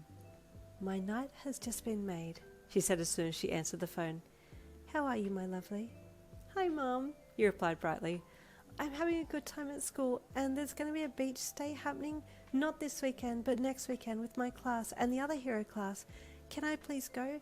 There's going to be a staff at the house that we're staying in, so it's okay, he said into the receiver. I think that's a wonderful idea, your mum said, and you could feel her smile through the phone. I'm glad you called though, because I'm going to be at the markets this coming weekend, and I'd love some help. Do you think you'd be able to give me a hand at the stall? Yes, I can do that. I would love to come and help, you said happily. The markets had always been a happy place for you. It was filled with pleasant, relaxed and happy people, and you loved it when your mum gave you some money to go and buy the delicious homemade gingerbread biscuits from the farming stall. They also sold eggs, fresh honey and other local produce, as well as freshly made foods as well. Wonderful. It starts from 6 a.m, your mum said, so we'll be up early. Okay, you nodded into the phone. That's okay. Oh, and Mum, how's Dad? You asked, remembering that you hadn't told your mum about talking to the teachers and other things that you'd been going through just yet. Oh, your mum said softly. Now, I'm telling you this just so you're aware, but you are not obligated in any way, shape or form to act on it. But Dad has been very quiet since you were here last, as you can imagine, and I'm sure you're dealing with the news in your own way, she said. But if you feel it would be beneficiary to your journey or his, feel free to send him a little message. You two are bonded by something special. Okay, you said softly. I think I will. And how are you, my petal? She asked gently. I'm okay, you said softly, staring down at your feet. What does okay mean? She asked kindly. It means I'm feeling neutral to it. I don't have any strong emotions, you replied. I spoke to the teacher about the assignment, and he said I could focus more on the human and Fae connection and how the quirk manifests for me. So I might need to ask you some questions about your quirk later, if that's okay. You asked her. Yes, that's completely fine, my lovely. We can talk this weekend, she said. I'll let you go now, but you be good and stay positive and keep your beautiful head high. Thanks, Mum, you said gratefully. You're always welcome, my lovely, she said gently. Love you always. Love you too, always, you replied before ending the call. The second you had ended the call, you sent your dad a message with a gif of a little fluffy bunny holding a heart in between its front paws. Hi, Dad. I love you and I miss you. I'll see you this weekend, you sent to him. You pressed send and let out a sigh, but before your dad could reply, you got a message from Denki. Hey, it read, I got permission from my parents to go. How did you go? Did they say yes? Immediately you switched to his message and replied. Yes, I spoke to my mum and she said I could go. You sent, yes, he replied, with a gif of a dancing dog, which you thought was really cute. Hello, my Faerie. Your dad's message popped up. I love you and I miss you too. I'm looking forward to seeing you this weekend. I have lots of pictures of my flowers now. I need your help to put them on Instagram. You chuckled a little at the misuse of Instagram and then replied to him. I'll definitely help, you sent back. I'm looking forward to seeing the pictures. Then you remembered the flower shop and Olex, and the smile on your face faded a little. I still need to apologise to Olex, you thought. The next morning, Vlad King entered the staff room and nodded a greeting to Aizawa. Aizawa looked up and nodded back, and then remembered that Momo was intending to have a class bonding time in 2 weeks' time, and thought it best to alert Vlad King if the teacher hadn't been aware of it yet. Class 1A and Class 1B are doing a class bonding weekend 2 weekends from now, Aizawa said. My student, Momo Yaoyorozu, has organised it at her family's holiday house. There will be adult staff attending the gathering. Ah, well that's good, Vlad replied. I approve. Heroes need to support other heroes. Yeah, agreed, Aizawa said with a nod. It'll be good for them. Man, I totally don't get the maths class, hey? Denki sighed, while you and he were eating lunch together again, sitting side by side, so close that your whole side and legs were touching. I don't find it too bad, you mused. What is it you're struggling with? I guess everything, he replied with a sweat-dropped look. And I kind of need to know a little bit of maths for my quirk because of the voltage output. Oh, you asked curiously. Yeah, like, if I hit my max when I'm using my quirk, I'll go... He paused, and then he went really quiet. You'll go? You asked, prompting him to continue, but he'd shut right up now. Nah. Sorry, it's okay. Forget I said anything, he said, and you could feel a slight shift in him. You tried to catch his eye, but he was now avoiding all eye contact, and you could tell it was a topic he didn't want to explore. Thankfully, I don't need maths for my quirk, but I do need to work on extending the time that I can shrink down for, you said. It would be bad if I was in a small space and then suddenly couldn't hold my form anymore and went back to human size. Oh, yeah, that'd be bad, Denki agreed. How long can you stay in Fae form for at the moment? 1 hour max, you replied. But I'll work on it. I believe in you, he said with a wink, that happy Denki coming back to the foreground of his personality. Thanks, you said with a shy smile. Hey, also, are you free this weekend for a date? We're both going to be busy next weekend after all, he said with another wink. Oh, you said sadly. I'm going to help my mum at the markets this weekend. Unless you want to come, it would be good to have you come along. I can show you so many things. You were starting to get excited about the idea. You wanted to show him your world. Yeah, that sounds pretty fun, he replied. What time is it? It starts early in the morning, but if you want to come around 9:30 a.m. or 10 a.m., that would be fine. It usually goes until 5 p.m. You mused. Oh, yeah, okay, cool, he said with a smile. I'm looking forward to it. So am I, you said as you leaned into him a little more, and he leaned into you, smiling down at you as you looked up into his eyes. That afternoon in the staff room, Vlad King and Aizawa were having a talk. You know, Vlad said as he approached Aizawa's desk, I've been thinking about our kids. On top of their organised weekend, why don't we do a school-mandated camp? That would be a good bonding experience too. Aizawa nodded. That's a good idea. Let me talk to Principal Nezu about it. He said, it would be a good way for everyone to come together again. We could work on quirks together. Good, Vlad King replied. That's a good idea. Let me know what he says. Will do, Aizawa said with another nod before getting back to his work. It was now later that night and Denki was knocking on Sero's door. Hey, dude, you here? He asked as he tried the doorknob and it opened. If I wasn't, I would have locked the door, Sero replied, spinning in his chair to face Denki. Oh, hey! Denki greeted, as if he wasn't expecting the Ravenette to be there. What's up, dude? You tell me, Sero chuckled. You're the one coming in here. Hey, kinda need some help, Denki said sheepishly. It's about Yin. When is it ever not about Yin? Sero teased, watching Denki walk to the bed and sit down. Denki chuckled with embarrassment. Is it that bad? Am I completely whipped? He asked with an embarrassed scratch to the back of his head. You're down pretty bad, Denki, but don't worry about it. Sero teased. What's up?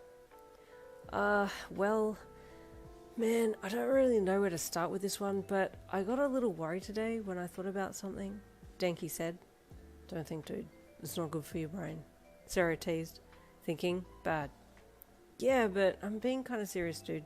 What if Yin sees me with my quirk when it overloads? You know, like when I go a bit stupid? He asked. We were talking about quirks today, and I realised she hasn't seen that side of my quirk yet. Well, she hasn't seen my quirk at all yet, in person. She's seen it on Instagram, but I cut the video before I went dumb, so she doesn't know about that. What if she doesn't like me after seeing me like that? He asked worriedly, the look on his face showing how concerned he was about it. Well, have you spoken to her about it? Sero asked. No, dude. I don't know how to bring it up. Like, how do I say, hey, you know how you like me and all? What about when I'm like this? He asked, punching the air wildly with his fists and pulling a face similar to when he overused his quirk. I've seen the pictures, dude. I know what I look like, and it's not cool. Well, dude, I'm going to sound super cliche here, but if she likes you for you, then she's not going to care. She'll accept all sides of you. Sero said wisely. Yeah, but what if she doesn't? Denki asked with a forlorn look on his face. Dude, I'm not super confident and strong like Bakugo or Krishima. She could very easily do better. I know I'm punching above my weight. Don't stress, dude. When is she going to see you overuse your quirk? Sero asked. I wouldn't worry. Yeah, I guess you're right, dude. Denki sighed. There's no rush to explain it to her. I'll just keep it on the down low until I actually need to tell her. Okay, bro.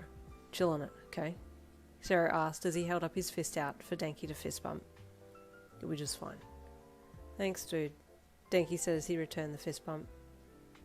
Friday afternoon, you excitedly walked to your locker to get your things before packing your bag to go home for the weekend. You were super looking forward to it because you'd be with your mum and dad again, but you'd also get to spend some time with Denki and show him around the markets. Hey, Kendo called as she approached your locker. You seem happy. You got something on this weekend? Yes, you replied happily.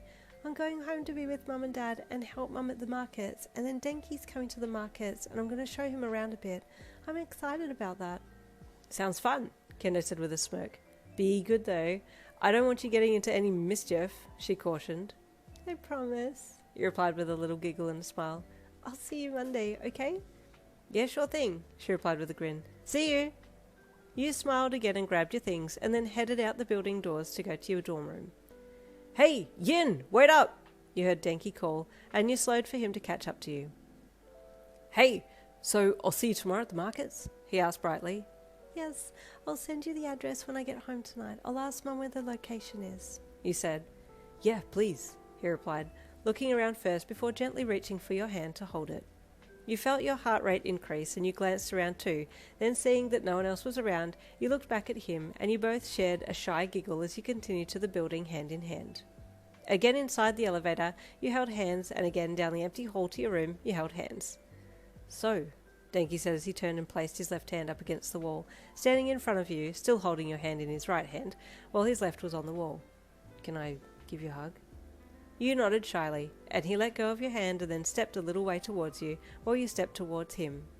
He was taller than you, and his embrace was warm and comforting. He wasn't super bulky or anything like that, but his slim build was still appealing to you. You nearly melted into him as he pulled you in close and wrapped his arms around your back. The hug only lasted for a few seconds, but you loved every one of those seconds, and then he let you go so you could continue on with your evening. "Okay, I'll message you, yeah?" he asked as you stepped back from the hug and went to enter your room. "Yes, please," you said with a smile. Goodbyes were said, and then you went into your room to collect your things before heading home. Another hour later, and you were just entering your house back home. "Mum, I'm back," you called as you stepped into the house. Both your mum and dad popped their heads around the corner of the kitchen, and you grinned at them. "Is there a little fairy in this house?" your dad asked with a smile. "Dad, there's two," you giggled, running down the hall to give them both a big hug. There was a three-way embrace between you all, and you could feel yourself slowly completing before the hug was over. "Would you like some food?" your mum asked. "I've just made honeysuckle scones." "Oh, yum," you said with joy. "Yes, please." "We can sit on the swing set and enjoy the sunset," she added as she walked away from you and your dad to get the food sorted. That night was spent catching up on life, the funny stories to tell, the classroom antics, Denki, the flowers, and then the upcoming markets. "Mr. Sadatori wants to bring some flowers to the markets," your dad said. "I was talking to him the other day. This will be his first year doing a flower stall." "Oh, is Alex going to be there then?" you asked hopefully. "I suppose so," your dad said thoughtfully. "We'll find out sooner than later. It's tomorrow morning after all." "Best we all get some good sleep then," your mum said as she stood up. "It's an early start tomorrow." "Oh, and Denki's going to visit too," you added with an excited grin. "He wants to see what the markets is like. He said he'd be there around 9:30. "It'll be lovely to have him along," your mum said with a smile. "I'll be selling my usual gems and stones, so he can have a look at those too," she added with a wink. You giggled. "I'm sure he'll buy something," you said confidently, knowing that if he didn't, you were going to buy something from your mum anyway. You loved her gemstones. "Okay, my flower, off you go. Have yourself a relaxing shower and then head to bed," your mum said, and you yawned as you stood up. "It's been a big week. I'm looking forward to my bed," you said with a tired look in your eyes. You stepped forwards and hugged your mum, and then turned to your dad and hugged him too when he stood up. "Good night, my little Faerie," he said lovingly as you turned and walked away. "We have the best kid," your dad said to your mum once you were out of earshot. "She's a star amongst stars," your mum said wisely. "So her community is, so she shall be." Your dad huffed with amusement and kissed your mum on the temple. "Wise old owl," he hummed, "as young as a fern with the wisdom of the ages." Your mum gave him a little look and then swished her long dress. "And it shall stay that way," she said with a little cheeky glance at him before leaving the swing area. He chuckled as he watched her go. It was the light whistle of the early birds that woke you the next morning. Light blue light hung in your room as the sun tried to peek over the horizon, but it hadn't quite got there yet. You yawned and stretched and rolled out of bed, sleepily rubbing your eyes before trotting off down your winding staircase to the main floor. As you got closer to the kitchen, you could smell your mother's cooking, and your stomach suddenly woke with a growl. "Oh, good morning," your mum said with amusement when she heard your stomach. "Who have we here this morning?" "A lion," you replied with amusement. "Did you hear it roar?" "I did," she said with a little chuckle. "Eat your fill, my love dove. You must start the day on a well-rounded meal." "Okay," you said with delight as you took a seat at the table and looked over everything there, reaching for the blueberry and lavender-infused muffins first. Once the morning's routine had finished, you and your mum walked to the side gate to where your dad had finished loading everything into the van that they had borrowed. "Everyone ready?" he asked when he got into the front seat of the van. "Yep," you said with delight as you ran around to the passenger side and got in on the long bench seat that made up the front seat of the van, and your mum got in beside you, making it all three of you sitting side by side. "Yep," your dad said with surprise. "What's yep?" "It's what my classmates say instead of yes," you replied with a smile. "They say lots of words I haven't heard before." "Yep," your dad said, emphasizing the P sound. "I like it."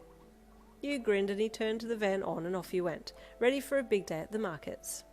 It was a little before 6 a.m. when you got there, and you could already see people setting up their stalls, a number of them that you'd known for ages, and you were looking forward to meeting them all again. "Good morning, Mrs. Zenzo," you called as you jumped out of the van after your mum had slid out.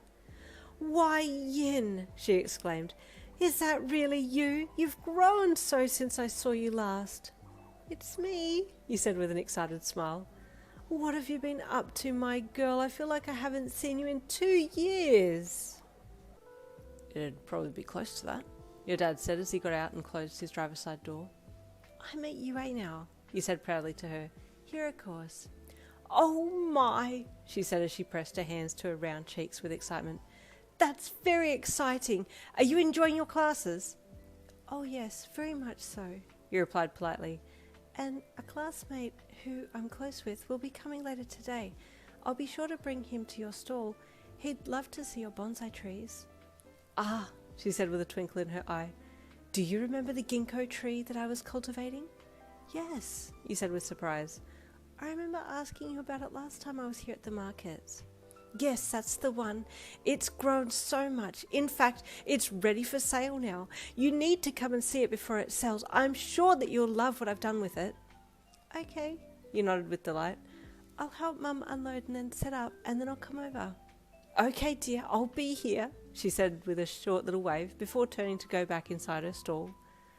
All of your old favourites are still here. Your mum said as she walked up beside you with a box of items. We still have the stall next to Mr. Tenura. Does he still sell his knitted and crocheted items? You asked, taking the box from her. Yes, he does. Your mum said with a smile. He'll be very excited to see you again. Oh, I can't wait, You replied with childlike excitement. Mrs. Dota still has her second-hand bookstall here too, your dad said, walking up with a box as well. I can't believe she's still in business. Books will withstand the test of time, You said knowingly. Those who read books know. Okay, if you say so, your dad said with a little chuckle as you all headed to your usual stall. You got busy helping your mum put everything on the display shelves and helped set up the display stand out the front and then hung fairy lights around, and by the time that you were done by 8 a.m, the markets were starting to come to life. Yin, Your mum called. would you be a darling and get yourself an aya tea from Mr. Furuo's stall? It's where it usually is, She called to you. Oh yes, I'd love one. You called back as you walked to the back of the stall to find her to get some money. She handed you some small change and you left then, walking down the stall line to where Mr. Furuo had his coffee stall set up. You could smell all kinds of wonderful aromas coming from his stall and slowed as you got closer. Heavens! He gasped when he saw you approach. He was so surprised he needed to do a double take. You giggled. Hello, sir. You greeted politely.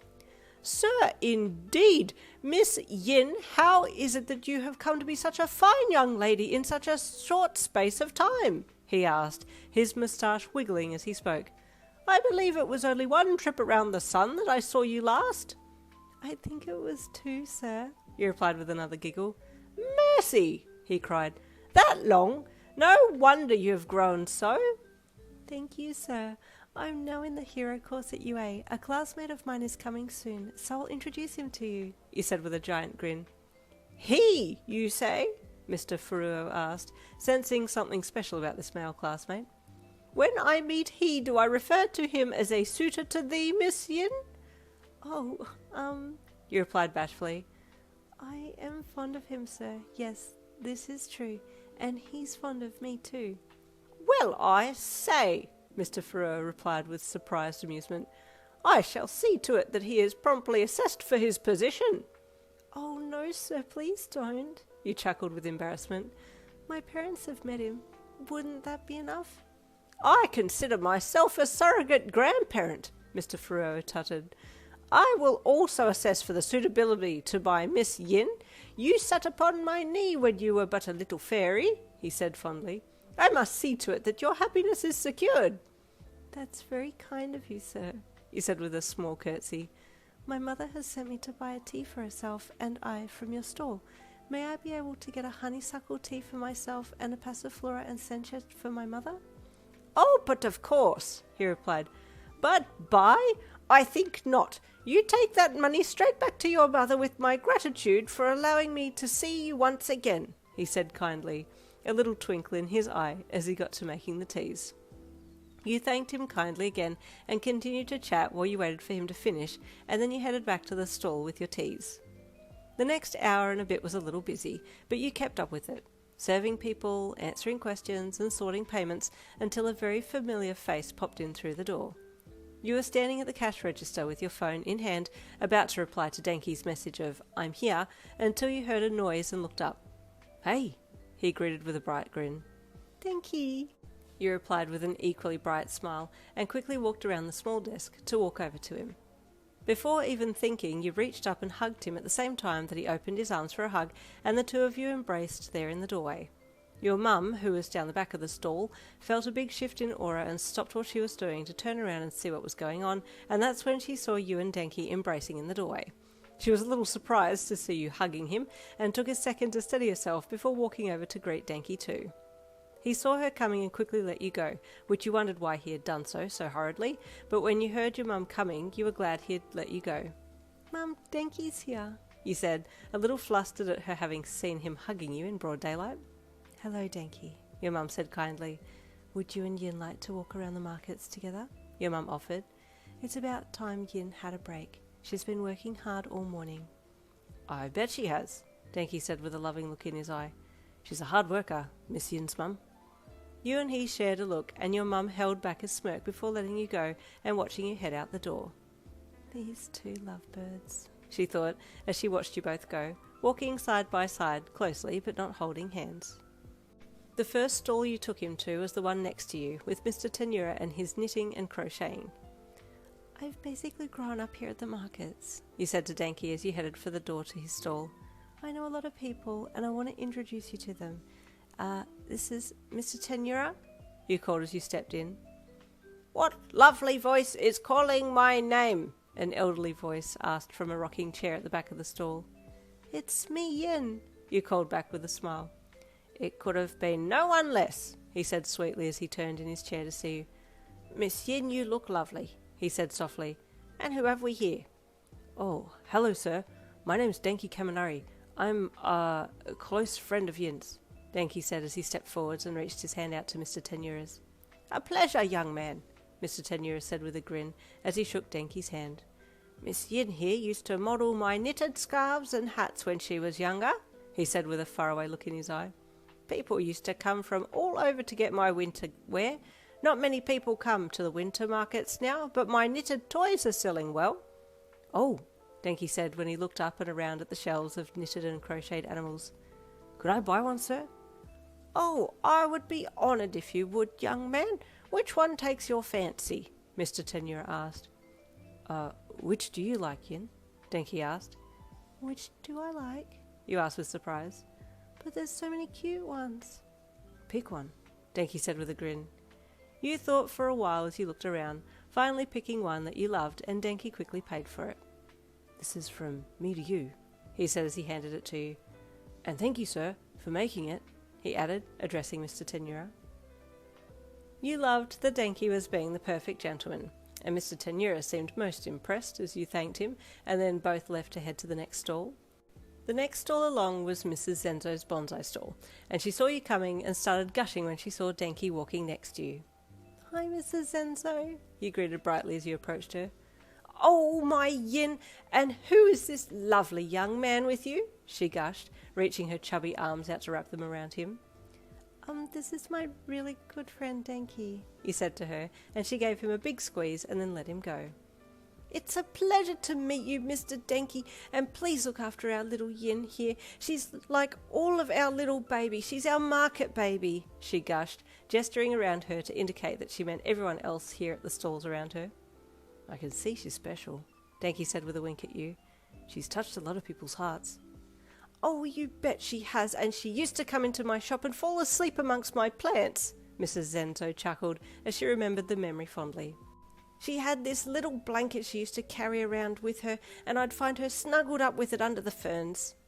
That's so cute, Denki said with awe. So you sell plants then? Oh yes, specifically bonsai, she said brightly. Oh, come and see. I want to show something special to Yin too. You and Denki followed her further into the stall, and she tottled down the aisle to the back where a smaller bonsai was, and you gasped with joy. Oh, look, you said as you crouched down to take a better look at it. This little ginkgo has grown. Oh, and look how I've decorated it, Mrs. Zenzo said. You looked and she had built a little tree house in the branches of the tree with little tiny fairies on wire flitting around the place, as well as some pretend mushrooms at the base and a few other little things, and you almost welled up with tears. This is the cutest, you gushed. I've always loved this little bonsai plant. Denki looked over your shoulder and down to the price tag and nearly fell over. He was intending to buy it for you, but at $700 he thought that maybe it was a little steep for his flatline budget. Oh, it takes a lot of time and dedication to do bonsai plants, Mrs. Zenzo said softly to him. And sometimes they don't work out, but if they do, they're absolutely gorgeous.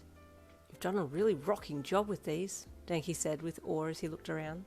Why, thank you, young man. I'm happy that you like my work, she said with a bright grin. Denki smiled back at her and then crouched down beside you to look at the little decorations that Mrs. Zenzo had put under the tree. Wow, he said softly. This is actually really cute. Isn't it? You asked as you turned your head to look at him. He was crouched so closely that your noses were only an inch apart, and there was a moment where it felt like strong electricity was shared between you, before the moment was broken by someone calling out to Mrs. Zenzo. Oh, excuse me, she said as she turned and tottled off to see who was there. Oh, well, Denki said as he looked back at you. I was going to get this for you, but it's a little out of my price range. Oh, please, no, oh my goodness, that's way too much money, you gasped. I really do appreciate the sentiment though, but I have this cutie right here, you added as he held up the little crocheted animal from Mr. Tenura's store. And I have a cutie too, Denki added quickly, pointing to you and then gently booping you on the nose, which made you feel hot in the face. Do you want to keep going? You giggled and nodded, and then both stood up to continue on to the next stall. After saying goodbye to Mrs. Zenzo, you stopped by Mrs. Filoya's bakery shop. She told stories about you sneaking pandesal from her cooling rack at the back of the shop, and all she could see was your little hand pop up over the top of the bench, feel around for a bun, and then grab it and pull it back down. She told you that she had spoken to your mum about it, and that your mum had offered to pay for whatever you ate, so she used to leave pandesal aside, purposefully for you. She said she never took payment from your mum, though. Oh gosh, you gasped upon hearing your little scheme exposed. I'm so embarrassed. I thought you didn't know. Dear, I see all in my shop. It's okay lang. Ang cute naman, little hand grabbing for the food. My gosh, she gushed in her strong Filipino accent. I promise I don't do that anymore, you said honestly. She laughed. You are a baby, maganda na. I never had a baby of my own, so I consider you as my own. I like to see it, the little cheeky side, she said with a loving look in her eye. Here, she said, before quickly bustling over to the pandesal tray. Here is one para sa iyo and one for your boyfriend. Denki blushed heavily and coughed a few times, but didn't correct her, and you thanked her again with a hug and then left the shop with him. I'm so sorry if that embarrassed you, you said softly to him. Oh, no, it's completely fine, he said, still sporting bright red cheeks. I do really want to make this official though. She's so cute, and she's so alive when she's here at the markets. I want to be a part of her world so badly, he thought. He side-glanced at you as you walked and could just see the happiness radiating from you as you munched on the pandesal in hand with his present tucked under your other arm. Your eyes were scanning the stalls ahead when they locked on one in particular, and you stalled a little. Denki looked up ahead to see what it was and saw a flower shop. Flowers, he said, and you jumped a little. Yes, let's go there. I need to talk to someone there, you said, almost nervously. He didn't really pick up on you being a little nervous and eagerly headed with you over to the shop to see what new and happy person from your past was hidden in there. You stepped in first and he followed, looking around at all the beautiful flowers in the shop. Hello? A nervous, jittery voice greeted you both and you smiled. Hello, Mr. Sadatori, you greeted the wired old man. Yin, he said, almost gratefully. You're here. Good. Can you please go check if Alex is okay? It's been a while and I'm worried the rhododendrons have got them. The rhododendrons have been cleaned. Denki gave him a quizzical look and you gave him a sympathetic smile. Yes, I can do that. Is Alex out the back? You asked. He nodded rapidly and you turned to Denki behind you. Denki, this is my boss, Mr. Sadatori. I work in his shop usually. This is his first time here at the markets, you said. Alex is my friend. I want to introduce you to them. Oh, cool, Denki said with a grin. Okay, let's go. Nice to meet you, Mr. Sadatori. And you too, Mr. Sadatori replied nervously, his eyes flicking around the shop to check for something that neither you nor Denki knew what for, so you left him and headed out the back to find your cheeky friend and to apologise too. Alex, you called as you headed into the smaller greenhouse out the back. It was a similar setup to your usual shop, just on a smaller scale. Denki was still following behind you, looking around, and as you stepped into the greenhouse you heard him make a sound of exclamation behind you, so turned to see what had happened. Who goes there? Alex asked, hanging down from the ceiling by a rope, upside down with their face right in front of Denki's. Alex, this is Denki, you said. Oh, yes, this must be, Alex said, tilting their head from side to side. I can't see you very well because you're upside down though. Could you turn the right way up, please? They asked so nicely and so authoritatively that Denki felt compelled to comply, and with a small hum of confusion he then bent down and turned around and tried to do a handstand so that he could be also upside down to match Alex, and thus making it so that he wasn't upside down compared to Alex anymore. At first you and Alex were confused by his movements. What on earth was he doing? And then you realised that he was trying not to be upside down compared to Alex, and the cheeky sprite burst out laughing, and you let loose a giggle. I'm not very good at this, Denki admitted sheepishly, and because he was trying so hard to perfect his handstand, it made you and Alex chuckle all over again. Denki, I think you can stand the right way up, you said to him, still giggling. Alex is being silly. Alex then flipped around and dropped to the floor and grinned at Denki as they remained crouched in front of him. He stopped trying to do a handstand and then turned and sat down cross-legged in front of Alex. Hey, he greeted brightly as he put his hand out to shake Alex's. Nice to meet you. I like this one, Alex said, shaking Denki's hand while looking over their shoulder at you. I do too, you giggled shyly. Denki grinned at you and then at Alex. So, you and Yin work together? Denki asked brightly. Yin and I are together, Alex said, and you quickly cut in. Work together, not together, you corrected quickly. Oh, Alex pouted. But we are together. Work together, you corrected. Denki said. I might need to do a duel for scissors, paper, rock with you for Yin, he joked. You're on, Alex said excitedly, still in the crouched squat in front of Denki. Wait, no, hang on, you said fearfully. Don't accept Denki.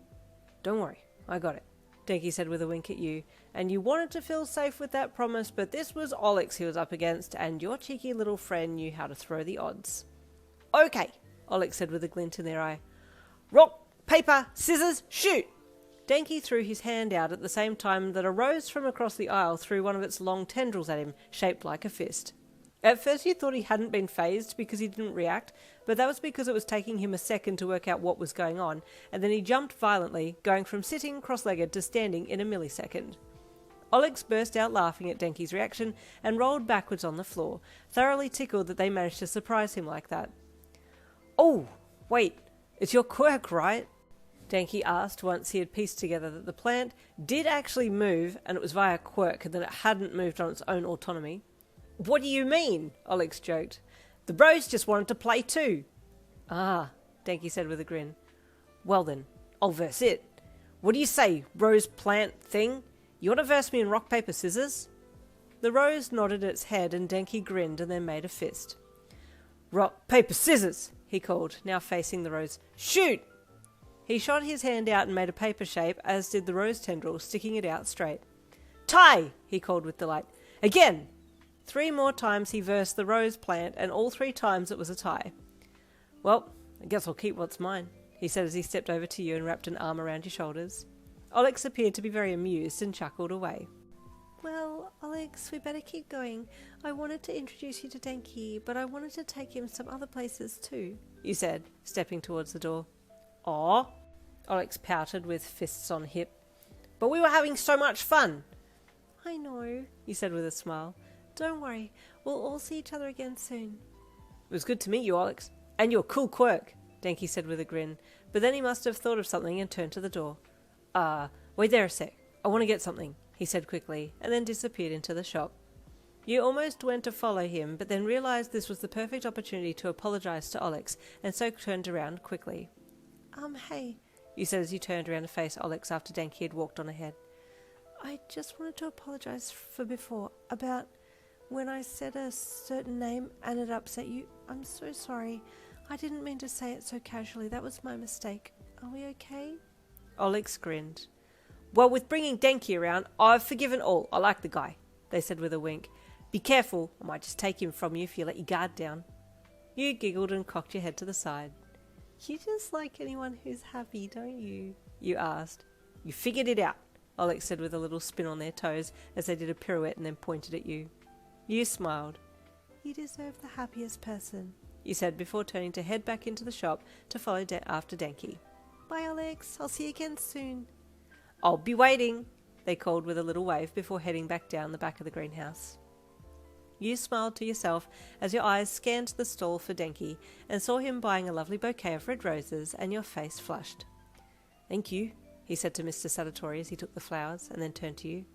Here, these are for you, since I want to keep you by my side. This was so sweet of him, and you stepped forward shyly and took the bouquet from his outstretched hand, tucking your little crocheted animal under your arm. Thank you, Denki. This is really lovely, you said as you bent your head down a little to inhale their beautiful aroma. And I forgot to tell you that my dad supplies Mr. Sadatori. These are his roses.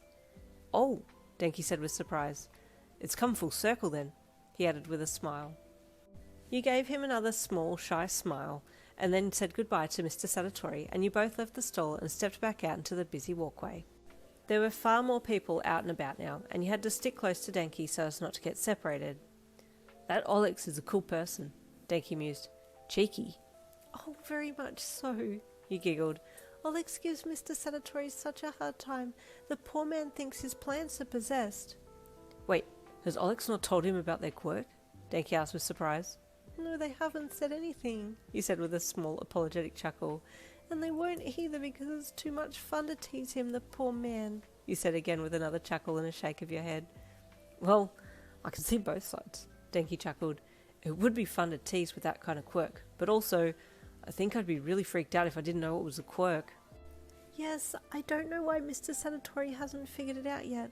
I thought he would have by now, but Alex is still having the time of their life with it, you giggled. Denki chuckled along with you, and you continued to walk down between the stalls.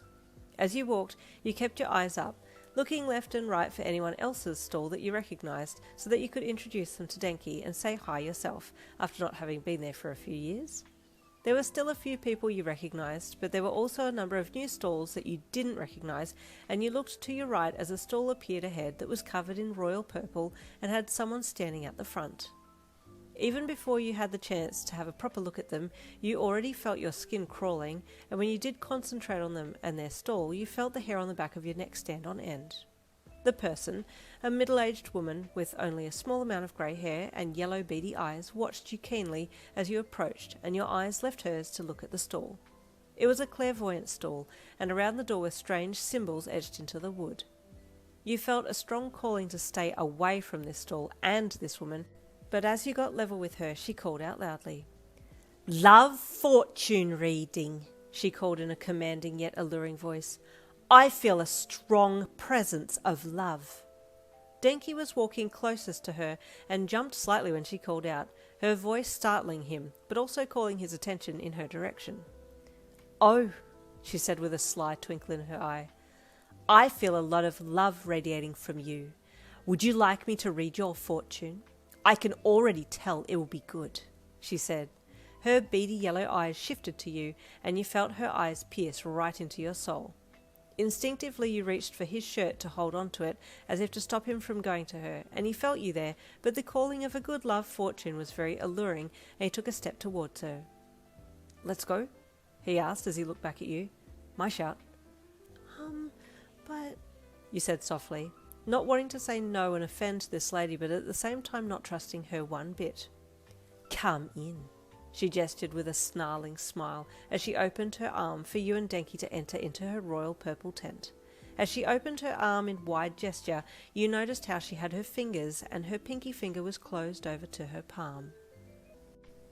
Your eyes shifted from her fingers and palm up her arm back to her face, and she gave you a snarling smirk, knowing you understood what she had done. Welcome, she said, but her voice didn't sound as welcoming as what you had thought it should. You reached out and held onto the back of Denki's shirt with your fingertips of the hand that was free of the roses, while he looked around. "Wow," you heard him whisper. "This place is hella cool." You kept your head down. For some reason you just really didn't like this place. The lady closed her curtains and walked around from behind you, your body feeling her presence keenly when she moved, and she walked around behind a desk and sat down, and then gestured for Denki to sit in the chair across the desk from her, and you to sit in the chair beside him. You did so, but you kept your head down, your heart straining in your chest. "Nice setup here," Denki said brightly, and for a second you felt like everything might be okay, just judging by how happy he was, but when you looked up, you knew things weren't good at all. The lady was staring right at you, and her sharp gaze caught yours. "Tension," she mused, still looking at you, and you knew she was talking to you, but couldn't bring yourself to reply. "So, Denki said, cutting in unknowingly. About this, fortune?" "Yes," the lady said, switching her gaze to his. She raised her right arm, a small wisp of pink haze following her arm movements as she moved it in a way that you felt was like some kind of symbol that she was drawing in the air. You looked at Denki and saw that he was watching her hand, his eye movements following wherever she moved her hand to. "Oh, this is not good. This is not good," you repeated in your mind.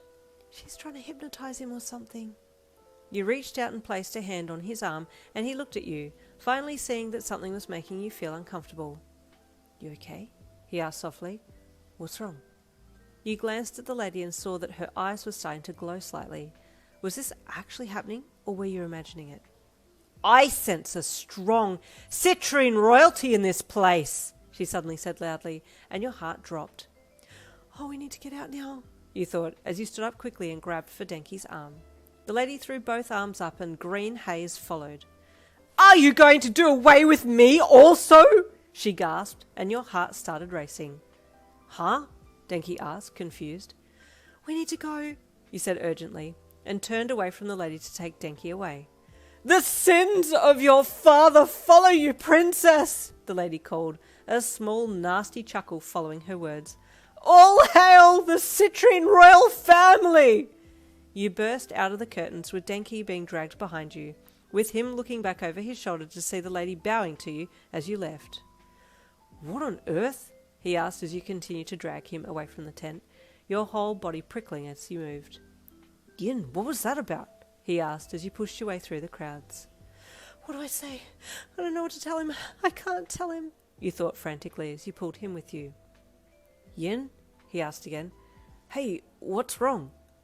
You could hear him, but you were panicking and just kept going until you were through most of the crowds at the end of the stalls.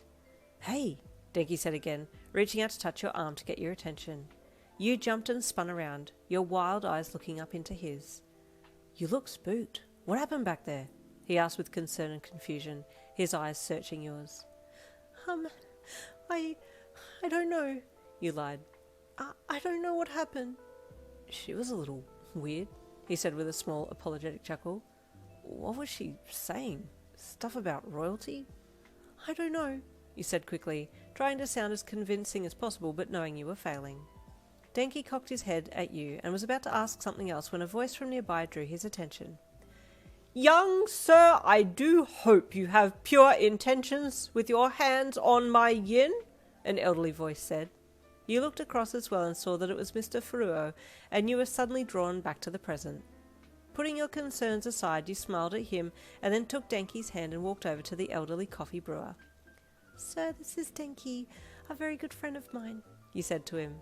Mr. Furuo had seen that something was not right just a second ago, but didn't know any context behind it, and so decided to leave his thoughts and opinions aside until he could work out what was going on.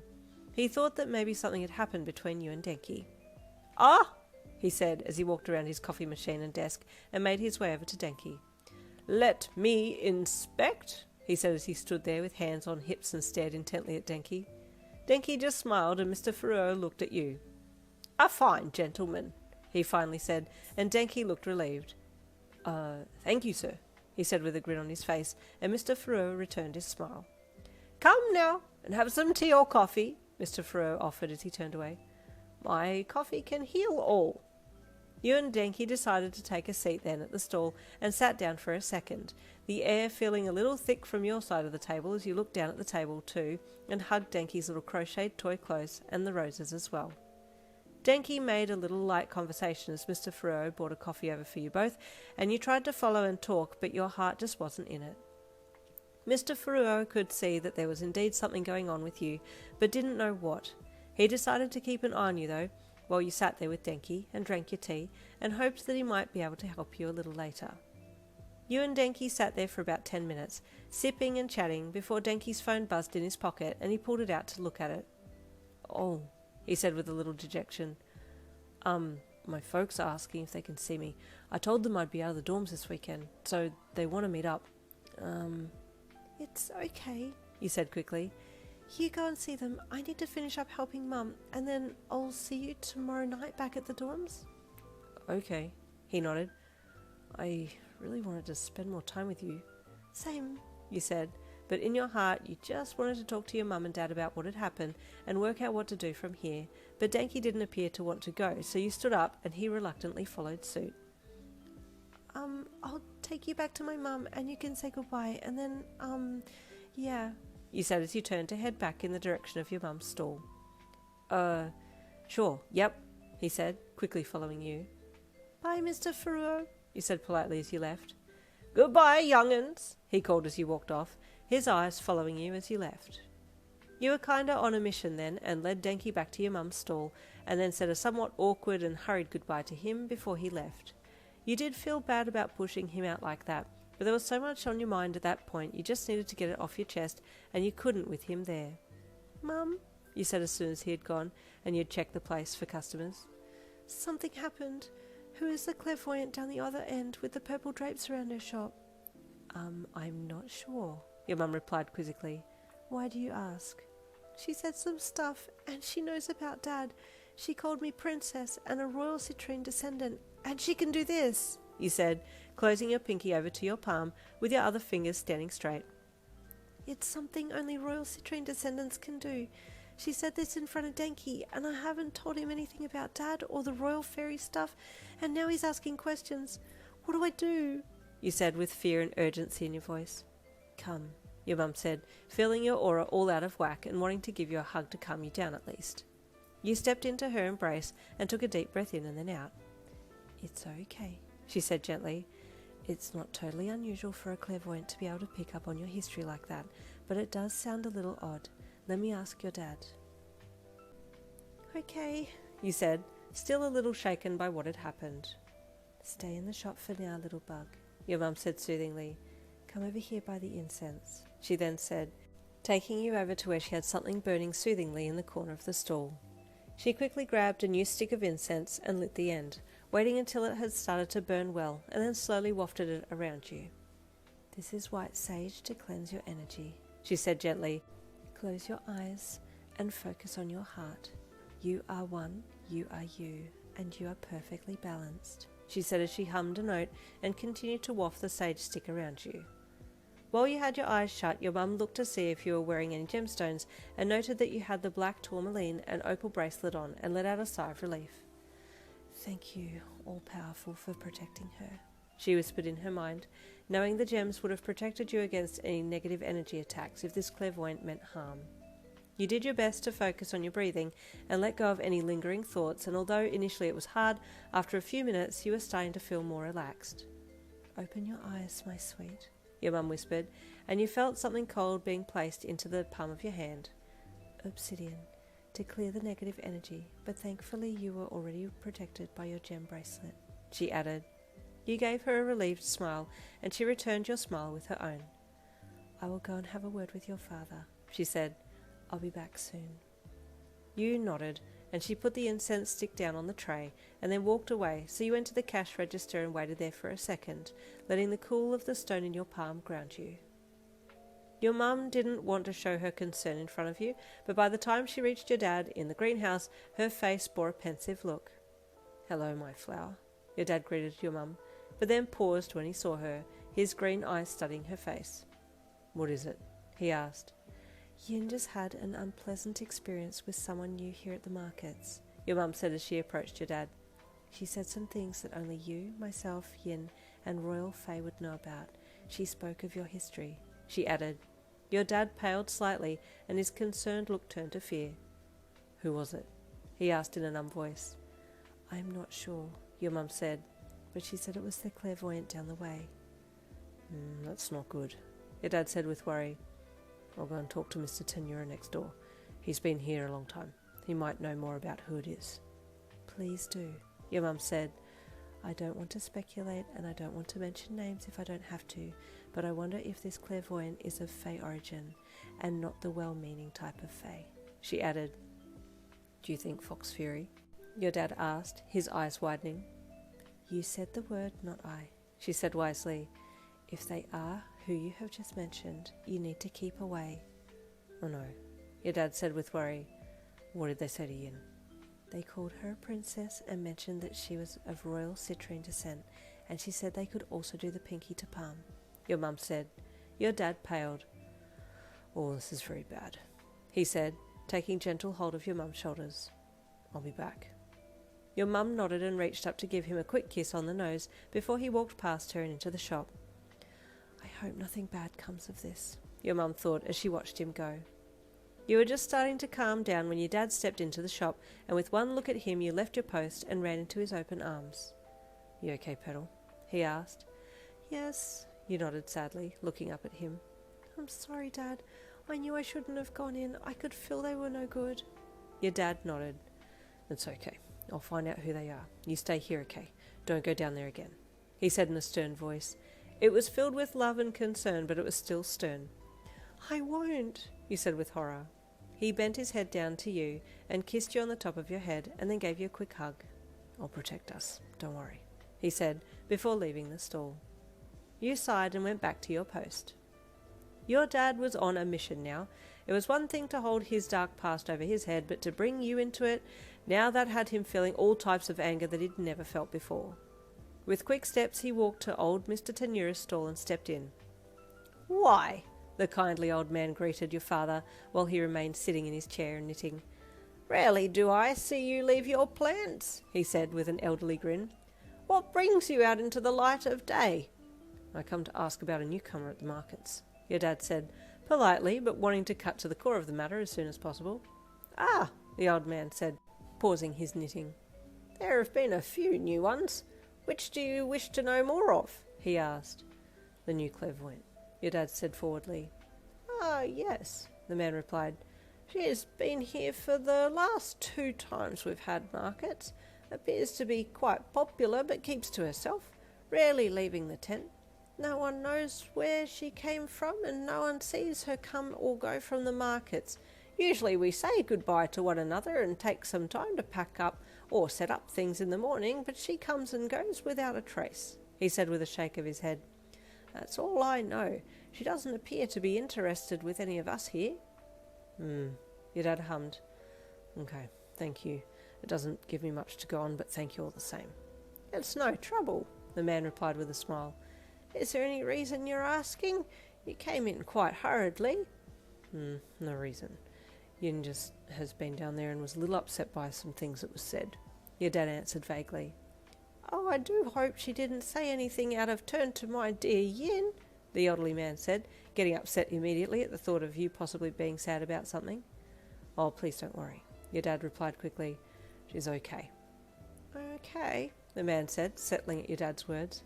If I do hear of anything else, I'll let you know. I would appreciate it, your dad replied with a small bow. Thank you, I'll take my leave now. The old man gave him a farewell, and then your dad left and headed back to the stall, none the wiser about who the new clairvoyant was, but glad that he had been warned and would now avoid the area. It was probably about 15 minutes later that Mr. Sadatori let Olex have a break and nervously poked his head into the greenhouse to call out to the faithful worker.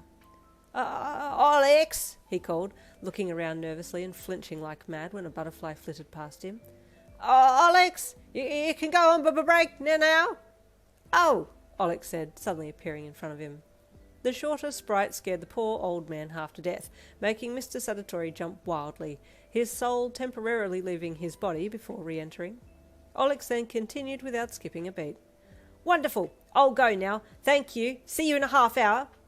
Poor Mr. Sadatori couldn't even say anything, he was so shocked, and just nodded and let Olex go past.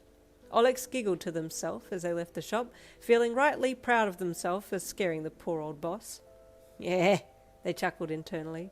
Don't need any food today, really. I've been fed on laughter from my pranks. Happily, they struck up a little skipping pace and merrily skipped through the crowds, heading for the bakery with the gingerbread at it. That one was a favourite of theirs, as well as yours.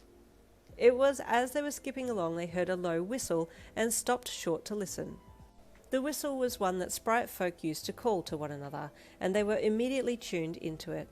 Another sprite around here, Olex thought as they curiously turned and wove through the crowds towards the source of the sound. Olex could smell water and knew they were close, looking around for whoever it was that was calling to them. Up ahead was a stall draped in purple, and they looked it up and down, sensing that there was someone of their kind inside. "Hello," Olex called as they pushed their head through the drapes. At first they couldn't see anyone, so stepped inside, looking around to locate who had called them as they moved in further. It was then that they sensed they had stepped into a trap and spun around to make a run for it, but there, right behind them, was a lady with a devious grin on her face. "Greetings, young sprite," they said, greeting Olex in Olex's mother tongue. "I know who you are," Olex replied darkly, in the same language after studying them for a second. "Get away from me, devil fox Faerie." "Ah, but it takes a devil to know a devil," the lady sneered knowingly, her eyes glowing slightly as she leered down at Olex. "And devils gather."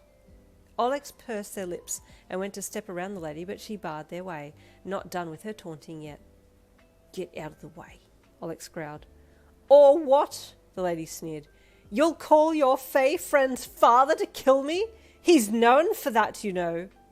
Olex knew the lady was baiting them, taunting them with knowledge that they felt they should know or shouldn't know, a forbidden knowledge that might change everything. They thought it may have been you the lady was talking about, but they didn't want to ask and find out. You were precious to them. They didn't want to ruin that for themselves. But unfortunately, Olex's hesitation allowed the lady to speak freely, and she cackled as she let loose secrets from dark places, calling you by name and status, and then slandering your father's name and giving detail of his weakest moment, his darkest hour, and tears sprung up in Olex's eyes. "Worms will defecate on your rotting body, refusing to take you in, you lowlife," Olex hissed, their face turning red as complete anger overtook them. They were mad at this demon woman, mad at knowing something about your family they shouldn't have, but mostly mad that this information could hurt you should this devil fox Faerie choose to spread it. "Not even the devil will take you into the afterlife. May you remain in the undead, suffering for all eternity." The lady was pleased with herself for taunting Olex so much that she caused them to lose control and looked down her nose at them. "I suppose you've forgotten your own shortcomings," they taunted. Olex paled. "You won't use me and abuse me again. I'm better now. I won't do your bidding," Olex said in a shaky voice. "Ah, but you're still cruel. Does Mr. Sadatori know about his missing plans?" she asked with a knowing sneer. "I need the money for my family," Olex snapped back. "It's no better than what you were doing for us. Shall I find your royal Fae friend and tell her?" the woman jeered hauntingly. "Don't," Olex replied in a shaky voice. "Don't do it. You're all bitter and twisted. You all look down on the fox Faerie. We never killed anyone. We never stole from anyone. It was always you Fae who did it. Evil. Evil!" she screeched with an evil cackle. Olex had had enough by that point and ducked under the lady's arm, running from the tent as fast as they could, petrified by what had happened and shaken quite badly. About a half hour earlier than all of this, Denki had just said goodbye to you and was in his own happy little world, walking to the end of the markets where he had caught the bus in, when he passed a stall selling little trinkets. He slowed slightly as he passed, his mind going straight to you when he saw some gemstones and gem necklaces in amongst the other items. "Oh, Yin wears gems," he thought as he stopped, his head turned towards the stall. The owner of the stall was a young mum with a baby strapped to her front, her hair long and braided, and a cute little nose ring in the left side of her nostril. She saw Denki had paused and smiled at him. "You're welcome to come and have a look," she offered kindly. "We just started here today, so I have plenty of things." Denki smiled and turned to walk over. his eyes being drawn to the gem necklaces on the display stand. I have a friend who's a girl, and we like each other, but I haven't made it official yet. But I really want to, and I'd love to give her a necklace of some kind when I ask her to be my girlfriend, he said honestly, scratching the back of his head with a sheepish look on his face. What would be a good gemstone to give her? He then asked. She wears a lot of gems. I've seen purple and green ones around her wrist, and her mum sells similar stuff to you. Ah, The lady said with a smile. I think a gemstone for love and luck in love would be the best, especially if this is to start an official relationship, she said. Denki blushed and rubbed the back of his neck. Yeah, I'd really like that. She's so cute. I really want her to feel loved by me, he said, coughing a little in his embarrassment.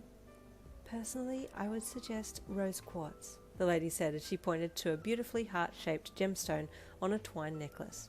Rose quartz is known as the heart stone, she went on to say, because it's connected to the heart chakra. The rose quartz delivers exactly what it promises, a unique way to deepen the love present within your existing relationship. It could be personal, romantic, familial, or platonic, but apart from this, the stone can also be used to manifest new relationships, she said. Denki nodded excitedly, taking it all in. There's also emerald or ruby too, the lady said, pointing to the other 2 stones on the necklace for Denki to see. But I feel like rose quartz might be the best for this situation. Denki nodded again. Yeah, sounds chill. Could I get the rose quartz one? All of this gem stuff is super retro and cool. And what did you say about chakras or something? That's pretty cool too. I wonder if Yin's mum would know about chakras. If she sells gems, then I'm sure she'd be familiar with chakras, the lady said, as she gently picked out the necklace and placed it into a small wooden box that was lined with packing straw, and placed a wooden lid on, and then secured it with twine and tied it into a bow.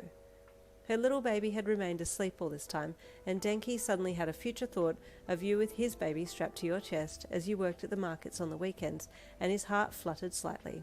Wow, imagine Yin being my wife and having our baby, he thought as a bright blush graced his cheeks. The lady passed him the small box, and he pulled his wallet out to pay. She told him the amount, and he handed over the money, and she turned to get the change. Oh, also, I should mention, she said as she handed him back his change, rose quartz should be worn near the heart, and also is good to wear or have by your bedside at night. If you're going to ask her to be your girlfriend, might I suggest making the proposal at night? Oh, yeah, okay, cool. Thank you, Denki said as he took his change and put it in his pocket. I'll definitely keep that in mind. Thank you, Gem Lady, he said with a bow. She chuckled at the name he had given her, and she waved him off. Good luck, she said as he left the stall and headed to the bus with his little wooden box in hand. I can't wait to give this to her, he thought excitedly as he waited at the bus stop. The rest of your weekend went relatively okay. Your dad said he didn't get much information on who the lady was, but she sounded like bad news, so you just kept away from that end of the markets. Saturday night you chatted on the phone with Denki, and everything seemed okay. You tried to push other thoughts out of your mind and just enjoy talking with him, and thankfully he had a bit of a calming effect on you, and you were able to just focus on him and the funny things he was saying. You were looking forward to seeing him again. Sunday you spent a little time with your dad working on his Instagram account. He had so many pictures of his plants on his phone, and he let you pick the best pictures to put up. Oh, you said as you flicked through some pictures of his latest black roses. Dad, these are beautiful. I think this angle is the nicest, you said, pointing to one of the pictures. Oh, you think so? He asked as he looked at it. Maybe. Just then your phone dinged in your pocket, and you pulled it out to see who had messaged you. Oh, Denki messaged me. Wait a second, Dad. I'll ask him to call me, and I'll ask him which picture we should use. He's the best at knowing what to do for Instagram. He helped me set up mine, you said excitedly. Okay, your dad said, waiting for you to message Denki back. Not even a minute later, Denki was calling you, and you answered with a big grin on your face. Hi Denki, you said bashfully into the phone. Thank you for calling. I need some help with my dad's Instagram account. There was a pause as Denki replied with surprise, and you giggled. Yeah, he got an account. It's for his flowers, you said. Denki said something else, and you looked up at your dad. Dad, could Denki come over to help us? He's the perfect person to help. He's free right now, you said, pleading to your dad. Yes, of course, your dad replied with a smile. If he's the all-knowing one with the Instagram, then bring him over. Yes, Dad said to come over. You replied excitedly into the phone. There was a pause as Denki replied to you, and you looked up at your dad. I'll just give him our address, Dad, you said as you turned away and walked a little bit away to continue your conversation to Denki without standing right in front of your father. You gave your address to Denki and then decided to warn him about your house, since it was a little unconventional. Our house is a giant tree house, You said. It's an old oak tree and it's still alive with us inside of it. We feed it and protect it. You added proudly, but also with a little reservation, since you knew that not everybody had this kind of synergistic relationship with their house. Whoa, that's sick. I can't wait to see it, he said excitedly. I'll be there in about 20 minutes, okay? Okay, see you soon, You said with a smile. Can't wait, he replied, and you felt a little tingle of excitement rush through you. You said another goodbye and pulled your phone from your ear and hung up and then walked back over to your dad. He's coming soon, You said. Should we stay here in the greenhouse or go inside? You said out loud. Or maybe on the swings? Oh, what about right up at the top of the tree? Your dad could see you were excited about showing Denki your house, and he chuckled kindly. You just say where, and we'll go there, he said with a gentle smile at you. Maybe the swings outside? You said, your eyes shining with excitement. That's one of my favourite places. Okay, let's go there. Do you want to tell Mum that he's coming? She might like to make something for afternoon tea for us, your dad said. Oh yes, please, that would be amazing, You said with unbridled excitement. I've never had anyone come over before. Excuse me, Dad, I'll go and tell Mum, You said with excitement, turning and running back off up to the treehouse. Your dad watched you go. He hadn't seen you this excited in a long time, and his heart was happy for you. She's living her best life, he thought with a smile.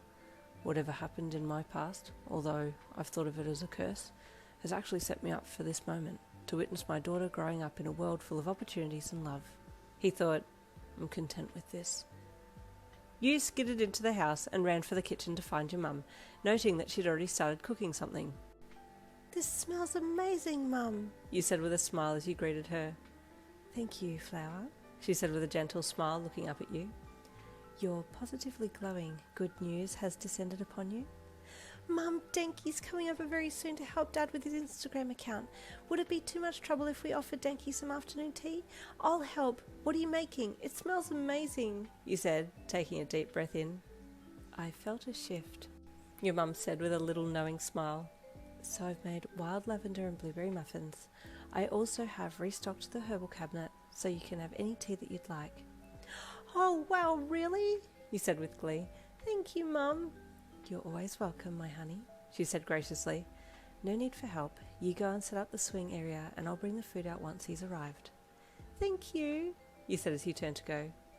Wait, how did you know we'd be at the swing area? That's where you like to sit when you're at your most talkative, your mum said knowingly. This house has excellent energy flow, and the swing area is the most open and bright for positivity and growth, she said. Our bodies are aligned with nature, and once you know nature, you know people. You really do know everything, don't you, Mum? You said almost quizzically. It shocked you sometimes at how good she was with this type of thing. Was she really human? You wondered sometimes. You thanked your mum again and left, skipping off down the hall with your bare feet. Your mum smiled to herself and remembered back to when you were 3 years old, skipping ahead of her on the bush track while you were cultivating wild mushrooms. Come on, Mum, You'd called brightly as you spun in the middle of the track and called back to her with a wave, your bare feet kicking up a little dirt as you twirled on one foot. Your mum had looked up at the right time as you had spun and caught a glimpse of the fairy wings glistening in your aura, your body appearing to be surrounded by a green glow. Even in her human form, she still possesses an inner fairy child, untouched and unmaimed by the wiles of this life, your mum had thought as she smiled at you. My little girl is going to be a wonderful woman someday, she thought as she pulled out the tray of lavender and blueberry muffins from the oven. True to his word, Denki arrived on your doorstep about 20 minutes after he had ended the call with you. He had run some of the way and sprinted others because he just couldn't wait to spend more time with you.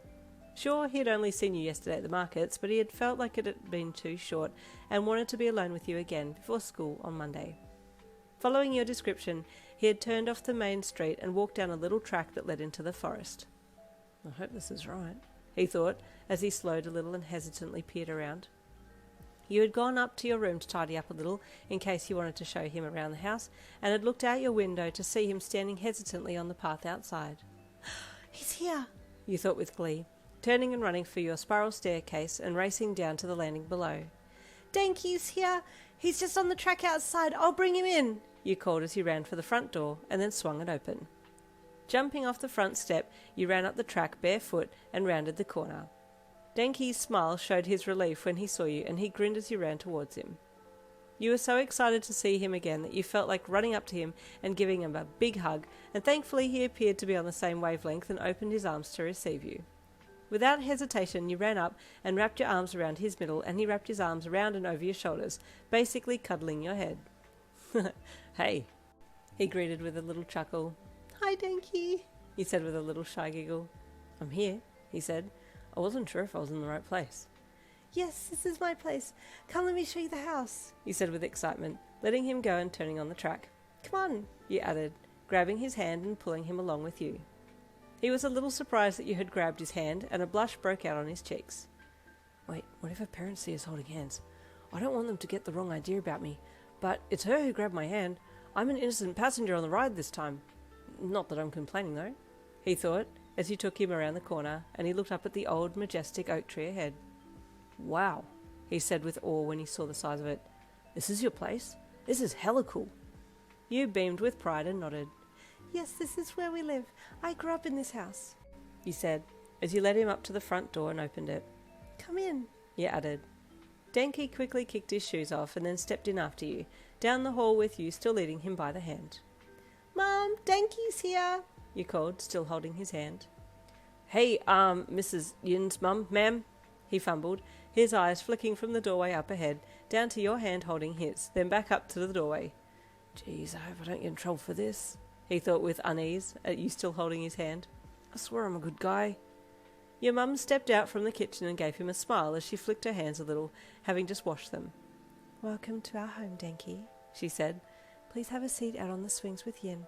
I'll bring afternoon tea out in a second. Yeah, thank you, he said as he was pulled along behind you, past your mum and through the main lounge area, across the landing to the back door. Wow, he breathed as he looked around at the house, noting that it was all wood. This house is sick, he said to you, stepping out over the threshold to the outside landing and looking to where you were taking him.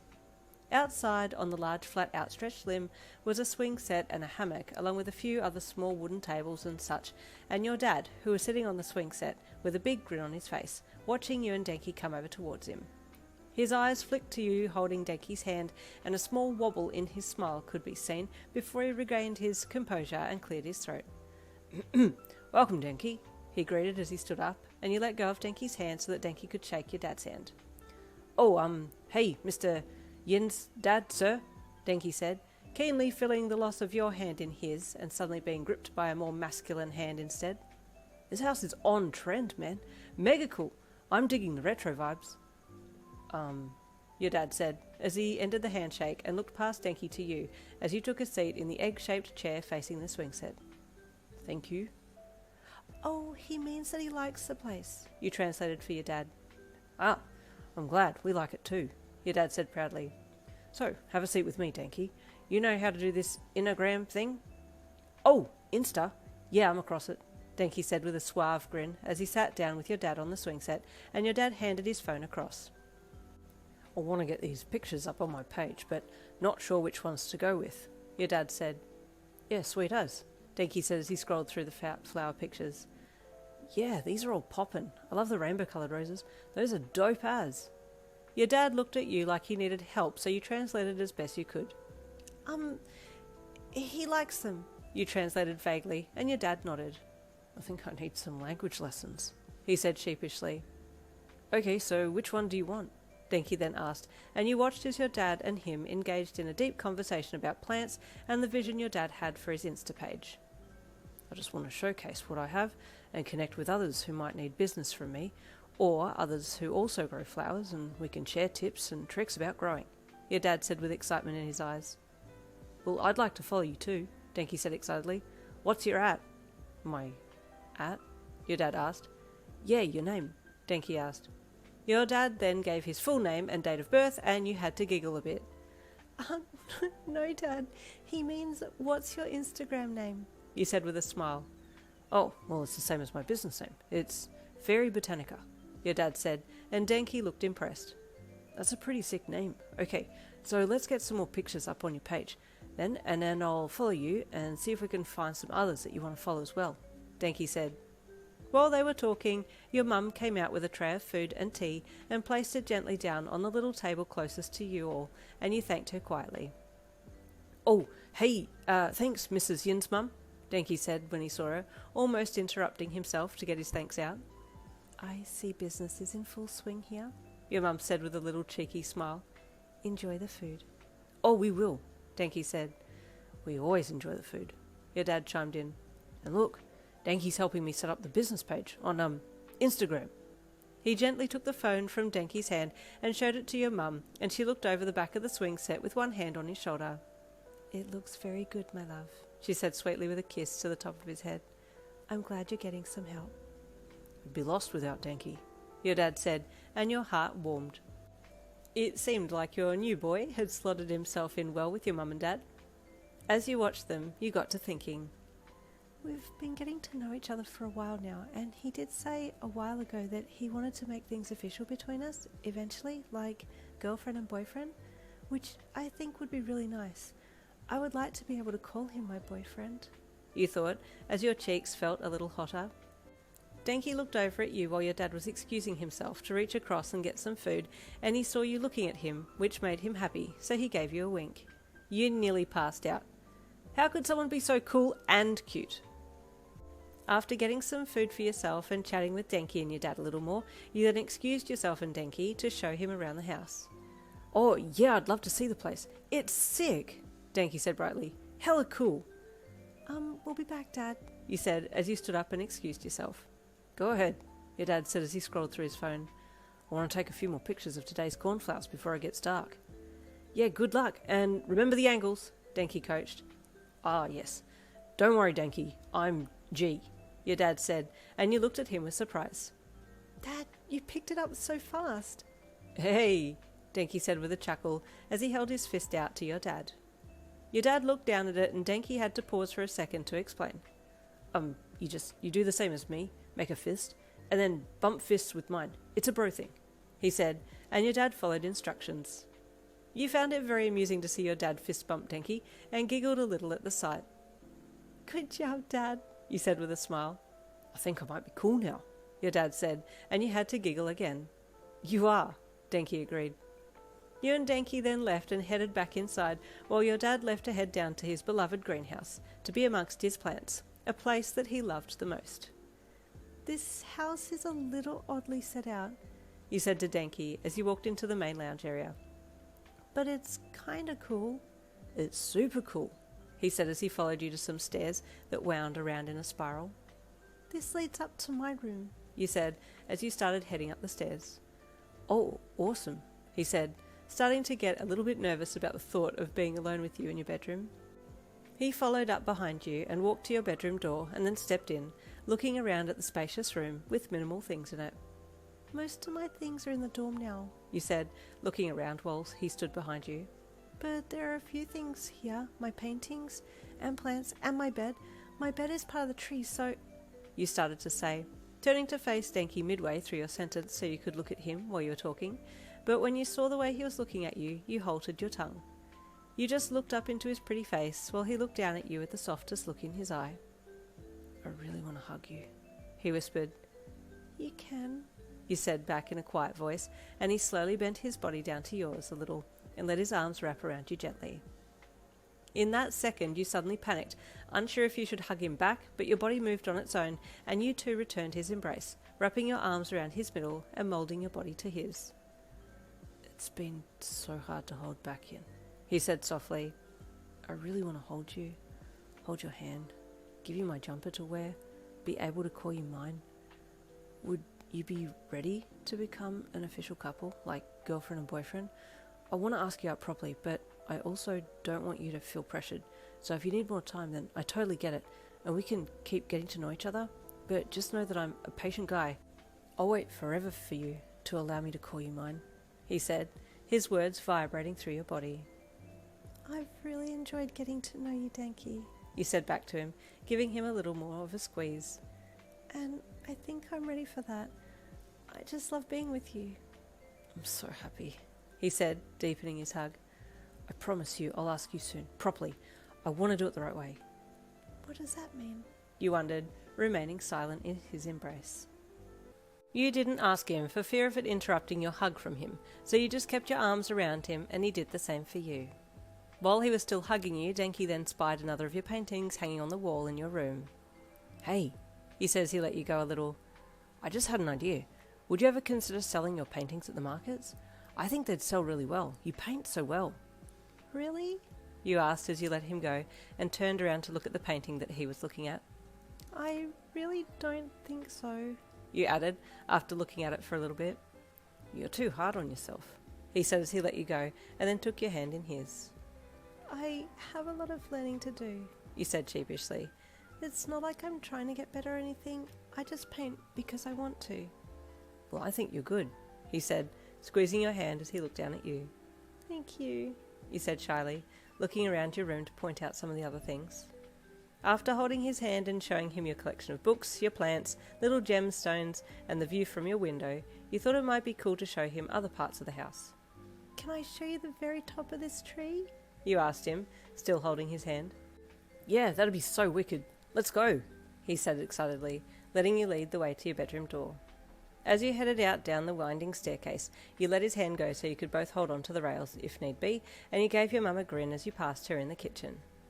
I'm just showing Denki up the top of the tree, you said as you passed her, and she nodded with a smile. Denki, my sweet, would you like to stay for dinner? She asked just before you both disappeared up the stairwell to head to the top of the tree.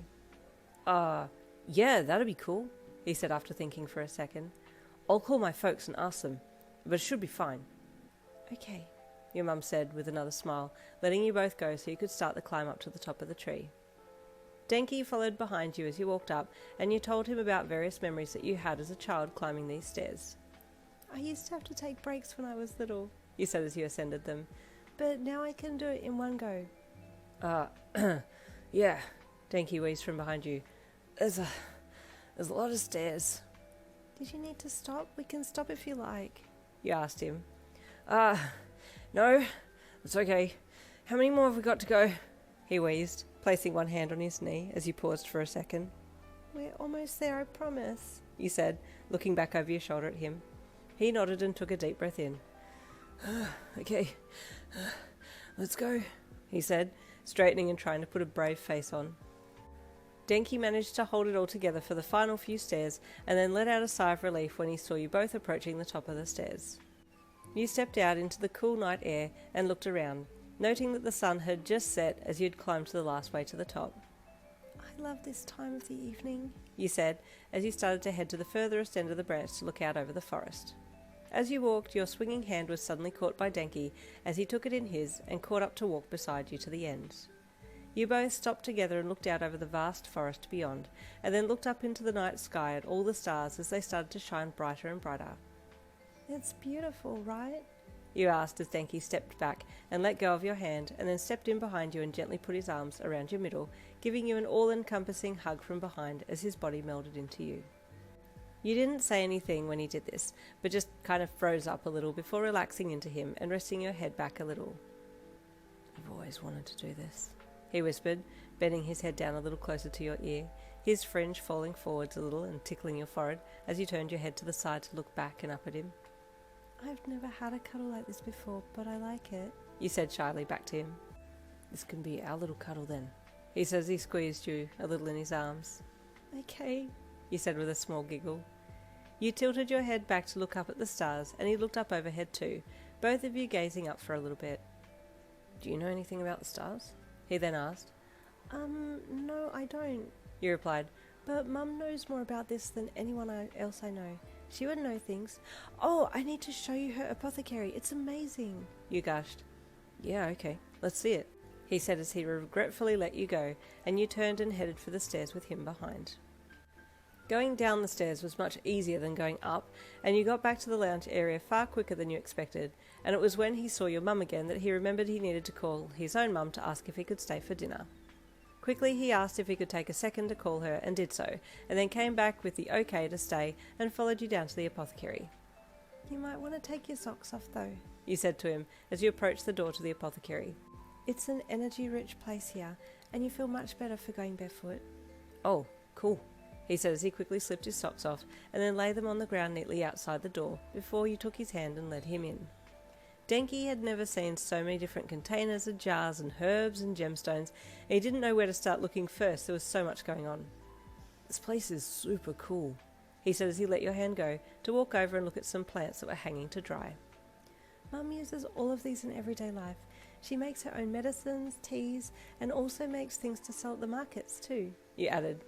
I know she goes picking berries and fruits and stuff in the forest while I'm at school, and I think she digs for gems as well, but to be honest I haven't really asked her, he added, thinking a little bit about it.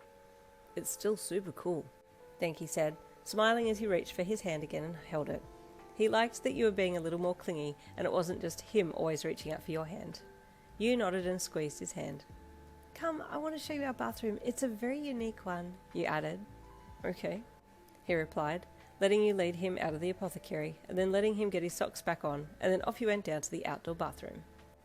Again, Denki was amazed at it. The waterfall shower that ran into a rock pool looking bath and the giant tree roots that wrapped around the place so well that you wouldn't feel exposed at all. This is really super cool, he said again as he looked around and then pulled on your hand to get you to step in front of him so he could cuddle you from behind again. I love all of this.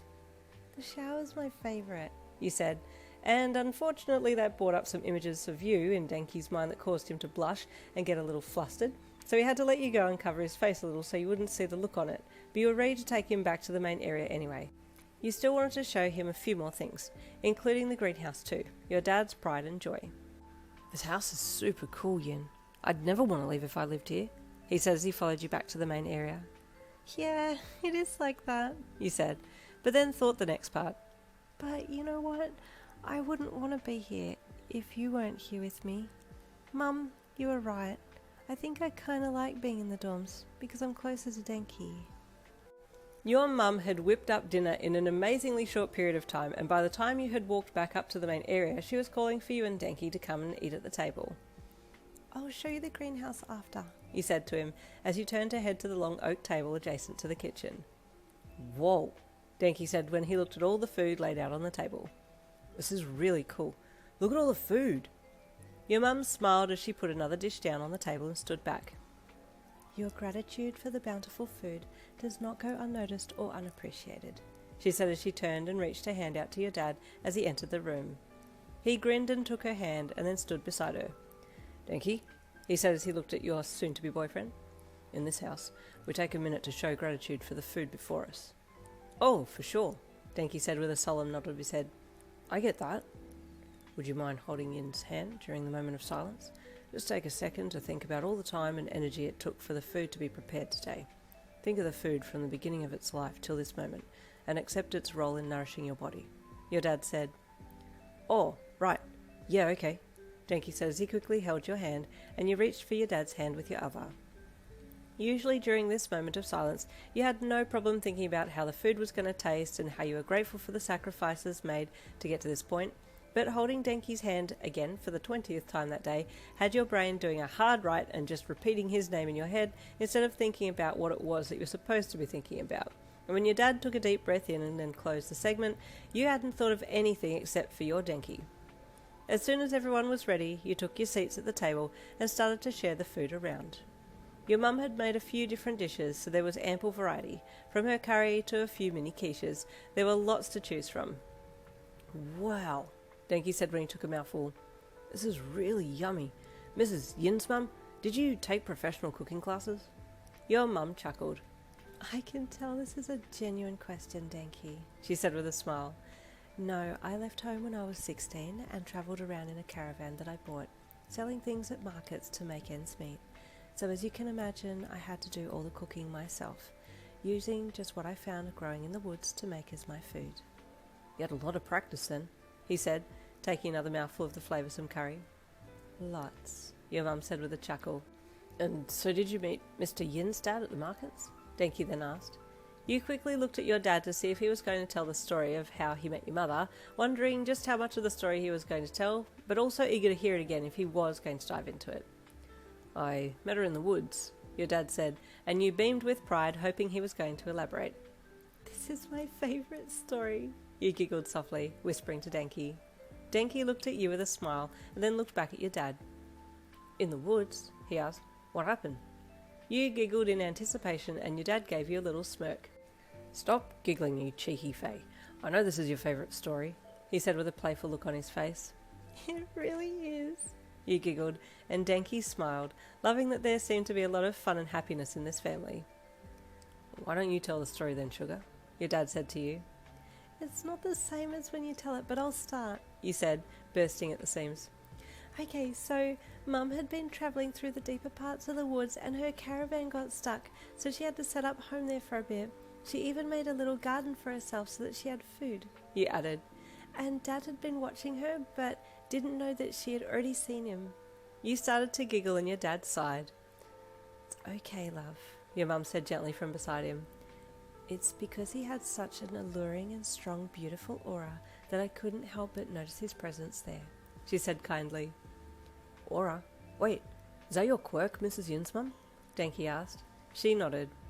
Yes, I can read aura. My mum also had the same quirk, and she was teaching me things well before my quirk manifested, your mum said. This piqued your interest because you'd never asked about your grandparents' quirks on her side, and you needed this kind of information for your assignment, so leaned forward with interest. And what about Grandpa? You asked her. I don't really remember him too well, your mum said, as she thought. But I think he had a little clairvoyancy. Maybe that's where I get a little of it from too. You're just very wise, your dad said, then turned to Denki. She's well beyond all of us, Denki. Don't even try and test her. He joked. So you could feel Mr. Lin was there? Denki asked, getting back on track with the story. Your mum nodded. Yes, I knew he was there from very early on, but it took him a week to reveal himself to me, she said with a cheeky glance at her man. I was just taking my time, your dad said, trying to cover himself. Yeah, I respect that, Denki said, reaching over the table to fist bump your dad, who knew what to do now and eagerly bumped him back. See, I'm cool now, he said, making both you and your mum chuckle. Can I say my favourite line? You giggled. Can I say what you said to Mum when you first revealed yourself? You asked with a giant grin on your face. I guess so, your dad sighed playfully. A lady such as yourself shouldn't be out here in the woods alone, you repeated, and then jumped straight into the next part. And then Mum said, why is a Fae so concerned with what a human woman is doing in the woods? And if you were so concerned, why did you watch me for so long before revealing yourself? You giggled away and your dad sighed again. Denki, these women, they mock us, he said playfully. Oh, you're right, sir. That's just foul play, Denki said, feeling how deflated your dad must have felt when your mum called him out so quickly. Yes, see girls, Denki understands a man's predicament, your dad said, making you and your mum giggle. My love, I believe we have 2 men to contend with, your mum said to you. Your father has someone to back him up now, she said as she leaned across and kissed your dad on the cheek. He grinned with pride. So, how did you sneak up on her so often? Denki asked your dad. Surely she heard you coming. Your footsteps gave you away. Oh, no, I was in fairy form, your dad said. She wouldn't have heard me because I was moving silently. Oh, gotcha, Denki said. So, being able to turn into human and hold human form is your quirk, like Yin here? He asked. That's pretty cool. You've got the best of both worlds, he said with a smile. You looked at your dad quickly to see what he would say, and saw that he had frozen up a bit, so you decided to jump in. Yes, that's where I take after Dad, you said quickly. But Dad looks a lot more fairy than me.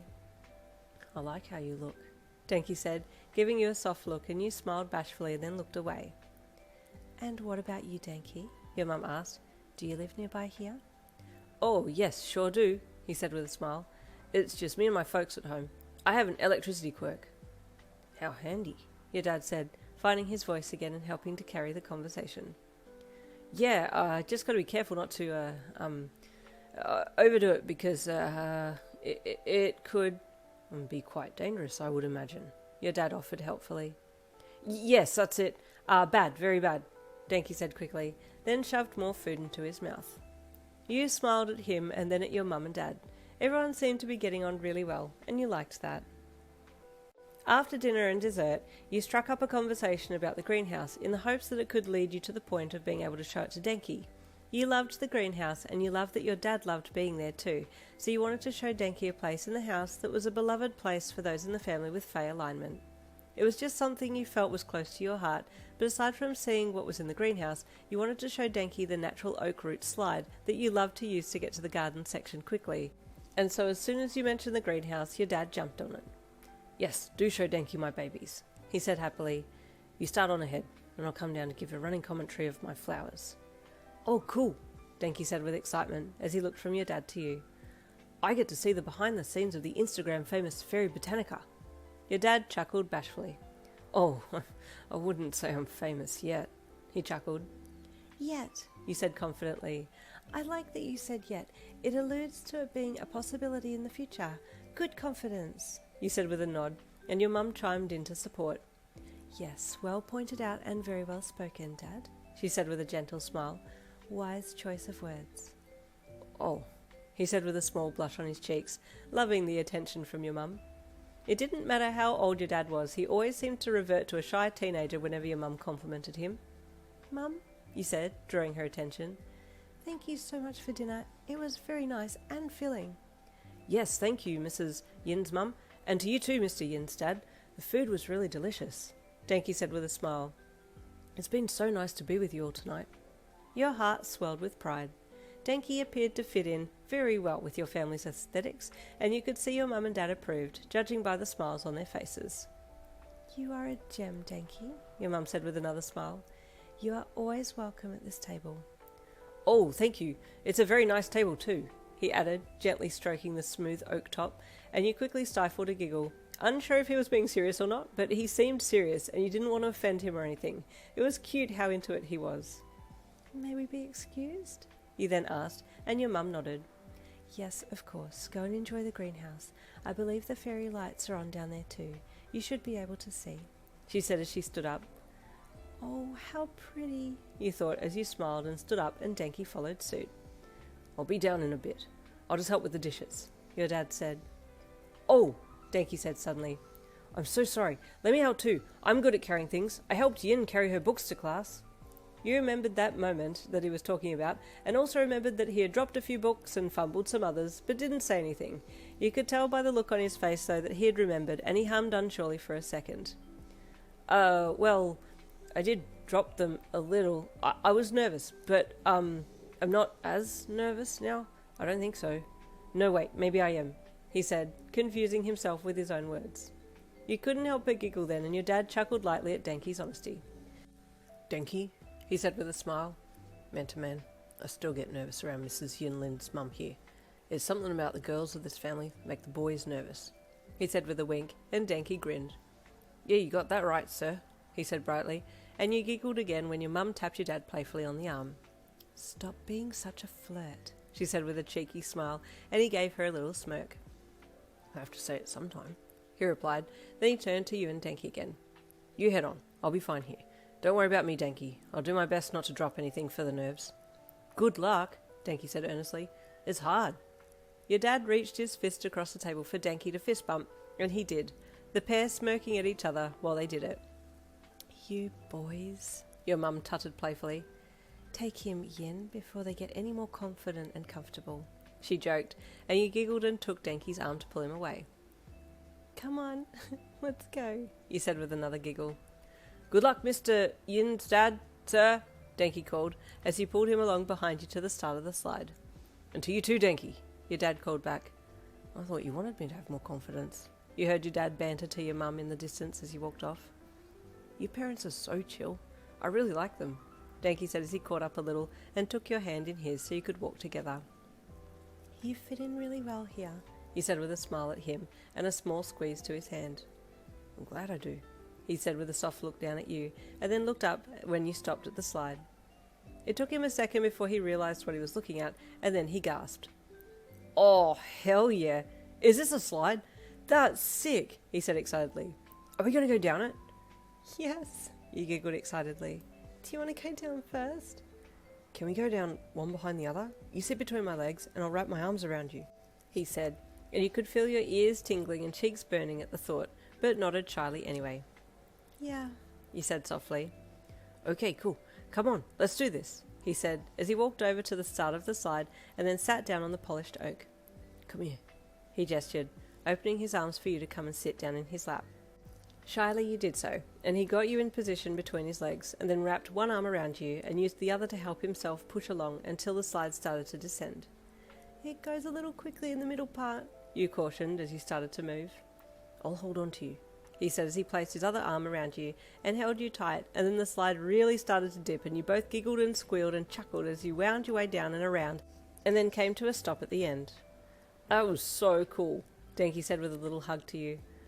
I don't want to let you go though. You turned your head to the side and nuzzled into him. I really like your cuddles, you said softly, and then looked up into his eyes. He was so close he could have just bent his head a little and kissed you on the nose. Or... Your eyes slowly looked from his eyes to his nose to over his lips, and he noticed, his focus being drawn there as well, and he licked his bottom lip a little nervously, which broke your concentration and you looked away. Let me show you the plants, you said, and he let you go and got up off the slide as you got off him. Was she looking at my lips? Does she want me to kiss her? Because I really want to kiss her, but I don't want to rush things. We only just got comfortable with holding hands and now hugging, but her lips would be so soft against mine, Denki thought as he followed you into the greenhouse and then looked around. You stopped and looked back at him, smiling as he just stood there in awe. He looked so cute there, and you just had to come back and hold his hand, giving it a little squeeze. What do you think? You asked him proudly. This is wicked times 10, he said in awe. This is so cool. Back up at the house, your dad was picking up the plates from the dining table and taking them into the kitchen where your mum was washing them up, and he stopped to give her a little kiss on the temple. Denki's a fine boy, isn't he? He said to your mum. He's a very sweet boy, your mum said with a little smile to herself. But, your dad asked with surprise. What do you mean, but? When he spoke about his quirk, his aura shifted ever so slightly. I think there's something about his quirk that he doesn't want to talk about, she mused. I'm a curious sort. I don't think it's anything too bad, but I wonder what he's hiding. I don't think Yin knows about it either. I do hope he tells her though. Transparency in relationships is like a glass jar over a rose. Much better to see the beauty of a rose through a clear glass, is it not? Your dad chuckled and kissed her temple again. Wise old owl, he said playfully with a knowing smirk. While Mum and Dad were finishing up in the kitchen, you got to showing Denki around the greenhouse. Here is where the plants that need more water are, you said, showing that in different sections of the greenhouse were different setups depending on the plant's needs. They all look so healthy, Denki commented when he looked at the petals and leaves. Your dad is really good with plants. He's had a lot of years of practice, you said with a smile, giving Denki a soft look which he returned. As you started to move to the next section, Denki quickly reached for your hand to hold it, and you looked back at him and smiled again when he took it and followed you, being led by your hand in his. And the baby plants are down the back, you said. They have their own little nursery there, and there's some lovely big rocks to sit on. The greenhouse is another favourite place of mine, you added as you took him down the aisles between the plants. Denki watched you ahead, his eyes travelling from your hair down to your hand that was in his, and he squeezed your hand and smiled, his squeeze to your hand making you look back over your shoulder at him to see if he needed something, but he just gave you a soft look. I really like this, you thought, as you smiled and then looked back to where you were going. He's just so sweet and always wants to hold my hand. Down the back you went, and you stopped in front of the first tray of little seedlings that had popped up through the soil.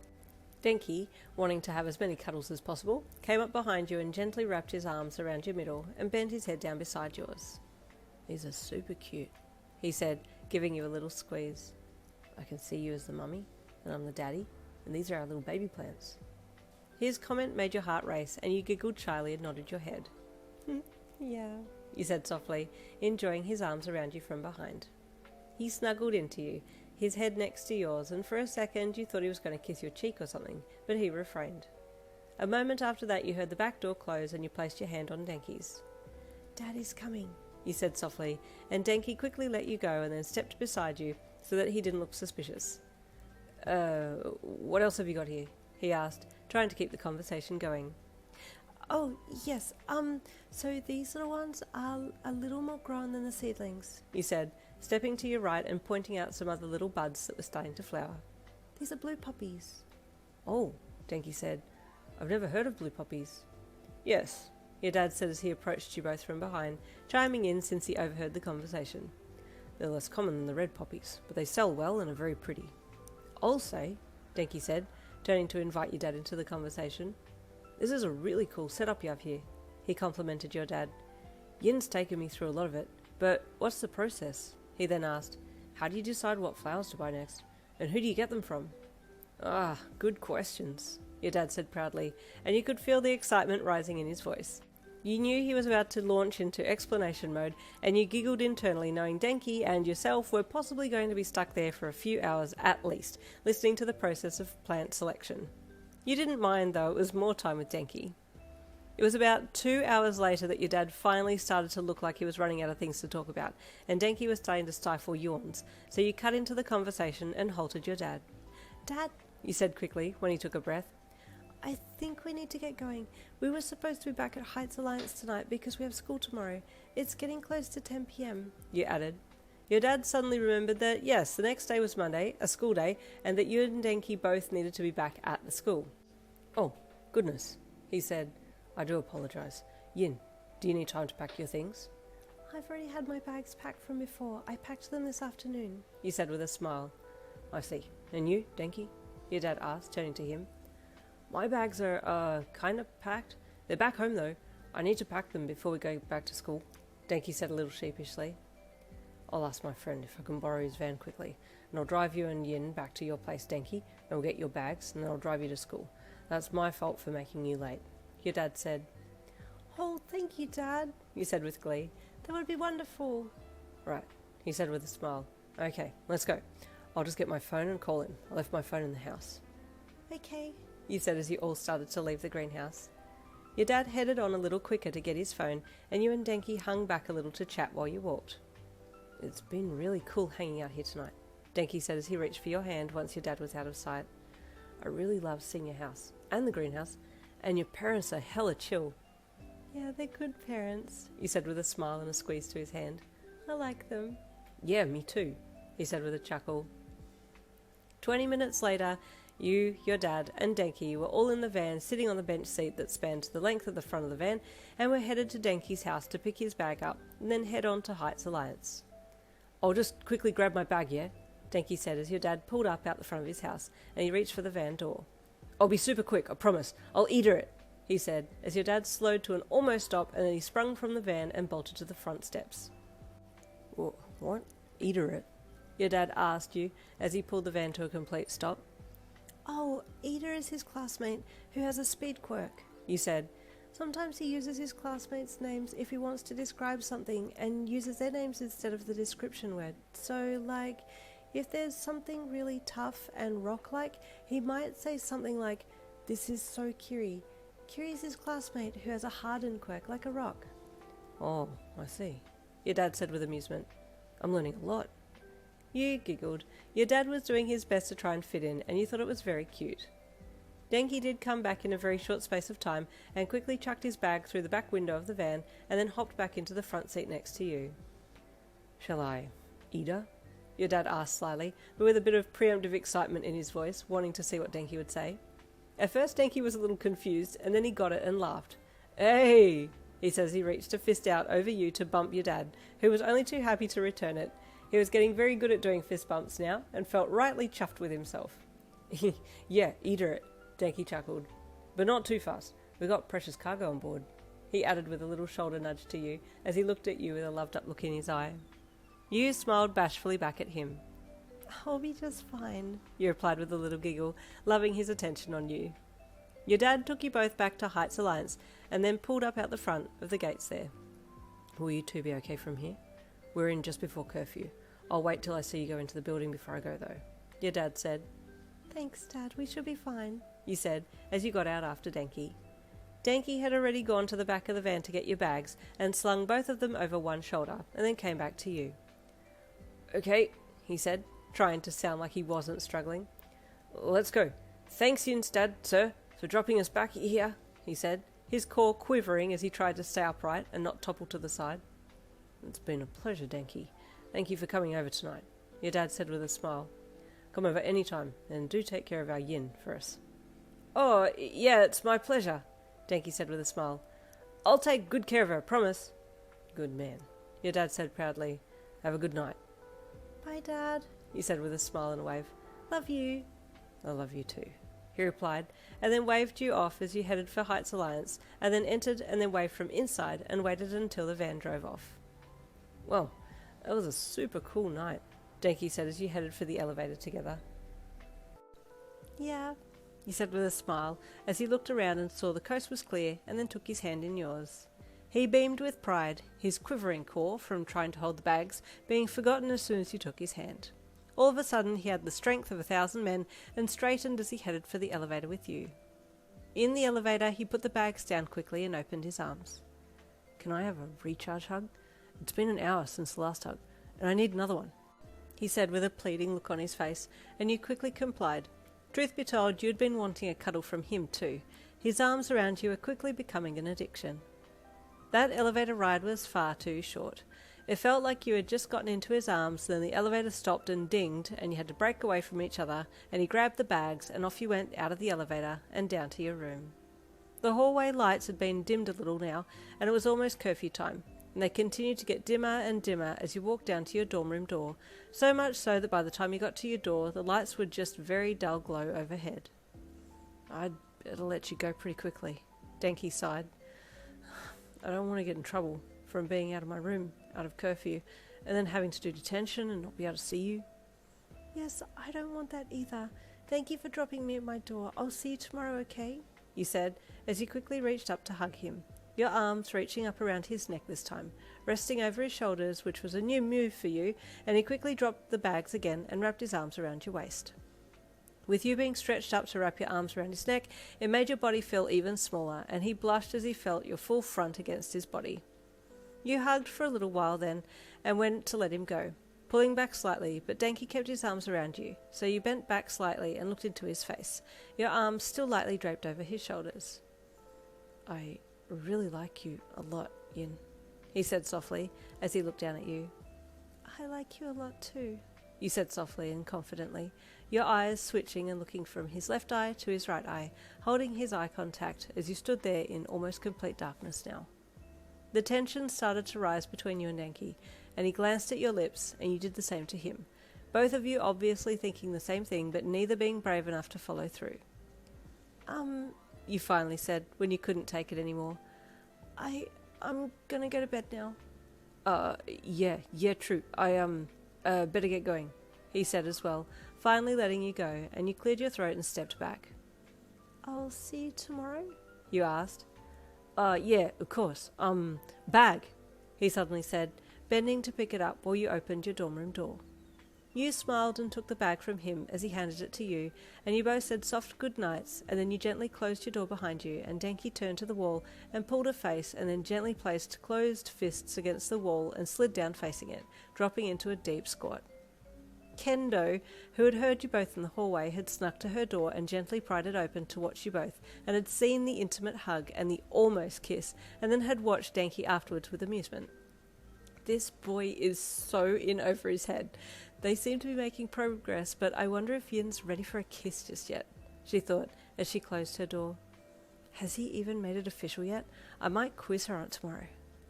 The next morning, Kendo was on the offense. She was trying to grab every opportunity to speak to you, but every time she spotted you, Denki was already there. How is he everywhere? She screeched internally to herself. From the very start of the morning, when she went to knock on your door to walk you to class, you had already left, and when she had looked out the window, you were walking across the lawn with Denki, to catching you at your locker, but nope, Denki was there with one hand resting on the locker door beside yours, chatting to you and making you giggle, to walking you to first class, but by the time she got to you in first class, others were already speaking to you. Then first break, you and Denki were chatting at the drink station, and then lunch you were with him again. She just couldn't catch you alone for 2 seconds. So when she saw you raise your hand to go to the bathroom in 5th class for that day, she also raised her hand. Yes, the teacher asked. I need to go to the bathroom too, Kendo blurted out, and the teacher nodded. Yes, go, he said, and she jumped up to follow you out of the room and down the hall. Yen! She called after you as you walked. Wait up! You stopped and waited for her, and she jogged to catch up to you, so you could both walk together side by side to the girls' room. Hi, you greeted her brightly. I feel like I haven't spoken to you all day. You haven't, and I've been dying to talk to you, she said in exasperation. Oh, what is it? You asked with surprise, not expecting her to need to talk to you so badly. Oh, okay, I'll just jump straight in because we don't have much time, she said quickly, looking around to check to make sure the hall was truly void of anyone else before launching into her questions. Okay, so, first of all, I saw you and Denki hugging last night. Your form prickled as soon as she spoke, and your head whipped around to make sure no one else had heard. It's okay, no one's here, she said quickly when she saw your frantic checking. Yes, he has nice hugs, you said in reply to her, your head down a little so you wouldn't give yourself away with how bashful talking about it made you. You both entered the bathroom then, and she checked again to make sure the coast was clear before asking her next question. So, and I could be really wrong here, but you looked like you were going to kiss, but then you didn't. Has anything been made official yet? So are you two dating for real now? Are you boyfriend and girlfriend? Are you ready to kiss? Man, I have so many questions, she screeched in a hushed voice. You weren't ready for her bombardment of questions, and your head whipped around as if almost looking for an escape. Sorry, Kendo said once she had calmed down. But I need to know! You hummed. Nothing is official yet, but we've talked about it, and he says he wants to ask me out, but do it the right way, but I don't really know what that means, and I've been thinking about kissing him, but oh my goodness, you squealed, pressing your hands to your cheeks with embarrassment. I can't believe I just said that. Kendo, too, had lost it a little and was flailing her arms in all directions and then squealed and grabbed you into a hug. Oh my, I can't believe how grown up you are already, she squealed. Okay, but do you know how to kiss? We need to prepare you. I don't know how to, and I'm scared, but I really like him, and... You fumbled. It's okay. I'll get the girls together and we can talk about girl stuff. I don't know. It's okay, we'll help you, Kendo said firmly as she grabbed for your shoulders to hold you still. Don't panic. You were about to ask if she had ever kissed anyone before, but then you remembered that she hadn't even told you who she had a crush on, and you paused. Hang on, you said, staring into her eyes. But first you need to tell me who you like. You still haven't told me, and I've already told you so much about Denki. Kendo froze, and then a bright blush sprung up across her cheeks and nose. Oh, that's right. I haven't told you, have I? She said, a shyness creeping into her voice. Well, I had heard that one of the guys in our class liked me from the first time he saw me, and initially I didn't super like him back, but I don't know, I kind of do now, and the crush is getting more and more, but it's Tetsu.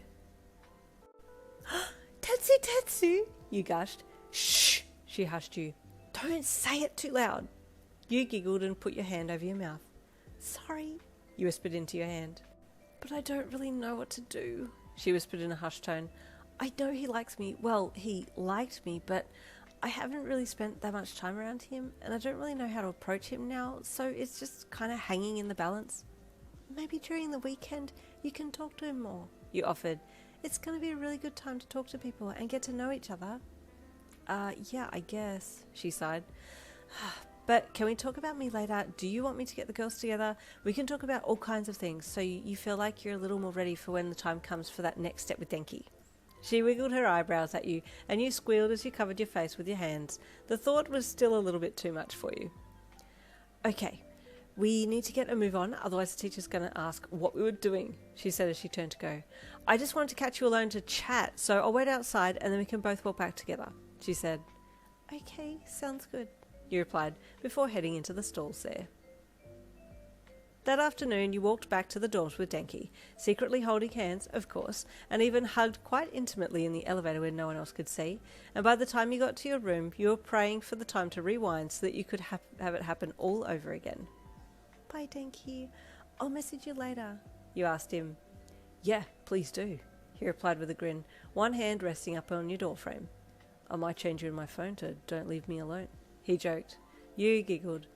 Well, I can't wait to change your name in my phone to boyfriend, you said, suddenly feeling all shy after saying it. Damn, Denki said as he covered his face with his hand, trying to hide the blush. That's so unfair. You're so cute when you say that. I love the way you say boyfriend. You were feeling all kinds of tingling zings through your body as he spoke and had to look away to hide your own low-key flushed face. Now he was being the unfair one. You were both kind of just standing there now, awkwardly giggling and trying to make excuses for what you had just said, so you then had to try and initiate the goodbye sequence. Bye, Denki, you said again, trying to will yourself to back into your room and close the door, but you just couldn't, and Denki had now put his arm down and was just standing there with hands in pockets, so you did the bravest thing you could think of and stepped forwards and got up on tippy toes and then kissed him quickly on the cheek and then ran into your room and slammed the door closed. Understandably, Denki was too stunned to speak and stood there with wide eyes for a second before slowly taking his right hand from his pocket and lifting it up to his cheek to feel where your soft lips had landed on him, and then slowly let his right hand fall over his heart as he clenched his fingertips into his shirt. Oh my god, he whined internally. That was so unfair. How could she be so cute and sweet and then leave me hanging like that?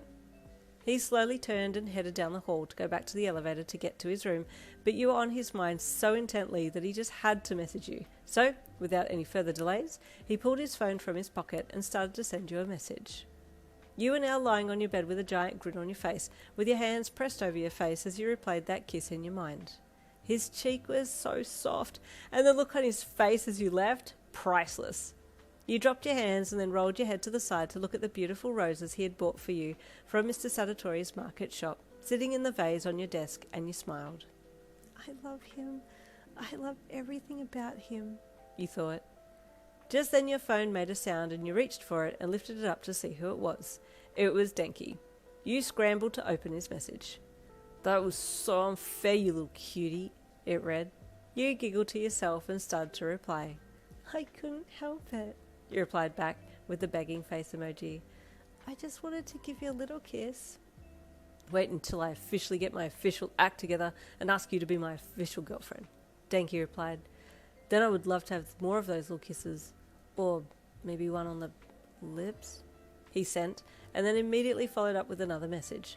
I'm sorry, please don't think that I'm only thinking about that. I really like you, and I love spending time with you, but honestly, you've been on my mind a little more in that way these days, and I have been thinking about kissing you. I hope that's not weird. You're just so cute and beautiful. I can't help it, he added, putting the little whining face on the end of the message. It's okay, I have to, you replied. When we were in the greenhouse? Yes, same, Denki replied back, his back pressed against the inside of the elevator as it headed to his level. You looked so cute. I really wanted to. I could feel it, you replied back, rolling over on your bed as you messaged him. I really wanted to kiss you.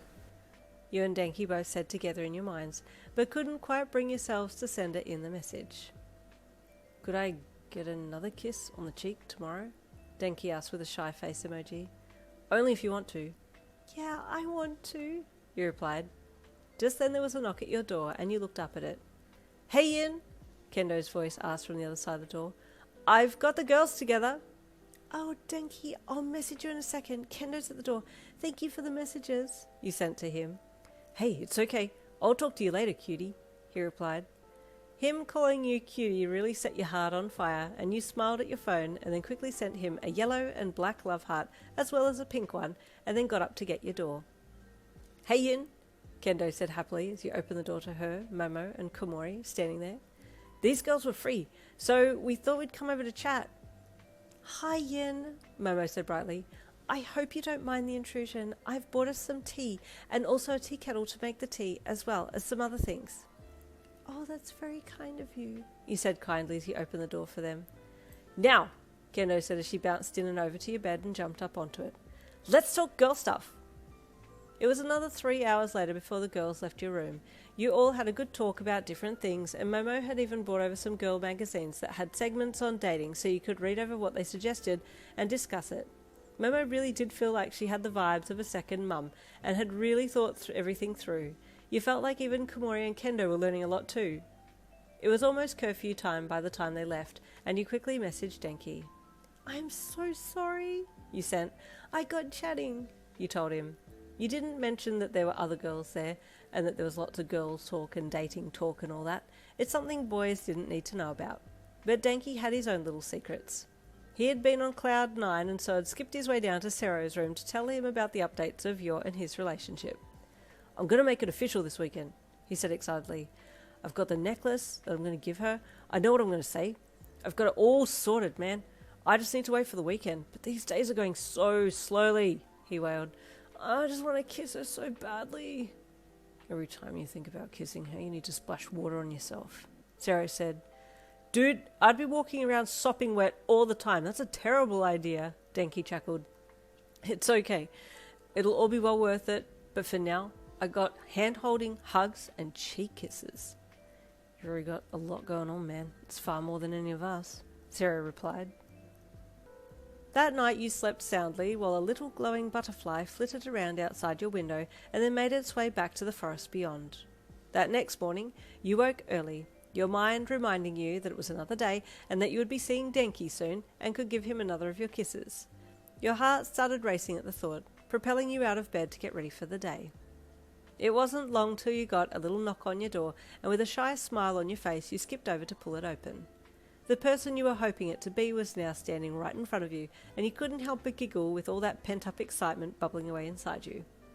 Good morning, you said with a little happy giggle. Oh, hey there, Denki said, placing one hand up on the doorframe and leaning against it as his smouldering eyes locked onto you. It's criminal to look this cute in the morning.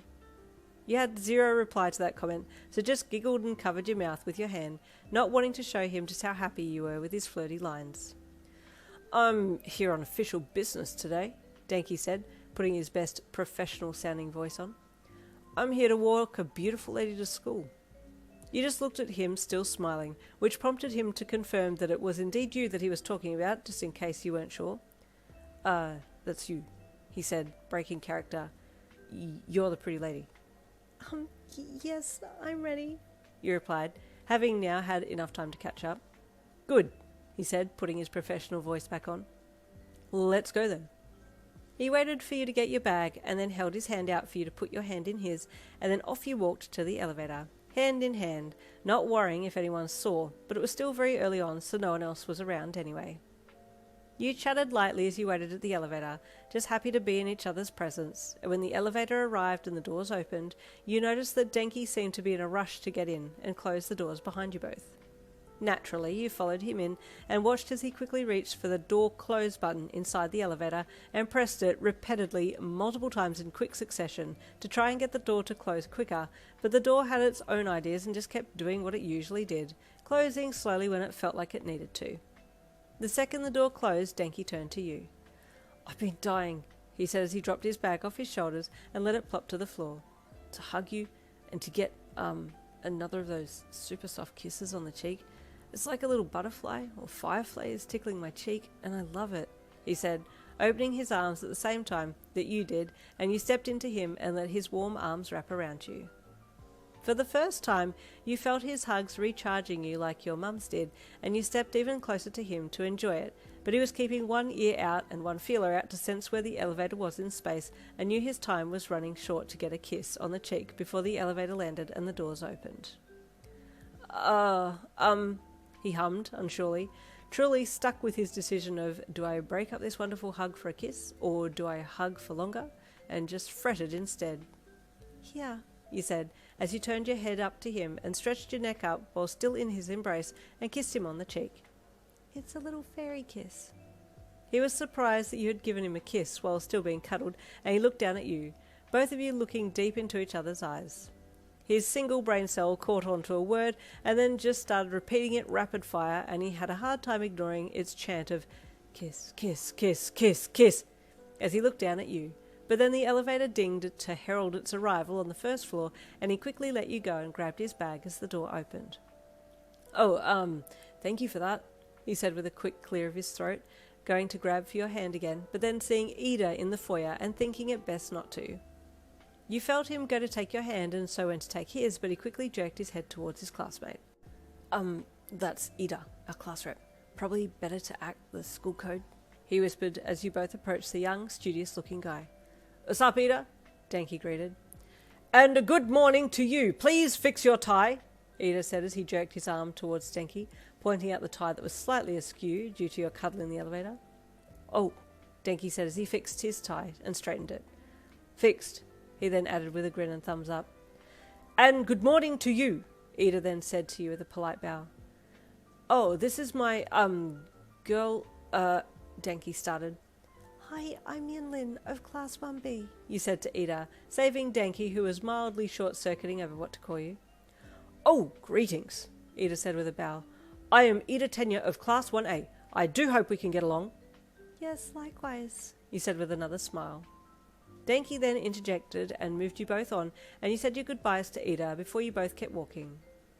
He seems nice, you commented. Yeah, he's okay. Bit strict, but he is the class rep, so he needs to be, I guess. I would be terrible at class rep stuff. I'd get fired after one day, Denki said as you continued to walk together. Can you get fired? You asked curiously.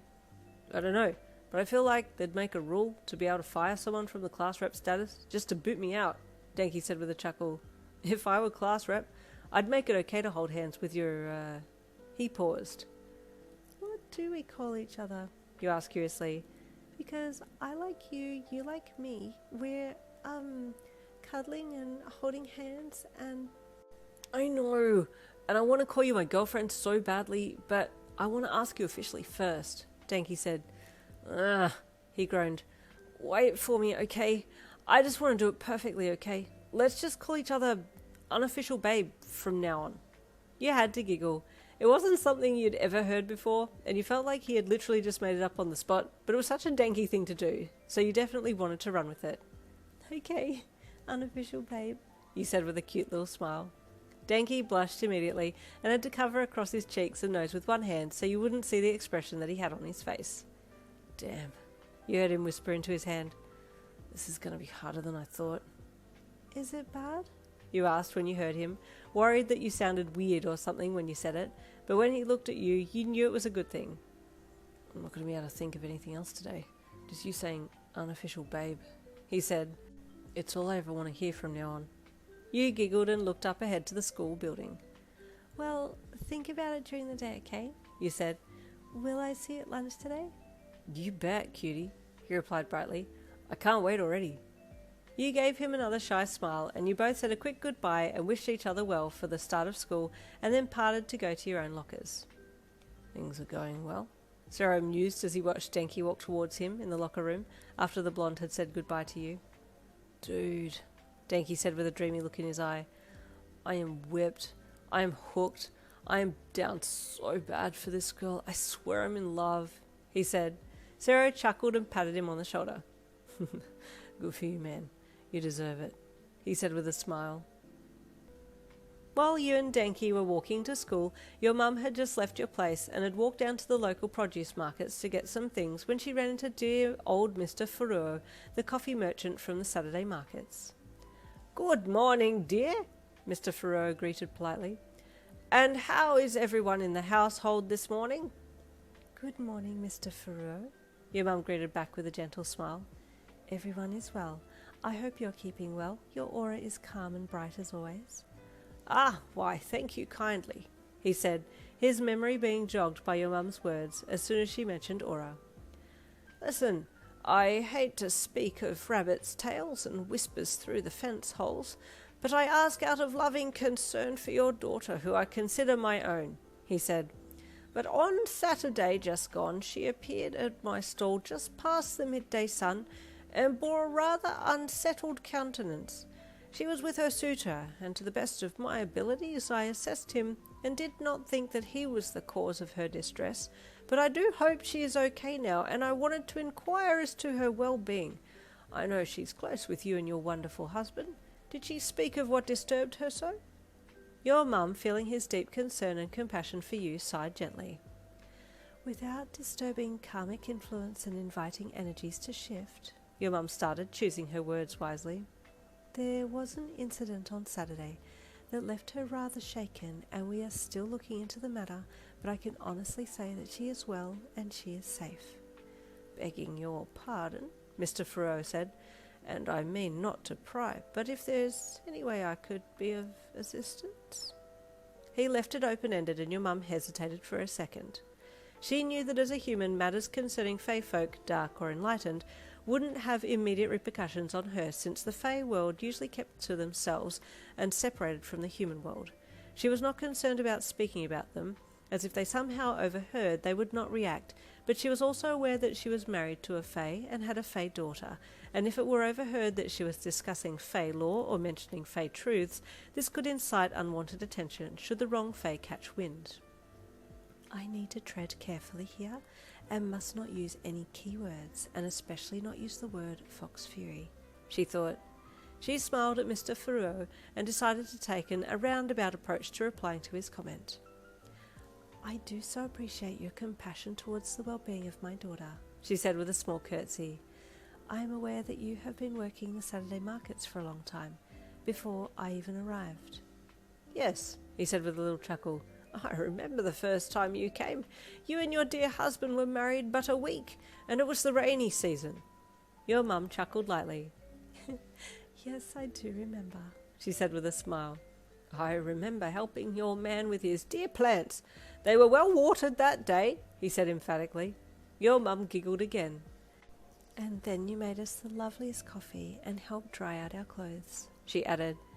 And then it was only a few moons later you announced to me the coming of my darling Yin, he said, almost tearing up.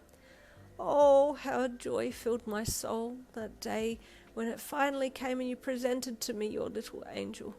I remember those few times she was unsettled as a youngling, and you allowed me the honour of her being tied to my back in the wrap. I would continue to make my coffee, and she would sleep soundly. She always settled for me. Your mum smiled fondly at the memories, and then switched to her question. The markets have changed slightly over the years. New people have come. Do you interact much with the new market folk? She asked, hoping he would mention a person in particular. Oh, yes, I get to hold conversation with a few of them. My coffee stand is always busy, and I'm always ready for a chat, he said with a glint in his eye.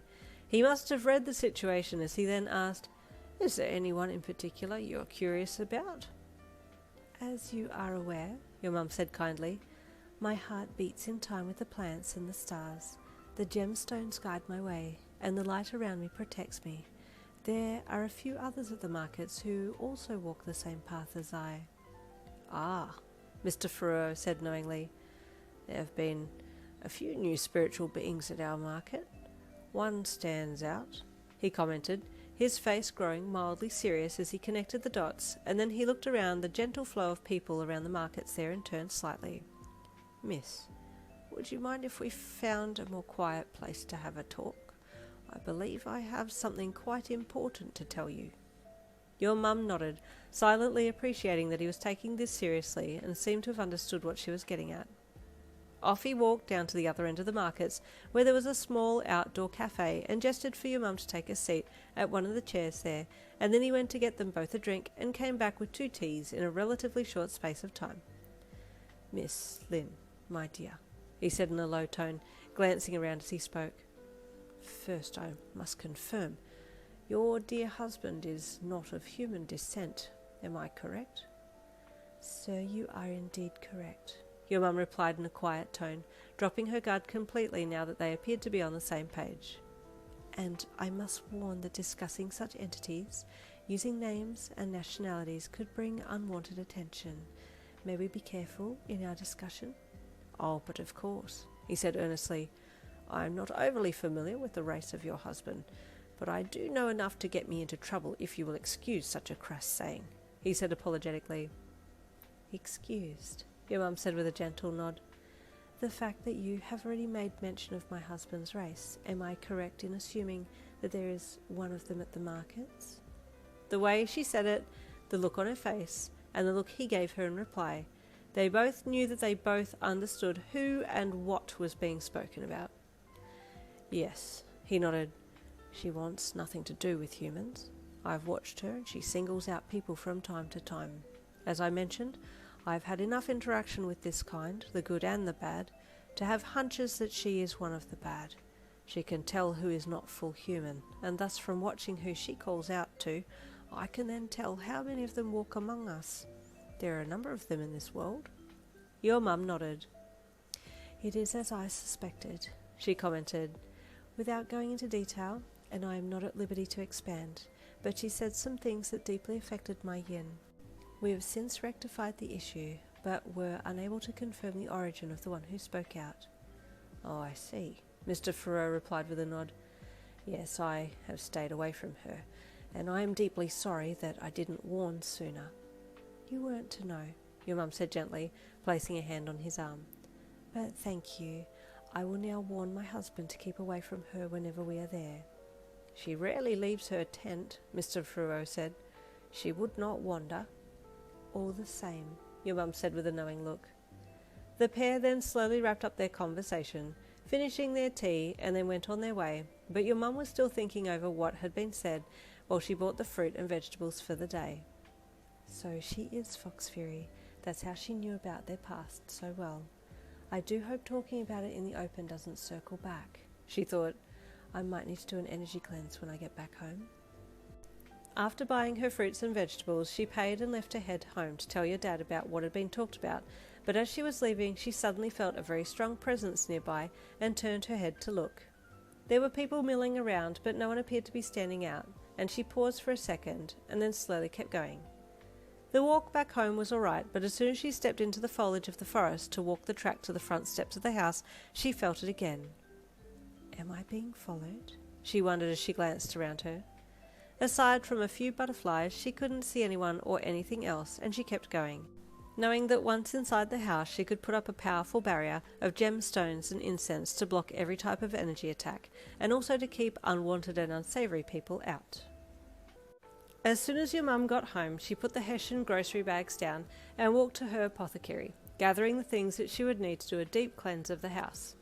While she worked, she hummed a tune that her mother had taught her that could bring forth or reveal negative energies around. She picked up some white sage, the incense burner, gems, and gently moved around her room while still humming, her ankle bracelets clinking lightly while her long dress moved with the rhythm of her steps. Keeping her mind open, she closed her eyes for a second to feel for any auras near her. She could sense your father's one out in the greenhouse, but aside from that she couldn't feel any other entities nearby. No negative energies either. Was the strong presence I felt before good? She wondered. Using a wicker candle to light the ends of the dried sage, she then held her arm up and let the cleansing smoke drift around the room, watching it to see any fluctuations in its movements, but all appeared to be calm and normal. It's odd, she thought, as she then left the apothecary with her sage in hand, as well as gemstones, and headed up to the main area to place the gems around the house. Outside, your dad caught the scent of burning sage and looked up. Burning sage, so early in the day? He wondered as he paused momentarily, finishing up what he was doing before walking up to the house to see what was going on. Your mum was so focused on what she was doing that she didn't hear him coming, but felt him there at the last minute, her body making a comparison with the energy she felt from your father and the presence that she had felt with her earlier that morning, and she paused. "Is everything okay?" he asked when he saw her pause. She turned to look at him, her quirk picking up his aura very clearly now, and she smiled gently. "Good things," she said with a knowing little nod of her head. "I have only now just realised that we have been protected this whole time by someone very special." Sorry? What do you mean?" your dad said curiously. "I am unsure if they can hear me, but I assume they can," your mum said in a clear, calm voice. "And I doubt they would reveal themselves at this time, but I would like to thank them openly for their care, despite knowing your past." Your dad was rightly confused, looking to his left and right to see if anyone else was there, but it was just he and your mum in the room, and no one else, just the two of them there. Your mum smiled again. "I do believe I have some explaining to do, and if the butterflies are listening in, then I pray that my words may be pleasing to their ears," your mum said as she did a small curtsy. Your dad was even more confused than before now, and his furrowed brows showed his concern. "Are we talking to butterflies now?" he asked, half serious, half not. "My love, I believe your royal family are acting as our guardians. I don't know the full story, and I am unsure as to what extent, but we must speak with open hearts and clear minds in their presence, your mum said, slowly putting the incense out. Your dad paled. Be not afraid, my love. They mean no harm, and I believe this to be true. If not, they would have acted by now. Your mum placated him gently. May we sit at the table? I have something to tell you. Your dad nodded and let your mum lead him as he fell in step behind her. As she walked ahead, he was reminded of the day that he had told her about his past. She was still living deep in the forest at the time. Her caravan still stuck tight in the earth, and he had not yet asked her to be in a relationship with himself. Tell me, your mum had said to him while he followed her in the woods. Why do you follow me and not go back to your own kind? I like being with you, he admitted sheepishly. She turned and walked back to him, her gentle yet firm gaze looking up into his eyes. Feeling her intense look, he turned his head away and looked down, avoiding eye contact. I believe you, but there is something else you're not telling me, your mum had said to him. His eyes quickly found hers again and he paused, wondering if he should admit to his wrongdoings and what she would think of him if he told her the truth. He really did like this human woman. She was gentle and kind, yet firm and determined, much like the women of his own family. You have a good heart, no matter your works, your mum said after she had seen him pause for so long. This surprised your dad. It's like she had already known what he had done, and his wide eyes continued to stare at her before he could find his voice. If I told you I'd killed someone? Your dad asked hesitantly. It is not in your nature to do something like that, but storms often shift nature, twisting limbs and tearing down foliage, your mum said wisely. There is always a story to be told. Why don't you tell me your story? And then that's when he had sighed and told her the truth of his past.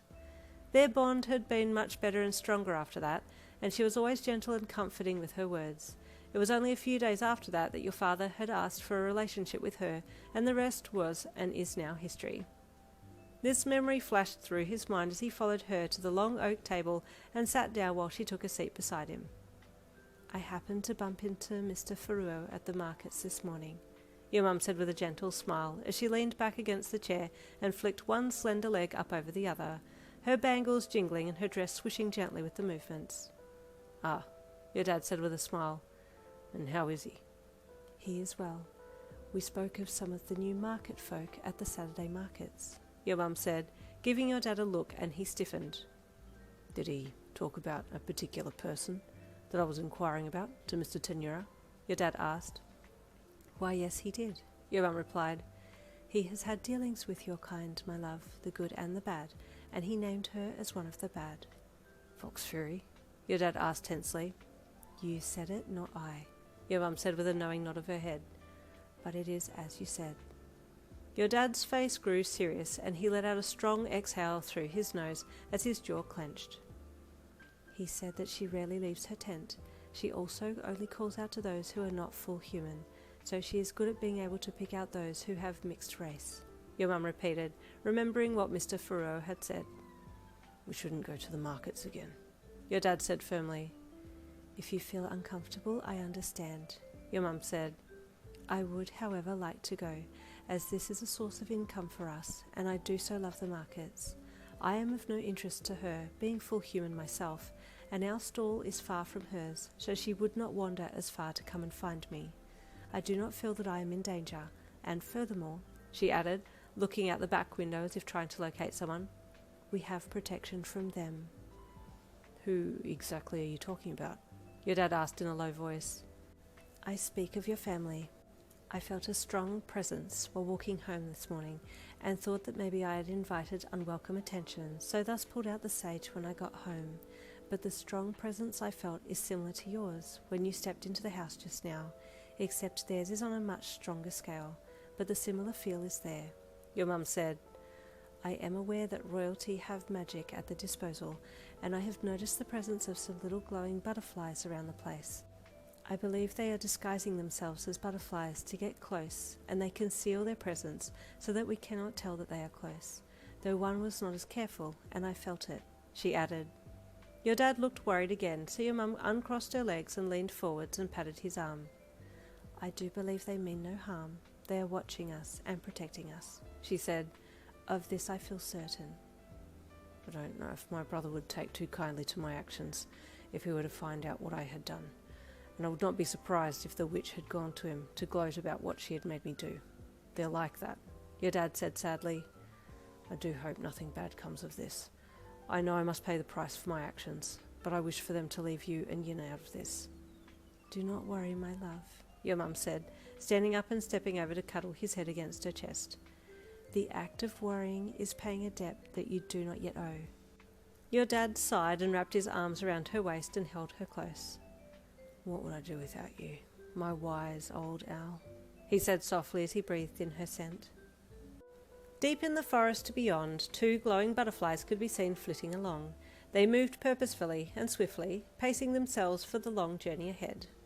All day they flew, until finally, just past the stroke of midnight that same night, they descended in amongst the heavy bracken and denser parts of the forest, glowing mushrooms showing the way towards a decent-sized fairy village where some of the citrine fairies were flitting around under the taller mushrooms and low-hanging branches. The pair of butterflies continued on through the outskirts of the village, closer to the centre to where the royal family lived. As they neared the pearlescent gates, manned by Fae guards, they changed forms, dropping to the ground in Fae form as their butterfly aliases vanished into thin air. Dillian! Saria! One of the guards greeted the 2 Fae. You have returned from your mission. Have, Dillian said with a nod. Have news for Queen. Yes, see? We did as she asked, and we have some rather interesting information for her, see? Saria added, his green eyes nearly glowing with excitement. Both Fae were quite lean and tall, sporting ankle-length citrine green leggings with a gold bangle around their right ankle and nothing but a sword strapped to Thilian's back and a quiver and bow attached to Saria's, leaving both men bare-chested with a solid build for their chest and arms. Saria had the usual skin tone known to the citrine fairies, but Thilian had a slightly more reddish tinge to his, reminiscent of his Tassie mixed heritage. Being 2 of the royal family's best spies, assassins, they had trained their bodies well and were very good at their jobs. Very well, the guard said as he opened the gates for the pair. Head on through. Thank, Thilian said with a nod as he stepped through first and Saria followed. Are you going to tell the Queen or am I, see? I'm rather excited to tell the story, see? Saria said excitedly from behind the more stoic Thilian. You speak. My words, not good, Thilian replied. Ah, but what you lack in speaking, you make up for with your fighting skills, see? We all got our strengths and our weaknesses, see? Saria replied with a smile. Along the courtyard the pair walked until they came to the doors of the royal castle and both paused at the giant wooden blocks there. I'll knock, see? Saria said as he stepped around Thilian and knocked rapidly on the door, then stepped back. Shall we run now, see? He giggled. You run, I kill you, Thilian hissed darkly. It was clear that this had possibly happened once or twice before, and he didn't have pleasant memories of it. Who goes there? A voice called from the other side of the door. Thilian and Saria, Saria called loudly. The door opened slowly and the pair waited until it was fully opened and then stepped into the long hall that was lined with all kinds of gemstones. The floor was of polished lapis lazuli and the walls were pearl with gold etched into them. It was always a grand sight to enter the royal hall, and as the pair of royal fae walked barefoot to the citrine throne at the other end, they looked around to see if anyone else was present, but this time it only appeared to be the queen sitting atop the royal throne. Their dear queen had done well. It had been rumoured that she had used powerful magic to extend her life because of unfinished business, and where most other citrine royalty had passed away in their late 300s, she was almost 600 years old now, and although she moved slowly, there was still a twinkle in her eye. Queen, live a long and prosperous life. Thilian and Saria said at the same time, as they stopped before her throne with right hands raised in solemn swear, pinky bent over and pressed to their palm, while the other fingers remained upright, and then after their pledge they crossed their hand across to their heart and knelt down on one knee with heads bowed. "Oh, come now," the queen tutted. "How many times must you bow like this before I tie you up by your middle to stop you from bending?" "We cannot come into the royal palace and not bow, see? It's the law," Saria said as he raised his head to look at her. "Whose law? Not mine, see? Raise yourselves this instant. Thilian, do not lay prostrate on the floor," the queen ordered, seeing that the slightly taller of the pair was now preparing to lay completely face down in reverence in front of her. "Get up, see?" Saria chuckled, grabbing for his arm to help pull him up. I must. Pay. Respects, Thilian said, fighting to continue to lay down. Stop, see? We have news for the Queen, see? Saria cajoled. Get up, see? Tell her what we witnessed. You, speak, Thilian said as he slowly got up and stood beside Saria. Queen, Saria said, we have been keeping watch of your son, the prince and rightful heir to the throne, and his daughter, born by the human woman, the gentle white witch of the land, see? And we have some interesting news. Do tell, the Queen said quickly. Pray tell me, how is my son and my darling granddaughter, the princess? They are doing fine, see? Saria said calmly. Dear Princess Yin is as beautiful as ever, and the prince is keeping well. He tends his plants with as much loving care as you do, see? The Queen smiled and relaxed a little. Oh, how I wish to see them, she said softly, and both the Fae before her heard her desired plea, but neither knew what to say, so just kept their mouths shut. And the human woman, she as well? The Queen asked, inquiring into the well-being of your mum. Ah, see, that's what we have interesting information about, see? Saria said, and Thilian nodded. Saria, not good, Thilian said, and Saria smacked him firmly on the arm. Hush, see, that part is not important, he hushed Thilian. 'Tis, Thilian said emphatically. Speak, Thilian, the Queen ordered. Saria, you remain silent. At the Queen's order, Saria remained silent, and Thilian did his best to speak up. Saria, Thilian, following white witch, good human woman, keeper of the earth, beautiful human. Thilian went on to add more, but Saria jabbed him in the arm with his elbow and motioned for him to get on with the story and not keep talking about the human lady, which Thilian seemed to understand and stopped to clear his throat before continuing. Saria, not conceal well, and White Witch sensed us close. She clever, very clever human, Thilian said with a firm nod of his head. Well done, Thilian, your speech is coming along well. You should be very proud of your progress, the Queen complimented him. Thank, he said as he went to kneel down or lie down in absolute thanks to her. No, no, no, you giant mugwort, no lying down, see? Saria said as he grabbed Thilian and tried to make him stand up again. Queen, if I may add, see? Saria then asked the Queen, still struggling to get Thilian to stand straight up. Speak, Saria, the Queen said. Queen, we have located the one who you've been searching for, the one who did the prince wrongly, see? Saria said with a solemn look on his face. She is working as a clairvoyant amongst the human folk at a place they call markets, see? He said. Extracting her could be difficult. She's cunning, and she will know it's us. She is also very hard to track. We went to this place and she leaves no trace when she comes and when she goes. We can pick up her presence while inside her place of work, but that is about all, see? He said sadly. We will keep looking, but rest assured that your princess is safe, and your son is safe, see? He added. We will keep working on this matter, see? See to it that you do, the Queen said. I will make her pay for her crimes. Yes, Queen, Thilian said firmly, then clicked his bangled heels together and turned to leave. Saria was a little confused and went to follow him, but the Queen called out to him to stay back and excused Thilian, so the latter left, leaving his more sprightly and lively counterpart behind. Yes, Queen, see? Saria asked curiously as he waited for her to speak. Approach the throne, Saria. The Queen beckoned him. He did so and gently got down on one knee before her and looked up at her. Saria, my body has been working so hard, for so long, but I've held on to my life in the hopes that one day I would see my son again. When I heard I had a granddaughter as well, my princess, this further pushed me to continue living. Saria, tell me, would there be a chance I could see them? But, my Queen, see? You cannot leave the village. That's unheard of. You're liable to attacks if you leave, see? He implored, flabbergasted that she would even suggest such a thing. Is there a chance they could be brought here? She then begged, her watery eyes looking down to his. Queen, please don't make me do it again, see? He said in a soft, begging voice. Saria, it was only for a few minutes, and no one else saw you take the baby. She was still so very young when you brought my granddaughter to me in the middle of the night. They didn't know. You told me they were none the wiser, my son and my human daughter-in-law.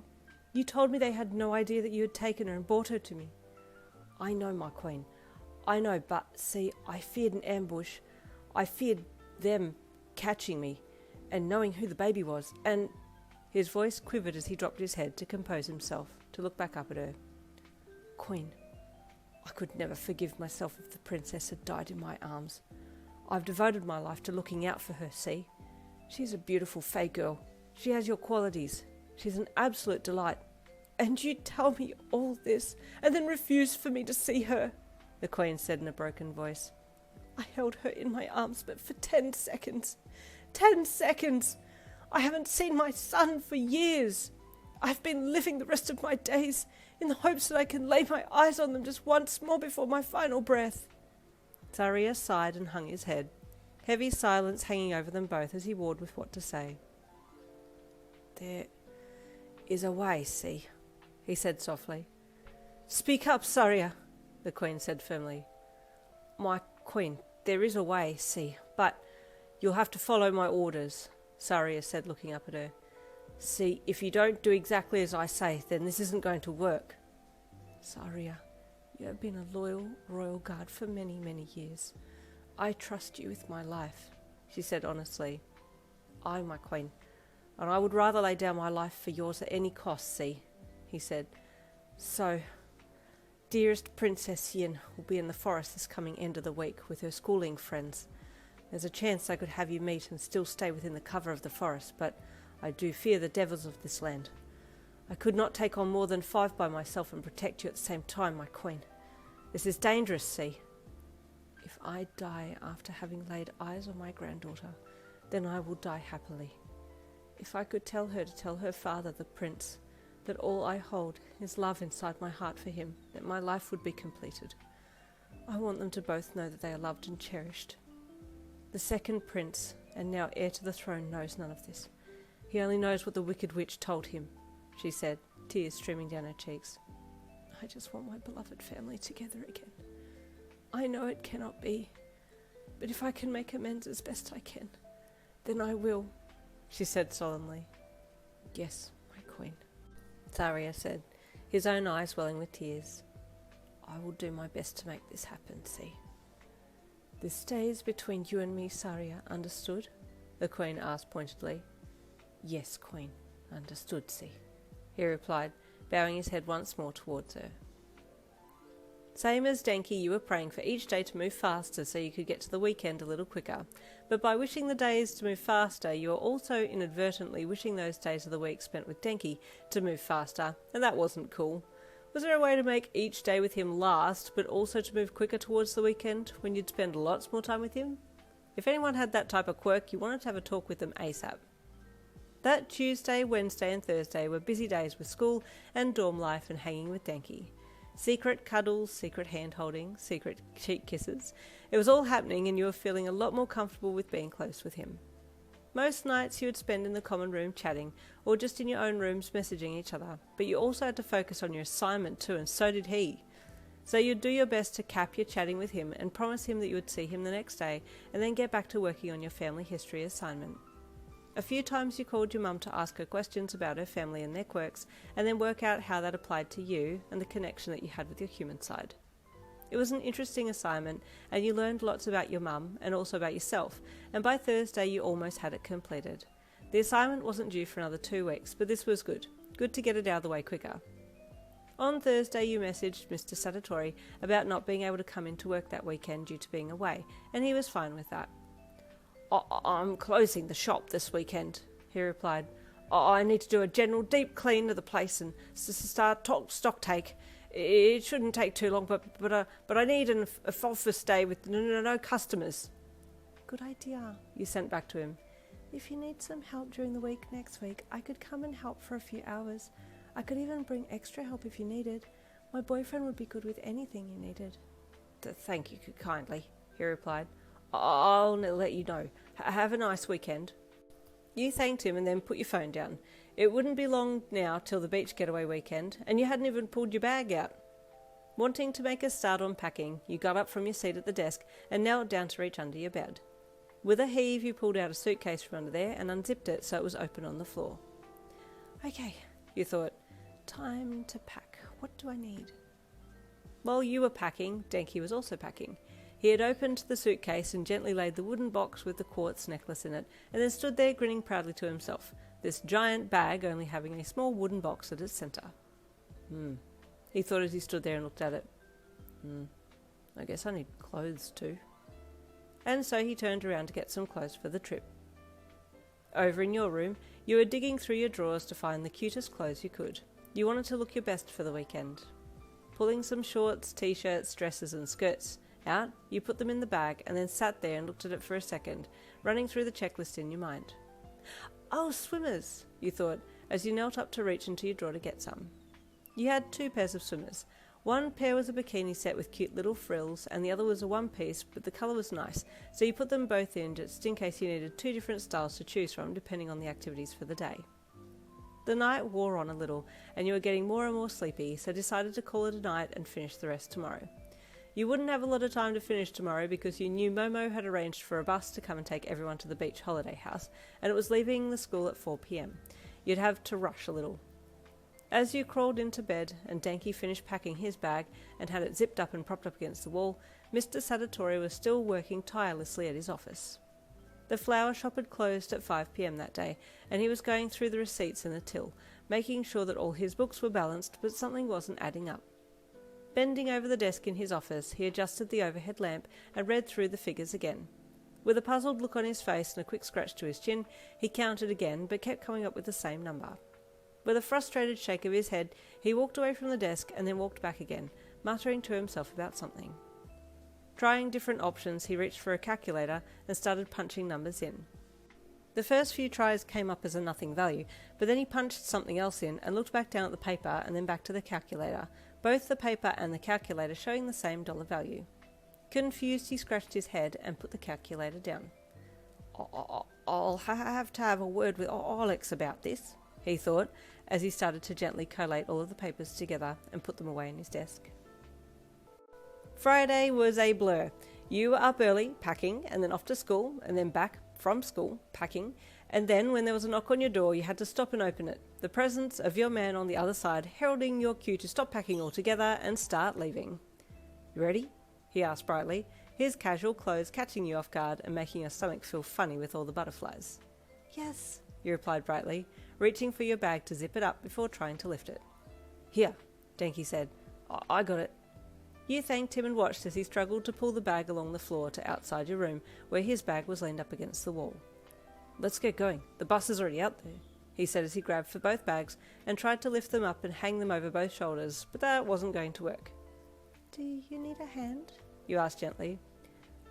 If you give me a kiss on the cheek, that'll help, he said quickly, and you giggled and gave him a quick kiss and then stepped back. Denki pulled courage and strength from somewhere and managed to get both bags over his shoulders, and then you were off, heading for the elevators to get to the bottom level.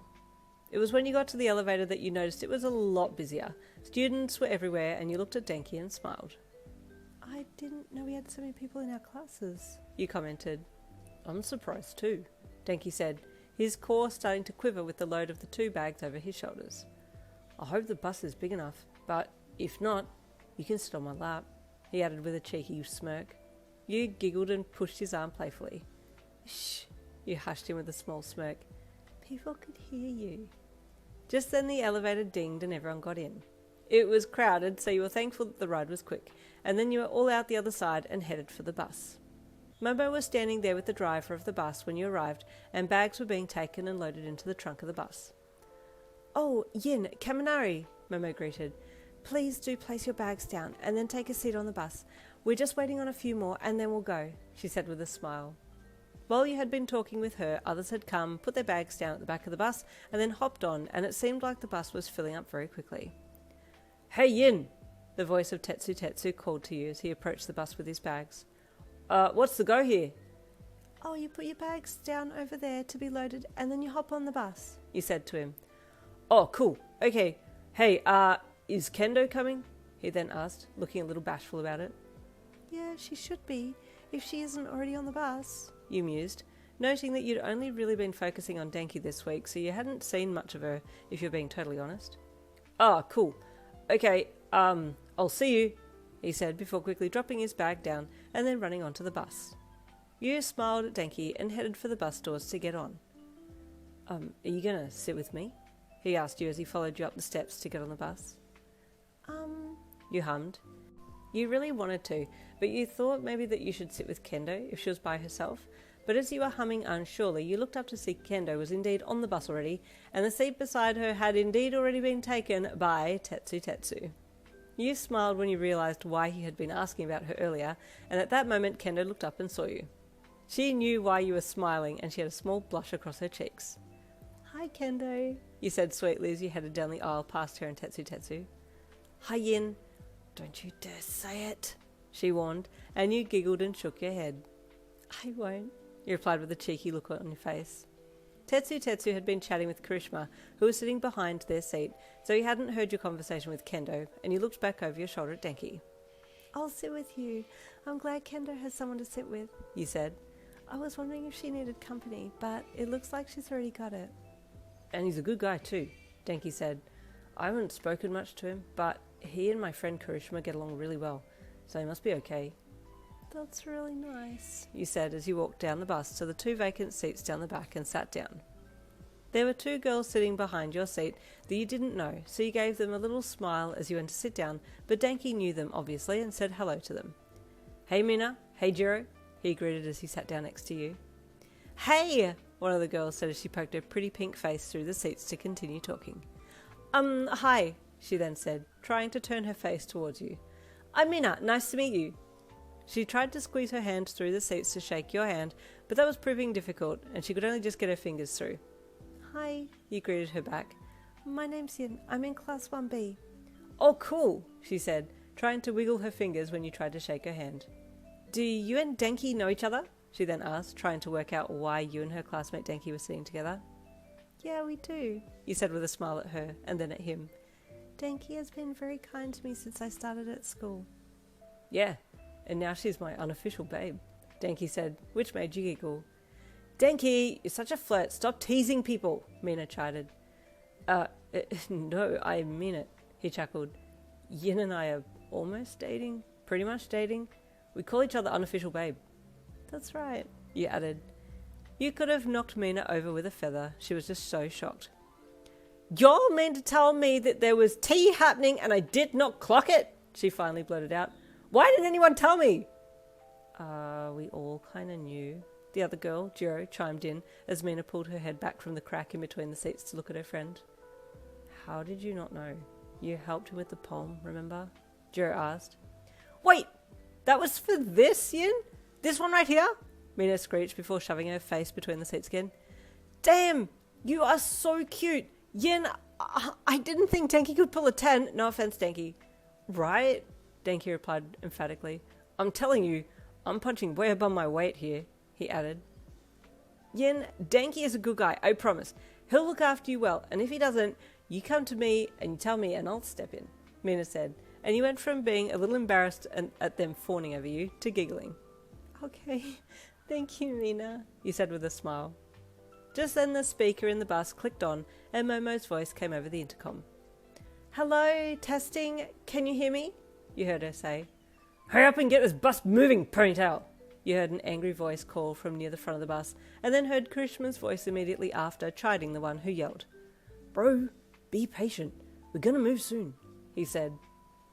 We will be on our way now. The time till destination is 1 hour and 10 minutes, and the staff will be at the house already with refreshments when we arrive, Momo said. Wow, you thought, and by the looks of it, Denki was thinking the same thing. She gave a few more little bits of information and then asked everyone to make sure that they were all buckled in and seated nicely, and then you were off, heading to the beach holiday weekend that you'd been looking forward to for the longest time. While the bus was chugging along, you got to chat with Mina, Jiro and Denki, and found the 2 girls to be quite good fun and easy to talk to. I really like Class 1A. They're a really nice group of people, you thought. As the bus moved closer to your destination, Denki slid his hand across the seat and gently took your hand in his. Hey, he said softly. I don't know what they have planned for tonight, but could we meet? I have something special to ask you. Okay. You nodded.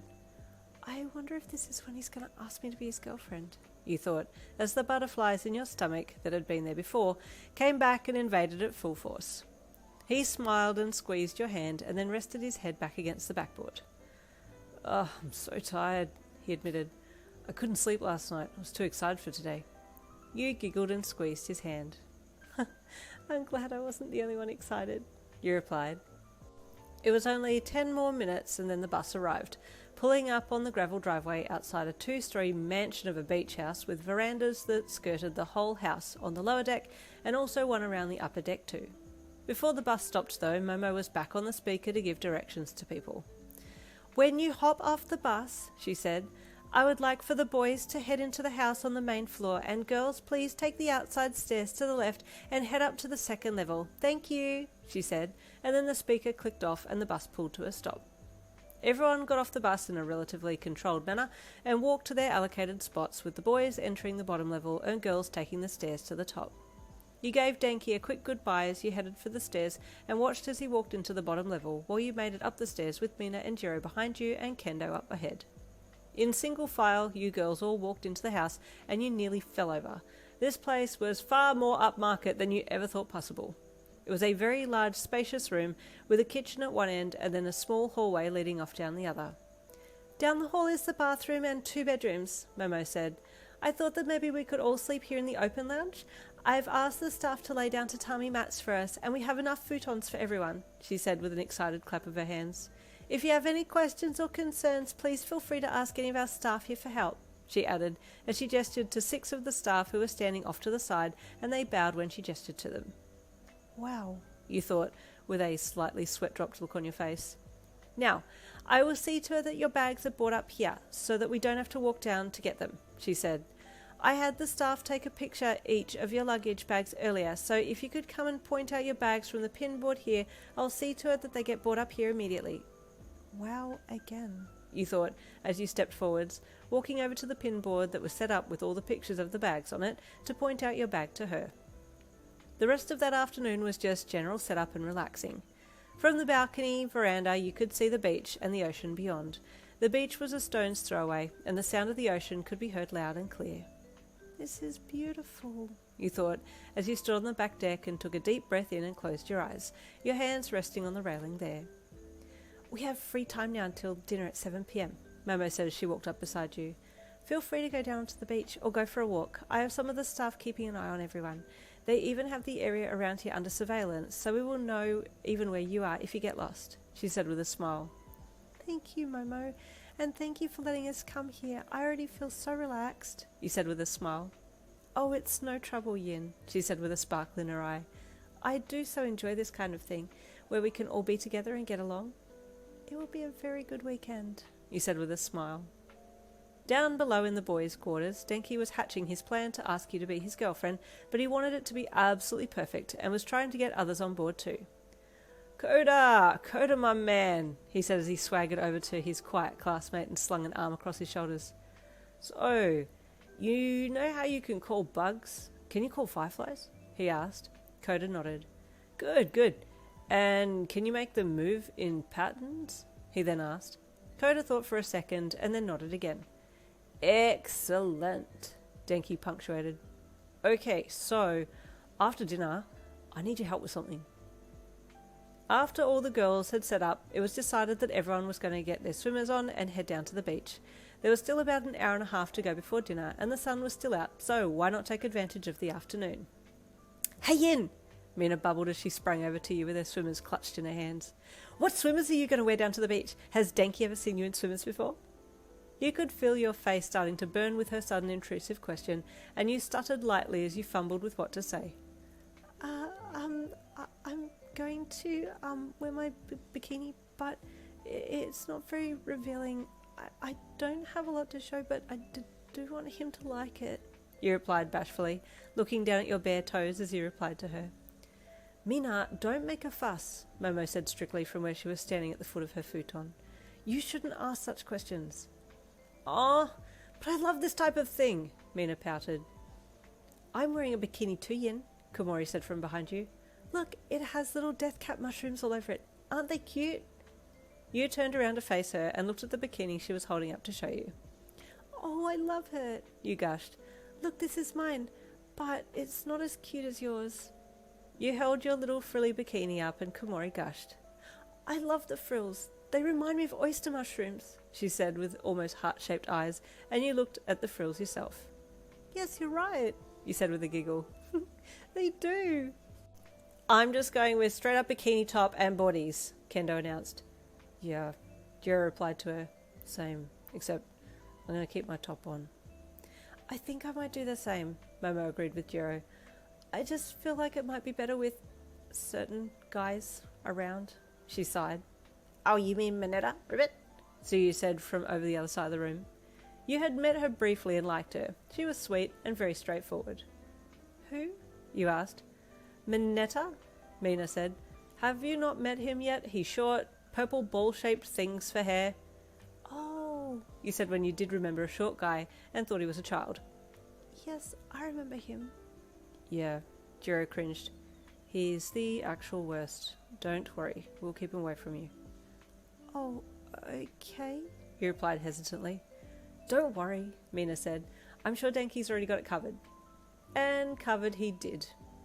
Hey, Sero, man, he said as he sidled up to his classmate who was sitting on the lounge downstairs. Could I ask a massive favour? Yeah, what is it? Sero asked as he lounged back. Man, okay, so you know how Mineta and I are chill and all, but like, this is a beach getaway? Denki asked. Yeah, Sero replied.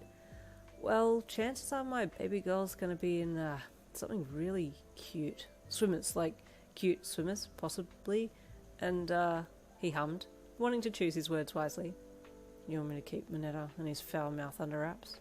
Sero asked, already sounding mildly angry at the possible things that Mineta could say. Yeah, if you wouldn't mind. You have the best quirk to deal with him, Denki said with a sweat-dropped look on his face. Yeah, man, I'll do it. Not just for you, though. For all the girls, so they can have a good time, not worry about him. Sero added. You're a G, homie, Denki said as he reached a hand out to slap it with Sero's. Thanks heaps, my man. Yeah, gotcha. Sero replied with a smirk before resting back against the lounge. Speaking of girls, when are they coming down? Just then the gentle patter of footsteps could be heard overhead, and Denki looked up. Oh yes, here they come, he said excitedly as he ran to the back door.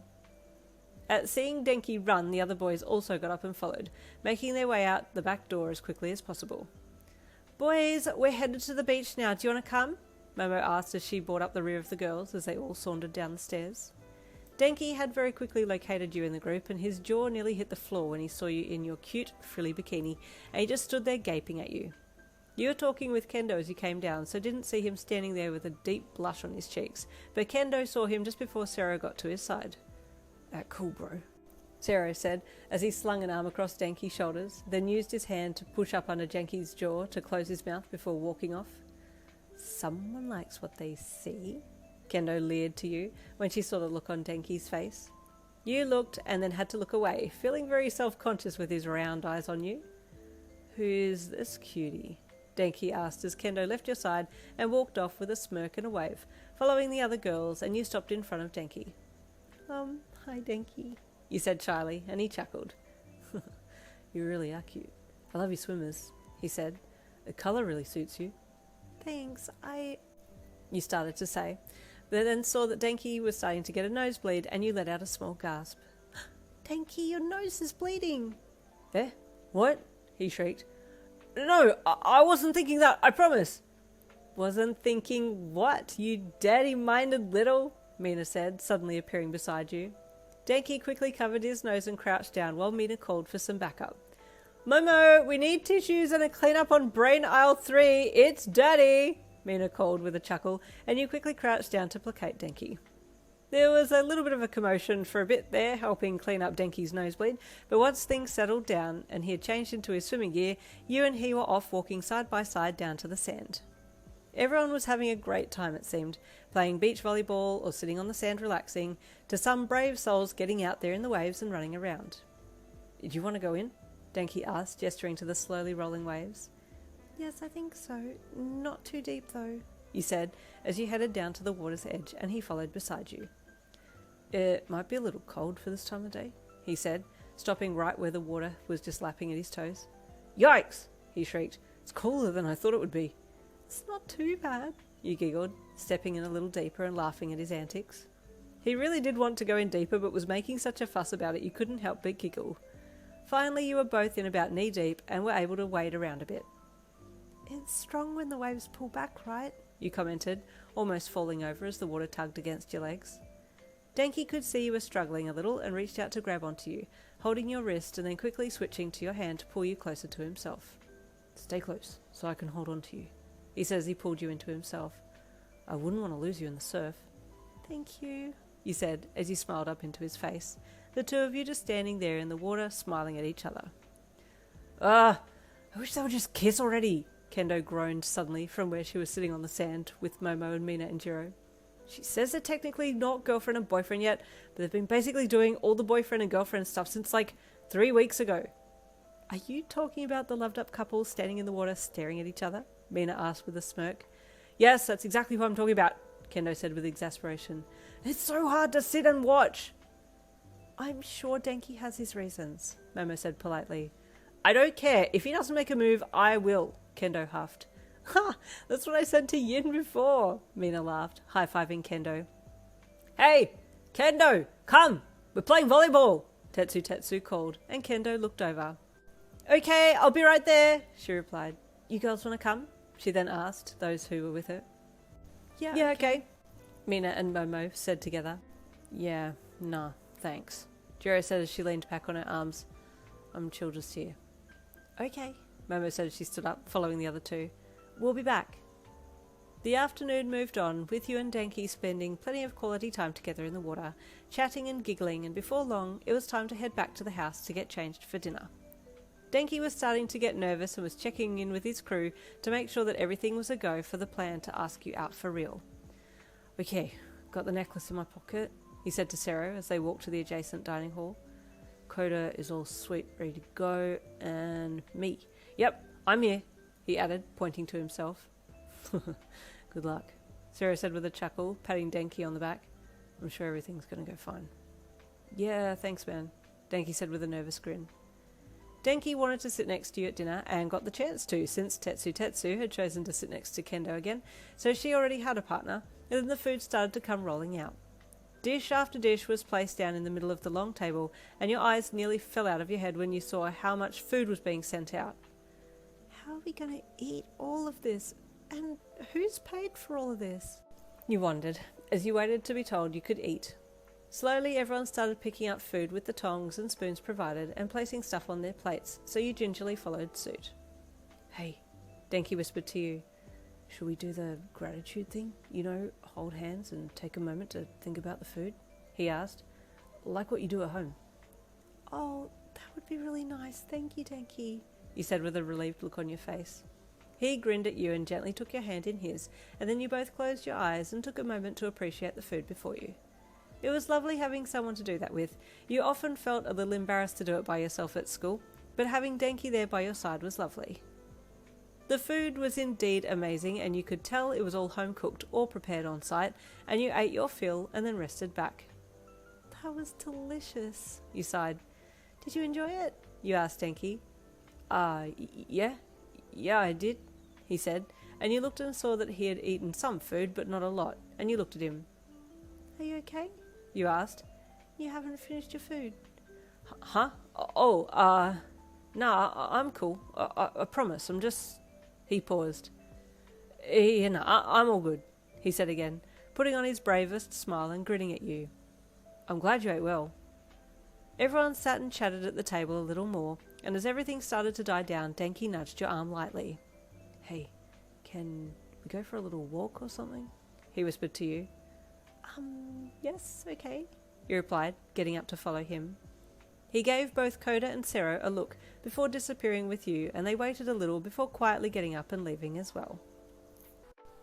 Out into the warm night you and Denki snuck. Well, it wasn't so much sneaking, since you knew the staff could see you, and they knew that you had left, but it was nice to be away from the crowd. Wow, Denki said as he took your hand in his, and you headed down to the beach together. It was actually really loud in there. I couldn't hear myself think.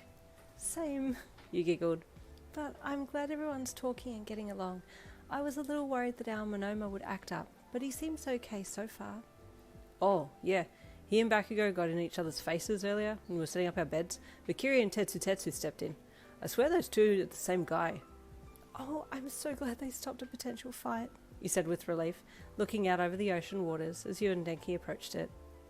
While you were gazing upon the deep dark sea, Denki was looking for his accomplices and saw them waving at him from the forest edge off to his right. Sarah was beckoning him to come over, so he cleared his throat and squeezed your hand in his. Hey, let's go over here for a bit, he said as he turned and started to walk towards the tree line. You still hadn't noticed that Koda and Sarah were hiding where Denki was taking you and looked around happily, letting the gentle breeze lift your hair and rake its gentle breath through it. Denki aimed for a log that was just on the edge of where the tree line met the sand and turned around to sit on it once he'd gotten there. Ah, he said in a somewhat loud voice. What a beautiful night, right? Yeah, it really is, you replied, sitting and holding his hand as you sat beside him. There was a moment's silence before Denki cleared his throat and then started coughing forcefully, and you looked at him. Are you okay? You asked him. Yeah, fine. I'm just waiting for something, he said, making some of his words quite pointed and emphatic. Suddenly some fireflies shot around from behind you and hovered in front of you. Oh, you said with surprise. How cute. Just then they moved in formation and made a heart shape in the air in front of you and Denki with their glowing tails. Oh, a heart, you gushed quietly. Hey, Denki said as he reached into his left pocket with his free hand and pulled the heart-shaped rose quartz gem on the twine necklace free, holding it in his hand as his eyes remained on you. We've been talking for a while now, and I really, really like you. I've told you that so many times, and you said that you like me, so would you like to be my girlfriend? I would love to be able to call you my girl and show you off to everyone I come across, he said with a happy smile. You're cute, you're funny, and you're really sweet, and I love that. I want you to be with me. You listened to his question, your heart rate suddenly spiking, even though you kinda knew this question was coming soon. I would really like that, you replied, giving him a beautiful smile in the darkness while the fireflies remained in a heart-shaped formation in front of you both. Then Denki let your hand go, and you looked to see that he was reaching for something in his opposite hand, and then all of a sudden he had a beautiful gem necklace that he was holding out towards you, and you had to think for a second before moving your head forwards so he could slip the necklace on over your head. Here, he said, this is just a small gift to prove my love for you. A girlfriend gift. I've been wanting to give you something for the longest time, he added. You looked down at it and the fireflies flew closer and hovered overhead so that you had a little more light, and you lifted the stone to look at it closer and let out a little noise of delight when you saw it was rose quartz. Oh, this is a beautiful gem, you said happily. Thank you so much, Denki. He opened his arms and you leaned into him to give him a hug, happy that you were now official. You want to walk on the beach now? We're all good now, he then added on the end in a loud voice, and you looked around. Who are you talking to? You asked with a small chuckle. Oh, no one, just, yeah. All good, he said sheepishly, and then took your hand in his. Let's go for a little walk, and then we can head back to the others, he added. Okay, you said with a smile, getting up from your seat on the log to walk with him along the beach. I love that it's rose quartz, you said again, looking down at the pretty necklace. What made you choose rose quartz? Oh, I got it from the market last weekend when I came to see you, he said. I stopped at a stall at the end that was selling them and decided to get one. The lady there said it was a really nice one, and she said it was good for relationships. It is, you said brightly. It's a really good one for relationships. My mum occasionally wears them, especially around her birthday, my birthday, and Dad's birthday, to strengthen the family bond. She also said they're good to sleep with. They're most active at night. Yeah, that's what this lady said too, Denki mused. I'm glad she was telling the truth. She could have said anything, and I wouldn't have known. You giggled a little and smiled at him, and then looked over at the ocean. I can feel its power, you said with a gentle sigh. Denki squeezed your hand, and you looked back at him, noting a really soft look in his eyes. Can I have a hug? He asked as he stopped. Of course, you replied, turning to face him and wrap your arms around his middle while he cuddled around your shoulders and neck. Come up here, he said after a second, letting you go to scoop your arms up and place them over his shoulders and around his neck while he wrapped his arms around your waist. You did, and found yourself looking into his pretty face, the moonlight just making enough light to be able to see him. Denki glanced at your lips and gently bit into his lower lip, and then let it go, and you noticed, your mind being drawn to the idea of kissing him. Should I? You wondered, leaning in a little. The attractive force was definitely in full swing, as while you were leaning in slowly to him, he was leaning in slowly to you, and before you even realised it, your eyes had closed gently and your soft lips had pressed to his. It took a second for your mind to comprehend what was going on, but then it caught up and you suddenly realised you were kissing. You were actually kissing Denki. You held that position for a little bit and then broke away, the two of you looking very bashful indeed. Shyly you let go of your cuddle around his neck and scratched at your cheek, while he let you go too and cleared his throat while rubbing the back of his neck and looking away. That was really nice, he said softly. Can I have another one? Okay, you replied, the two of you leaning in again, but this time he placed a gentle hand on your cheek to hold you steady and leaned in, pressing his lips to yours again.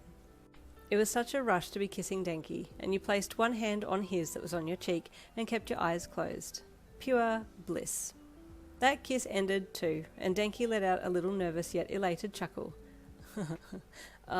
Cool, yeah, super cool. I really like that. But maybe we should get back before anyone notices that we're gone for too long, he said, and you nodded. Yes, good thinking. You added. Thank you for just now with, everything. I'm really happy to be your girlfriend, you said shyly. He reached out and gave you the biggest hug and kiss on the top of your head. This is the best day of my life, he said emphatically, and you giggled. Mine too, you replied, taking his hand once he let go of hugging you, and then you walked hand in hand back to the dining hall. Everyone was just starting to get up and head out, so you parted ways and went with the girls, and Denki went back with the boys. You saw Sarah and Denki share a palm slap, and then Denki went and high-fived Koda, but aside from that, he was just the regular cute and cool Denki that you loved, and you found that you just wanted to keep your eyes on him for as long as you could, but soon you were walking out the side door and heading up the outside stairs to the girls' room upstairs. Hey Yen, Kendo called as she came up beside you. Were you okay? You disappeared for a bit and someone said you must have gone to the toilet. You alright? Oh yes, I'm very okay, you replied with a bright smile. I wasn't in the bathroom. I actually went with Denki and... You pointed to the rose quartz necklace around your neck and smiled. He gave me this and he asked me to be his girlfriend and guess what? You bubbled. What? You said yes, didn't you? Please tell me you said yes, Kendo begged. Yes, I said yes, and then we kissed, you gushed. You kissed? Kendo screeched. Immediately, as if summoned by the great tea gods themselves, Mina appeared to your right. Girlie, I heard kissed and I am here. I clocked it. I am locked in. Girl, you need to spill the tea right now. Let me marinate in it. It's only been a day and I'm beyond invested. Tell me what happened, she begged. Yeah, me too. You need to tell me too, Kendo begged. I think most of us would like to hear, but only if you want to share, Momo said from behind, having just overheard the whole thing. Oh, you said, looking around at all the girls who were suddenly interested in your life. I'm not really used to having this much attention, you thought, as you nodded shyly. Well, it's not really that much of a story, but... Oh, please. I've been a part of this love drama since the beginning. Can I please tell the girls what happened up till now? Kendo begged. Lord, this is going to be so good. Momo, can we make ourselves a hot drink and then listen to this story? I feel like it's going to be a good one, Mina squealed. Oh, yes, of course. And I have nail kits and face masks that we can all use, Momo gushed with excitement. Girls' night, Mina screeched as everyone started to head up the stairs, all the girls whooping and clapping with excitement. A little earlier that afternoon, back at the flower shop, Mr. Sadatori was waiting until the end of the day before calling Olix to his office. He had commissioned the happy little sprite with counting the different types of plants in the nursery and was waiting for the little being to bring him the report before he asked them about something. Mr. Sadatori? Olix's voice asked from the office doorway, and the older man jumped violently, so into his own thoughts that he hadn't heard Olix arrive. Olix, come in, he stuttered. Olix bounced in and over to Mr. Sadatori's desk and plopped the clipboard down on it. All done, sir. All present and accounted for.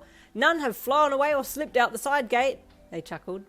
Mr. Sadatori assumed that Olix was joking, but was also painfully aware that there was something odd about his plants, and gave Olix a twitchy smile, trying not to remember the last time that he'd been in the nursery and the sunflower snuck its leaf up his shorts and tickled him on the thigh. Alex, can I have a word? Mr. Sadatori then asked. Why, sure, Alex said brightly, placing hands on hips proudly. What word did you want to say? Alex, I've been doing the paperwork here, and I've been making sure all my income and expenses match my receipts, but something is wrong, he said, and Alex tilted their head to the side. And? They asked quizzically. Alex, will you be honest with me? Mr. Sadatori asked, his serious and somewhat saddened eyes looking straight into Alex's. Yes, of course, Alex replied with confusion. Alex, Mr. Sadatori sighed. My numbers don't match. After doing some extra calculations and work, I've discovered something, and I know it's you. Alex's cheek twitched, and they stayed perfectly still, watching Mr. Sadatori. What are you saying? Alex asked gently. Alex, have you been putting money back into the till? Mr. Sadatori asked. What makes you say that? Alex asked in an even tone, all that cheekiness being swallowed for a second. Alex, I've got more money in the till than I should, so I started going back over my receipts, and when I backdated your pay for the past 3 months, that's when I discovered that you haven't been taking your pay. You've been giving it back to me, haven't you? Mr. Sadatori asked. Alex waited, but they knew that they had been discovered, so sighed and nodded their head. Yes, sir, they said as they looked at the office floor. But why, Alex? Mr. Sadatori asked. Alex sighed again and scrunched up their nose. I needed to do it, sir, they said. Please don't ask questions. But Alex, I would like to know, Mr. Sadatori said gently. You are a very, very good worker, and I would like to pay you for your time and expertise. Sir, it pains me to say this because I have my pride too, you know, but my mum has been quite ill and my dad isn't around. I also have 3 other siblings, and the bills were more than I was earning. I took some of your plants and sold them for more money, but I felt bad about it, so I've been paying you back. I know it was wrong, Alex said sadly. Someone called me out on it, but they didn't know that I've already started paying you back. I'm glad they didn't know that, Alex added. Mr. Sadatori sighed gently and stood up, and then walked around his desk to Alex. Alex, if you ever need my help, please just come to me. You're a good person, a good worker, and I do think it's time for a pay rise for you. Please accept the new amount that I'll be paying to you. Let's now have an open platform. No secrets, no holding on to pride. Life is difficult, and if you're just struggling, come to me, Mr. Sadatori said in his quivering, nervous voice. I'm here for you. Alex looked up at him. Thank you, sir. I do appreciate it, he said. I was worried you'd send me on my way. Never, Mr. Sadatori replied with a kindly wobbling smile. But please go home to your family now, and I'll see you tomorrow. Yes, sir, I will, Alex said with a smile and a skip in their step as they skipped backwards out of the office and then turned and raced off to get their bag and head home. Mr. Sadatori shook his head and smiled. Oh, what a funny little being, he mused. A jar! The girls all screeched in unison, all of them huddled around you and Kendo as the story of how you and Denki getting together unfolded. Yin, were you okay? Komori asked with concern. I was scared. I didn't know what was happening at first, you admitted sheepishly. No, for reals, that's so Denki, Mina said, and the girls of 1A agreed. I had no idea this was going on, Yorika said in awe. Usually I notice these things, but I guess that's because you're in Class 1B, she said to you. Tell me about it, Mina chimed in. I'm still mad that I didn't clock this. What's wrong with my T-radar? The girls giggled, and then Kendo continued. But then Yin here was so sweet and forgiving and forgave him, and things went from there, she said with a proud side glance at you. I'm so lucky to be able to call her my friend. We're all friends, aren't we, Ribbit? Suyu asked. Yes, definitely, you replied quickly. I'm so glad I came on this trip. A cheer rose up through the girls, and the night continued, while downstairs Denki was filling in Karishma on what had happened, his story being backed up by Sero, who was happy that you and Denki were finally together. And then we just kissed, Denki said with a smirk. I don't know, man. It was just so natural. Oh, it's so manly, Kiri said with so much passion in his voice, Denki thought he was about to cry. Yeah, she's the sweetest, Denki sighed dreamily. I'm so lucky. I get to hold her, squeeze her hand, kiss her. He paused. Wait, hold up. Sero? He asked the black-haired classmate who was sitting close by. Dude, where's Mineta? I haven't seen him since we were rolling out our futons. Oh, yeah. Don't worry about him. I've got him covered, Sero said, throwing up a peace sign. No, legit, where is he? Denki asked, concerned now that he hadn't seen the purplet for hours. Sero got up and walked to a cupboard nearby and opened the door to a tied-up and mouth-bound Mineta who had tears streaming down his face. Dude, Denki gasped, quickly ripping the tape off Mineta's mouth. Are you okay? Have you had any food or water? That's probably why you're so upset, right? He asked sadly. Boobs! Mineta wailed. I missed out on seeing all the boobs and bikinis and the girls jumping around with everything jiggling and... He would have continued, but Sero dispensed more tape and slapped it to his mouth again as quickly as he could. No, Sero said as he turned and walked off. Dude, you gotta stop, otherwise Sero won't let you out, Denki said with an apologetic chuckle. Speak nicely and I'll untie you. Mineta nodded sadly, so Denki untied him slowly. Nah, but I'm low-key glad that he didn't look at my girl like that, he thought as he freed his classmate. It was much later that night now, and half the girls had taken off their face masks and done their nightly routines before passing out on their futons, and the other half were still getting ready for bed. It had been such a long day, but you were still so hyped from kissing Denki that you didn't think that you'd be able to sleep just yet. Are you going to bed, Yin? Kendo asked as she walked out of the bathroom. Not quite yet, You said. I might just sit on the deck out the back for a little bit, and then I'll come in. Okay, I'm going to turn in for now though, Kendo said with a yawn. Oh, it's been a big day. Night, Sika. You said sweetly. Night, Yin. See you in the morning, she said, before turning to her bed, and you walked out onto the deck and headed down the end to where the table and chairs were, picking a chair to then sit in and stare out over the ocean. As you sat there, you could see this light blue haze that seemed to shift and shimmer on the light breeze, and you blinked a few times and rubbed your eyes, wondering if you were seeing things, but it was still there, gently lapping at the beach house mansion, and with it came the sound of snoring and deep breathing. Is everyone asleep already? You wondered. You were about to get up and investigate when a glowing little butterfly flitted into your vision and hovered around in front of your face. You smiled at it and went to put your finger out for it to land on, but it refused to do so. It didn't appear to be afraid of you though, and kept hanging around. You smiled again and went to walk past it, but it refused to move out of your way and almost seemed to be blocking you from going back inside the mansion again. Curiously, you stepped back, and it followed you, flying so close to your stomach that you thought it was going to land on you. Back and back you stepped, with this little glowing butterfly pushing you to do so, and it was only when your foot nearly went off the top of the stairs at the end of the deck that you wondered if this butterfly was trying to tell you something. Are you wanting me to go somewhere? You asked it, and it flew around you, and then a little way down the stairs, and then back to you, and then down the stairs, and then back to you again, and it was such odd behaviour that you felt compelled to follow it. Down the stairs it led you, flitting off towards the tree line off to the right, and you paused. Is this a good idea? You wondered, stopping to look back at the house. You looked back to the butterfly, but it had gone, and you hesitated in the dark for a second before turning to head back to the house at speed.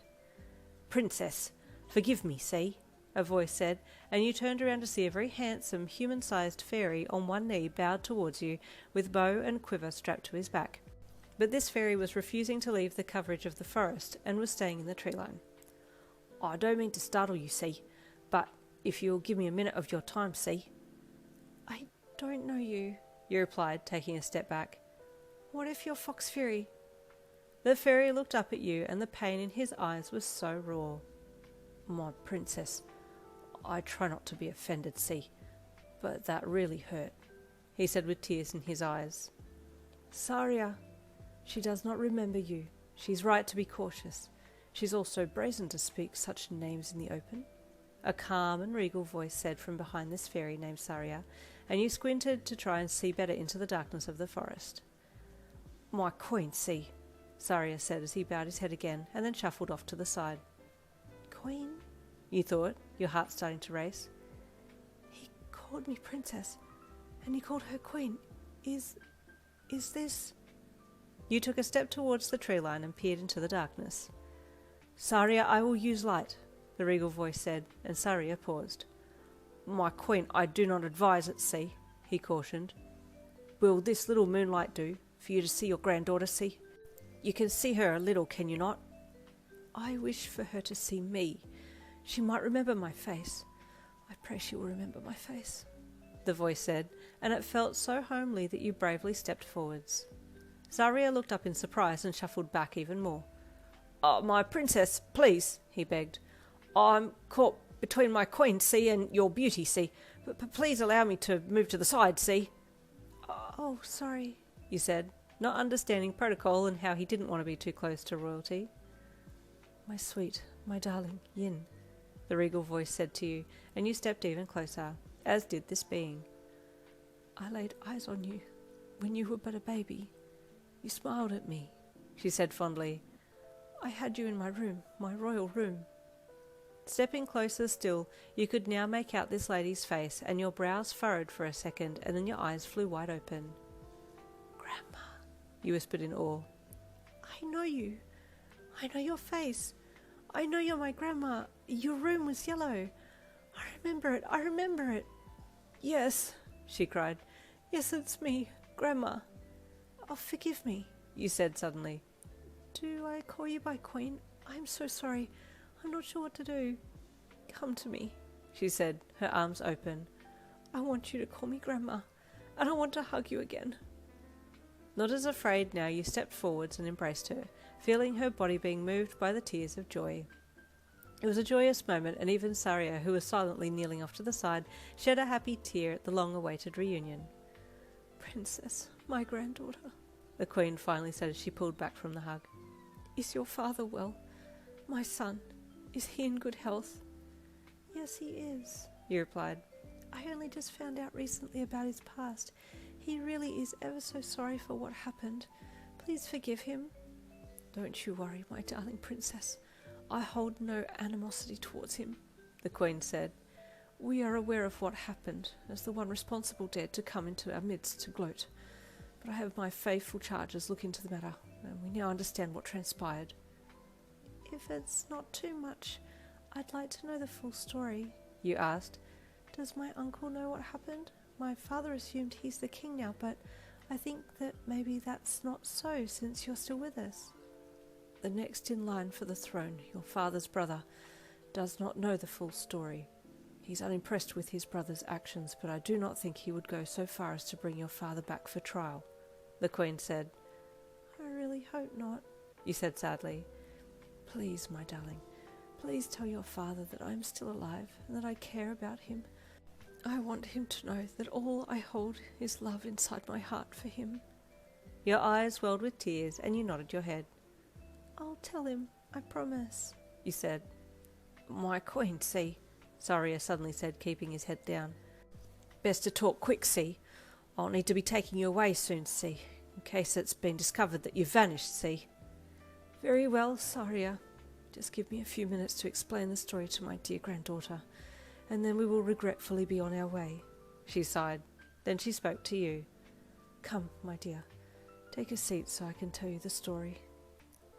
The Queen took a seat on a log nearby, and you sat down beside her, waiting patiently for her to speak.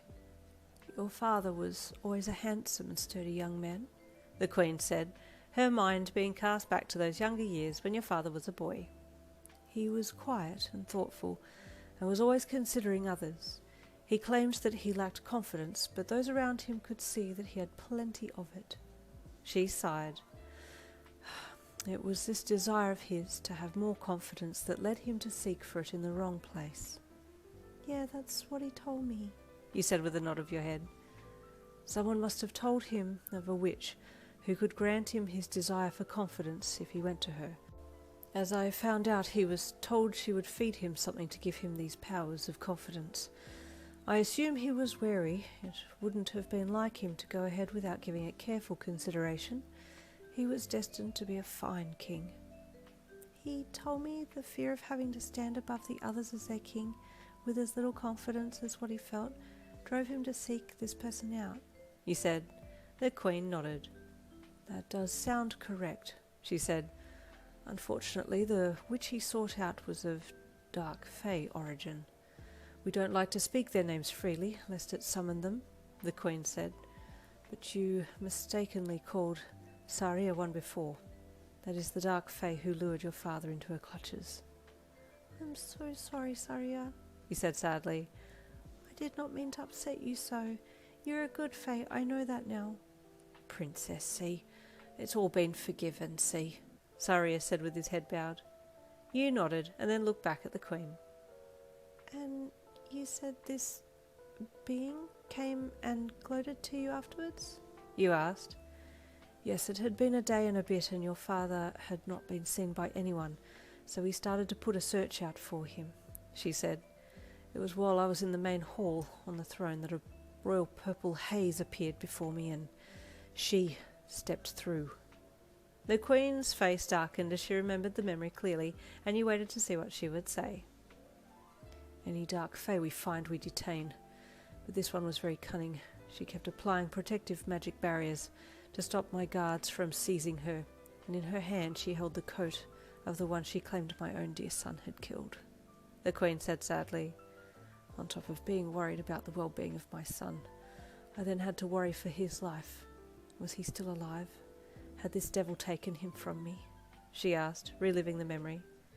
She told us of how he had killed the Tassie Faerie in cold blood, but I knew that was not the truth. It couldn't have been, the Queen said. She then told us that she had given him the powers to hold human form for as long as he liked, told him that he could never return, and that he may as well go and live with the humans. She said, it is true that royal families mostly stick with their own kind, and I believe the shame of being given this ability, aside from the crime he committed, drove him to run away and seek out human company. And that's when he met my mother? You mused. The Queen nodded. I have never met your mother, my human daughter-in-law, but you are my family, and I love you all dearly, the Queen said. Alas, though, it would be frowned upon if I were to bring you into the fairy kingdom. There are traditions and laws not even I can change, she said sadly. We do have the ability of magic, mind. That is how Saria and I are in human form right now, but we will revert soon. The magic does not last forever. I see, you mused. And so you've never caught the person who caused my father to kill another? We are still hunting for her. We may have a lead, and I unfortunately believe that you have met her, the Queen said, and your blood ran cold. No, I don't think I... Oh, you gasped, placing a hand over your mouth. I had a horrible experience at the markets with a clairvoyant. That's her, see? Saria said, still kneeling down on one knee to the sidelines. Is it her? Is that the same one that made my father... You asked in shock, looking at Saria. That's the one, see? But she's cunning, see? Not even I can track her, see? He sighed with frustration. Oh no, he said softly. That's not good. I need to warn Dad. Not to worry, see? Saria said gently as he raised his head. Your mother, the gentle white witch, the earth human, she is smart, see? And she warned him already, see? He said with a gentle smile. I do like her a lot, see? Not a lot of people have her abilities, see? She sensed I was with her one morning, see? He added. My mum is very clever and wise, you said with a loving and proud smile. She's always been like that. Saria nodded. She's a good mother, see? He added. Wait, but what actually happened to the fairy that my father killed, the Tassie Fairy? Did he actually die? You asked the Queen. Unfortunately, yes, the Queen sighed. I sent my best men to find the house of the she-devil, and they did. They also found the Tassie, deceased and tied up, she said. Amongst my many servants and staff, there are those who can see past events of a person's life if they lay hands on them. I do not wish to traumatize you with the full details of the Tassie's final moments, but it appears that they had been held hostage by the devil, weeks before my son appeared there. They had been starved, branded, used for bloodletting in horrible rituals, the Queen said. And then when your father was promised everything he desired, if only he took their life, they were continued to be bound while he struck at them, with the devil gloating him on. But he was shedding tears and crying while he did it, the Queen said, more tears springing up into her eyes. He didn't want to do it, but he was so desperate for courage, so that he could measure up. You hung your head. It was a heavy lesson to learn. My Queen, see, Saria said gently. We must be going soon, see. Saria, I wish not to leave, the Queen stated. Now, my Queen, see, you promised me you'd follow my orders, see. Don't go getting stubborn now, see, or I won't bring you out ever again, see, he warned. You hid your smile. These two were like a mother and small child having an argument over having to leave the park. Queen, You said, then quickly corrected yourself. Grandma, is there a way to tell if there is an evil being nearby me? I want to be careful. They may try and trick me or harm me. It is a good question, the Queen said. There's a feeling you get when you are near one, an unease. The hair on the back of your neck stands on end. You can feel the evil radiating off them, she said. Oh, yes, I do remember getting that feeling when I was near the one at the markets, You said. And beware too, they can shape-shift. They could come in many forms, but the eyes of the creature they shift into will remain the same as their own when they are in human or fey form. It looks slightly unusual, as if the creature has human or fey intelligence, and this is true for they are not a real creature, the Queen warned. But you will know, I trust you will feel it. Okay, You said as you went to stand up beside her. thank you, Queen. Grandma. You said, giving her another hug when she opened her arms to receive you. I wish I could see you always, but my days are numbered, the Queen said sadly. But no, if I never see you again, I will always be there with you, on the wind, or in the smell of the rain, or the yellow of the rainbow. Grandma? You choked out, unable to say anything else. My Queen, see, we must go, see, Saria urged. I'll need you to revert to face so we can move in secret, see, he added. Very well, the Queen said, giving you one last loving look before turning back into her original fairy form with a poof of lightly glowing glittery green dust. Goodbye, my princess, see, Saria said before standing, giving you the solemn swear with pinky to palm, and then turning himself into a butterfly, and off they went, disappearing into the night for the long journey home. You stood there in the dark, almost feeling like this was all some kind of dream and hadn't really happened, but the wind gently swirling around you, coupled with the sound of the ocean to your left, were reminders that you were indeed there, present in the moment, and that really had all happened. Slowly you turned and headed back to the house, noticing that the blue haze was slowly wafting out of the house and rising up into the sky, and with it you heard some of the girls stirring as you climbed the stairs back to the second level. What was that? Was it a sleep potion from Saria to make everyone sleep so that we wouldn't be interrupted? You thought, as you got back onto the deck and walked to the back door. Yin, Kendo said groggily as she raised her head. Are you not in bed yet? What time is it? Oh, it's not too late, You replied softly, trying to avoid waking the others, even though a few had lifted their heavy heads to look at you through dim, tired eyes. Sorry to have woken you. Please go back to sleep. Okay, Kendo said, and face planted back into her pillow before passing out again. You smiled and walked silently past her to the bathroom to change into your sleeping gear, which had been provided by Momo, a lovely silk set of crop top and shorts, and then snuck out and over to the futon beside Kendo's and got into bed, snuggling down in between the sheets before passing out yourself. It was the sun's bright rays that woke you the next morning, and you rolled and stretched, accidentally bumping into Kendo, who was laying on top of her sheets and half onto your bed. Oh, You said softly when your arm bumped her head. She half groaned. sorry, why are you on my bed? You then asked, sitting up a little to see how she was laying. Why is your bed more comfy than mine? She mumbled, rolling all the way onto your bed and sandwiching you down under her. Oof, you huffed as her whole weight landed on you. Suika. You chuckled. There's a bug in my bed, Kendo joked, still half trying to wake up. Beach! Mina suddenly screeched, and most of the girls raised their sleepy heads with fright. Mina, you're being too loud, Momo said in a raspy voice. beach! I can't wait! We should go to the beach right now! Everyone get the swimmers on! She yelled, jumping out of bed and falling over everyone. Can I die instead? Jiro groaned, letting out another yelp when Mina grabbed her by the arm and yanked her up to standing. No, we gotta go and have fun, she said brightly. Last one to the beach has to kiss Minetta!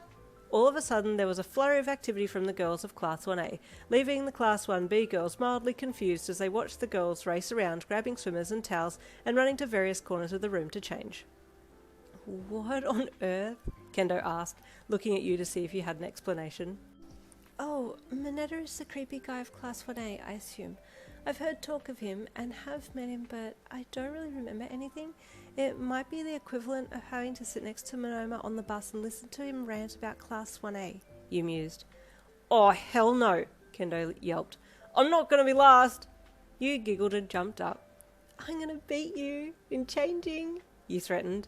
No, don't, she shrieked playfully, dashing to the bathroom to grab her swimmers. It was in a very short space of time that you and the girls were changed and running down the stairs to get to the sand, and then there was a mad sprint of the girls running for the waterline. The sudden shrieking and thundering of footsteps overhead had woken the boys below, and they'd looked up to see what was going on. The girls are very lively this morning, Kiri said to Tetsu, who had slept next to him. Yeah, he replied. I wonder why. And then, when the boys had heard the girls running down the stairs and had seen them in their swimmers heading for the beach, they too jumped up and got ready quickly to join them. Yin! Denki shouted as he ran with the now ready boys down onto the sand. Hi, Denki! You called as you turned and took a few steps back towards him. He raced over to you and put his arms out, so you put your arms out too and let him grab you around your waist and spin you around, the two of you giggling and chuckling as you enjoyed your morning embrace. Did you sleep well? He asked you. Yes, You paused, remembering that you had had a very special visitor last night before you slept. Yeah, I had a very good sleep. And you? I slept like a log, Denki grinned. I was so tired. I'm glad you slept well, you replied with a smile. Did you want to go into the water? But before Denki could reply, Kendo, Mina and Komori shouted at you from where the volleyball nets were being set up by Ida and Karishma. Hey Yin! Yin! Yin! They all called. Come on verse us with the boys, Kendo shouted. We need one more girl and one more boy. You two in? You looked at Denki and he looked at you. Yes, you nodded. Let's go. I bet I can beat you. Oh, really? He asked with surprise and then smirked. Okay, loser has to kiss the winner on the lips. You weren't expecting him to say something so brazen and covered your mouth with a little shock but recovered quickly. Okay then. Get ready to kiss me, he replied cheekily. Oh, you're so cute, Denki replied, taking a running step to chase you as you turned and ran towards the girls at the nets. It was you, Mina, Kendo and Komori versus Denki, Tetsu, Karishima and Ida, and so far it seemed to be a fairly even match. You and Komori were not as good as the other two girls, but Denki and Ida weren't as good as the two fiery, hard boys in the middle, so it was working out okay. With lots of panting and laughing and clapping and screaming, you girls did only just manage to win, only because both Kiri and Tetsu went for the ball at the same time and ran into each other. If that hadn't happened, they would have won for sure.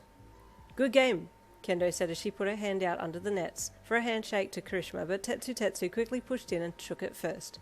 Thank you, he said brightly. And thank you for the opportunity to play against you, he added. You're very good.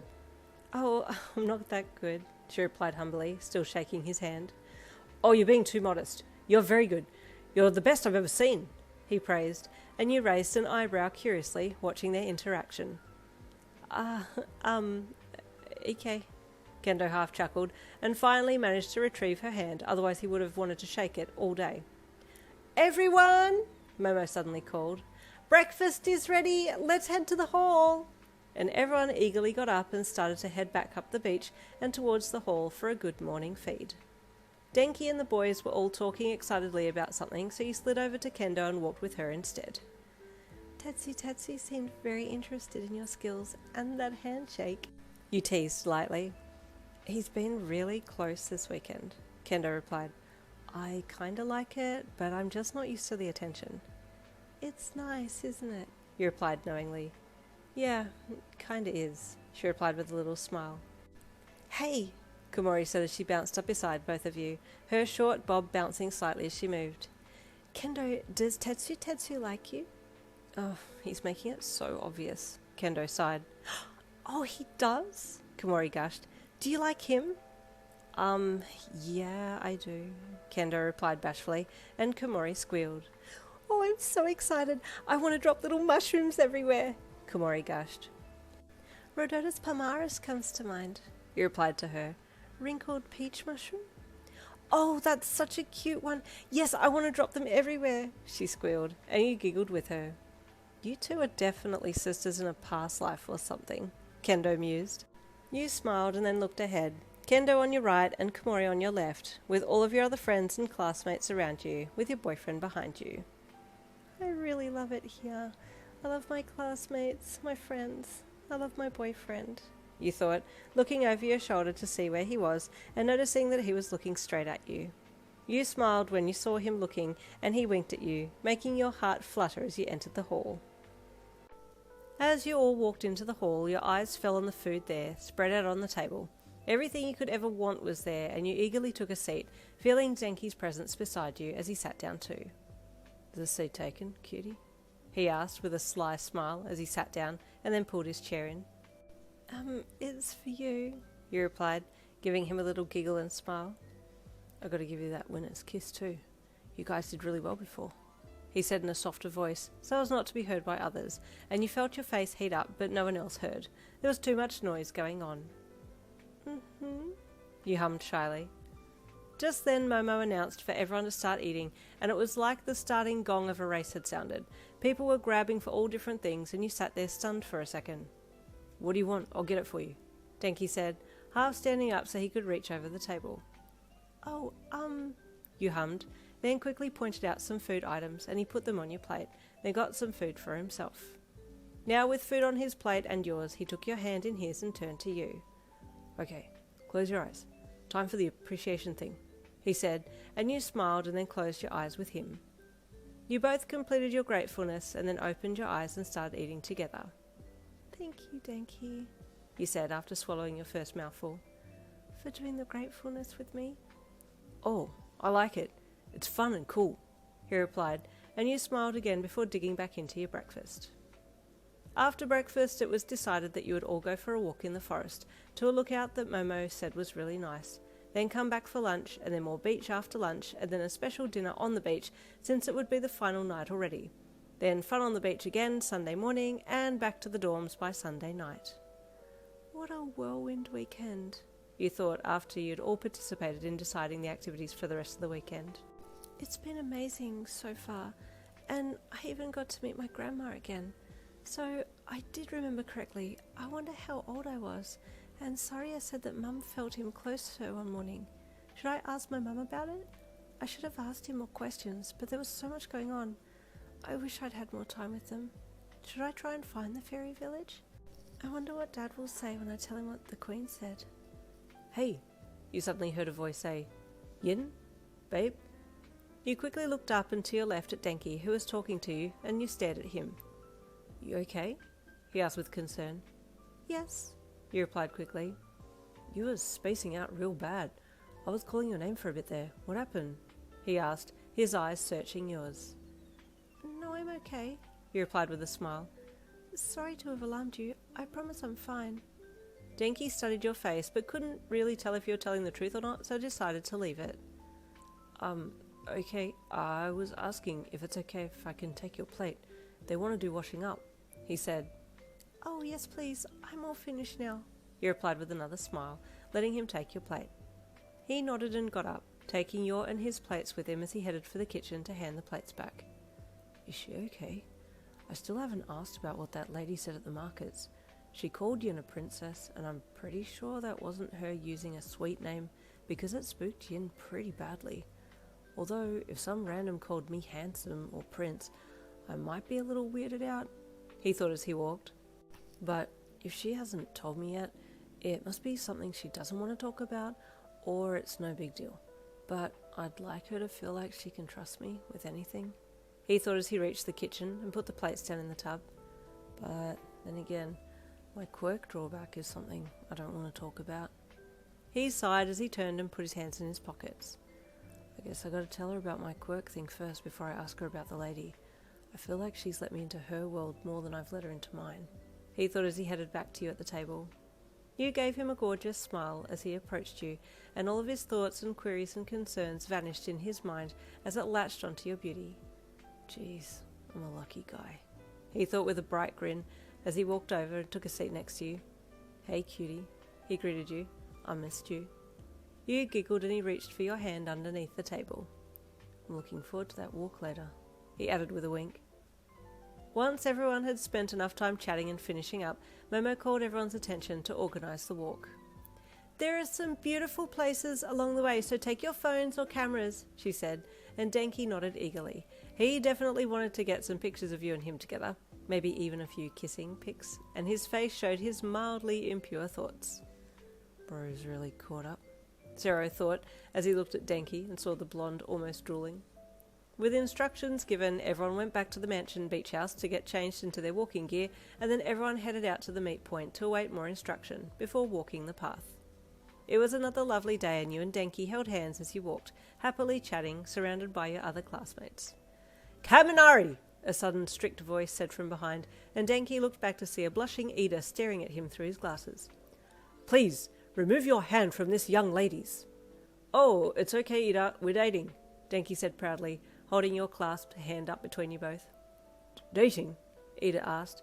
Yeah, it's official now. We're boyfriend and girlfriend, Denki said loudly and proudly. Wait, seriously? Pony, one of your other female classmates, asked. Who's dating? Monoma asked from up ahead, having heard some talk behind him about something being official, trying to crane his head back over his shoulders to see what was going on. Oh, no you don't, Kendo suddenly said, leaving Tetsu's side to grab Monoma before he stormed back and made a scene. He had seen that Denki had been showing you a lot of attention, but he had delusionally thought that it was one-sided, believing that a Class 1B girl could never be interested in a Class 1A boy. Who's dating? He called. I am, Denki shouted back. Yin and I. Oh, man, Kendo groaned. You take your greasy hands off our girls, Monoma screamed. I've warned you before. Monoma, knock it off, Kendo hissed. Monoma, do as Kendo says, Tetsu said, coming to Kendo's aid. There was such a commotion going on and students all focusing on Monoma and his antics that it gave Denki the opportunity to pull you off the track and hide behind a tree with you beside him. What happened there? You asked with confusion.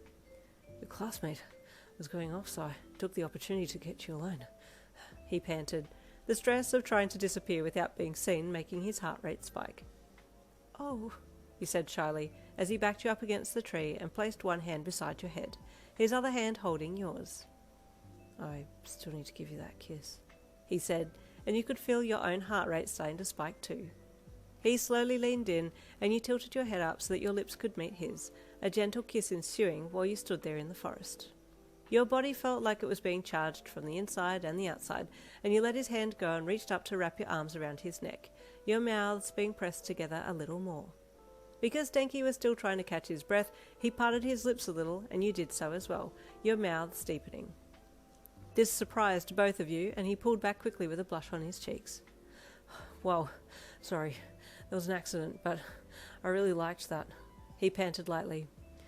Jeez, man, I can't catch my breath, you're too cute. You let his neck go so that he could stand straight up, but he decided to drop into a deep squat instead. He groaned.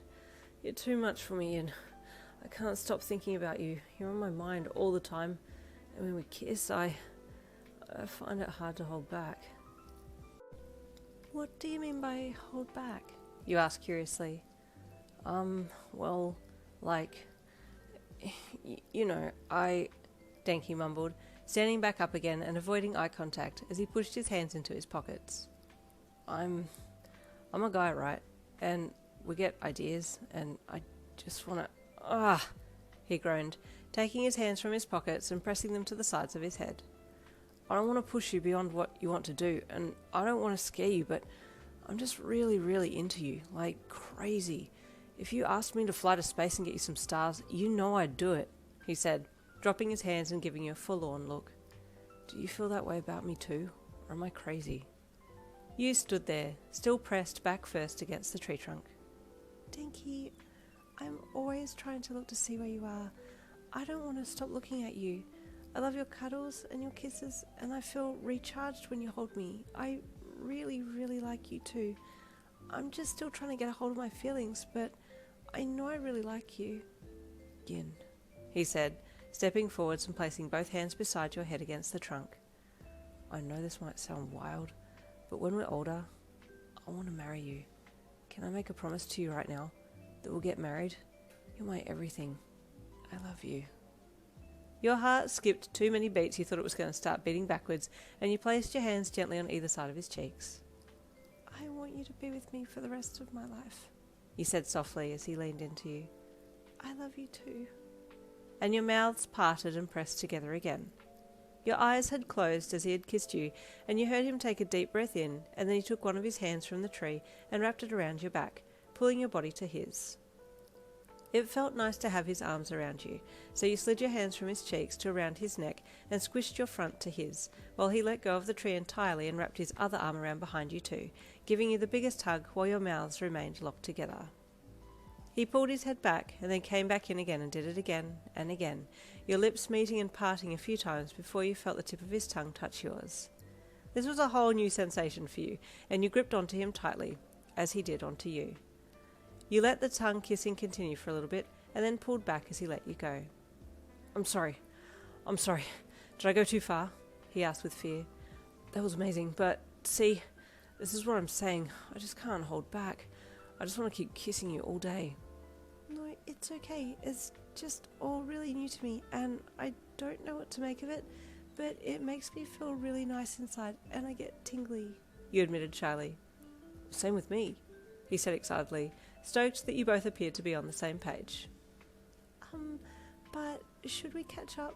The others might start to wonder where we are, you said, and Denki suddenly remembered that, yes, you were with your classmates, and yes, you were supposed to be on a walk with them.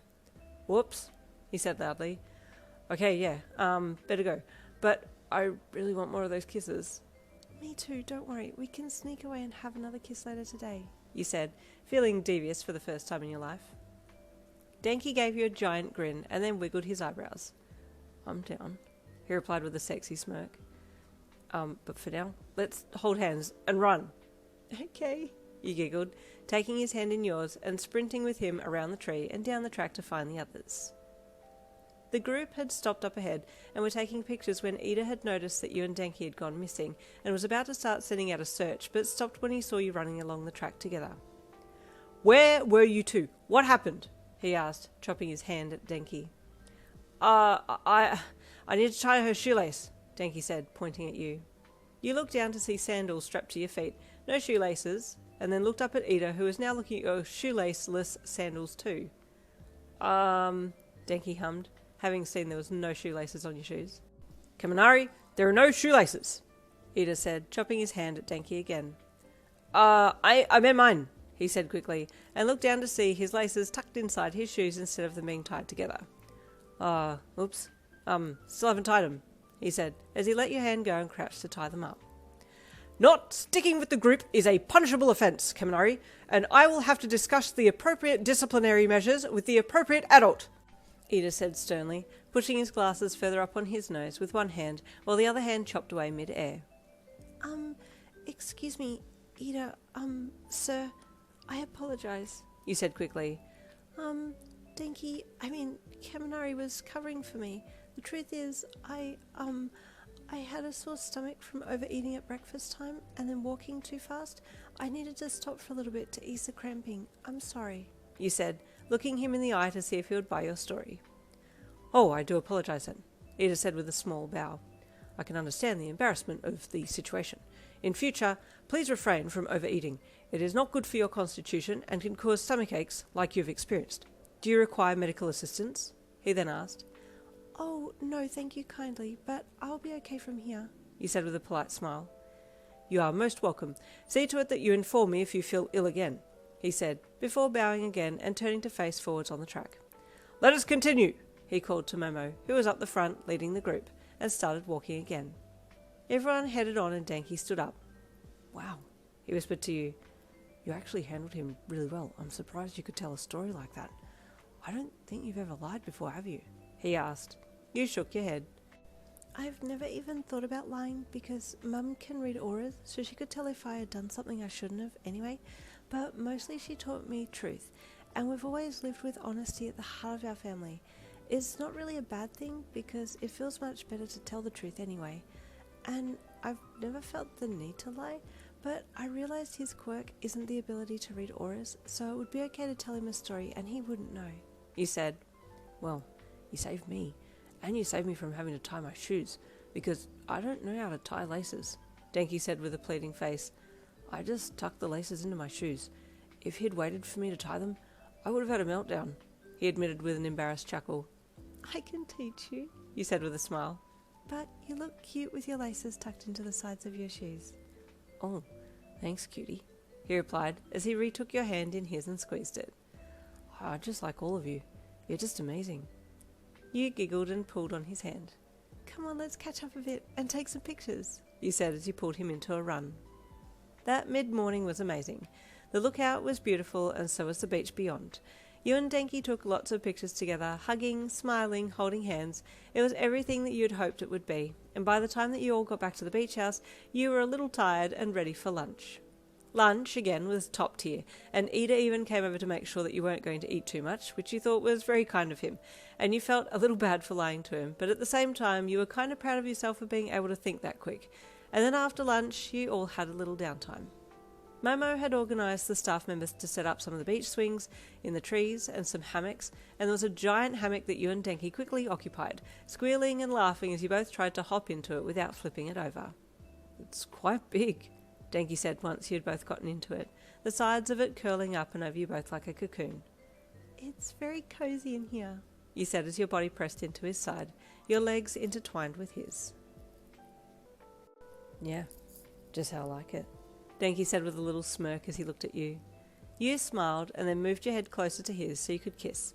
The kissing got very intense very quickly, and you had to be careful not to make too much noise, lest someone come and investigate, but it sounded like everyone was having a good time out there and no one was bothered to check on you too. After kissing for a little bit, you relaxed into his side and rested your head on his chest, both of you falling asleep pretty quickly with the post-lunch food hangover.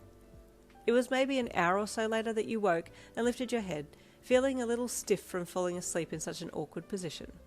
You looked at Denki and saw that he was still asleep, so gave him a kiss on his cheek to wake him up. He stirred and popped an eye open and looked at you and then grinned sleepily.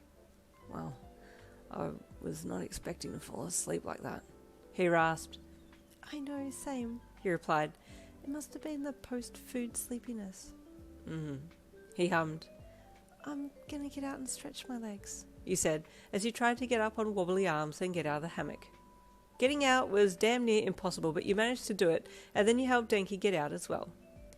Oh, you too, Momo said as she approached you both. I'm collecting videos and pictures from the walk today so I can put them up on the slides for tonight's show. After dinner, we'll look at all the pictures from this weekend so we can remember the fun we had. Yeah, sounds cool, Denki said, taking his phone from his pocket. After sending some pictures and videos to Momo, you and Denki walked down to the beach to sit and chat. Some of the other classmates were in the water, some were sunbaking, but it was the most chilled atmosphere. You were really enjoying yourself. I really, really love it here, you thought as you squeezed Denki's hand and he leaned across to kiss your cheek. The afternoon seemed to move as quickly as the first part of the day had gone, and then, as the sun started to set, you went back upstairs with the girls to get ready for the night's dinner and videos. Yin, what are you going to wear? Mina asked as she bounced over to you. I have a few dresses here, but I'm not sure which one to wear, you said, looking down into your suitcase at your clothes. Let me help, she said, as she dove into your bag and started pulling things out. This Mina was a force to be reckoned with.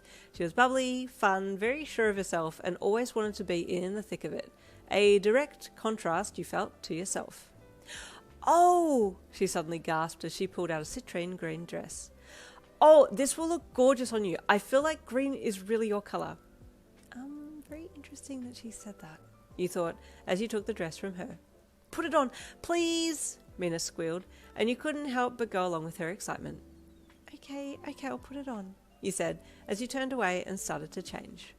Mina helped get your dress on, and then gasped with delight when you turned around and faced her. "Oh my gosh, Yin, it's stunning! Denki's gonna lose his mind when he sees you," she gasped. "Momo!" she then screeched. "Come and see Yin!"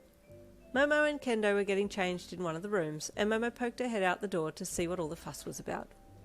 "Oh my!" Momo gasped when she saw you, her sudden exclamation causing Kendo to poke her head out as well. "Wow, Yin, you look amazing," she said honestly. "That's a really pretty dress. The colour really suits you." "Thank you," you said bashfully. "Yin, come," Momo then said after fixing her outfit and stepping out. "Let me do your makeup."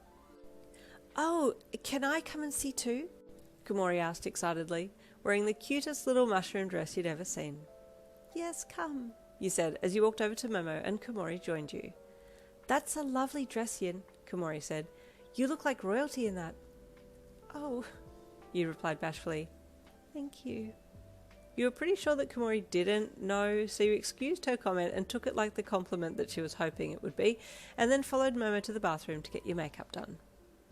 Denki, downstairs, was getting ready too, as Sarah sidled up to him. "Dude," he greeted with a palm slapped to Denki's. "You and Yin seem pretty close on the walk. Are you going to be sneaking off somewhere tonight?" Denki hummed. "Maybe, I don't know. I hadn't thought that far ahead, but yeah, I think I want to." "You want me to keep Ida busy for you?" Sarah asked. "I saw he was on your case earlier." "Hey, yeah, that would be really great if you could," Denki said with a nod and a grin. "Old mate was pretty intense." "Yeah, I saw," Sarah said. "But you two did look like you'd been kissing. Your lips were a little red." "Oh, was it that obvious?" Denki asked with a cringe. "Not to Choppy, but I noticed," he said. Denki chuckled. "Yeah, please, if you could keep him occupied, that'd be great." It was only a little later that the boys started heading out of the house over to the long tables that they'd seen being set up on the sand, and then helped the staff with setting up the outdoor wicker torches, dousing them in kerosene and lighting them on fire. Moments after they had finished, the girls started to head down to the sand too, and Karishma was the first to notice them coming. "Hey, boys," he called to the guys. "Let's line up and help the girls each. Walk them to their seat and then help them sit," he said, and all the boys thought that was a great idea. Denki's eyes searched the girls to spot you, but they seemed to be walking really close together for some reason, and he couldn't see you. His darting eyes and frustrated looks on his face making Mina giggle as she walked in front of you and you kept in behind her. "He's looking, but he can't see you," she giggled, and you replied to her giggle with your own giggle. "Girls, we are here to assist you to your seats," Ida said with a deep bow, putting his hand out to take Momo's. "Oh, why thank you, Ida," Momo said politely, and let him lead her. One by one, the boys picked a girl and walked them to their seats, and then it came to Mina's turn. "I guess I have to show who's behind me," she said cheekily as she stepped aside. Denki's jaw hit the floor, and some of the other boys even gasped. You were looking absolutely stunning, and he didn't know what to do for a second, and just stared at you with heart-shaped eyes. "Wow, he breathed. "You look nice, Denki," you said shyly. "And same as you. I mean, to you. You're the same. Wait, I look the same as you." "No," Denki said, his brain messing everything up. "Don't hurt yourself, man," Sarah chuckled. "Excuse him. He's short-circuiting." Hearing Sarah say that made Denki snap out of it, and he fearfully and quickly corrected himself. "No, I'm fine. It's good. Yin is gorgeous. Yin, you look gorgeous. Baby, I just lost my words. That's all. I'm not really like that. That doesn't happen. He's just talking nonsense," Denki spluttered, worried that you would find out about his short-circuiting, but you were none the wiser, and giggled a little, finding his flabbergasted state cute. Denki thought that you were maybe laughing at him being in a not-so-smart state, and his heart sank a little. "Is she laughing because she's making fun of me?" he wondered worriedly, the concern on his face showing. "You're very cute, baby," you said to him, shyly calling him baby for the first time, and he perked right up. "Oh," he blushed. "Oh, you think so?" he asked. "Okay, maybe she wasn't making fun of me. She's too nice to do that. Maybe she would still love me for me if she knew about my quirk drawback," he wondered, as he walked with you over to the table to find your seat and sit you down before taking his seat beside you. It appeared that Momo and her staff could do no wrong, as yet another banquet-style meal was laid before you, perfect in every way, and you dug in eagerly. There was lots of chatter and fun surrounding you again that night, and you immersed yourself in the moment. enjoying listening to people talk, chatting with Denki, eating, holding his hand, and looking into his beautiful eyes. It was nearing the end of the main meal now, and the staff were discreetly removing empty plates to make room for dessert. But while they were doing that, Momo called everyone's attention to the large screen that had been placed between two palm trees at the end of the long table. "Everyone," she called, clapping her hands happily. "We now have a video slideshow put together by some of my technology staff members to relive some of the memories that we've had over these past 2 days. I want to thank you all for such a wonderful getaway. It's truly been a fantastic team building and class bonding time together, and I hope that it brings us together as a whole class. When we're walking the school halls, may it feel a little bit more homely," she said, and everyone clapped in support. Your eyes quickly darted to Monoma to see what he was doing, and saw that his hands were being forcefully clapped together by Kendo and Tetsu, and you had to giggle a bit.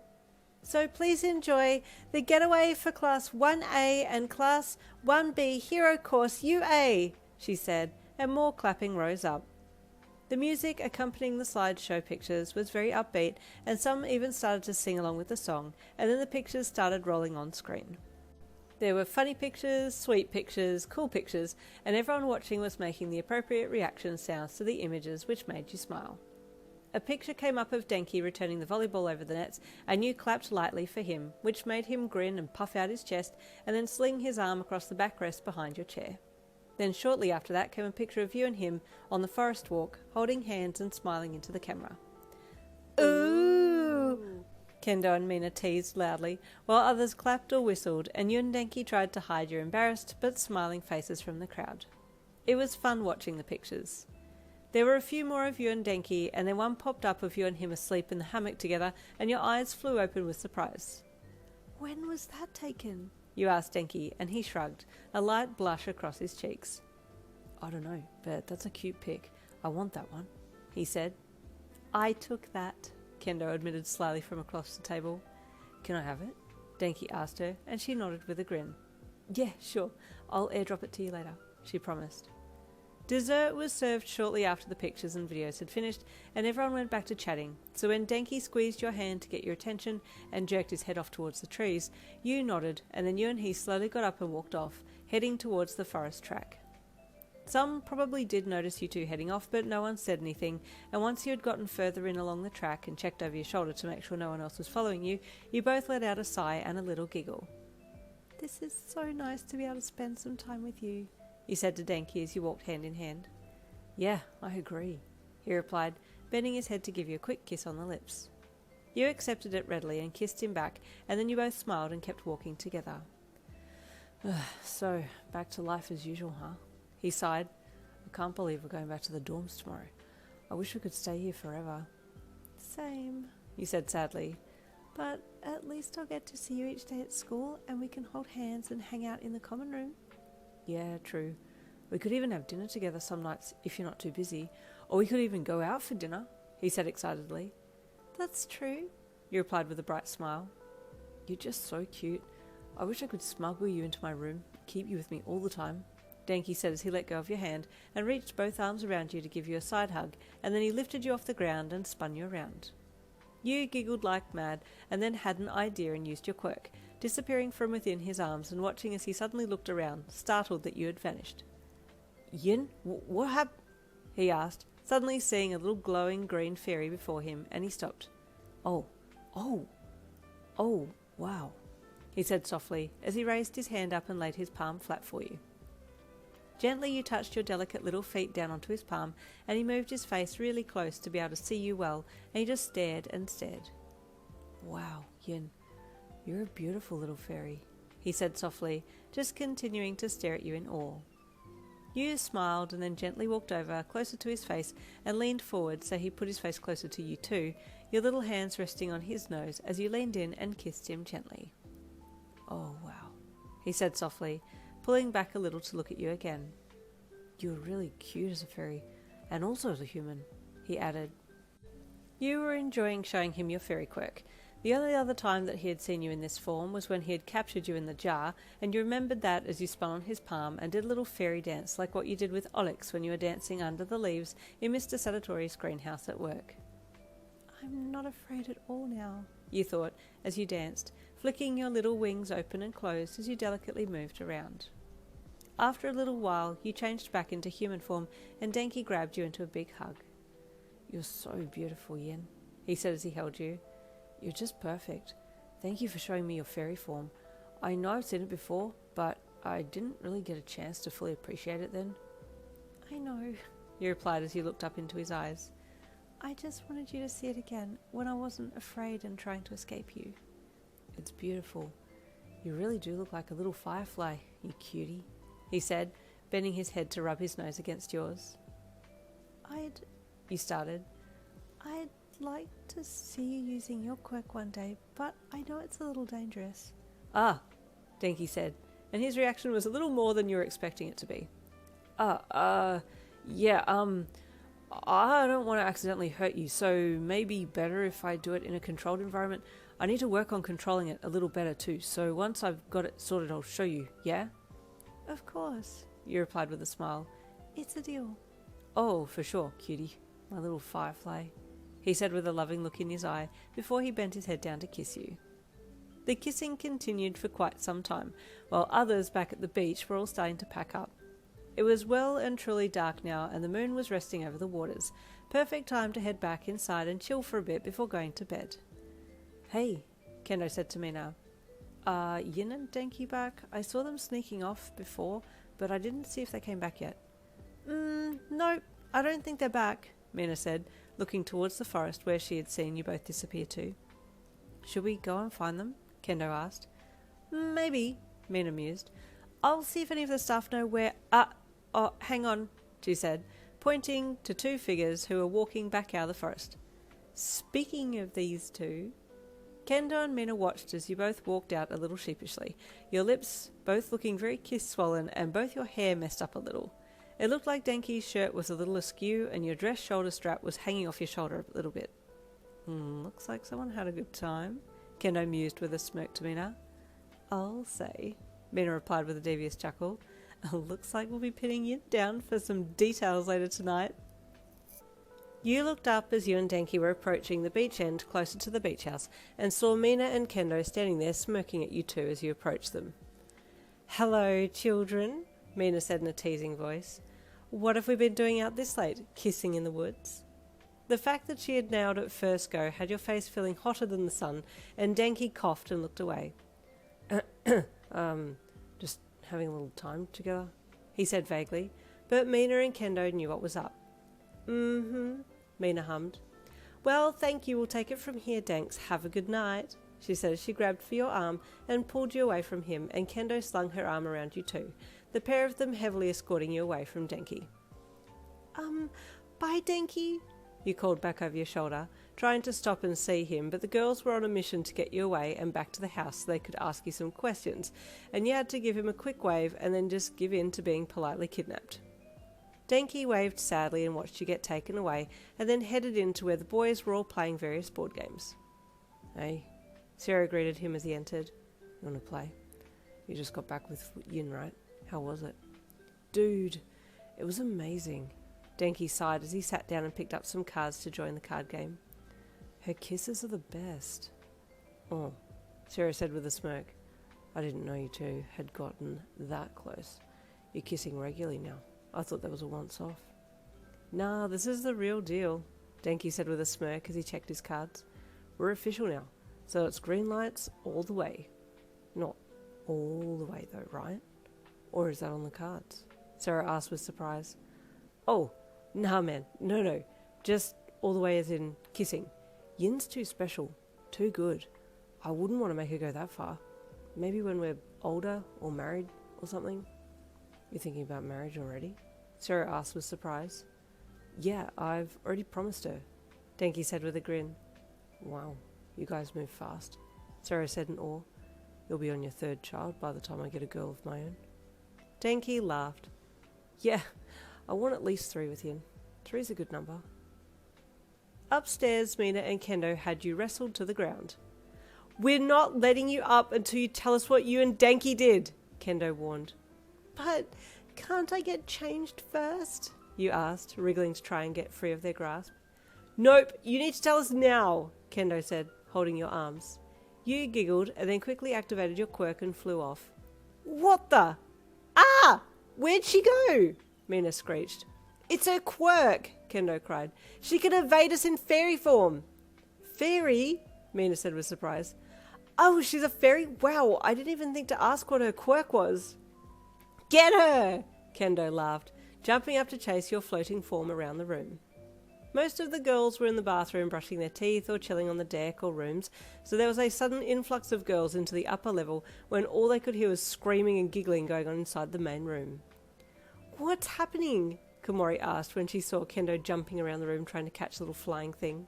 It's Yen, Kendo laughed. We're trying to interrogate her, but she's turned into a fairy now and won't let us catch her. Oh, she's so pretty and little in fairy form, Komori gushed. I've never seen her use her quirk before. You're not being helpful, Kendo cried, still trying to catch you. This went on for a little while before you finally turned back into human form and dropped to the ground again.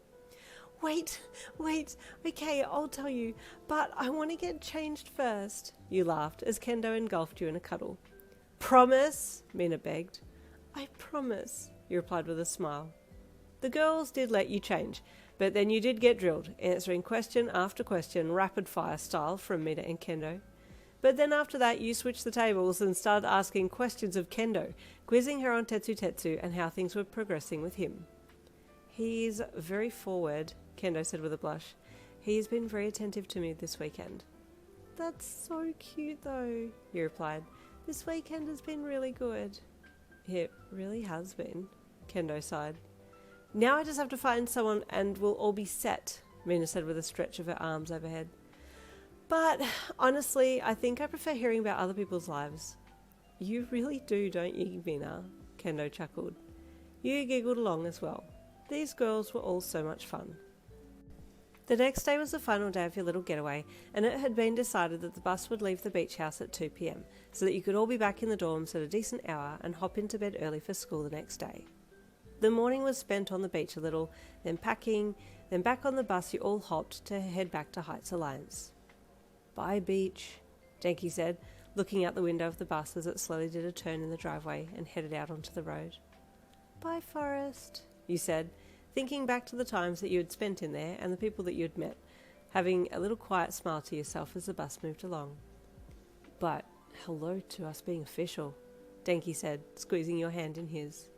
Yes, you said with a smile as he looked at him, leaning in to rub your nose against his, while your other hand felt for the rose quartz gem from him still hanging around your neck. Cute little firefly, he said with a small smirk.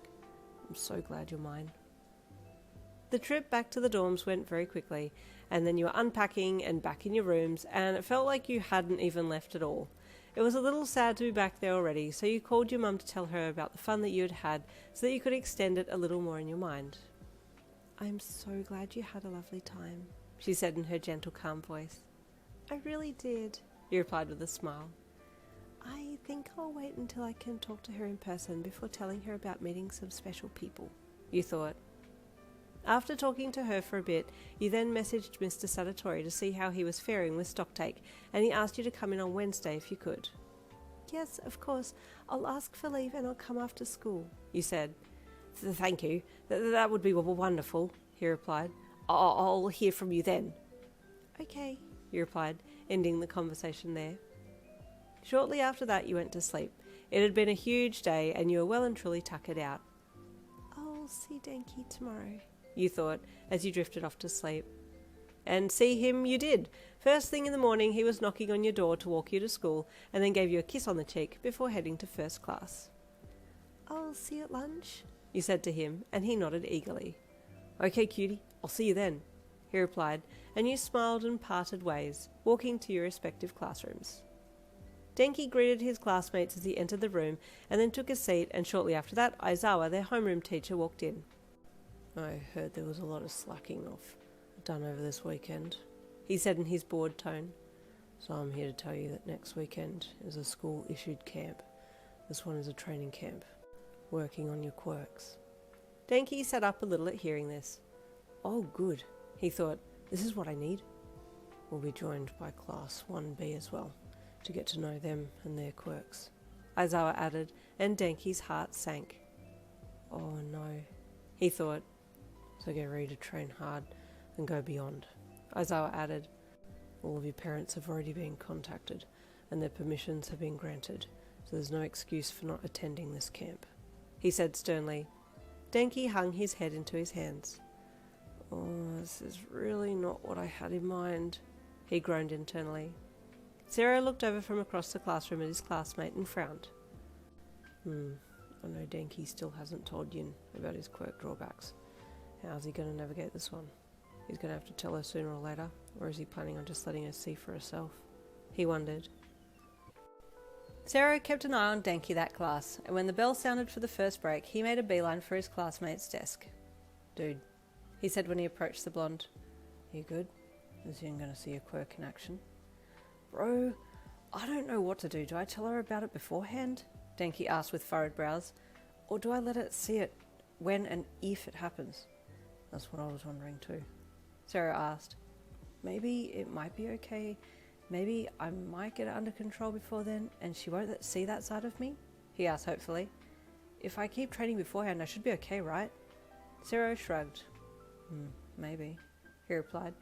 Denki sighed. I'll think about it, he said with a scratch to his head. Denki decided to push that thought aside for the rest of the day, though. He didn't want it to interfere with his time with you. He just wanted to enjoy being with you and holding your hand and kissing you secretly on the roof. And so he did just that, all of those things in order, going with the motions of the day and getting all of his happy little pleasures in, including the kiss on the roof during lunch.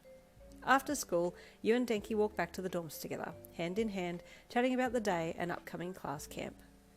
We were told today that we're doing a class camp with your class, you said excitedly. I can't believe 2 weekends in a row I get to be with you. Yeah, Denki said nervously. This one's going to be a training one though.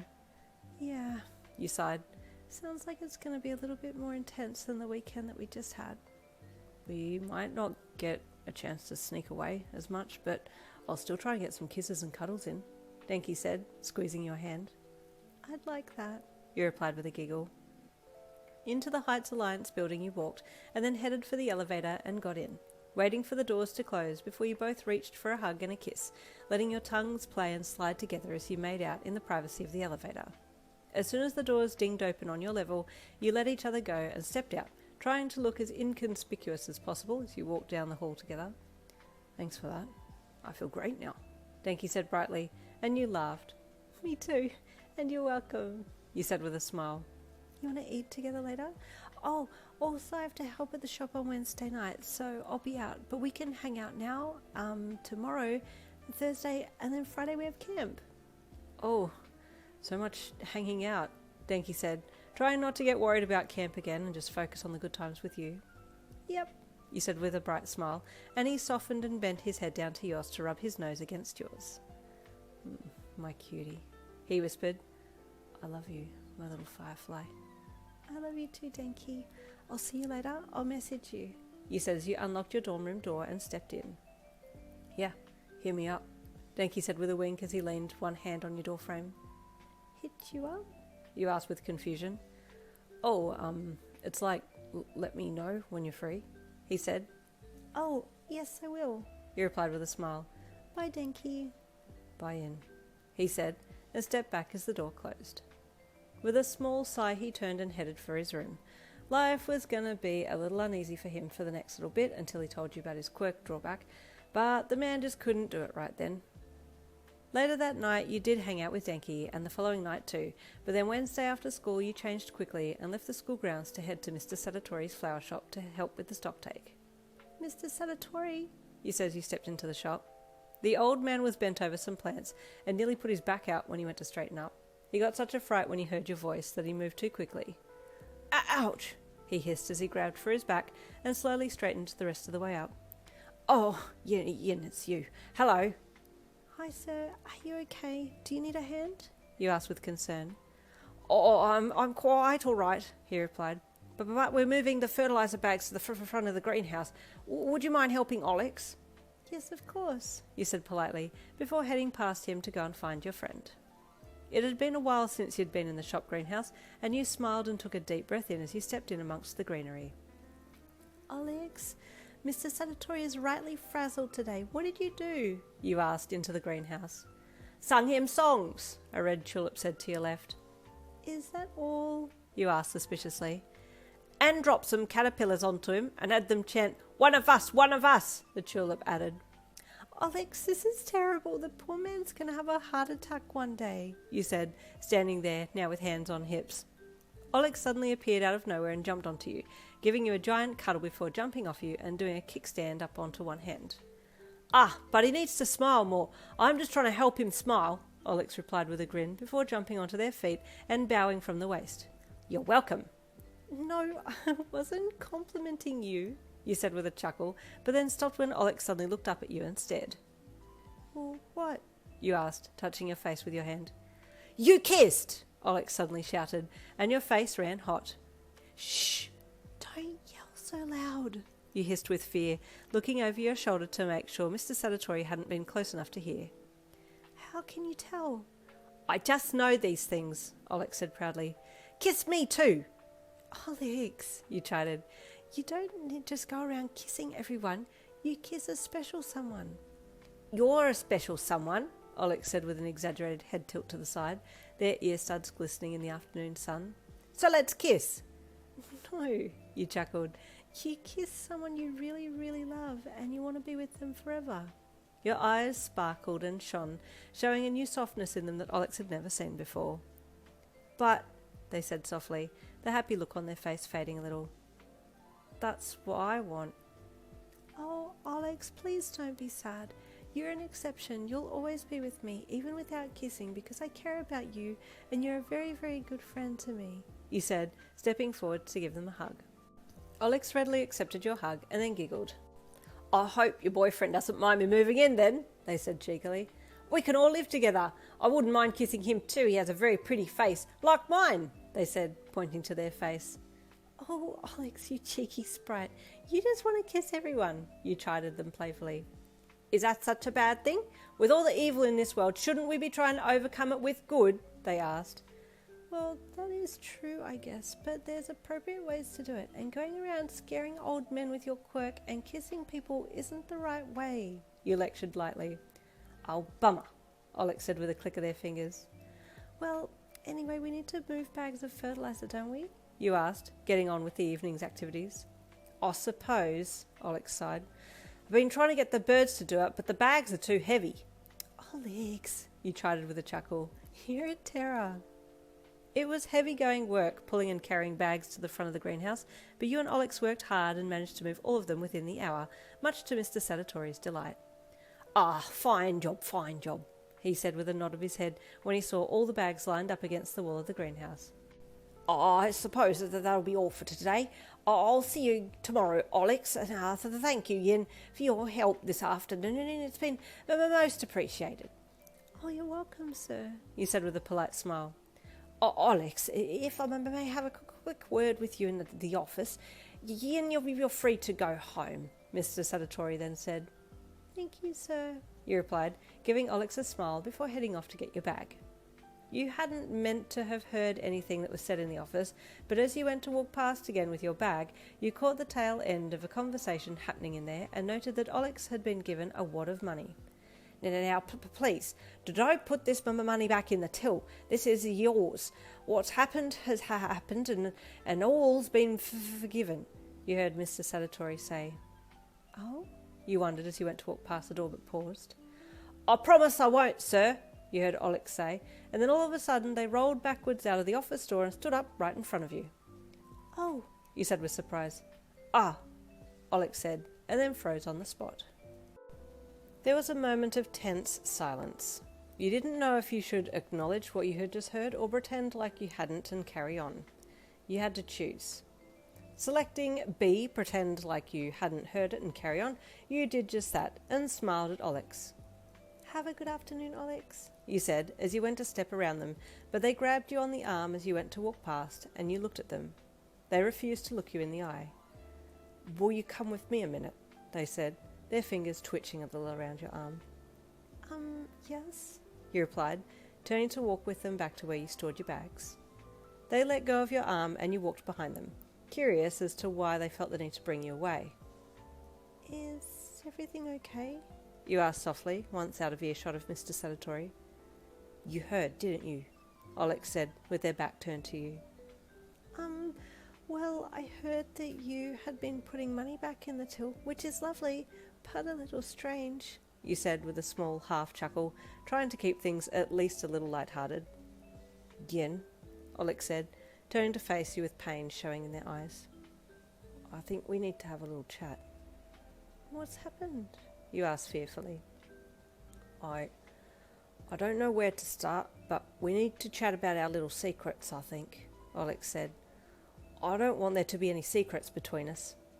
Secrets? You asked, your mind scrolling back through your brain to look for any secrets. Alex, I'm not sure what secrets you're talking about. Don't you, princess?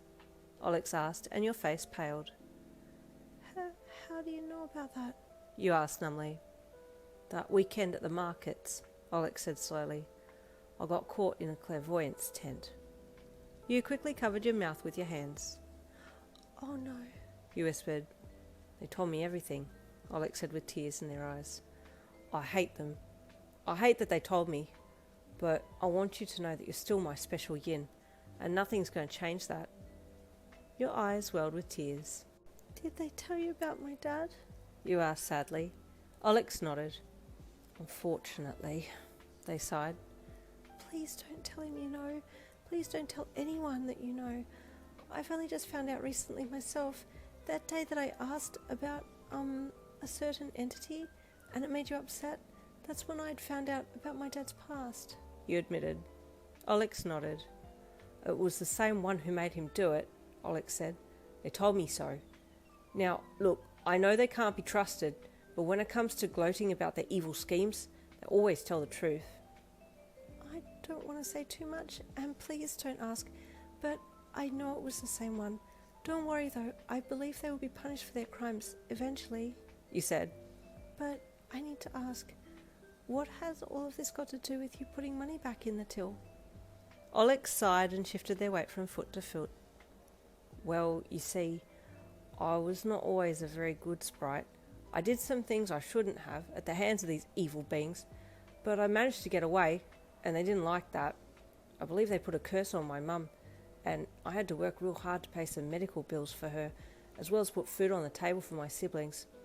I hate to say it, but I took some of Mr. Sadatori's plants and sold them to get the money, but I felt real bad about it, so I hadn't been accepting payments from him for working here to pay him back, but he found out, and I told him about what I'd done. He's a good man. He told me all has been forgiven. He's even given me a pay rise. Oh, that's so lovely of him. I'm really happy it's all worked out, you said with happy tears in your eyes. The bad ones don't know about my returning the money, Alex said, so they're behind on their information, but I'm sure they'll find out at some point. I don't think they'd try and come for me, though. They're sneaky like that. They keep away unless given the opportunity to strike, which was my mistake when I went into the tent. Yes, I'll be keeping away from that tent as well, whenever we go to the markets, if we ever do go again, you said with a sad smile. But, Alex, I don't think any differently of you. You're still the sweet little Alex I know and love, and nothing will change that. Alex suddenly beamed. You love me, they said proudly. Well, yes, but not in a... you tried to say, but Alex had run away with the line in their head. You love me, you love me, Alex sung. Kiss me now. Alex, not like that, you cheeky sprite, you chided. Alex laughed and grabbed their bag and slung it over one shoulder. I love you too, Yin. You've always been a princess in my eyes, so there's been no change there, they said, before running away and doing a high ankle click in the air. You chuckled and shook your head as you followed slowly after them. It was nice to know that those close to you still accepted you even after knowing about your secret and your dad's secret. The way Alex accepted you had you thinking about Denki and how he might react if you told him about this. I hope he would be okay. I really should tell him, you thought. He's always been so open and honest with me. I can't keep this from him forever. He deserves to know, you thought, as you left the shop and headed off down the road. Because you had managed to get the work done faster that day, you thought about your parents and then looked at the time on your phone. I have time to drop by home, you thought, as you flicked through your phone contacts to find your mum's number. I'll stay for a few hours and then head back to the dorms. I kind of want to talk to Mum and Dad about what happened over the weekend. Pressing the number for your mum, you put the phone to your ear and waited as the dial tone rang. Hello, my light. Your mum's gentle voice greeted you on the other end of the line. Hi, Mum. I've just been to Mr. Sadatori's to help with stocktake, and we finished early. Are you and Dad home if I drop by to say hi? You asked. I'm just putting dinner on now. Come, my sweet beetlebug. Have dinner with us, your mum invited. Yay, thanks, Mum. I'll be there soon, you said, and then said your goodbyes and hung up. As you walked, you thought about Denki, Olex, the Queen, and Saria. So many things were swirling through your mind that you didn't pick up on a presence near you at first, but when a cold breeze swirled around you, feeling colder than usual, it brought you back to the present, and you paused momentarily and looked around, peering into the tree line to your left. It was only for a second, but the hair on the back of your neck stood up on end, and then the cold breeze disappeared, and you felt the presence disappear as well. You froze. Is there a fox fury nearby? You thought with terror, continuing to look and listen into the trees, but you couldn't see anything, and by now you felt like they had gone. Am I being watched? You wondered, as you started walking again, but a little bit faster this time, keeping your wits about you to keep an eye on your surroundings. You tried to keep your breathing as even as possible as you walked, but that was proving difficult, so you just focused on walking as quickly as you could, but also looked for any butterflies nearby in case you could call on Saria if he was keeping watch, but it appeared that you were on your own. I'm almost home, you thought, as you sped up even more and then broke into a run and bolted down the forest path to your front door, then threw it open and darted in and closed the door quickly behind you. Who comes running into our house? Your mum asked with a chuckle as she rounded the corner to see you. She noticed your aura immediately and noted that a clear, bright, happy underglow was there, but there was also something stressing you that had happened just now. My love, your mum said, is everything okay? I don't know, you said honestly. Mum, we need to talk. I know some things that I think you know too, but we definitely need to talk. Where's Dad? He needs to be here too, you said urgently. Your mum could feel and hear the urgency in your voice and just nodded her head. I'll go and get Dad, she said, and turned quickly to go and get him, her long dress flowing calmly out behind her purposeful steps. You put your bag down at the front door and then walked into the hall and down to the main area to wait for them, your heart still beating wildly in your chest. It wasn't long before both your mum and your dad returned, and your dad gave you a worried look. What happened, my sweet Fae? He asked as he walked over and engulfed you in a hug. The fear you had been feeling melted inside of you and turned into liquid, and then you started crying. Dad, I'm so scared. I think there was a fox fury out there, you said in a wobbly voice. I know I have some explaining to do, but first, would they come into this house?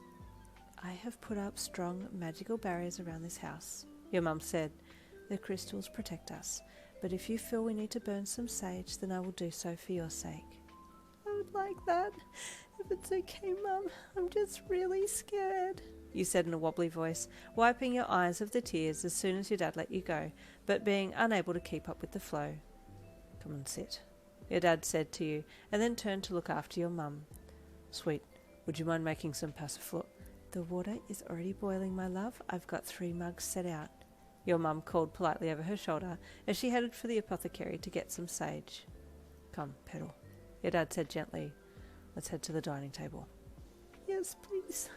I want to stay inside.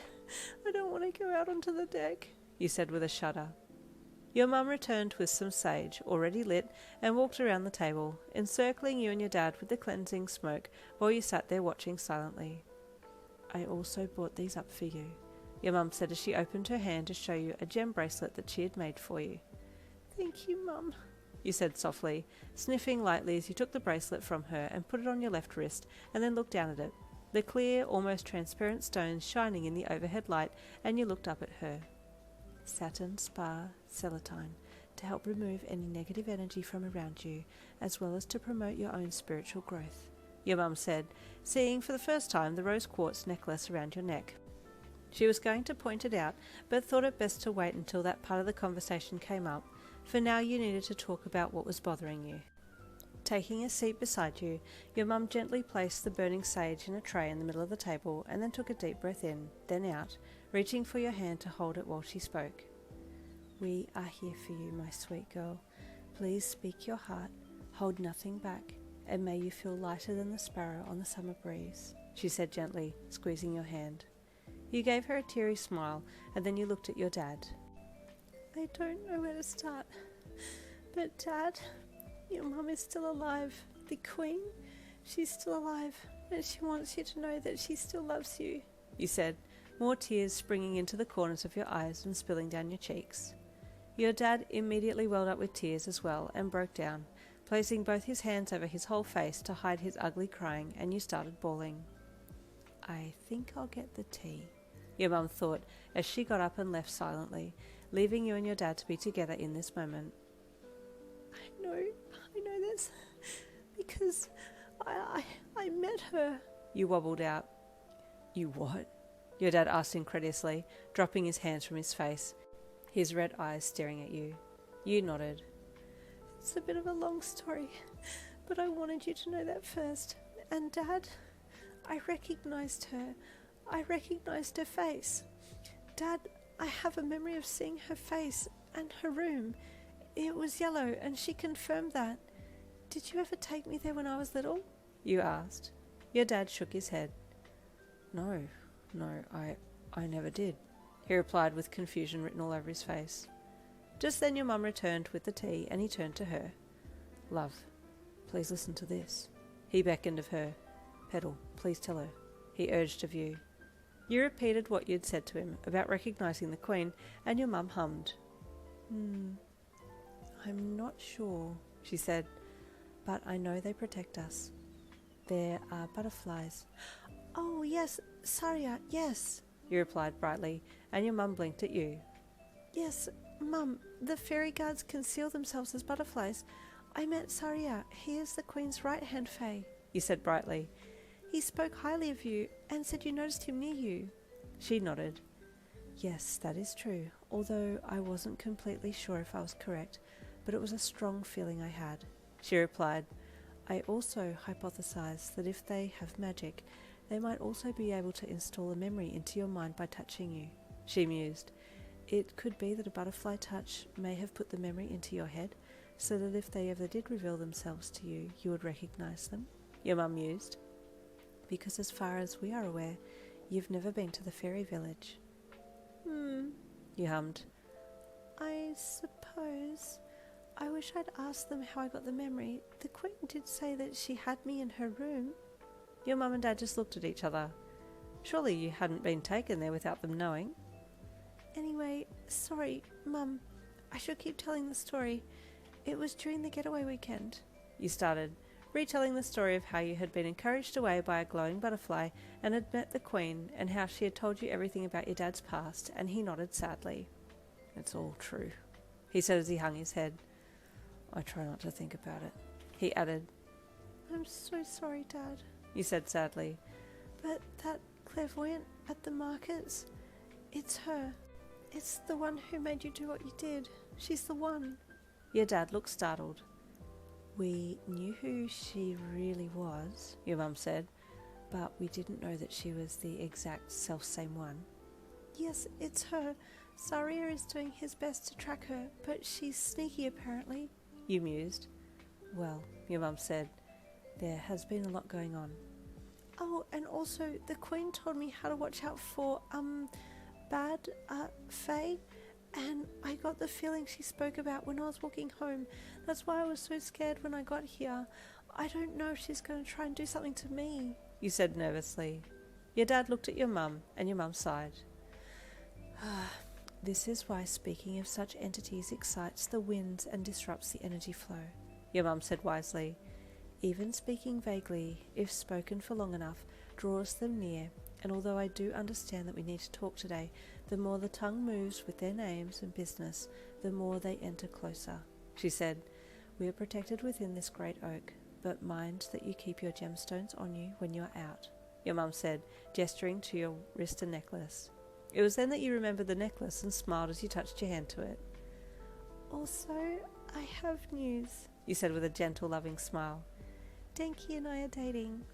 Your dad's face brightened so quickly you thought he was going to explode. That's fantastic, he said brightly. We need to invite him over for dinner one night as a celebration. How's tomorrow night for you two? Oh, You replied with the same amount of surprise. I'll ask him, but I'm sure he'll be okay. I'm very happy to hear that you two are an item now, your mum said, leaning across to give you a hug. Is he the one who gave you this necklace?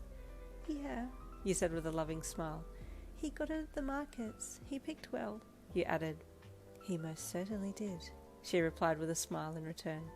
He's a lovely young man, and we are more than happy to welcome him into our little family. He will be much loved and cherished here. You smiled. Thank you, Mum. Thank you, Dad. You said kindly. I feel much better already. I just hope nothing else happens, though. You sighed sadly. There's already been a lot going on this last week. That's true, your mum said. But before we close this topic, lest we speak too freely, the butterflies are around, and they will come to your aid if needed, she said with a knowing smile. You nodded. I'm looking forward to seeing them again, you said with a hopeful look on your face.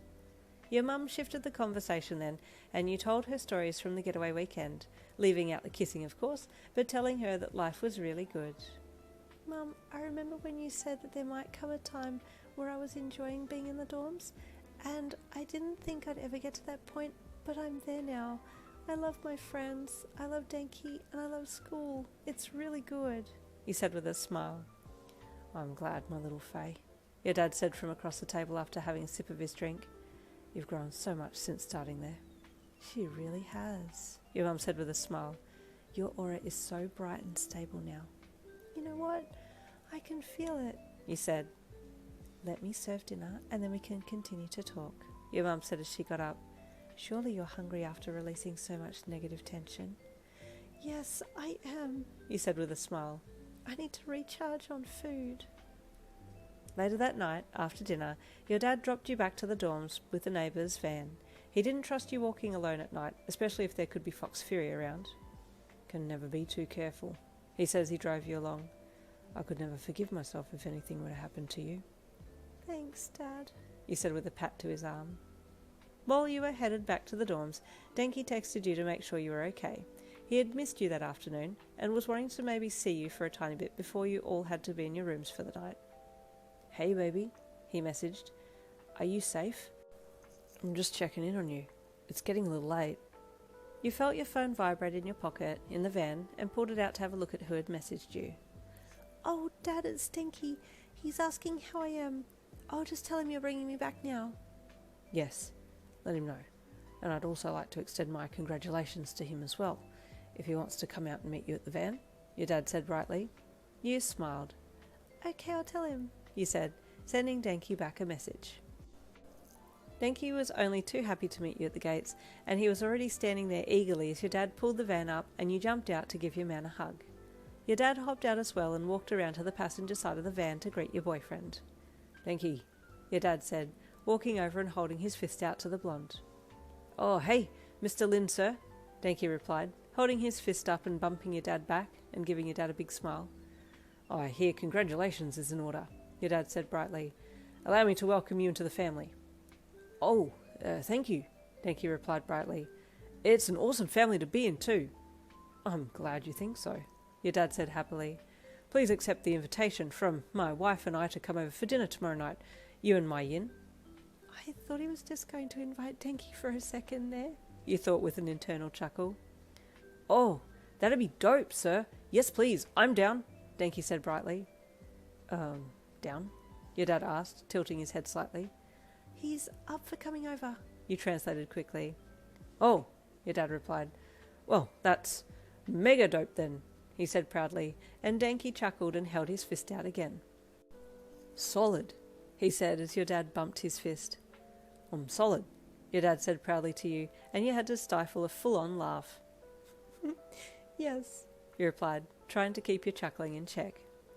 Anyway, your dad said proudly, I know it's getting late, so I don't want you to be caught lacking, so a dope night to you two and keep chill, he said. Hey, my man, Denki laughed, bumping your dad again, who was only too happy to return it, stoked that he seemed to be able to communicate with this young teen. Good night, Dad, you said with a chuckle and a hug to him. Sleep well.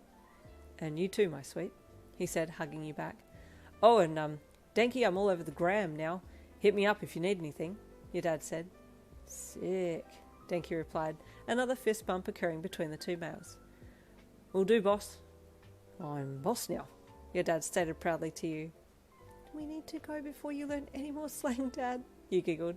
Good night. Night, he said with a grin, as he turned and went back to get in the van. You and Denki waved him off before heading back into the dorms and getting into the elevator. Needless to say, both you and Denki were keen for a kiss, once alone, and quickly made that a reality.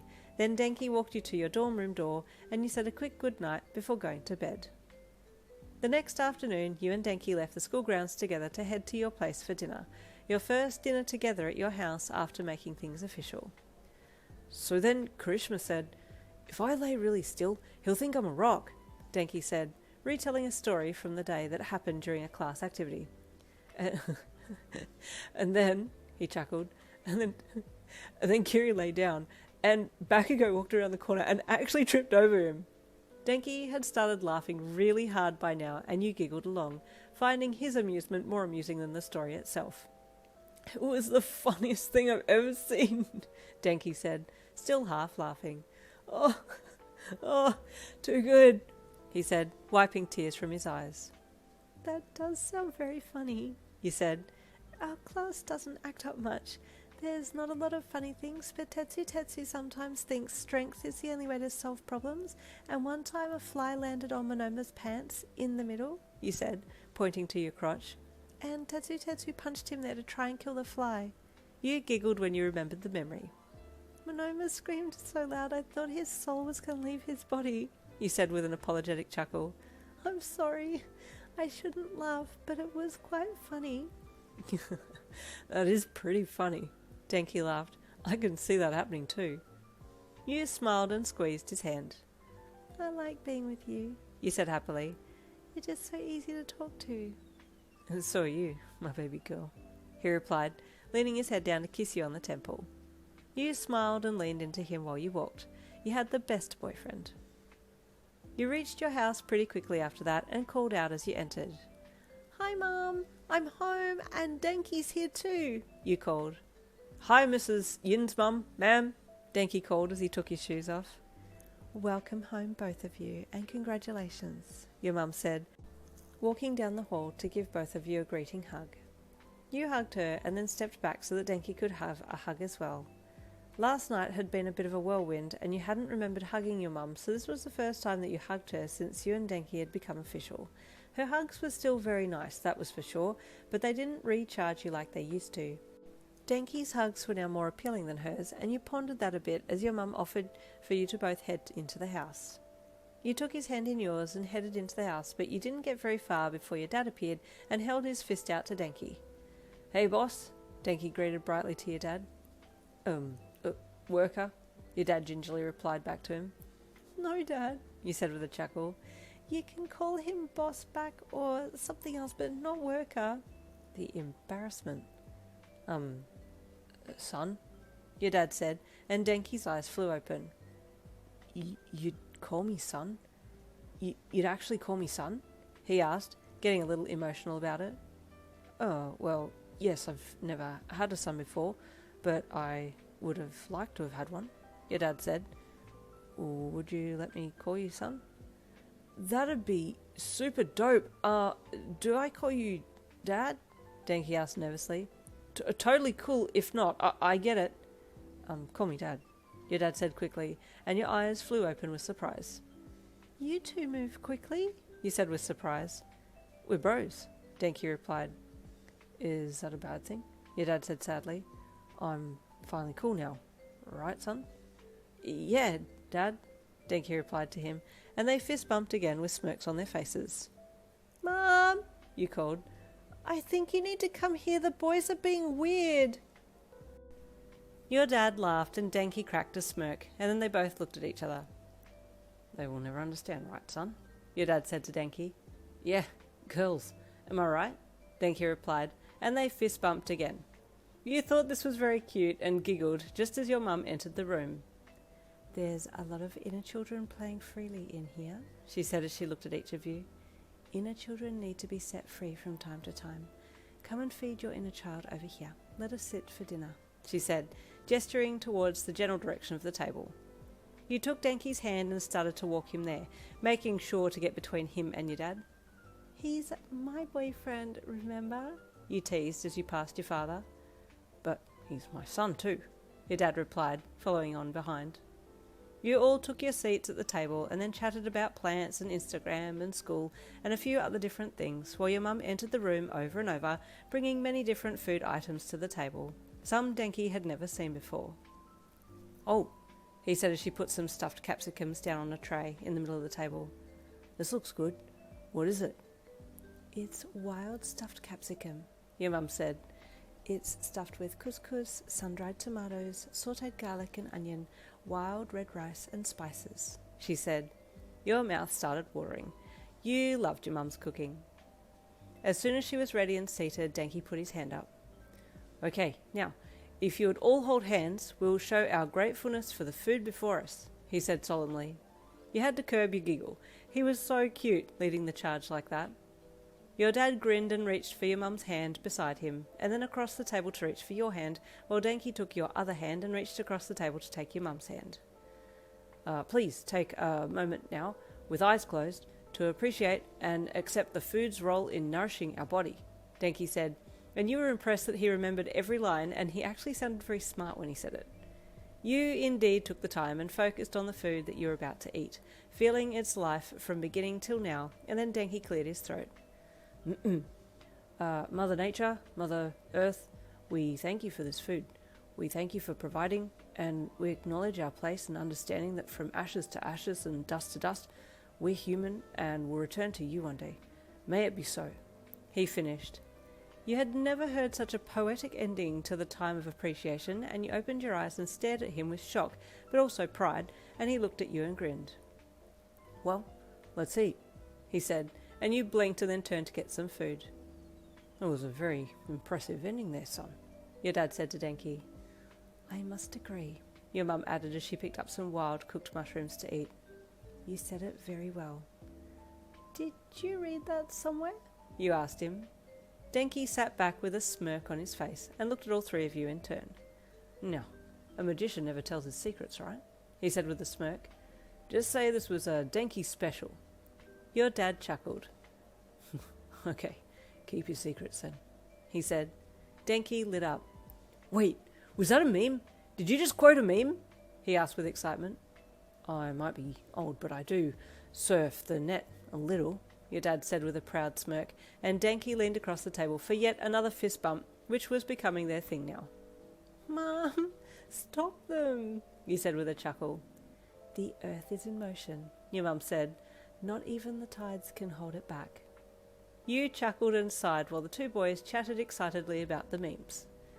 Daddy's going to be more internet savvy than me soon, you thought, as he reached for the stuffed capsicum.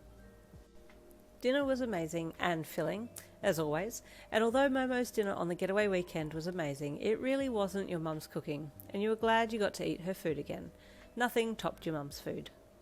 That was amazing, Mrs. Yin's mum, Denki said at the end of dinner. Thank you for inviting me over.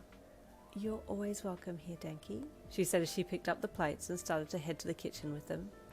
Your dad got up to help too and excused you and Denki. You two go and relax and we can chat a little later. I'll just help Mum, your dad said. I can help too, Denki said eagerly, and your dad shook his head and smiled.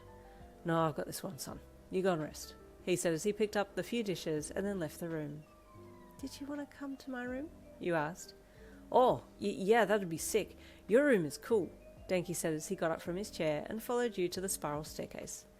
Have you lived here your whole life? He asked as he followed you up the winding oak stairs. Yes, I think so, you mused. I don't have any memories of living anywhere else. You got up onto the landing and opened your door, stepping into your room and smiling at the familiar setting. I haven't read books for the longest time, you mentioned randomly when you saw your bookshelf. Well, what books did you like reading? Denki asked. I did like the romance ones, you said shyly, but I guess I'm living my own romance these days. You bet, Denki said as he walked over and stepped in behind you and wrapped his arms around your middle. I love cuddling you from behind, he said as he bent his head down and rested it on your shoulder. You smiled and put your hands on his arm and then turned your head to the side to give him a kiss on the cheek, which then became on the lips when he turned his head towards you, and then you started kissing in earnest. While you were kissing, you turned in his arms and wrapped your arms around his neck, and he pulled your body closer to his, wanting to be as close to you as possible. It was while you were still kissing that he started walking slowly, and you walked backwards slowly, your legs hitting the side of your bed, and you lost your balance a little and teetered backwards. He felt your balance going and quickly stopped kissing you as you sat down, and he fell forwards, caging your body with his arms. That was close, he said with a smile. Sorry, I just thought maybe we could sit down or lie down. My door...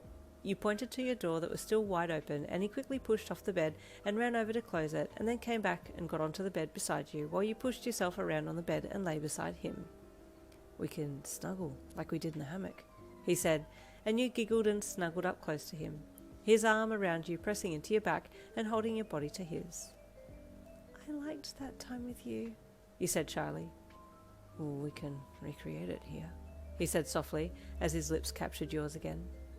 You started to kiss deeply again, and your legs slipped between his, your bodies heating up and craving for more contact as the kissing continued. Just before you felt like something was going to happen, Denki pulled back and lay on his back. No, he groaned softly. No, don't think it, Denki, he said out loud, but talking to himself. Well, what is it? You asked, confused. I'm having, not good thoughts about you and I, he admitted. Not good, as in bad? You asked innocently. No, as in impure.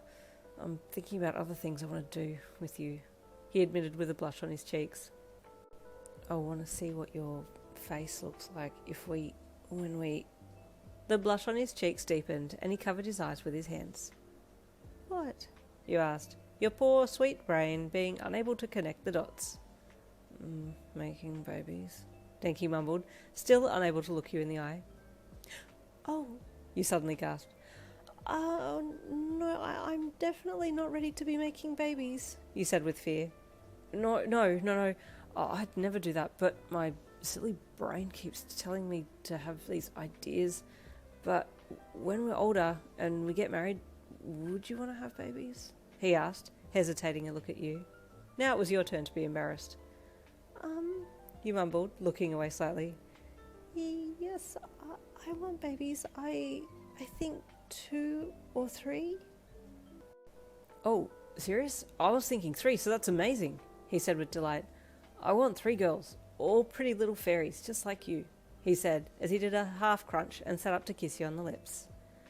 I think I would like a boy and a girl, you said. A cute little boy, like Daddy, and my little girl who loves Daddy as much as I do, you said, and Denki grinned and reached his arms around you and pulled you down on top of him for a cuddle. That's cute. I like that, he said, as he kissed your cheek and jaw. The rest of the night was lovely. You spent a little more time alone with Denki, and then your dad called out to you so that he could show Denki his new baby plants, which you wanted to see as well. And then it was getting late, so your dad drove you and Denki back to the dorms again. Friday morning was chaos. You only had morning classes so that you could quickly pack for camp, and then by 3 p.m. everybody was on the giant coaches headed to the mountains for the school camp. Thankfully the buses were mingled, so you got to sit with Denki, and it was kind of nice that your class and his had had the opportunity to spend time together the previous weekend, because everybody seemed to get along really well. There were friendly greetings and queries of who was going to sit with who, and then you were all off, headed for the next camp. Here we go again, Denki said as the bus pulled out of the school driveway. This feels familiar. It certainly does, you said as you squeezed his hand in yours. He lifted your hand up to his lips and kissed the back of it, making your heart melt with his sweetness. I'm so looking forward to this weekend, you thought with a smile as you looked from him out the bus window to the hills beyond. I wonder what this weekend will bring. Remembering what your mum had said about arming yourself with gems, you had a lot of different bracelets on. Ones for healing, protection, love and connectedness, and your bag held many others, including some to place around your bed and under your pillow at night, just to be extra careful. You were still a little wary of the presence that you had felt on the walk home from work that day, but thankfully you hadn't felt it in the school grounds or otherwise. All had been quiet on that front. It was a good 2-hour bus ride into the mountains, and you could almost feel the atmosphere shift as you entered in under the large trees. This is going to be nice being in nature again, you thought, as you watched the trees go by outside your window. Denki had fallen asleep now and was resting his head on your shoulder, which you didn't mind at all. Unbeknownst to you, Denki had been trying to practice his quirk earlier that day and a little over the week, but it was hard work, and although he didn't go overboard, he was still not good at controlling his output. As the bus pulled up at the campsite and cabins, you roused Denki with a kiss to his forehead, and he sat up groggily. "We're here," you said sweetly. "Oh, cool.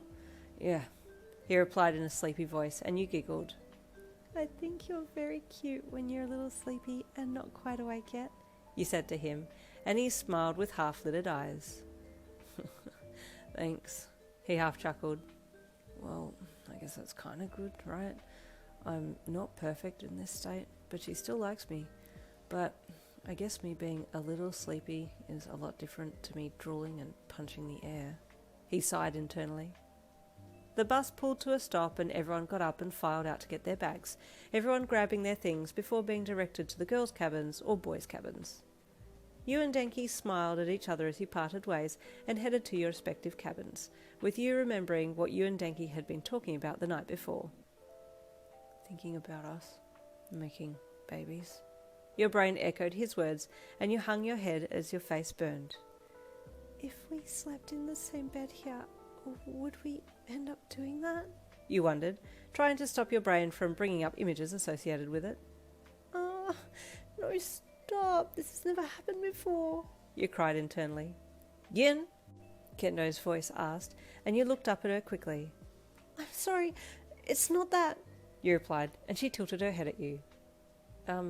It's not what?" she asked. "Oh, nothing," you replied, and she hummed unsurely. Okay, well, do you want top bunk or bottom? I'm easy," she said proudly. "I'll go on the bottom," you said. "I don't mind." Okay, she replied happily, swinging her bag up onto the top bunk and clambering up there. You put your stuff down on the bottom bunk, and then you heard your teacher, Vlad King, calling for everyone to come and line up outside. You and the rest of the girls followed suit and met him outside the rooms, lining up outside to hear what he had to say. "We will be working in girls' and boys' groups first," Vlad King said.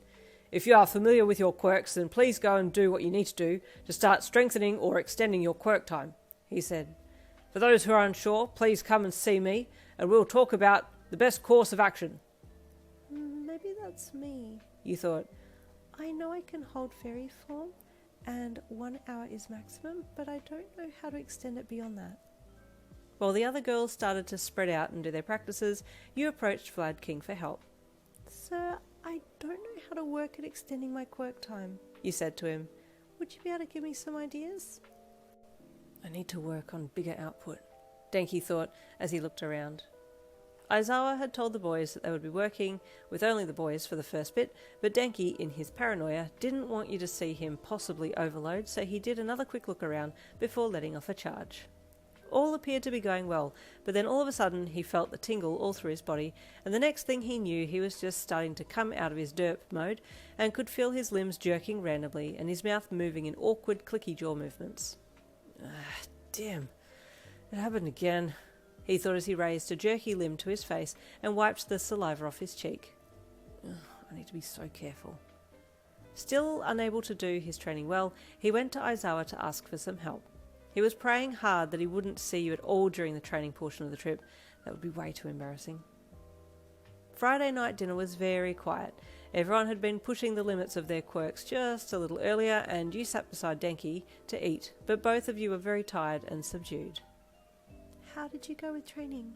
you asked him quietly, noting that he was quite dirty. Okay, I guess, he said, not looking at you. And you?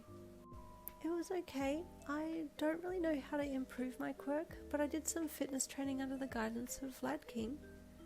Oh, that sounds good, Denki replied. Did you do your own training? You asked him. Yeah, a little, but then I asked Aizawa for help. My quirk is dangerous, he replied. Yeah, dangerous to my social and boyfriend status, he thought internally. I hope tomorrow isn't going to be like this afternoon, you sighed before putting food onto your plate. Yeah, same, Denki said. But this is a class training camp, so I already know it's going to be full on. You sighed. At least we got each other, right? You asked him. Yeah, baby, we always got each other, he said with a smile as he took your hand to do the thankfulness before eating. You all crashed like crazy that night, and then it was up early next morning for drills and then a run through the forest. You and Denki had been keeping an eye on each other throughout the morning, so when it came time for the run you made sure to stay close together, and as soon as you were out of earshot or view of the teachers you slowed down and walked together instead. I'm already tired and it's not even 10 a.m, Denki groaned. It's really intense, isn't it? You replied. I wonder if we'll have some time off this afternoon. We could go for a little walk away from everyone? You offered. This will do though, he said, reaching across to take your hand in his and holding it for a bit. You both smiled at each other and kept going. You couldn't afford to be too far behind the others. Needless to say, you and Denki did come in stone motherless last and were strongly reprimanded for it. Aizawa was a lot harsher on Denki and made him do extra drills, but you were let off on a stern warning and made to do a few extra chores to encourage you not to be last again. In the afternoon, you were back at doing quirk training, and Aizawa, due to Denki slacking off earlier, was pushing him and his quirk well beyond his capacity, and the poor guy was short-circuiting every 5 minutes. After blanking for the 5th time in a row, Aizawa let him rest and told him to go and wash his face. Jeez, Aizawa sure is heavy on you, Sero said as he walked over to the trough, where Denki had his head under the water faucet there, just letting the water cascade over the back of his head and run down the sides of his face. The Ravenet waited until his blonde-haired classmate had pulled his head back and turned the water off, then spoke again while Denki just hung onto the sides of the trough and let the water drip down into the basin, water still pouring from his soaking hair. Are you making any progress? Sero then asked, looking up as other students started to walk over to get a drink from the faucet, some of them classmates from your class. Not really, Denki said blandly, still keeping his head down. Sero hummed while watching the others walk over, get a drink, and then walk away. It was just before Denki spoke again that you came around the corner with Kendo and looked from her to Sero as he stood there next to Denki. Sero saw you, but Denki still had his head down and didn't know you were there. I'm bummed, but I have to keep working at it, Denki said. I can't let Yin see me in this state. How embarrassing, he said sadly. You heard your boyfriend and paused, the excited look on your face at seeing your boyfriend there and being able to talk to him for a second, mellowing when you heard what he'd said. Dude, what do I do if she sees me like... Denki asked Sero as he tilted his soaking head up and looked up and back at Sero, then suddenly spotted you and froze on the spot. Hi, Denki, you said softly, your eyes searching his. Hi, Denki said nervously. Jeez, how embarrassing that you see me with wet hair, he suddenly said, trying to cover what he had said earlier. How embarrassing. I didn't want you to see me like this. But it's okay, you said with a concerned smile. You still look super cute with wet hair. I actually like seeing you like this. It's something I've never seen before, you said with an embarrassed little begging look on your face. Maybe I might look silly with wet hair, but you still look really cute. He does, right? Sero chimed in, feeling like he needed to help Denki out of this one since he hadn't said anything about you being there. See, dude, I told you she would think you were still cute. I do, you said emphatically, ignoring the others coming and going around you. Really? Denki asked, hair still stuck flat to his head as the water dripped off and onto his shirt now. Yes, you said, wanting to give him a big cuddle and a kiss, but knowing the teachers would flip if they saw it. Kaminari, Denki heard Aizawa call, and he stiffened straight away. Sorry, I gotta go. I'm in trouble because of earlier, so Aizawa's making me do drills, so I'll see you later, okay? He said to you. You nodded and watched him disappear around the corner of the building, and then took a step in that direction to possibly watch him train. You just wanted to see a little bit of it, just to see him in motion, but Zero stopped you. Maybe don't, Zero said, stepping into your path. It's really dangerous, and Aizawa might get cranky if he sees you watching. Oh, true, You said as you took a step back. Okay, but wish him luck for me. I'll be rooting for him. Yeah, will do, Zero replied, standing there and watching you leave before leaving himself. He didn't want you to see Denki overload. The poor guy was stressed enough about it as it was. Just before dinner, you were all allowed to have some downtime and have a shower before the meal, but you and Denki wanted to spend some time together. So, skipping the shower time, you walked to a lookout that was visible from the campsite and sat down on the bench chair there side by side. Oh, I wish we could cuddle here, but if the teachers see, we might be in trouble, Denki said with a sigh. I'll just be happy to be in your presence, so. As long as I get to be beside you, he replied, looking into his gorgeous eyes, your heart aflutter and yearning to be closer. You stayed and chatted there for a bit, trying your hardest not to get too close, but sometimes your shoulders would touch if you were giggling and moving, or your hand would brush his when you went to rest back. But then the sound of the bell ringing loud and clear for dinner sounded, and you both had to head back. Looks like it's dinner time, you said as you stood up. Yeah, Denki replied as he got up as well. Better get going. We really don't get much downtime, do we? No, but I'm grateful for these little times together, you said as you waited for him, and then you both headed to the hall side by side. After dinner, you wanted to have a shower. It had been a big day, and you'd been feeling sweaty and yuck and just wanted to get clean before falling into bed, if you got to be that lucky. Taking all of your gem bracelets off, you left them on your bed and got your things together and then headed for the shower block. Hey, Yin, apparently we're going to be playing a game or something tonight, so make sure you're ready in a half hour, Momo said as she crossed paths with you. Okay, you said with a nod of your head, heading past her to the block. As you rounded the corner of the girls' block, you saw Denki approaching the boys' block, and you called out to him. We must be using the same brain, you called, and he looked up and grinned when he saw you. Lucky brain, he called back. Did you hear we got a game thing happening later? Yeah, I did, you replied. I'll see you then. Okay, he replied, and then you both went into your respective shower blocks. The water was taking much longer to heat up than you were expecting, and you stood there with one hand under the flow of water, waiting for it to warm up, but it was taking its sweet time. Everyone must have used all the hot water before, you thought, as you waited, wiggling your fingers to see if that would change anything. Eventually the water started to get a little warmer, and you gingerly stepped in under the flow. It wasn't lovely and warm, but it wasn't freezing cold, so you just sucked it up and showered as best you could, and then got out. You dried yourself up and collected everything together, but you had no idea how much time had passed, and by the time you got back to the cabins, everything was very quiet. Maybe they're meeting in the hall? You wondered, getting some socks and shoes on before leaving the cabin, your bracelets still lying on your bed. Pulling your jumper up around your neck a little more, you jogged lightly to the hall that you had had dinner in, and then stepped inside, some of the lights still on, but no one there. Have they left already? You thought, as you stood there listening. Footsteps behind you drew your attention, and you turned around to see Denki walking up to you with a smile. Hey, cutie, he said as he walked up and wrapped his arms around you, which you were only too happy to return his hug, latching up around his neck to pull yourself closer to him. Where is everyone? That's what I was wondering, he replied. The girls are all gone from the cabin, and there's no one here. Oh, really? Denki asked slyly as he pulled your body closer to his. Is this our chance to be alone? All the guys are gone too. Your heart started racing, and you returned his smirk before he leaned his head down to yours and you started kissing. You made out heavily there on the steps of the hall, not hearing anyone around, so knowing that you were pretty safe in doing so. You want to come back to the cabin? Denki asked softly, his lips feeling and looking a little swollen from your fervent kissing. Yes, you said earnestly, taking his hand in yours, and then the two of you running back to his room.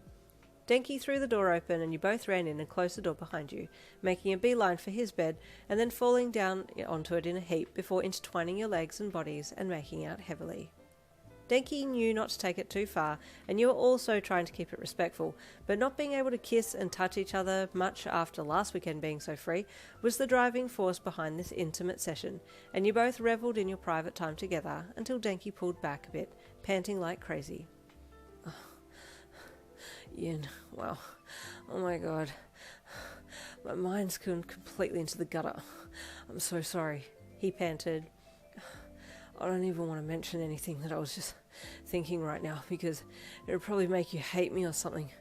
You might think I'm a weirdo, but you're so cute and amazing and hot and beautiful and I just really love you so much, he groaned, dropping his forehead to your chest while he hung over you, his body shaking slightly with the adrenaline. You scrunched your fingers into the sides of his hair and held him, panting lightly as well. Denki, I've fallen so in love with you that even I'm getting thoughts that I never thought I'd get, you admitted softly. Let's always be together so we can experience things together for the first time and stay together forever, you said. Denki lifted his head, his eyes locking with yours before he leaned in, his lips crashing against yours. You were both as addicted to each other as the other was addicted to you. Your promises had been made. It was another 20 minutes later before you both thought you should go and find the other classmates and got off the bed, still hand in hand, but a little calmer now after having had some proper time alone together. Where do you think they might be? You asked him. I have zero clue, but they wouldn't just walk off into the bush randomly, would they? He asked you. You're right. They might have taken the bush track we jogged earlier. Let's take that one, you said. We know it does a loop and comes back if we just keep following it, and if we don't find them, we'll just end up coming back here anyway. Yeah, good thinking, babe, he said with a squeeze to your hand. I got my phone here, so we can use it as a light too. Well, you said as you looked up into the sky. It's kind of bright out, but if we need it, it's there. Okay, let's go, he said, and you both started to head across the grass opening to the start of the bush track between the trees. The trees weren't too densely packed, and the moonlight was easily shining between the foliage, lighting up the way just enough for you both to be able to see where you were going. Are you not afraid of the dark? Denki asked, feeling a little less confident in the night than you. No, not really. I've always felt safe as long as I've been in nature. It's weird because if we were in a dark building, I might not have felt this confident. Everything's very dark in a building, but there's light out here, you said, gesturing ahead of you. And it's a nice night. It's not too hot and not too cold. I guess, Denki replied, still a little unsure about walking out in the dark without a light from his phone. You struck up a conversation as you walked, and he forgot about how he was feeling as you kept on, still not hearing or seeing your classmates, but neither of you were concerned yet. We've been walking for a while, Denki commented after a bit. Do you think they would have gone out this far? I don't know, you replied. But it's okay, the track will lead us back to the cabins. We'll just keep going. Denki shrugged, but honestly he wanted to go back by now. He didn't like this. You were about to ask him a question when you suddenly felt very unsafe, your body suddenly picking up the feeling of something being nearby and your steps faltering for a second. You good? Denki asked when he sensed you were a little unsure of something. Maybe we might need that light, you said softly, looking around with uneasiness ringing in your voice. Denki grabbed for his phone and pulled it out, flicking his light on and flashing it around to check the surroundings, but everything seemed fine. Meanwhile, the hair on the back of your neck was starting to stand on end, and you turned to Denki. We need to go back now, you said, and turned to head back the way you'd come, dragging him with you. What is it? He asked worriedly, still shining his torch around. I just know we need to leave right now, you said urgently, and he stumbled a little, tripping over a root as you picked up the pace. But I don't know what's happening. What is it? He asked again. Why and how do you know we need to go? Denki, just trust me, you said urgently as you pulled him along. Then suddenly from up ahead, a rather large black wolf-looking creature stepped out into the middle of your path and you froze, its golden eyes glowing in Denki's torchlight. Oh, hell no, Denki said lowly, standing a little behind you as you held his hand. The wolf just looked at you both, and you looked at it, noting its eyes looked very human-like, an intelligence shining in its eyes that was beyond that of an animal's. You didn't move, unsure of how to tackle this problem. I can't call it out. I know this is a fox fury. I can't expose it though, because then I'll have to explain to Denki about how I know about this stuff. And what if it tells him about my dad's past and about me? Denki would be devastated and so upset that my dad did something like that. You thought. Meanwhile, Denki was thinking his own thoughts. Is this going to harm us? I could definitely take it down if I tell Yin to stand back, but I'll probably go overboard and then she'll see me in my dumb mode. I can't have that happening now, can I? He panicked internally. Should we slowly walk backwards and go the long way around? You whispered to Denki, and he nodded. Yeah, just back up slowly, he said. You both started walking slowly backwards, but the black wolf turned and started to walk purposefully towards you, stalking down the path with its eyes locked onto you. Denki, it's catching up, you whispered urgently. I know I could maybe outflight if I turned into a fairy, but I don't want to leave Denki behind. You thought. Yin, Denki suddenly whispered shakily. I can take it on, but I need you to get away. Maybe turn into a fairy and get behind me and fly as fast as you can. I'm going to set off a charge to scare it away, he said. Denki, are you sure? You asked, but noticing that this creature was definitely getting too close now. Yes, yeah, do it now. It's going to get us otherwise, he said in a panic. I'll still be here. I'll come back to you, you said before quickly disappearing from in front of him. Your transition into fairy was so quick that you had slipped behind him before he even realised it. Hey, wolf, Denki called in a shaky voice, trying to play it cool. Do you know what happens when you mess with me? He raised his left hand and made a sign with it, holding his arm out and pointing his finger towards the wolf before his body lit up with lightning zapping around him and a strong yellow streak of lightning shot towards the creature. From where you were, you could see him in action and marvelled at how cool he looked. His quirk was mesmerising and your heart swelled with pride, but then you looked at the creature and you saw that it had some kind of purple haze barrier around it and the lightning bounced off it and started rebounding everywhere. Oh no, you thought as you hovered in midair. It's not working. You could see that Denki was starting to push out more and more charge, and you held your breath with concern when you saw it was having no effect on the creature. All of a sudden there seemed to be an explosion, and the wolf creature suddenly turned into a fox fury, the one that you had met at the markets. The explosion appearing to affect Denki too, as he stopped using his quirk and was now spinning in a circle. You watched on with fear in your eyes, hands clasped tightly over your little mouth as Denki continued to spin, and then stopped spinning and started punching his arms out in front of him with thumbs up. Fearing that this fox fury had done something to him, you quickly flew back over to him and turned back into a human, dropping down beside Denki and grabbing onto his arm. "Hey!" he warbled out, his eye twitching and a bit of snot dripping from his right nostril. "What have you done?" you suddenly yelled at the fox fury, who was still standing there watching. She obviously had no idea what had happened, but wanted to make it look like it was her doing to scare you. "Do you wish to end up the same as your precious human here?" she asked cruelly, adding a haunting laugh on the end as she postured up. You were torn between being worried for your own safety and trying to help Denki, but his condition worried you more, and you turned your attention back to him. "Denki," you said in a worried voice. "Are you okay? Are you okay?" Denki appeared to ignore you and kept punching his arms erratically, letting out strange noises as he went to move around, but you held on to him so that he couldn't wander off. "Make him stop," you begged the fox fury, believing that she had cast some kind of spell onto him. "Please don't do this to him. He's done nothing to you." The fox fury saw an opportunity and gave you a harrowing smile. "And what will you do for me if I make him stop?" she asked, her malicious grin deepening when she could feel that she had you in her grasps. You panicked, your panicked eyes switching from Denki to her and back to Denki again. This was so painful to watch. You hated seeing him like this, still believing that it was the witch who had made him do this, and also believing that his random noises were sounds of pain and anguish. I won't tell the queen where you are," you said to the fox fury. "You have my word. Now please take away the curse." "No, my dear, that will not do," the fox fury said with an even more malicious smile. You must relinquish your life to me. What? You gasped, still trying to hold on to Denki so he wouldn't wander off, but his jerky movements were proving difficult to hold on to. Or, she said with a cackle, would you like to join your little friend in his state?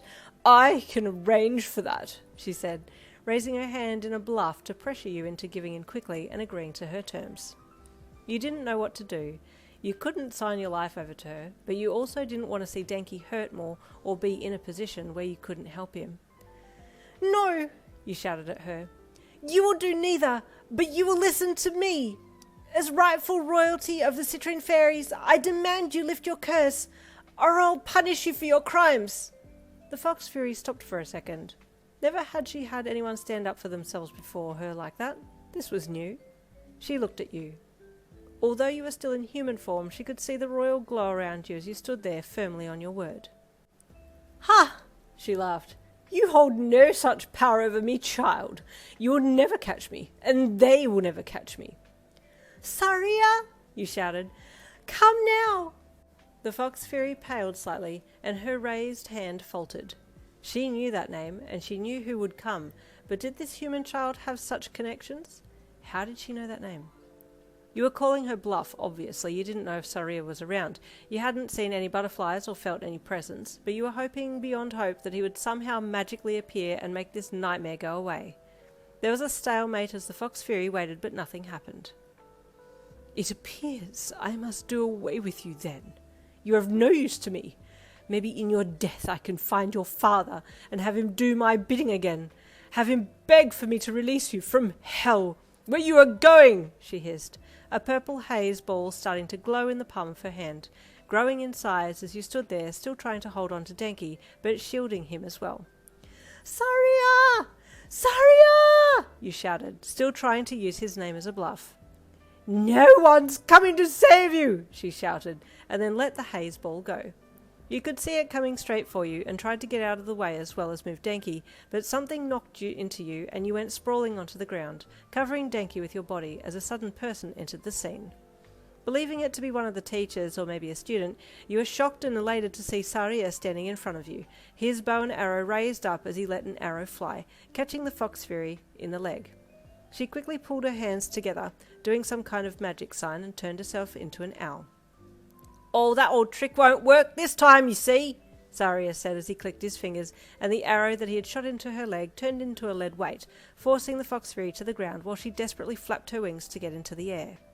Not wanting to waste any time, Saria ran forwards and went to grab the shapeshifter, but she turned back into a human again and shrieked, throwing another ball of magic at him, but he dodged nimbly and grabbed her around the neck. Time for you to sleep, see? Things will look better in the morning, see? He said, compressing her carotid artery with his fingers while holding onto her. Then he forced her face down so that she couldn't use her hands to cast spells and leant his knee into her back to hold her there while she slowly slipped unconscious.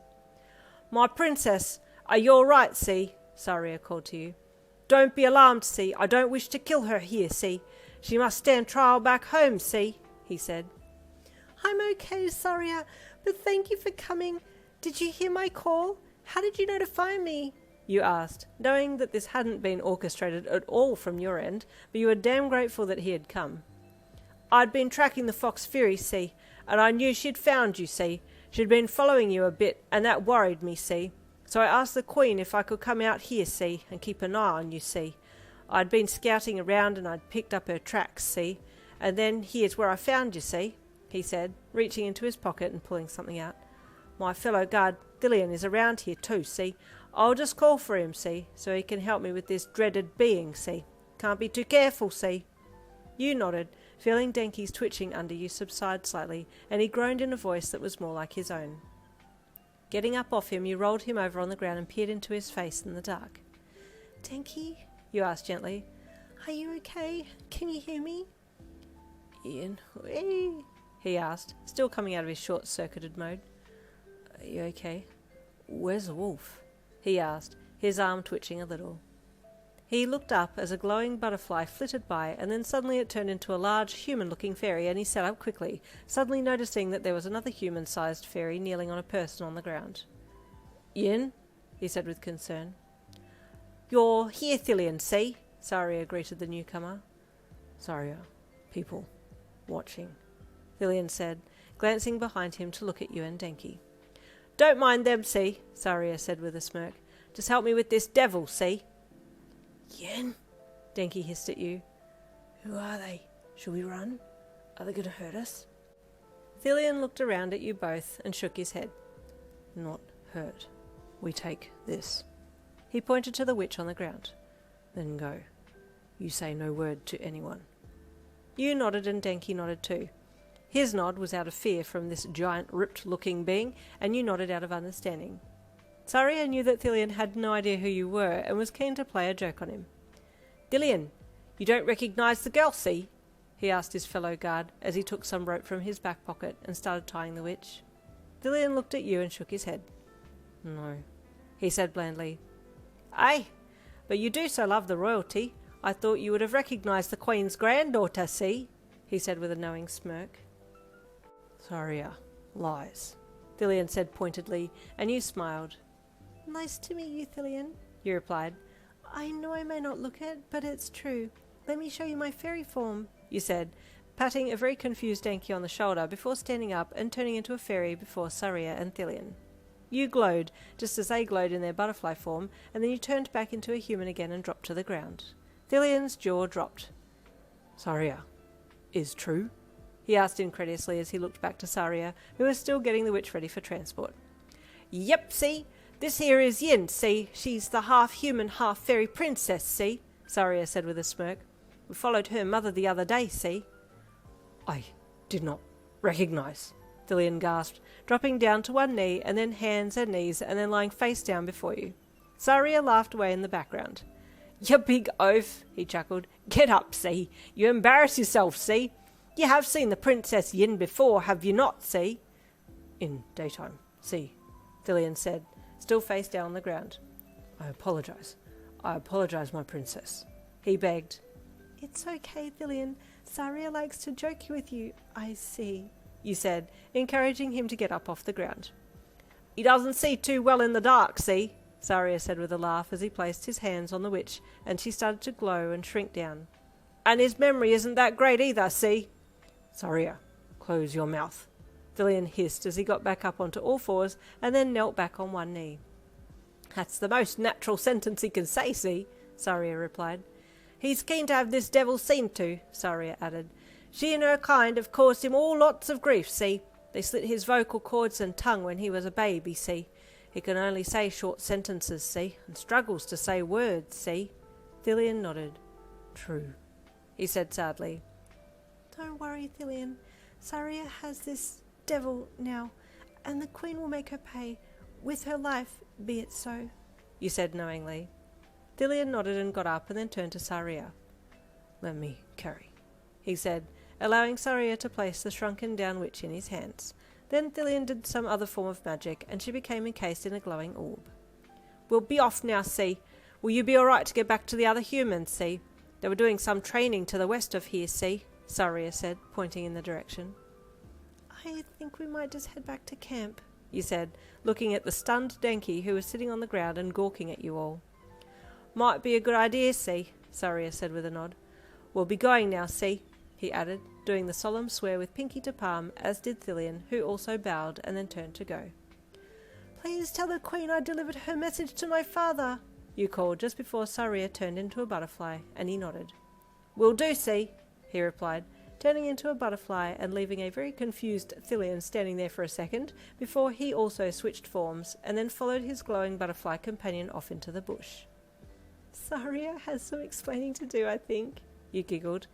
I don't think Thilian knew about me meeting the Queen. You turned to Denki. And I have a lot of explaining to do here too, you sighed. Do you mind if I tell you some things? I think now is a good time for me to explain who I really am. Denki nodded and gestured to the ground beside him. Come and sit, he said. I want to know what on earth that was all about. For the next 20 minutes you talked non-stop, explaining absolutely everything from your dad's past, to who you were, to meeting Saria and the Queen last weekend, to the whole Fox Faerie thing, and poor Denki was having a hard time keeping up. So, that clairvoyant lady called you a princess, he said. I was worrying about all of that, but I didn't want to push you, he admitted. Yes, I'm so sorry. I'd only just found out about my dad's past, and then I didn't know how to handle it.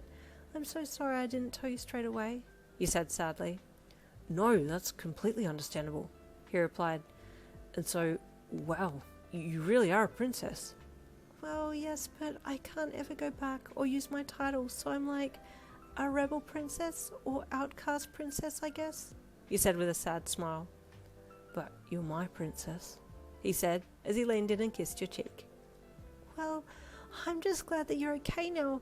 The Fox Fury's curse must have been broken when Saria caught her, you said, and Denki tilted his head at you. What do you mean, curse?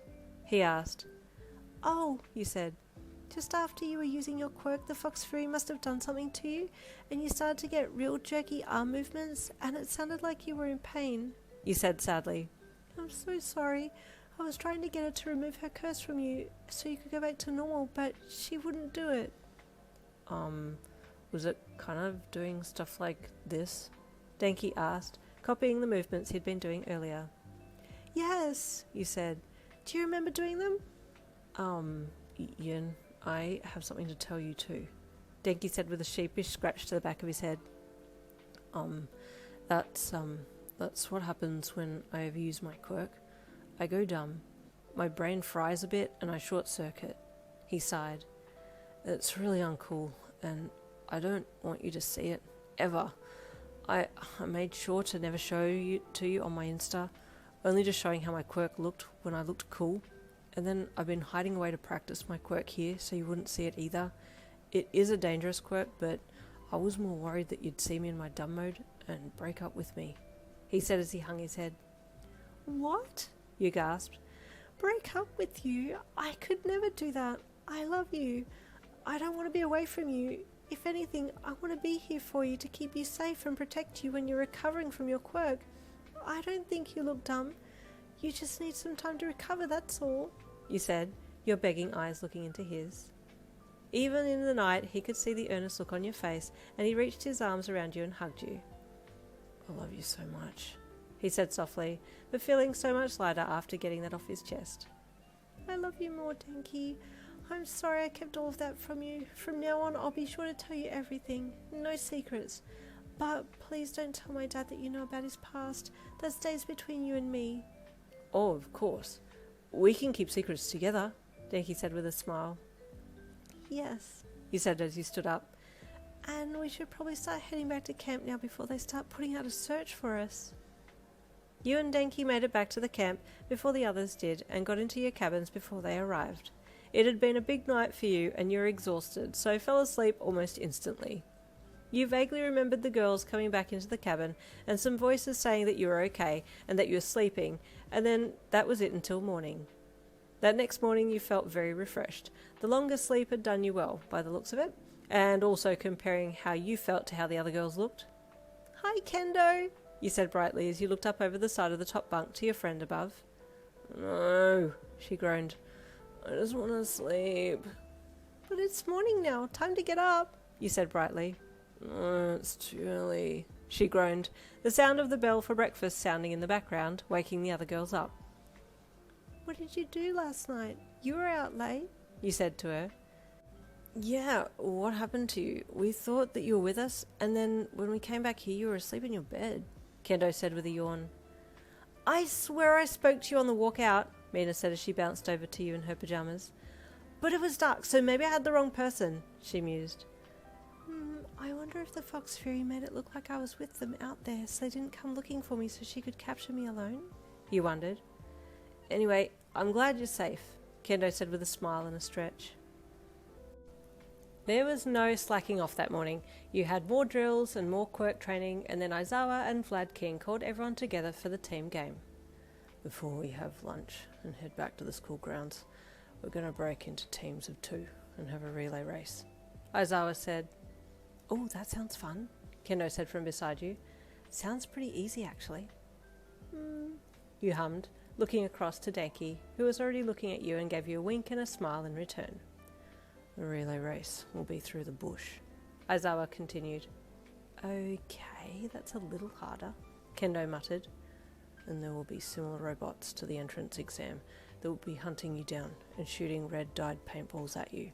You're not allowed to get hit. If you get hit, your team loses points. Aizawa continued.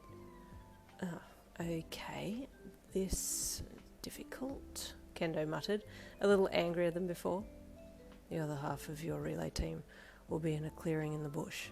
We won't be telling you where they are, so you'll have to need to work out a way to find them. He continued, and Kendo dropped her face into her hands. What is wrong with this guy? She hissed. This is the flippin' worst game ever. You can use your quirks, and nothing is off limits. Use any means necessary to win. He added, Okay, well, there has to be something good in this at least, Kendo said grumpily, looking back up again. Yu's sweat dropped. Wow, this is a brutal game, you thought. We'll be dividing you all into 2 teams, at random, and then you'll decide who is on what end of the relay. The baton will be handed over soon. You can start when you hear the sounding bell, and then you will need to notify us when everyone has had a turn running with the baton.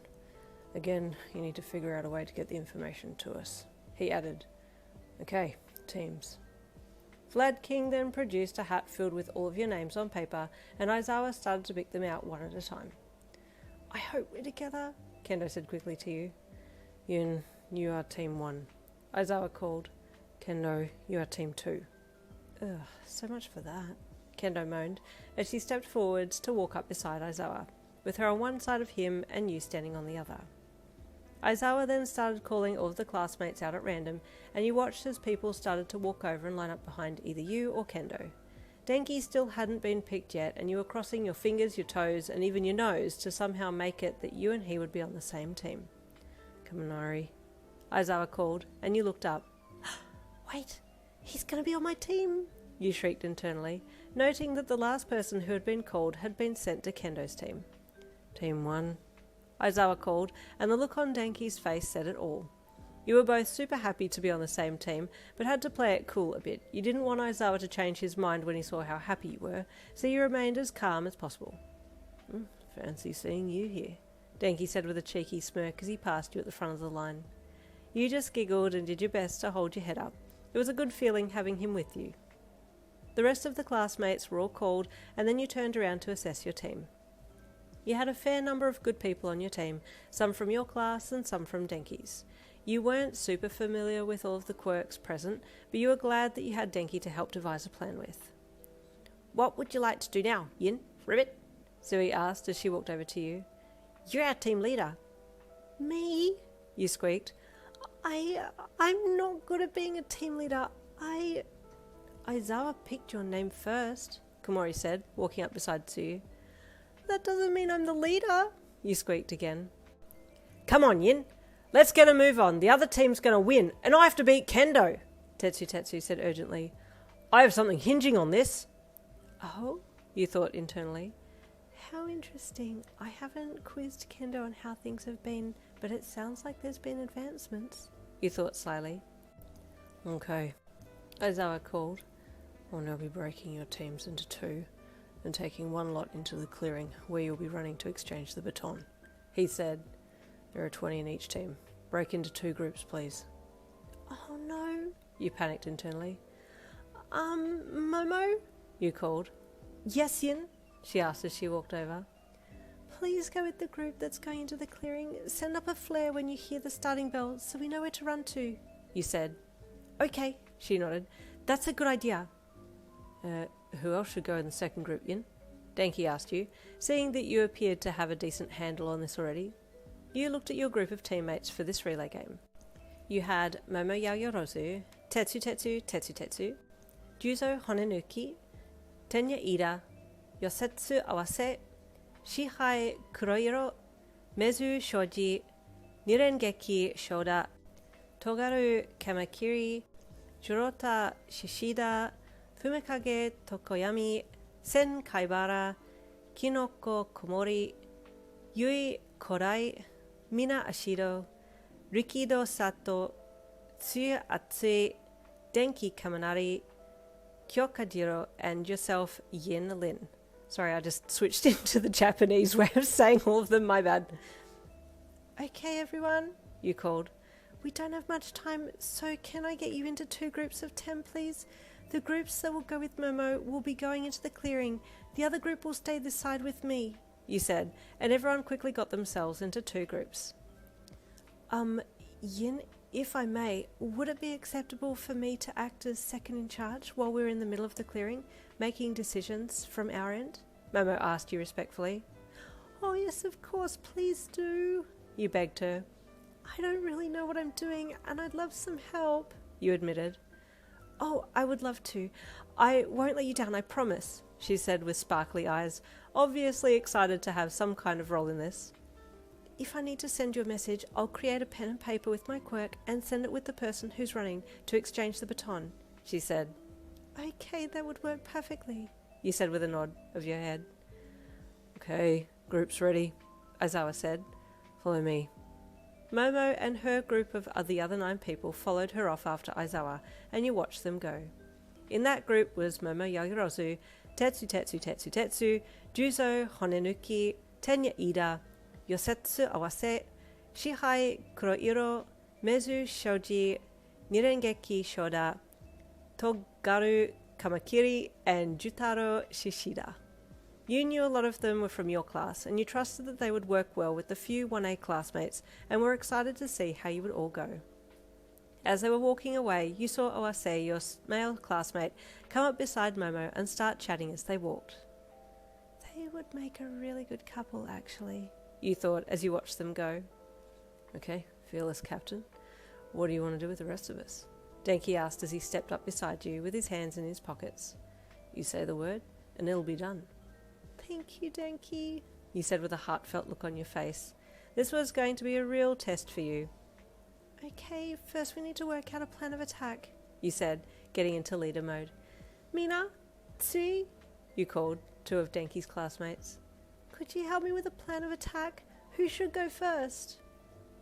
While you were getting your people in order, Momo and her group were following Aizawa into the bush alongside the others from the opposing team. Momo was chatting with Owase initially, but then her attention was drawn behind her when she could hear whispers going on. What is it? Momo asked one of your classmates, Jirota, a rather large brown beast-looking classmate who had 2 visible lower canine teeth poking up from his lower jaw, noting he was busy sniffing around as he walked. Miss, I can smell where the robot foe will be coming from, and as I detect them, I'm pointing them out to my classmate here, Juzo, he said politely, gesturing to his classmate beside him. Juzo, what is your quirk again?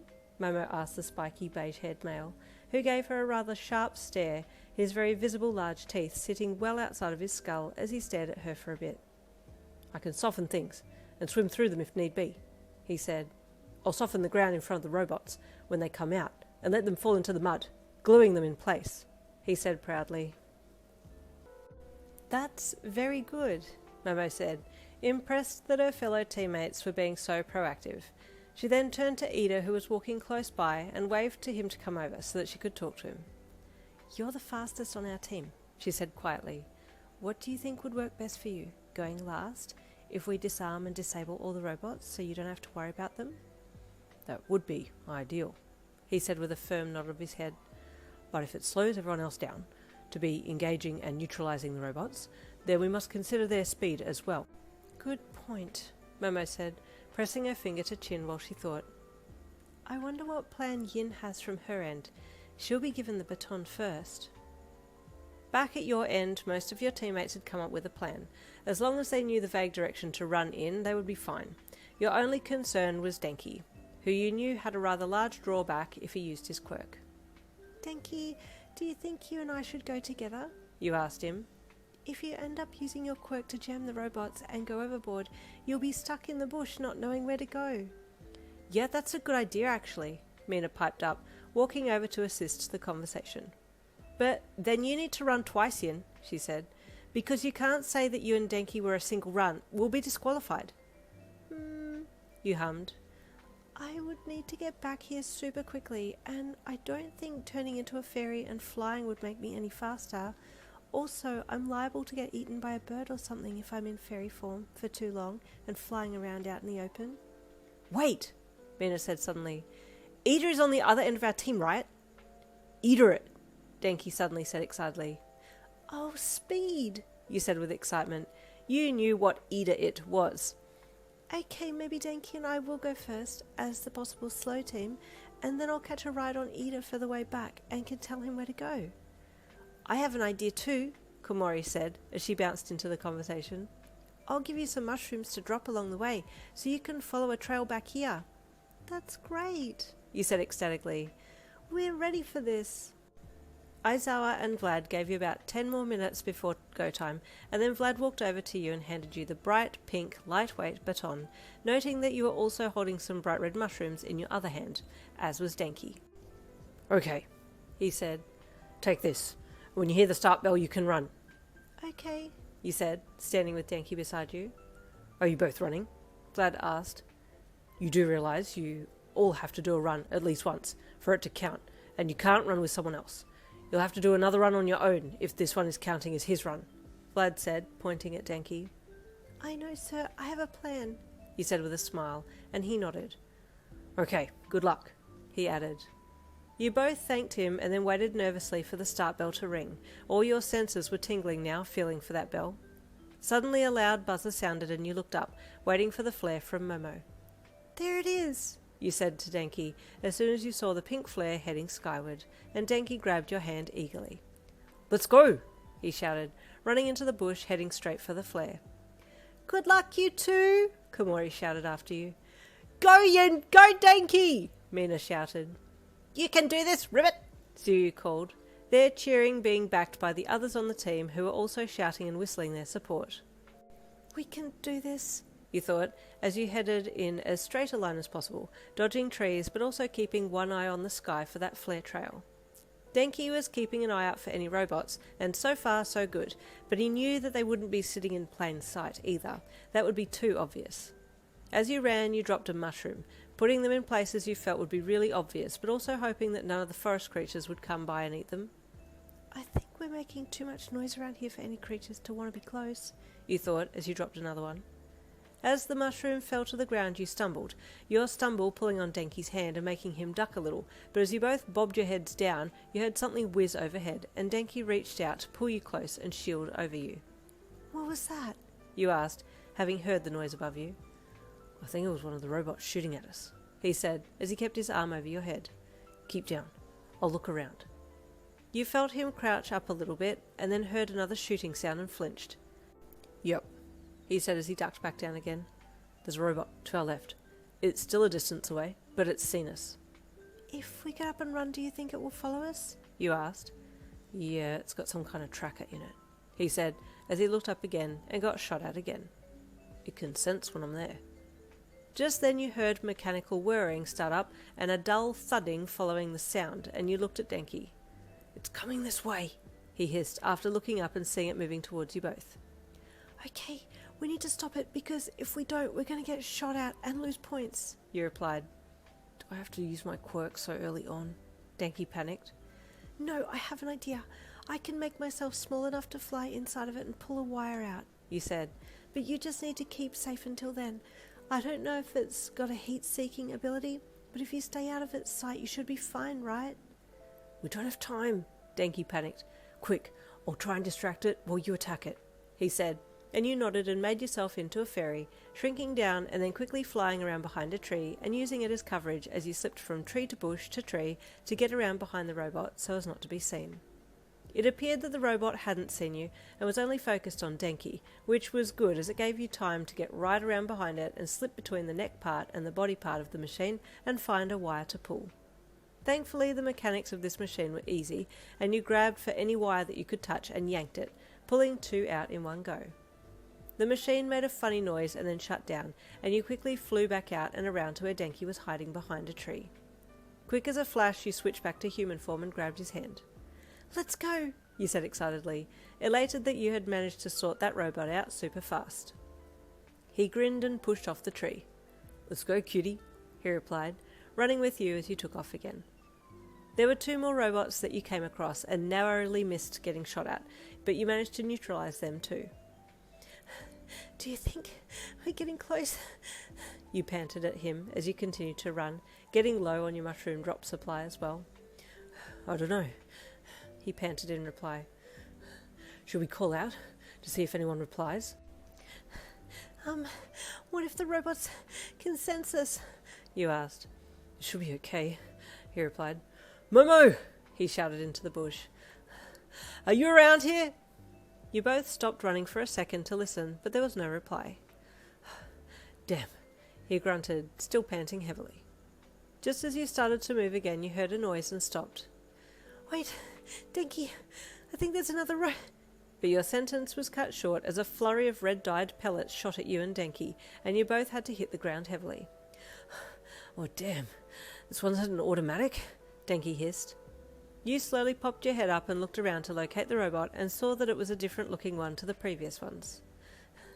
It's a different model, you said to him as you ducked back down again. It looks newer. I can't see any openings in this one.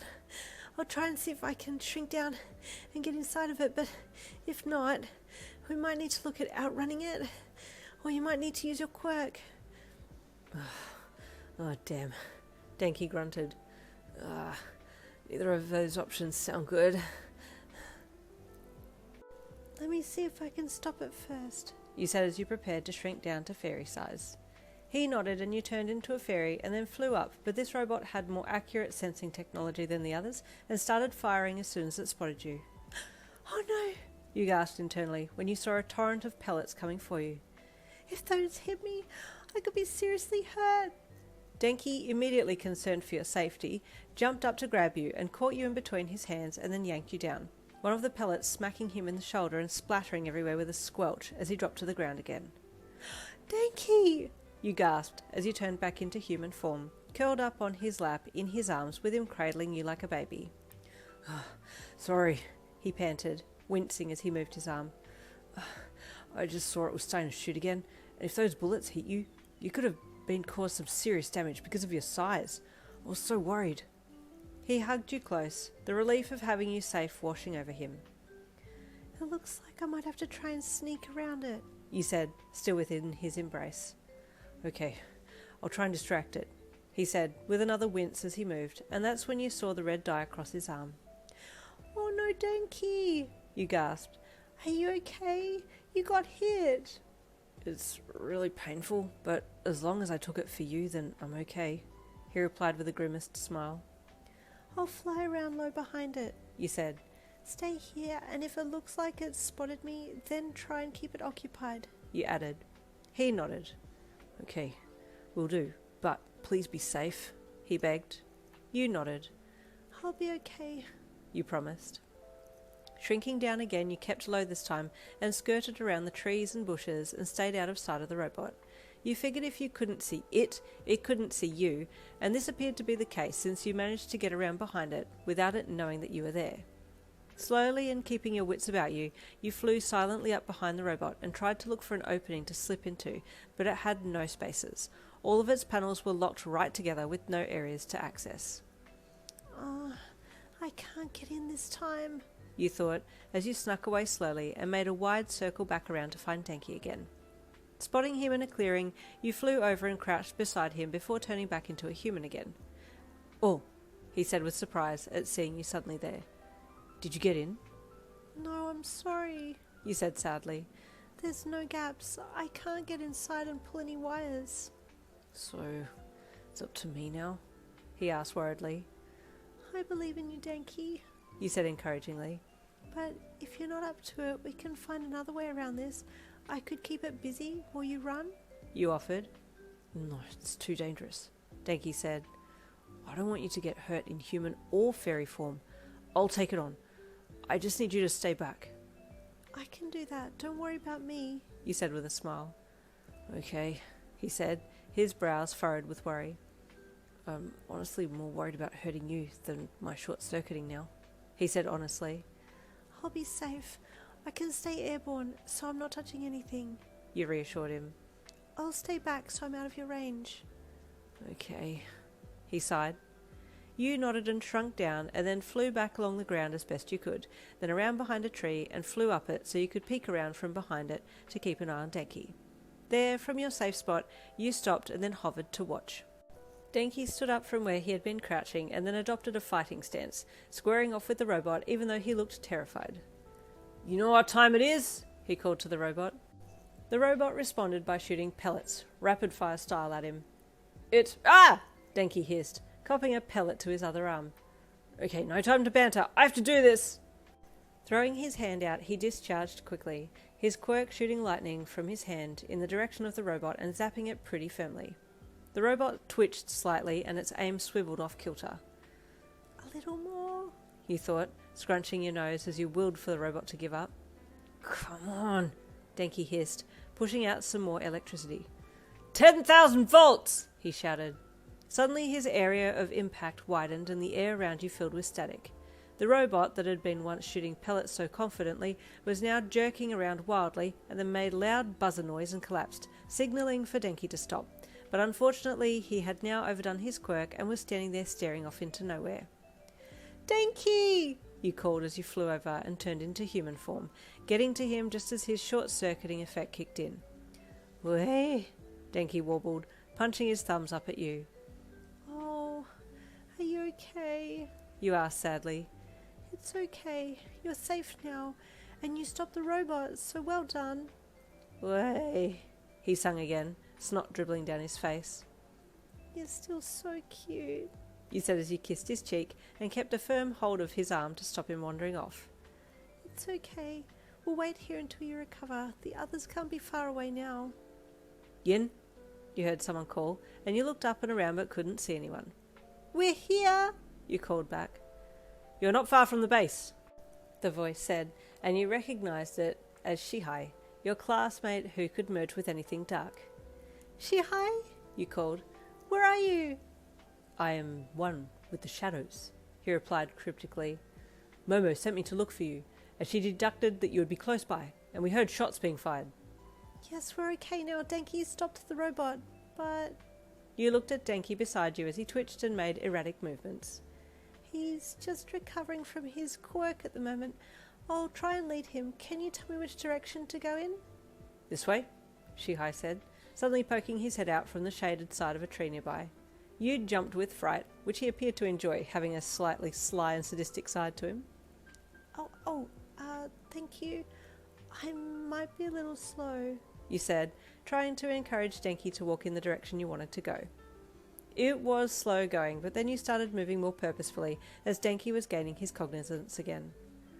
"I'm sorry," he said sadly once he'd regained his voice. "You don't need to apologize. You did well," you said to him. "Thank you for stopping the robot. You've helped our whole team." "Oh, that's good," he replied, keeping up beside you now and switching to holding your hand. It wasn't long till you found your relay group and handed the baton to Ida. "Do excuse me, Ida, but would it be okay if I came back to our own team with you, since this run counted as Denki's, and I need to do a run of my own?" you said with a polite bow. "Ah, of course," Ida said with a bow in return. "Please, allow me to take you back." "I can shrink down if it makes it easier. My quirk is to be able to turn to a fairy. I'm half fae," you said with a smile. "Oh," he replied, "what a marvellous quirk. It does not matter to me." "Go, babe, eat her it," Denki said with a grin, then stopped. "Oh, babe, maybe it would be better if you stay in human form. That way you can give him directions," Denki offered. "Oh, good point. We dropped a lot of mushrooms on the way for aid in directions," you said.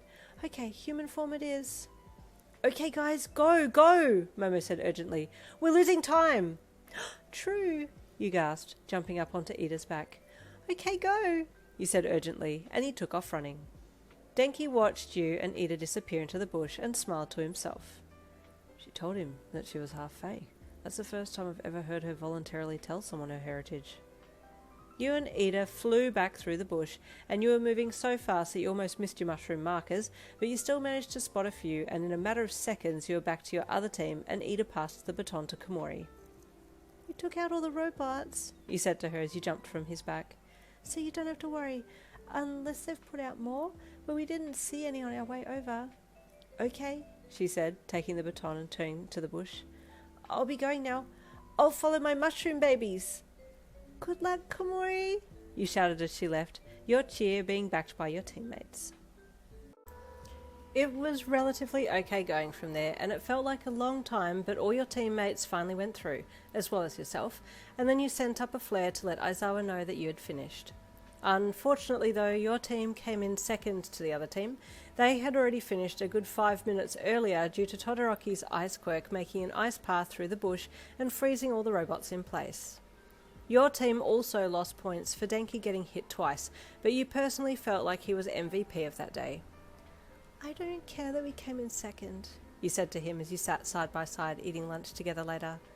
I do feel like you did 110% of your best out there. Nah, he chuckled with a mouthful. You're the MVP. You're so much more confident now and comfortable in your own skin. You look like you had it all in the bag out there, he said. I'm proud of you for leading us so well, and I'm proud to be able to call you my girl. You swelled with pride. Although you didn't agree with him, you loved that he thought this about you, and you smiled into your sandwich. And then it's back to the grind, Denki sighed, as he chewed his mouthful down and swallowed it. Yeah, You sighed.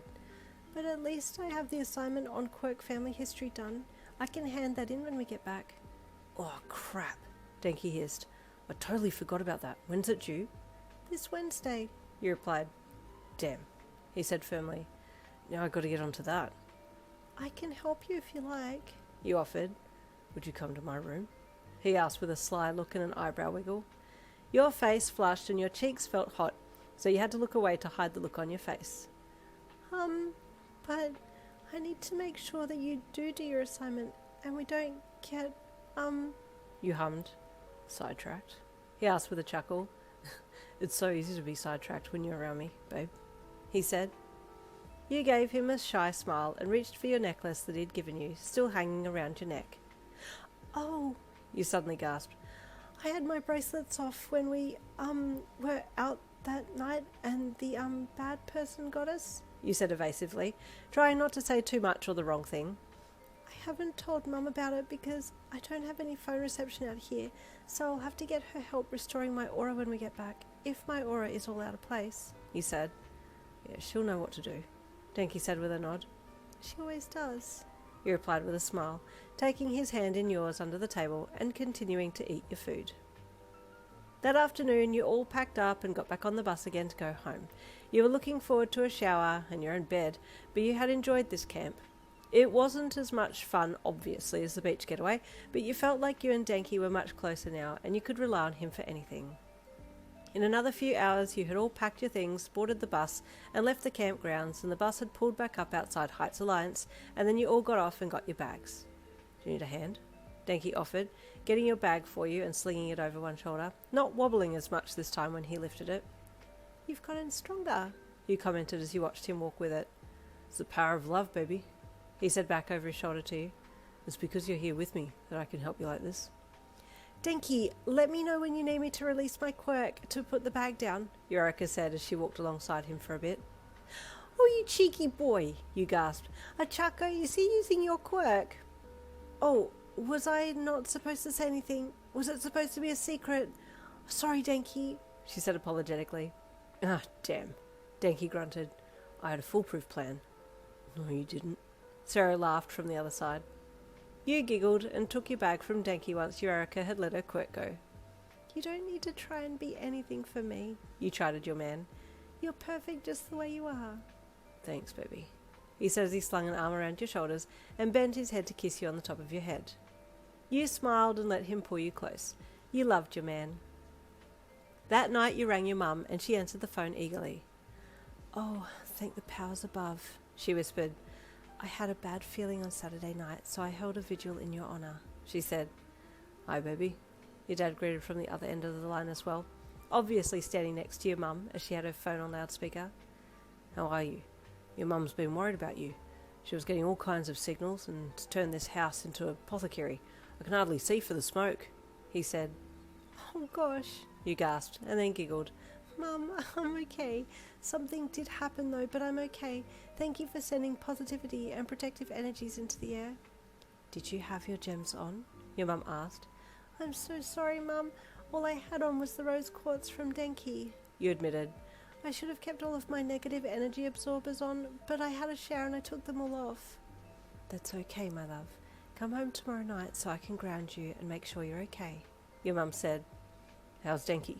Your dad asked eagerly, and you chuckled. Dad, this isn't the best timing, You chuckled. Mummy's worried about me and you're asking about Denki. Well, I like the guy, and I want to make sure he's okay, your dad said, then apologised when your mum must have given him a look. But are you okay, my sweet? Your dad then asked. Yes, I'm okay. I was saved by the royal guards. They're so lovely, You said with a sigh. Denki saw them, so I had to explain. He knows about our background of fairies, but I had to expand it to let him know that there's a royalty part to it. But no more, You said. You knew it was a lie, but you didn't want your dad to worry. You were sure that he would tell Denki about his past in his own time, but until then, Denki was keeping the secret safe. And they caught her, Dad. The royal guards caught her. She's going to be locked away, or done away with, You said firmly. I trust they will deal with her as harshly as she has dealt with those she's come in contact with, You added. Oh, that's a relief, your dad replied. The markets are safe again. Oh, true, yes they are, You said. You chatted with them a little more, and then said your goodbyes and hung up so you could take a shower and then go to bed. And it was shortly after you got out of the shower that you changed and flopped down on the bed and passed out. That weekend had been massive. The next afternoon, you and Denki left the school grounds to head to your place. Your dad had insisted that he really wanted to see Denki again, so you felt like you would be disappointed if you turned up without him. So how much do I say that I know about your family history? Denki asked nervously. I don't want to say anything wrong. Just say that you know we're royalty and the guards caught a bad guy, and that's it. Basically everything except for my dad's past. You said. Okay, got it, he replied. Though I feel like my own dad would tell me about his past, and your dad's just like my own dad, so... He said slyly, to get a reaction out of you. Stop it. You replied playfully. You and my dad are so weird together, but I do like it. It's funny. You admitted. Your dad is cool, Denki said with a grin. I love your family. I'm really happy that you do, You said with a smile. I'm so glad that we've gotten to this point. I feel so connected to you.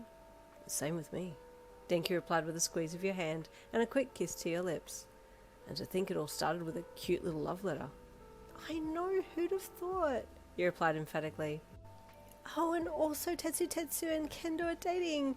They had a bet going during the relay race, and he said if he won, she had to go out with him. We lost, so he didn't ask her out, but instead she put a note in his locker and she asked him out. You giggled. That sounds familiar, Denki laughed. Hey, this notes and locker thing is totally on trend. We're trending, he said brightly. I'm happy as long as I'm trending with you, You said with a giggle as you leaned up and he turned his head to give you a kiss. A kiss filled with happiness, confidence and love. A kiss of a forever couple.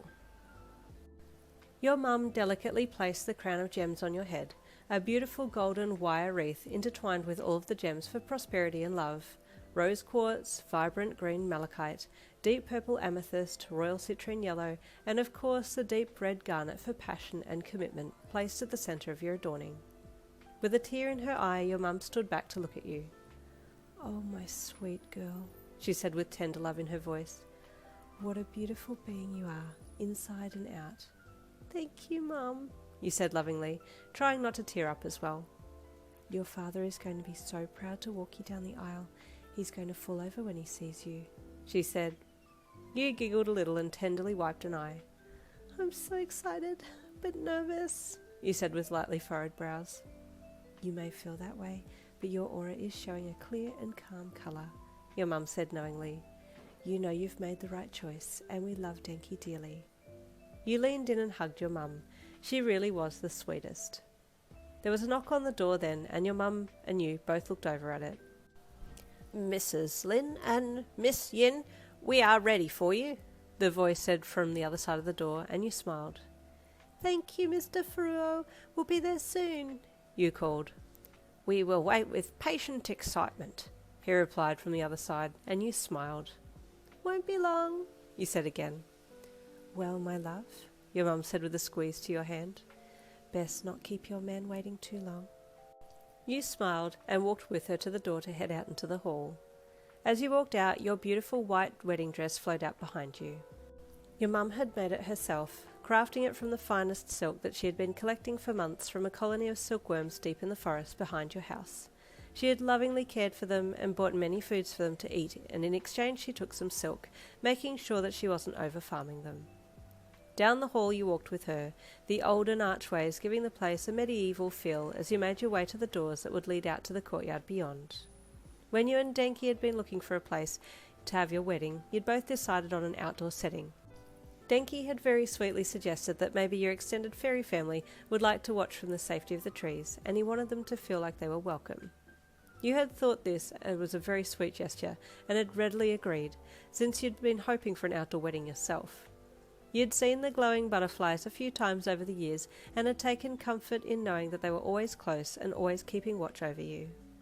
This old building in particular had caught Denki's attention when you were looking for a venue, as it appeared to be surrounded by animals and wildlife.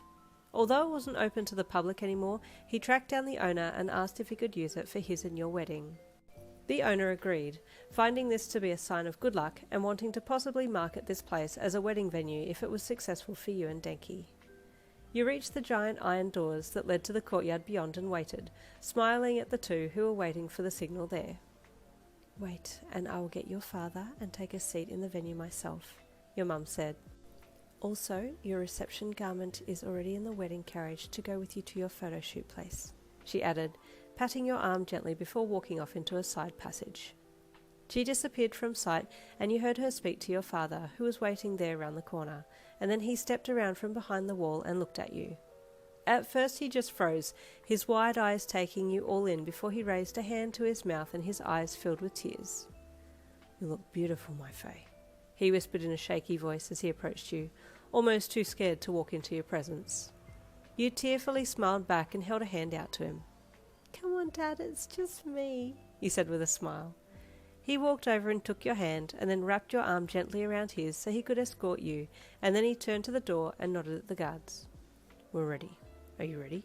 he then asked you quickly, and you took a deep breath in and nodded. The guards replied to the nod and both swung the doors open as your chosen entry song started to play. Everyone on the chairs in the outside courtyard gently stood as you started your walk, but your eyes had locked onto Denki, standing proudly in his suit at the front next to the officiator. He looked as handsome as always. As you headed down the aisle slowly, you looked from left to right at everyone, giving them all smiles as you passed, and most were whispering about how beautiful you looked. As you neared the front, you looked up to your bridesmaids. Kendo, Alex, and Komori were there for you, and then Denki had Sero and Krishma. Krishma was holding a cut-out picture of Mineta as the replacement for the actual person, since Mineta had been detained in a back room for inappropriate comments to the bridesmaids. Thanks to Sero for that move. You smiled at them, and Alex gave you a bright wave, which made you giggle. Sometimes they didn't quite read the room and just did what they wanted to do, and it was cute. As you got to the foot of the stairs at the front rostrum, your dad stopped, waiting for Denki to come down to get you. "Here, son," your dad said with tears in his eyes. "I now pass the responsibility to you. Care for her, like I know you will." "Oh, don't you worry, Dad," Denki said with his hand held up to fist bump your dad, and they fist bumped, and then your dad reached out and pulled Denki into a big hug, the pair sharing a moment together. "Dad, it's supposed to be me you're hugging and giving to Denki," you giggled. "Oh, right," your dad said with a cheeky smile as he let Denki go. "Okay, my sweet Fae. Fly free," he said as he took a special gem lace from his pocket and took Denki's left hand and your right hand and put your hands together and then wrapped the beautiful delicate gem lace around your hands to keep you intertwined. "You two go.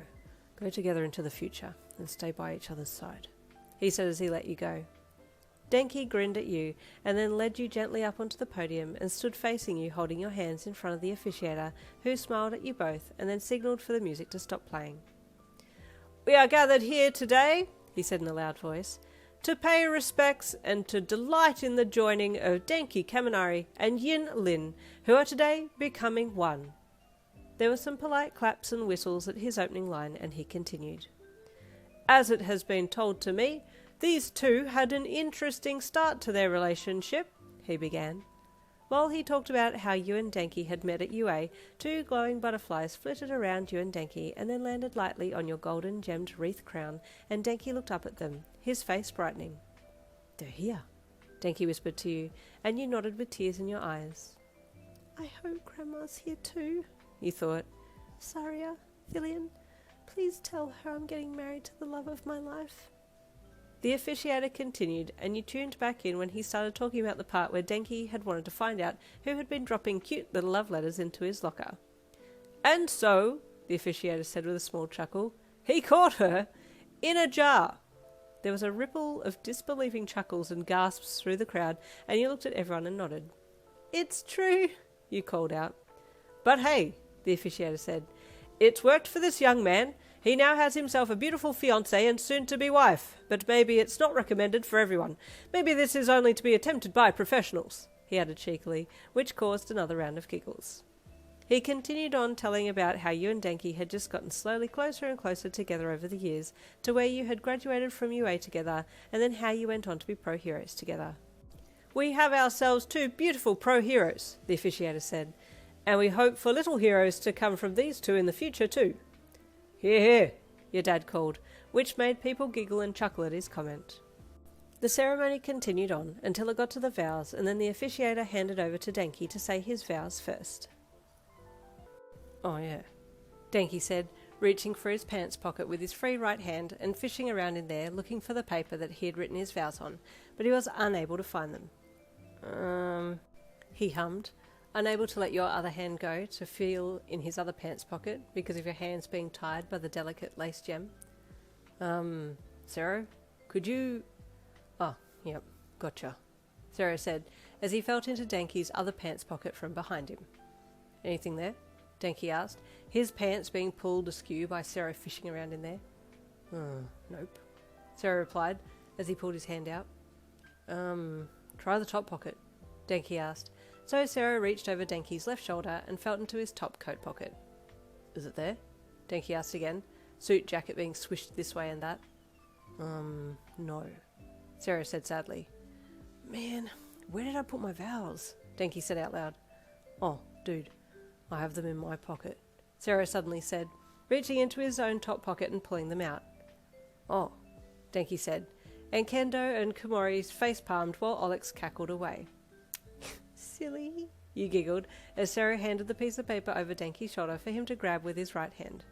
Thanks, man, Denki chuckled, taking the paper from Sarah and flicking it open. Okay, I'm ready, he said into the mic as the officiator held it out for him to speak into. The crowd chuckled and Denki cleared his throat. Vows for the wedding, he read.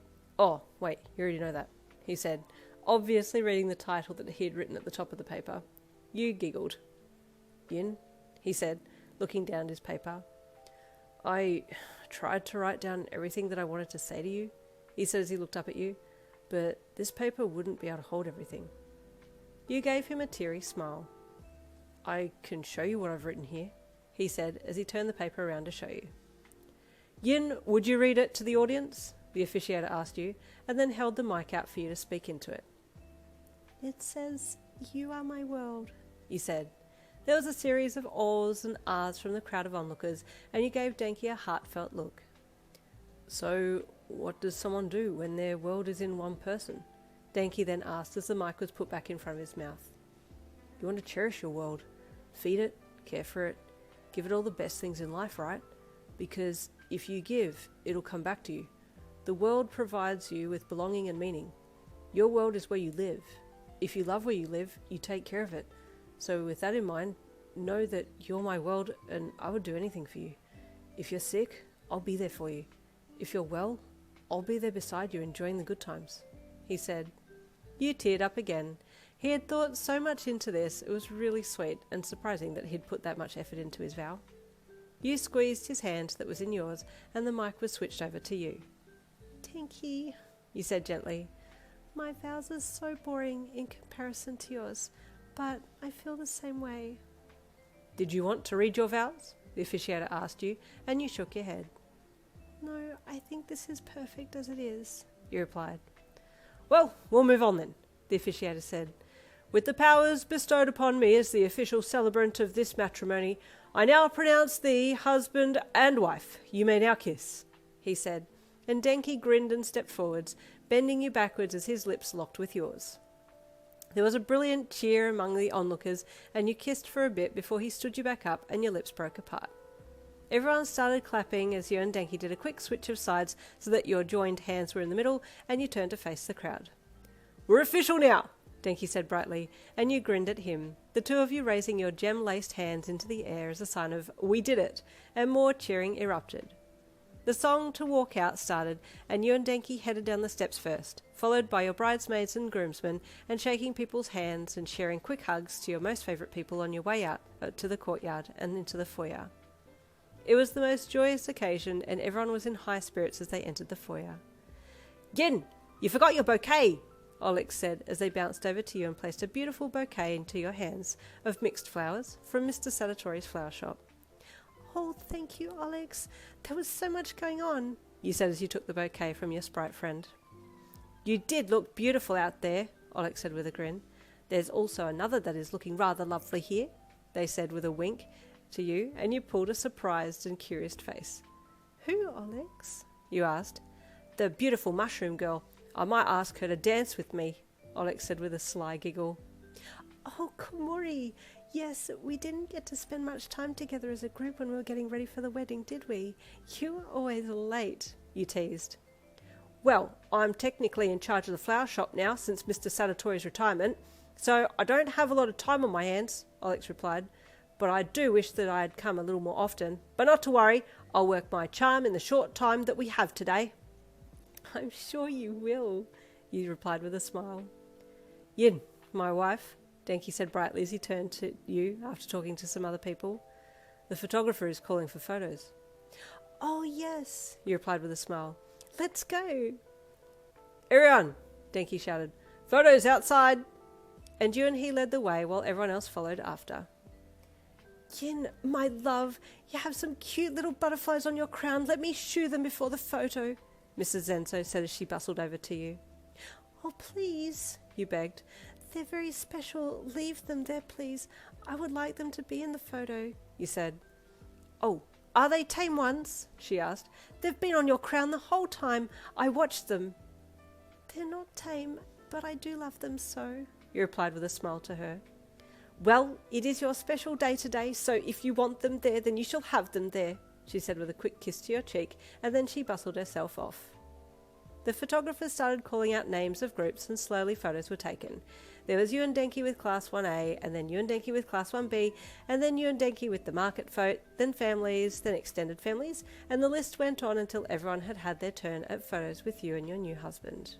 It was after all the pictures had been taken that your carriages arrived to pull you and your wedding party off to have your official wedding photos done, and you and Denki smiled as you got into the first horse-drawn carriage, and your bridesmaids and groomsmen got into the other carriages. "Wow," you said as Denki helped you sit and moved your dress around so that he could sit in the carriage beside you.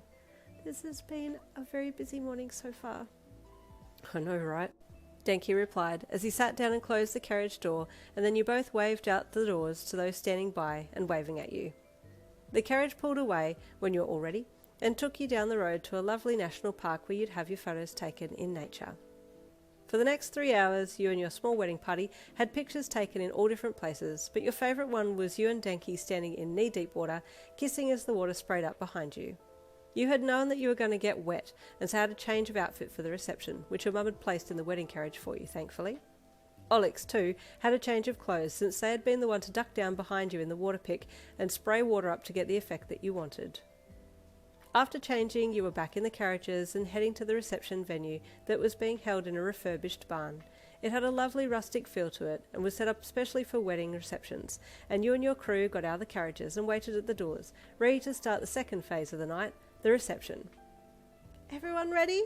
you asked up ahead as you and Denki stood at the back of the line, still with hands clasped together with the gem lace. "Yes," they all chorused.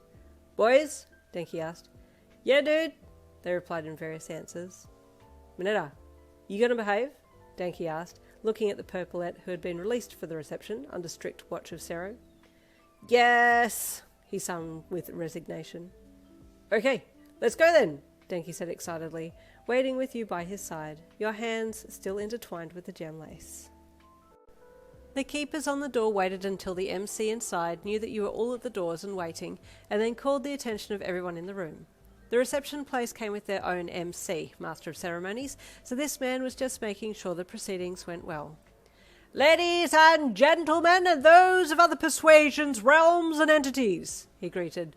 "Right now, as you sit in your chairs, we have the blessed new couple waiting to enter, but they cannot come in unless it's to a thunderous greeting," he said loudly. "Please stand and join in as we first of all welcome the first pair of the wedding team, Komori and Alex." The door opened and in bounced Alex and Komori.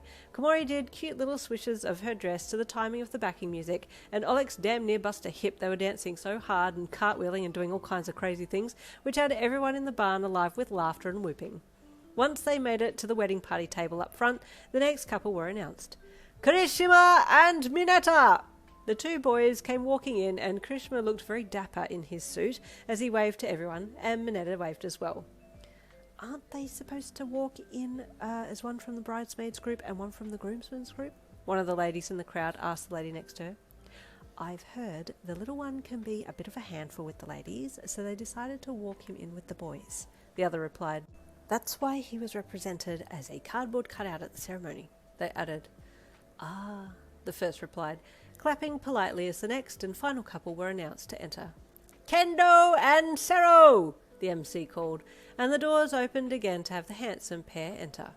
There was more cheering and clapping, and then Sero and Kendo took their places at the wedding table and waited for you and Denki to walk in.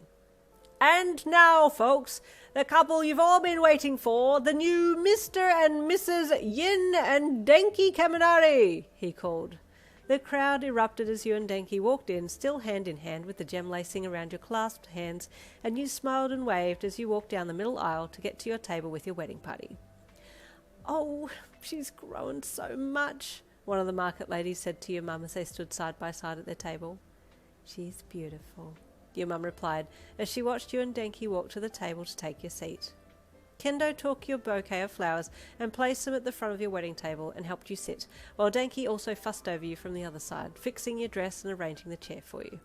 You smiled and thanked him as you sat, and then he sat as well, giving your crown a glance to see the two butterflies still sitting there. Your mum had seen the glowing butterflies land on your crown during the ceremony and saw that they were still there now and smiled. "They will always be with my girl," she thought with a soft smile. The MC then opened the night and welcomed everyone, introducing you and Denki again as the newlyweds, and then asking for Mrs. Zenzo to come up and say a few words. "Oh, my darling girl, you look positively radiant today," she said as she bustled to the front and took the mic. Everyone cheered and clapped in reply, especially Denki, who called out a "you know it" to her, and a small chuckle rose from the onlookers. "I speak on behalf of the market community who have watched you grow over the years. You started as this cute little toddler who took full advantage of what you had around you, and we all used to talk about the cute things you would do, from falling asleep under my ferns to stealing pandesal bread from Mrs. Filoya. You always had a little personality about you." The crowd chuckled and smiled at the cute memories. "And then I remember when you brought this beautiful young man along to the markets for the first time," she said with a twinkle in her eye as she looked at Denki. "He was such a handsome young man back then, and still is now," she said. "When I saw you two together, I knew it would be forever."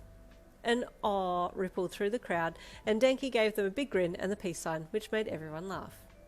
"And so now, I would like to raise a toast to my sweet yin and lovely Denki, a toast to life, prosperity, and all things good," she said, and she raised the glass of wine that the MC had handed her, and everyone reached for their glasses of wine on the tables and raised them in a cheers as well.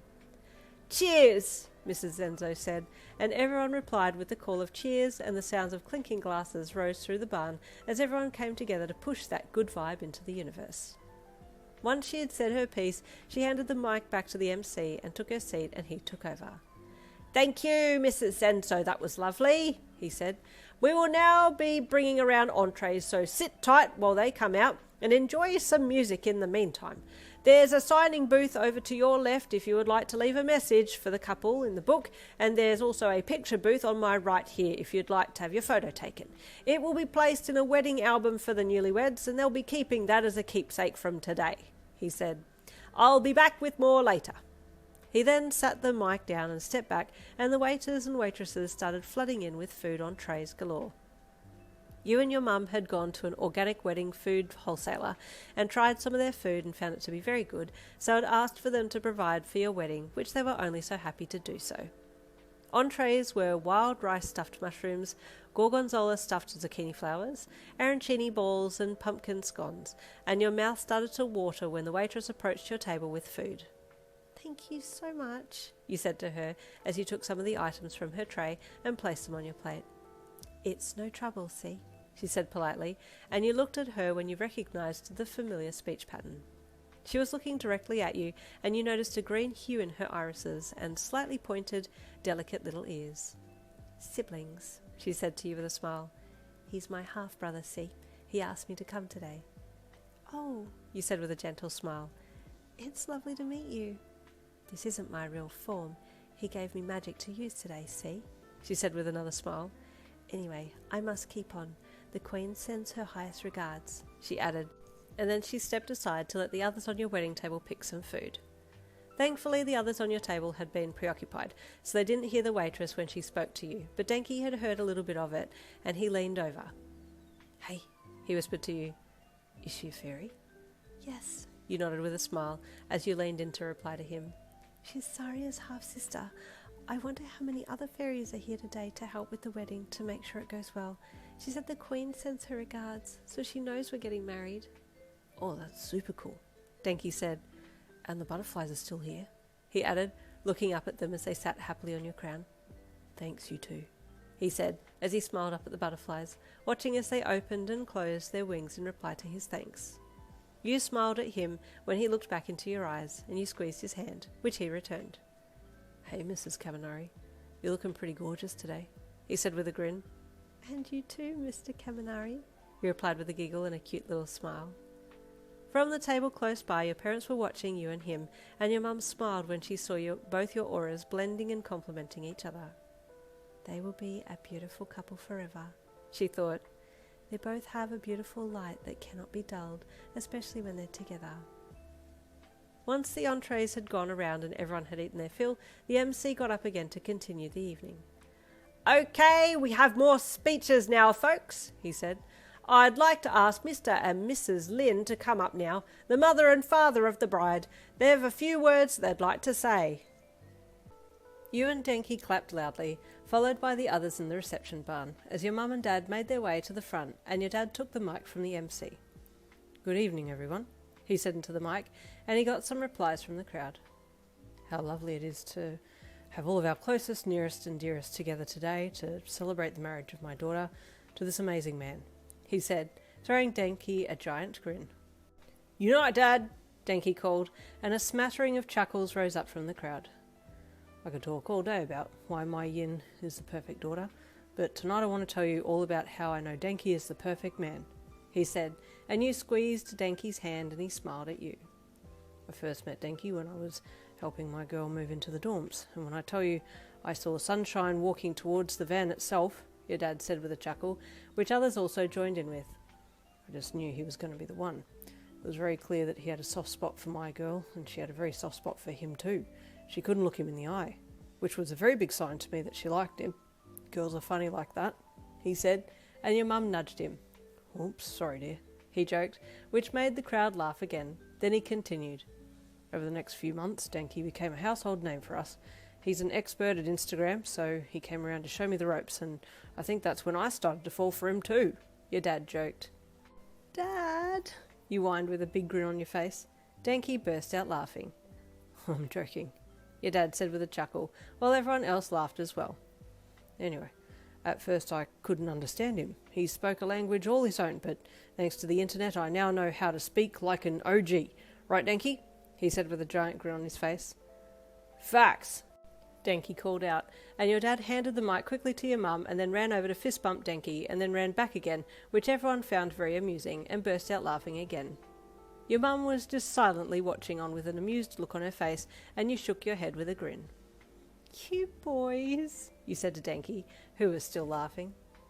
And from there, that's when I would look forward to my partner in crime coming over, your dad said, as he took the mic back from your mum. Over the years, it's just gotten more and more fun.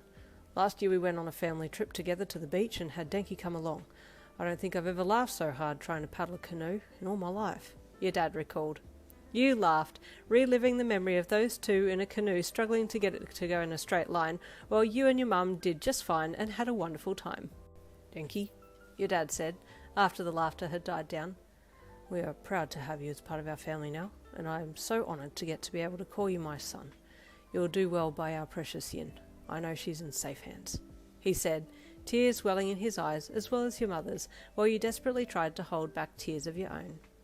There was a rise of clapping when your dad went silent, and Denki got up and went over to give him a hug, as well as a hug for your mum, and then sat back down again. My lovely wife also has some things she wants to say, your dad said, once he'd regained himself. Sorry I've taken all the time. You pretty much said it all, your mum said into the mic after he had passed it to her. I just wanted Yin to know that even though she will be moving on in life with Denki by her side, she is not alone. My love, nature, life, and the universe are there for you. Go forth in strength and confidence, knowing we will always be here.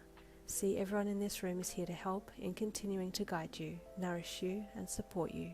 And same goes for you too, Denki. Life can be difficult at times, so don't forget that we are your family. All of us here are here for you. Never feel like you are alone in this world, she added. If everyone will please raise their glasses for another toast.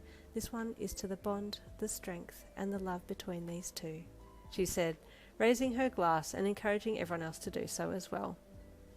There was a thunderous cheers, and then everyone clinked glasses and sipped their wine to seal the toast, and then everyone sat down again. The MC thanked your parents and then called on a few of Denki's family members to come up and say some words too. They were sweet people, and they welcomed you warmly, making light jokes about wanting little Denkis and little Yins soon, and you giggled nervously. That was something that you and Denki were yet to do. Sure, you were acquainted with each other's bodies, but never ventured that far. That was something you were looking forward to. Then the main meal was prepared and served, and everyone dug in. It was a beautiful dish full of different vegetables and fried rice, topped off with some more creamy mushrooms, and you looked at Komori to see how she was enjoying it. This is the most delicious, she said to you, her eyes shining as she munched on the food.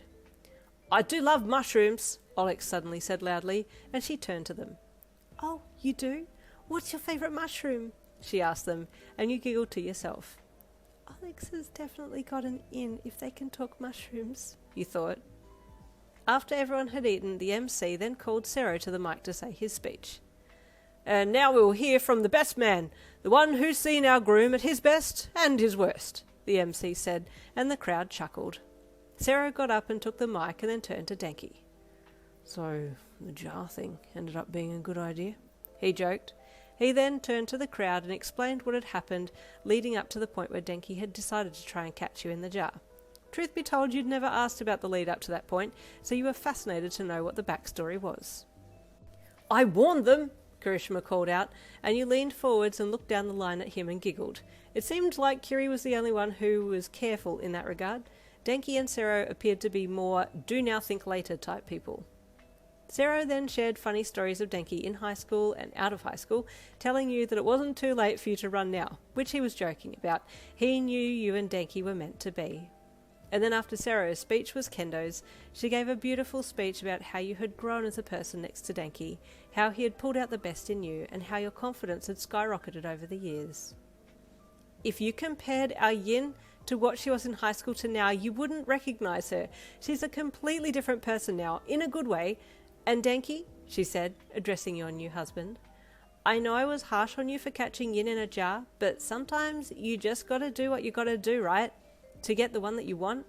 And Yin, the letters in the locker have worked a treat for me too, she then addressed the crowd. Yin initially started putting little letters into Denki's locker, and I did the same for my now husband Tetsu. So if you need to get the attention of someone, maybe try that, she joked, earning herself some laughs and chuckles from the crowd. Kendo then ended her speech with wishing you and Denki the best in life, and you thanked her once she had finished, standing up to give her a hug as she walked back over to you. The reception was now nearing its end, and you were starting to feel a little sad. All you had left to do on the list was cutting of the cake, dessert, the throwing of the bouquet, and then the dance floor was going to open up, and then after that, it was off to your honeymoon destination. What an amazing day, you thought as you turned and looked at Denki. He grinned at you and leaned in to kiss your lips. How are you holding up, my lovely wife? He asked tenderly. I'm doing very well, my sweet husband, You replied lovingly back to him. I'm having a great night. How are you? I'm loving this, he said as he squeezed your hand in his. I get to spend the rest of my life with you. This day couldn't get any better. You smiled and he leaned in and gave you a kiss on the lips. We can be alone, just the two of us, soon, he said with another hand squeeze, and you smiled. I'm looking forward to that, you said. Your attention was then drawn when a lovely big wedding cake came wheeling out of the catering area, being pushed by Mrs. Filoya. She had insisted on making your wedding cake, free of charge, which you thought was very lovely indeed, since wedding cakes weren't cheap. Weddings in general weren't cheap, full stop, so this was a lovely gesture from her. As she wheeled it out, the MC asked for you and Denki to come around to the front of your table and stand next to the cake so the photographer could take some pictures before you ate it. You stood there grinning as the camera flashed, and then the photographer asked you to cut the cake. If the knife comes out dirty, you have to kiss the closest boy, Denki announced cheekily as he squished himself to your side. I don't know who that could be, he joked as he made sure to rub shoulders with you. You giggled and placed the knife into the cake, cutting down the side of it and then slowly withdrawing the knife to find it covered in icing and cake crumbs, and Denki grinned. Oh no, it's so dirty. Whatever will you do? You must kiss the closest male, he said as he shut his eyes, puckered up his lips and turned his head to you. Cheekily, you quickly dipped your finger to the side of the cake and got a bit of the frosting on your finger and then bopped his puckered lips with it. Surprised, Denki opened his eyes and saw that you had put a bit of cake icing on his lips instead of kissing him, his surprised face and crossed eyes looking down at his lips making you giggle, and he grinned. You cheeky girl, come here, he said, grabbing you and kissing you on the lips so that you both now had icing on your lips, and the crowd of already giggling onlookers laughed harder. The photographer was loving the candid moment, and the camera flashed away as you and Denki shared your cheekiness together. After that, you cut a slice of the cake for him and one for yourself, and then handed the knife back over to Mrs. Filoya for her to take the cake and chop it up to share with the rest of everyone. I hope you like it, she said in her thick filler accent. Kasi it is good for you. Make you masaya lang. Happy, only happy, she added. Your cooking's always been amazing, you said to her. This will be every bit as amazing as all your other foods. Ah, you are so sweet, she said, pinching your cheeks with her fingers as she pulled the face of a sniff kiss. Maganda. Okay, I'll cut this one. Everyone can eat. Okay, thank you, you said to her as you went back to your seat with Denki, and she took the cake out to the kitchen to cut it up. Kendo helped wipe all the cake smear off your face, and then you and Denki started eating your cakes. It was amazing, as you knew it would be, and slowly the other patrons got their slices as well, followed by dessert platters and cheese boards being placed on the tables for people to pick and nibble at. The desserts were hand-selected by you and Denki, the lavender scones with honey buttercream being a favourite, and you ate a few of those before you were called to throw the bouquet to the single women at the wedding. Here, Yin, Kendo said as she picked up the bouquet from the table and passed it to you. Thank you, you said as you walked to the area that had been reserved for the dance floor and took your spot while the other girls and women mingled around behind you. You waited with a smile until everyone was ready, and then the countdown began. 3, 2, 1, they shouted, and you threw the bouquet over your shoulder and then looked back to see how it had fared in its flight. To your surprise and delight, most of the girls had grouped together and hoisted Oryx up on their shoulders, and your little friend had grabbed it in their hands with a whoop of delight. There was a round of applause and laughter, and then Oryx jumped from their shoulders and knelt down on one knee in front of Komori. Will you marry me right now? Oryx asked with a grin. So Yin is forever my girl, but I want someone by my side, like she's going to be by Denki's side, they said. Poor Komori didn't know what to say, so you had to intervene a little. Oryx, you're coming on a little too strongly, you chided. Ask her for tea sometime. Oh, instead of getting married, do you want to have some tea sometime? They asked. Yes, okay, Komori said with a bashful smile, and Oryx jumped up. We're getting married, they shouted. Oryx, no, you cheeky sprite, you chided, half giggling as they jumped around. Just then an old flute song came on and Oryx paused. I know this one, they said joyously, starting a dance right in the middle of the dance floor area. Come on, Yin, you know this one, it's the dance of the fairies. You giggled and pulled on Denki's hand. Come on, This one is where you dance in a line holding each other's hands, you said as you joined your other hand with Olix's. A line formed after you and Denki, and those who got up to join watched the steps to the song, and before long everyone was doing the dance very well and enjoyed the movements. When the song ended, another one came on, and the night continued on, but you hadn't had a chance to thank or talk to people much, so while people were dancing, you and Denki walked around to thank those who had come to your wedding and reception, and talk to them a little. Another 2 hours later, and most people were half asleep on the tables or still dancing on the dance floor, and Denki nudged you. You want to skip this place? How about we take off? Just you and me? He asked, and you grinned. Yes, let's go, you said with a grin. You caught the MC's eye and did the usual sign for wrapping it up, and he nodded and grabbed the mic. For those who are willing and able, we're now going to see the newly wedded couple off and wish them the best as they head off on their honeymoon. Please make 2 lines from the front door. He pointed to the door that you and Denki would be exiting through. And a staff member will give you a party popper so you can set it off overhead as our couple run underneath. Most of the attendees thought this was a fantastic idea and lined up as instructed, taking a popper from the staff member and having it ready to go. Once everyone was in place, you and Denki stood side by side, looking ready to run, and crouched slightly when the MC shouted, "Bride and groom ready?" You and Denki nodded and set, ready for the run. On your marks, get set, go! He shouted, and you and Denki raced under the arms of all of your attendees, the poppers popping and crackling overhead as large confetti and coloured paper shot out and landed on you, filling your run with rainbow colours. You and Denki ran for the door and then outside to the waiting car and jumped in, your friends and family calling out their goodbyes and well wishes as the doors were slammed closed and the driver of the car took off quickly. You and Denki were still piled on top of one another in the car as it took off, and you both laughed and giggled as you got yourselves upright and buckled in. Oh, what a wild getaway, you said with a happy sigh. So much fun. I have one more thing for you, though, Denki said as he signalled the driver to pull over up ahead. On the side of the road up ahead was a small box-looking thing, and the driver pulled over, and you and Denki got out of the car. What is this? You asked as you crouched at the box, and Denki did too. Open it, he urged. So you pulled on the strings and the box fell open, revealing the bonsai plant that Denki had wanted to get for you all those years ago at the markets. You didn't, you gasped. Oh, Denki, it's beautiful. I really wanted to get this for you, he said with a smile. So I saved up and I asked Mrs. Zenzo to keep it aside so I could buy it for you, he said, and here it is. Oh, Denki, you said as you turned on your feet and hugged him. I love it so much. You really are beautiful. I love you, Yin, he said as he hugged you back and then pulled 2 ring boxes from his pocket. Yin, will you wear this ring as a symbol of our love, now and forever? You pulled back and looked down as he held the box out to you on bended knee. Oh, yes, you gasped as you allowed him to take the beautifully carved wood and gold ring with a citrine gem set in it from the box and slide it perfectly onto your ring finger. You then took his matching ring from the other box and slid it onto his ring finger and then stood up and kissed and hugged. As you remained embraced, the 2 glowing butterflies who had been settled on your crown all night took to the skies. They had much to report back to the Queen.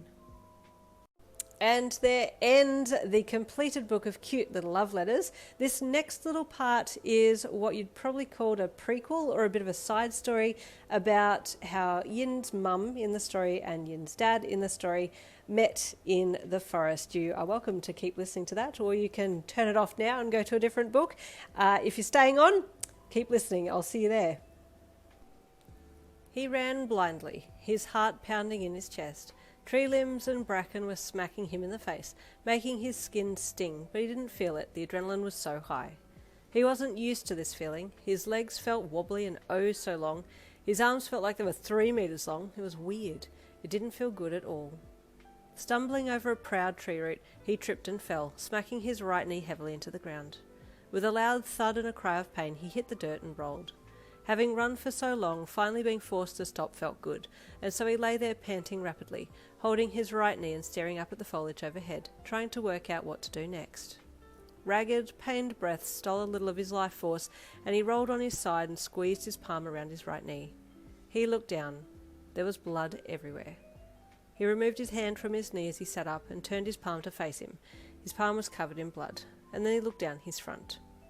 Blood, smatters and smears were present all over his clothes, his arms, legs, everywhere. It was horrific. At seeing the blood, his face scrunched up and tears welled in his eyes. In his ears, all he could hear were the pitiful cries of the Tassie fairy that he attacked over and over again. Were they the Tassie's cries, or his? He wasn't sure. It was such a horrifying memory. Intermingled with all of that, also the haunting sounds of the fox fairy witch cackling away in the background, goading him to continue. "You can't stop now," they taunted. "Once you start, you can't stop, or horrible things will happen to you and your family. You must complete this to avoid being cursed. Do you want courage or not? Courage or curse?" they cackled. Your dad, the young Fae heir, early 20s at most, pulled his legs up to his chest and hugged them tight, sobbing softly into his knees. The witch had cursed him in the end. She had tricked him, gave him the ability to hold human form, and due to the stress of the situation, he hadn't been able to turn back into a fairy. He feared that he would be stuck as what he felt a hideous giant for the rest of his life. "Who would want to be human?" he cried internally. "I feel heavy. I feel weak. I can't go back to my home like this. What do I do?" he cried internally with despair. After sitting and catching his breath for a little longer, he figured that he should keep moving. Lest they know what I've done and come for me. Would my own blood take my life? It's what must be done, though. I have done wrong, and I know that, he thought sullenly, as he got to his feet and listened carefully into the sounds around him. He knew that his family, or royal guards, should they come for him, would come in fairy form and would be silent, but he hoped that he would be able to sense their presence nearby before they spotted him. But he didn't feel anything as he waited for a second. "Best I find water and wash," he thought as he started walking again, trying to make sense of these long limbs that plagued him. The path was getting more and more narrow and rocky, and your mum adjusted the straps over her shoulders, crouching slightly to get more strength behind her as she pulled her single-axle wagon behind her. She had just finished up at the local markets in town and had sold quite a number of items, enough to give her the money for food and supplies for the next 3 months. "Thank you for always providing," she said in her mind, pushing as much positive energy out into the atmosphere as she could, despite struggling to pull her small caravan. Her legs slipped and she took a small tumble, but regained quickly and kept going, pulling the wagon as best she could. "Did I take the wrong road?" she wondered, as she stopped for a second and looked up. The path ahead was almost unrecognisable. It was overgrown with many leaves and grasses, and the way was stony and sharp. "I believe they said to take this road, as it was a shortcut to the next village," she thought, as she redoubled her efforts and kept going. Up and over a rise she pulled, and as she got deeper into the forest, the path appeared to smooth out a little, but it was no longer a track. She was merely walking around trees and pulling through small swamps, aimlessly wandering deeper and deeper into the forest. The sun was starting to set rapidly, and she thought it would be best to rest for the night and set up while she still could. "Things will brighten in the morning," she thought as she stopped near a tree and loosened the caravan straps from her shoulders and then gently lowered the wooden bars from her shoulders to the ground. "Thank you, ever faithful," she said to her wooden wagon as she walked to the side of it and patted the sturdy yet unusually lightweight oak. Your mum, in her early 20s, had been travelling on her own since she was 16. She was a very independent woman, but as she wiped her brow of the dirt and sweat and got into the back of her wagon to make herself a cup of tea, she wondered, would she ever meet someone special? Would she ever find herself a suitable companion in life? There were many men who she had met on her travels who had been taken by her beauty, but their aura just didn't fit what she was looking for. "I need a confident yet gentle man, a man of nature who will understand my heart," she thought as she watched the small fire glow and heat under her billy teapot. That night a hideous storm rolled in. Your mum in her wagon only barely survived. Most of her things got soaked, and had she not been inside the sturdy oak caravan, she feared that she would have been rolled away with the rain and wind. Your father too struggled that night, huddled up in a shallow cutout of a giant tree. The cutout at its base wasn't big enough for your father in human form to fit fully inside, and he cursed his size yet again, sad and miserable that he couldn't turn back into a fairy yet. "If I had been in fairy form, I could have flown in and stayed dry," he thought as he waded through that night, hungry and wet, miserable and depressed. The next morning, as the sun started to rise, the winds and rains died down and a brilliant sunshine came out to dry everything out, but the ground around your mother's caravan was so sodden she couldn't even leave the safety of inside. She attempted to hop out once, but her foot sank right up to her mid-calf in the sodden, swampy earth, and she had to struggle to pull herself back out again. "It looks like I'll be here for a little longer," she sighed as she got her sopping wet items together and then climbed out the window of her caravan and hauled herself up onto the roof. Using some spare rope that she had, she made herself a clothesline from the tree branches above to hang her clothes and sheets on, and then got busy cleaning up all the other muck and debris that had ended up inside her caravan during the storm. Thankfully, the sunshine that day was wonderful, and she praised Mother Nature and thanked her for providing what she needed.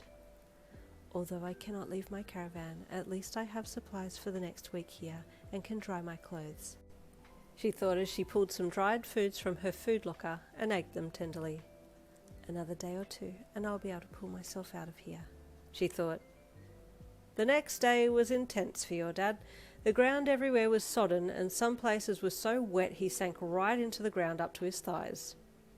"If I were in fairy form, this wouldn't be an issue," he grumbled yet again, using his hands to hold onto a vine and pull himself free.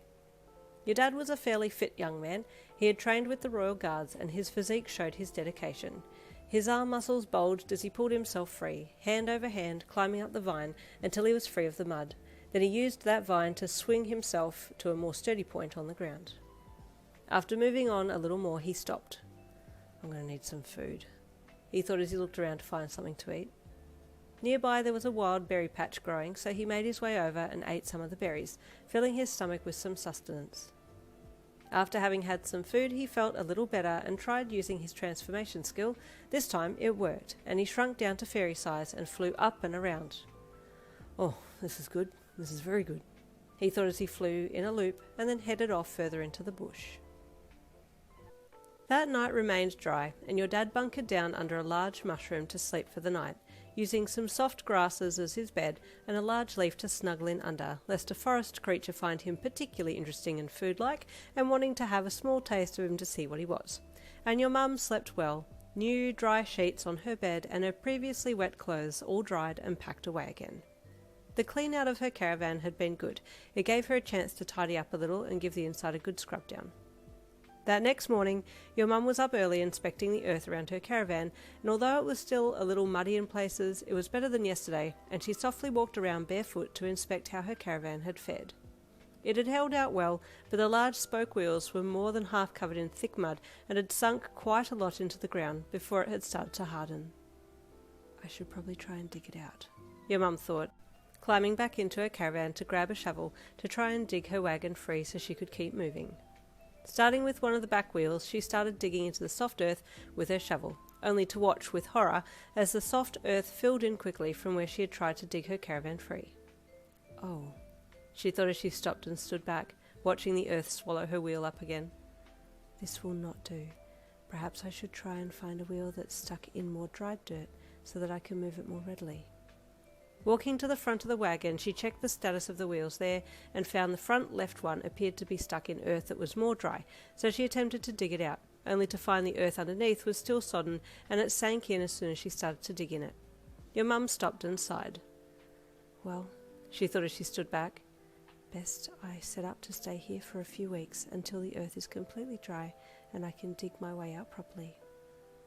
Not stressing about her situation, she walked back to the back of the caravan and climbed in and grabbed 2 trays of plants that she had been growing on the trip. They were larger now and were looking like they needed to be transferred to a larger pot before they got root-bound. "The ground is good for planting," she thought as she found a spot a little way from the caravan and felt around to see what part of the ground was softest. And then there, she knelt down and dug gently into the ground with her bare hands, digging little holes to tenderly place her young plants into. "There," she thought with a loving smile as she sat back after finishing planting and looked at the little plants all lined up in the soil. Figuring they would need some water, as would she at some point, she left them there and grabbed her pail and water-lined gemstones to search for water nearby. Your dad woke with a yawn and stretch, his hair all over the place as he sleepily looked around, trying to work out where he was. The previous few days' events came flooding back to him, and his neutral face faded into sadness as he pushed the leaf off him and stood up. I should maybe head to a village of humans, he thought sadly, not really wanting to head into the world of humans, but not seeing that he had any other choice. I should bathe first, though, he thought sadly, as he looked around and then jumped into the air, enjoying his fairy form before he felt like he would have to abandon it. I'll bathe in the stream, and then head to the next village. And with that, he headed off to the closest water supply. As he flew, he kept an eye out for anything or anyone suspicious. He was still worried that the royal guards would come for him.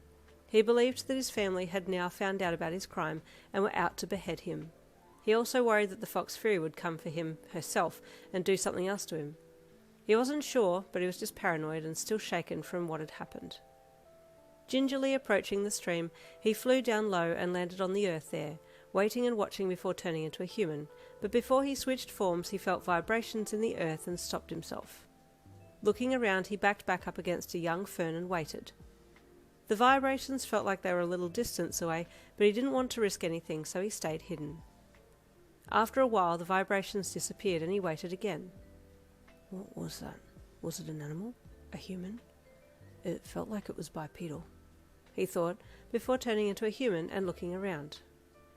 He didn't see anyone and so slowly walked into the water and washed himself, dipping his head back and washing his hair in the water as well.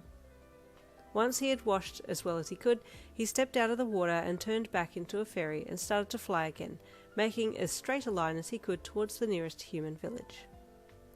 The forest started to get thicker as he flew, and he had to duck and weave a little to avoid some trees that had come down in the storm the day before. This is rather hard going, he thought as he flew under a half-fallen tree. He wasn't sure if it was a sound that drew his attention or whether it was just a feeling, but he felt like someone was near and quickly hid himself in the thick of a bush nearby. What is it? He wondered, waiting to see what would appear, but nothing came by. Maybe I need to explore, he thought as he dropped lower to the ground and flew slowly along, checking everywhere around him. As he made his way along, he came to a small clearing, and ahead he saw movement. Hiding quickly, he peeked out to see what was there moving beyond the edge of the trees, and saw it was a human, a female human. But what was she doing? He slowly moved to a position where he could see her better and sat down on a small twig to observe her. She was watering some plants. He watched her slowly tending her young plants, and then she put some food together for herself. What is this human woman doing? He wondered, trying to make sense of what she could be doing out here deep in the woods by herself, tending to plants and generally enjoying herself. After watching her for a bit, he moved around and observed her from a different angle. This angle allowed him to see her caravan as it was stuck deep in the mud. He could also see that she had tried at some point to disturb the soil and dig it out, but had apparently given up. He wondered as he left silently and flew off to find some food for himself. I don't know much about humans, but this one doesn't seem like the rest that I've heard about. Curiosity kept getting the better of him, and he kept coming back to watch this female human go about her day, and found himself marvelling at how she held herself and appeared quite capable at everything that she did. She was also very pleasing on the eye, and he found himself finding more and more positions to watch from where he could see her face and eyes. She had such a calm way about her, and it really drew him in, but at that point he dared not show himself in human form. What would I say to her if I were to reveal myself in human form? He wondered as he flew off a little way to find a place to sleep for the night. Suppose I would scare her. I wouldn't want to do that. And with that final thought, he bunkered down for the night and closed his eyes. Your mum stood up and took a deep breath in. I can't feel the presence anymore, she thought, as she stood up from tending her plants and slowly looked around in between the bushes and trees nearby. I've felt it on and off all day. It's not a bothersome presence, but it's quite noticeable. I haven't heard any sounds, so I'm inclined to believe that it is a creature or being that's used to being in the forest, she thought as she walked to her caravan. I wonder if it will come back tomorrow. And tomorrow it did. From around mid-morning your mum felt the presence again, and she likened it to having tinnitus or ringing in the ears. At first it was mildly irritating, in that she wanted to know who or what it was that kept hovering around watching her, but then she reminded herself that this entity owed her nothing, and it wasn't up to her to decide if this creature or being wanted to show themselves or not. They were doing no harm, so she decided to just continue on with her life and let it be. Day after day, she felt this presence and grew to enjoy its company. Her life was a simple one. She did find pleasure in all the little things that she did, but she also had an aching in her heart, a loneliness that she longed to fill, and she found it amusing that even just this little presence was enough to bring her that comfort that she craved. It had been about the 2.5-week mark that your mum thought that she should probably try and move on to the next town. As much as I'm enjoying being here with my invisible companion, I should probably look at getting my caravan out of here before the wood rots in the soil, she thought. I will attempt to break it free today. Your dad flew towards his usual watching spot to watch your mother at work and settled down on a leaf, brushing his fingers through his hair to rub some of the excess water off from his morning bathe in the stream.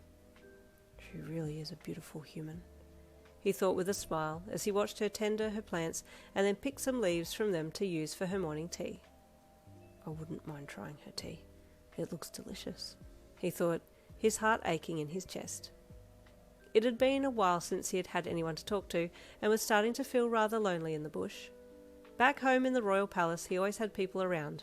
Back then, he had dreamed of finding a hiding spot that no one knew about so he could be alone for a minute, but that dream never eventuated. Maybe I should try and speak with her, he thought as he stood up and brushed his hands on his light brown pants. If I scare her, then I'll do my best to calm her, and then I'll leave. But that thought saddened him. He didn't want to leave. He also didn't want to scare her.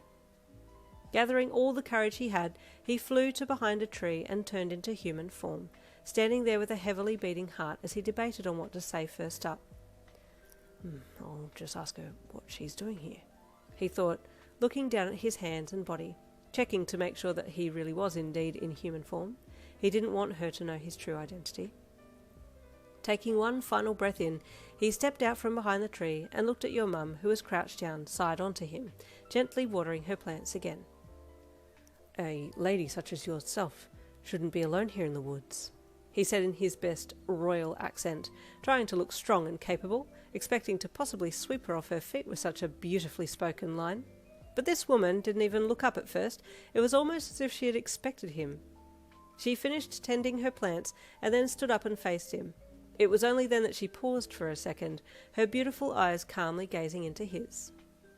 Why have you been watching me for so long before showing yourself, if you were concerned for my safety in the woods? She then asked calmly. This threw him. He had been envisaging either one of the two things happening here. One, she'd be terrified initially and be worried about who he was, or two, she would fall madly in love with him right on the spot and beg him to go with her. Well, this was more what he was hoping for, but this third option had completely thrown him. You don't seem surprised to see me, he asked, a little deflated. Sir, please tell me, why is a fairy interested in knowing what a human woman is doing deep in the woods? She then asked, her steady gaze giving him nowhere to run, and so he rightly froze on the spot. You can tell? He asked, letting his bravado guard down and looking very dejected indeed. Indeed I can, she replied, turning away from him and walking to the caravan to get her shovel and continue on with what she had been intending to do before he turned up.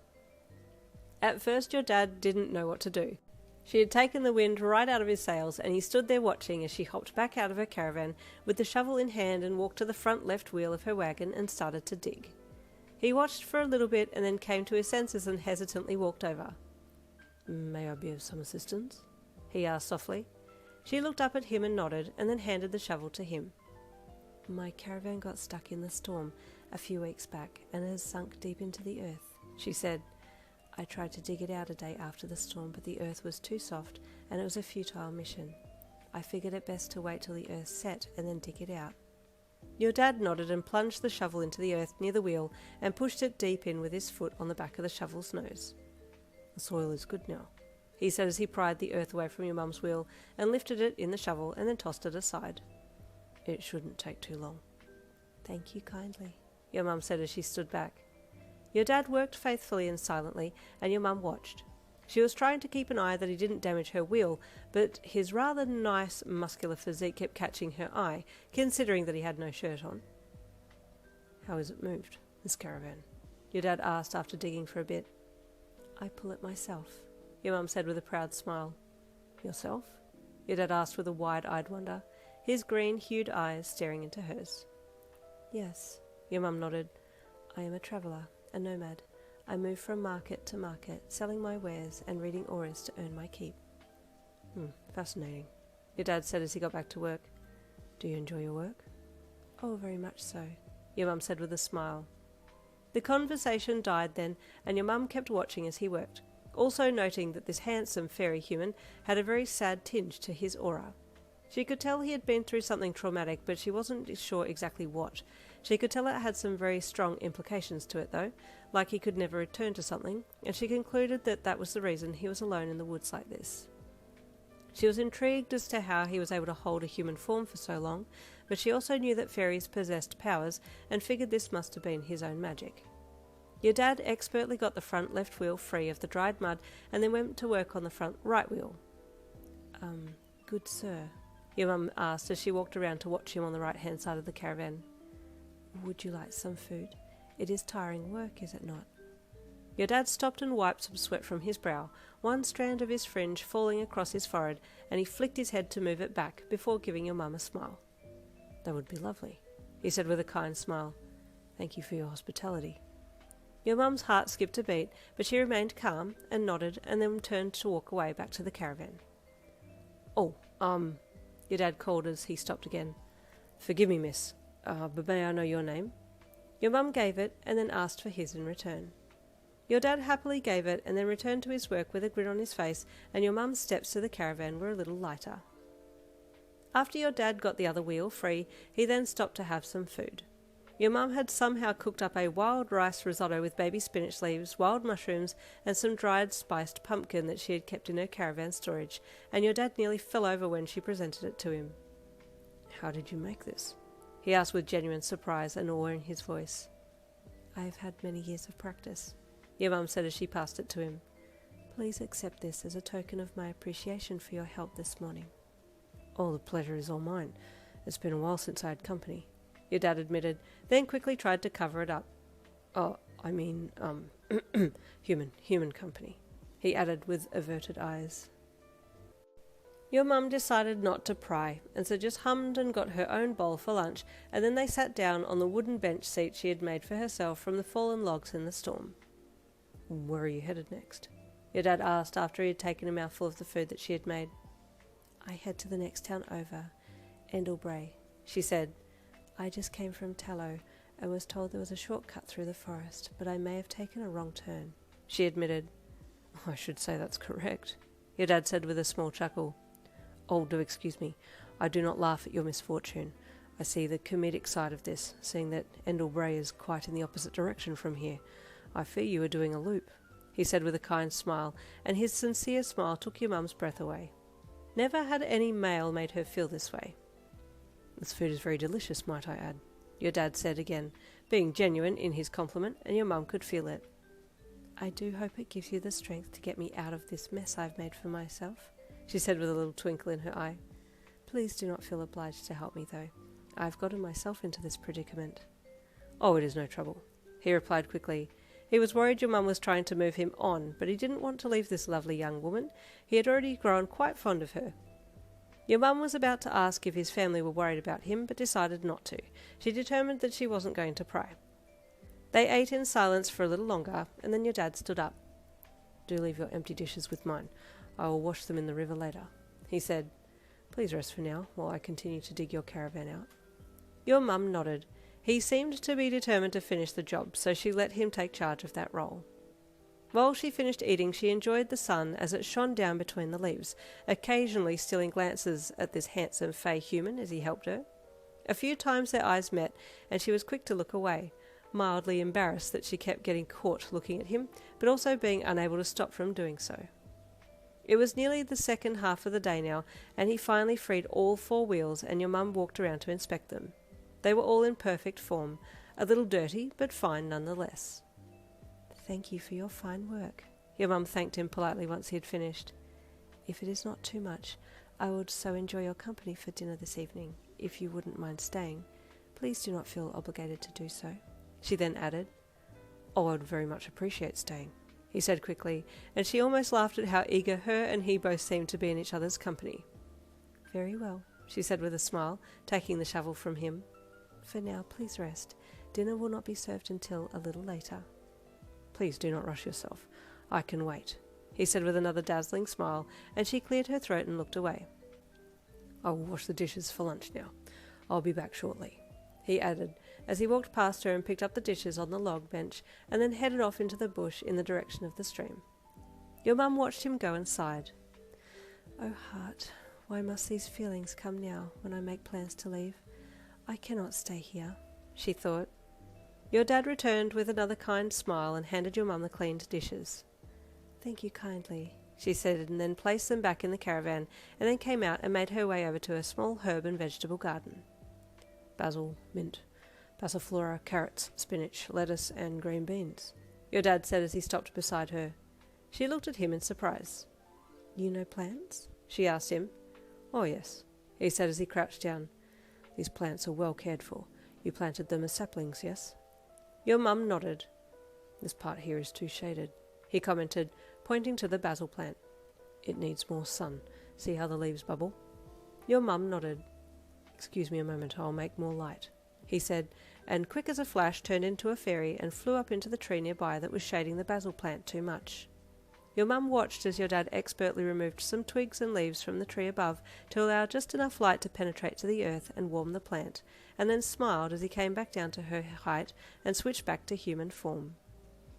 I don't know which is more impressive, she said, your knowledge of plants and willingness to help, or your switching effortlessly between human and fairy. It was then that your dad realised what he had done and blushed. Oh, yes, he said bashfully. Sorry, I didn't mean to startle you. I was suddenly comfortable and forgot not to change in front of you, he said. I wasn't startled, your mum said with a smile. Thank you for helping. It is no trouble, he said, and then he crouched down to inspect the plants again. Your mum watched him as he tenderly looked them over. What do you plan to make for dinner? He then asked, while he gently moved and looked over the plants. Unsure, your mum replied. I know the woods rather well round here, your dad said. If you have any idea of what you'd like to make, please tell me the ingredients and I can get them for you. Oh, that is most kind, your mum said. Let me see what I have at my disposal and then I will let you know. Your dad nodded and she walked off to see what she had in her caravan while he continued to tend to the garden. After she had thought it over, she came back to him. I have decided to make a wild vegetable soup. Would that be sufficient? She asked him. Yes, he said. There are many wild vegetables growing around here, such as mushroom, zucchini, pumpkin. If there is enough pumpkin, I will make a pumpkin soup, your mum said. Then pumpkins you shall have, your dad replied with a smile. Give me a half hour, and I'll harvest 2 pumpkins for you. Thank you, your mum said, and watched as he turned back into a fairy and took off into the bush. I rather like this fae human, she thought with amusement. While your dad was gone, your mum took some clay from her storage and started to mould some makeshift vases to put her herbs and vegetable plants in for the next leg of her journey. She had enjoyed watching them grow in good soil and wanted to take them with her if she could.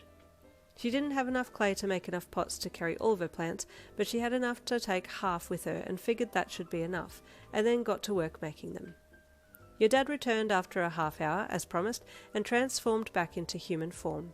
In his hands, 2 butternut pumpkins. Oh, they are beautiful, your mum said as she walked over to take them from him and thank him. You're welcome, he said with a smile to her grateful thanks.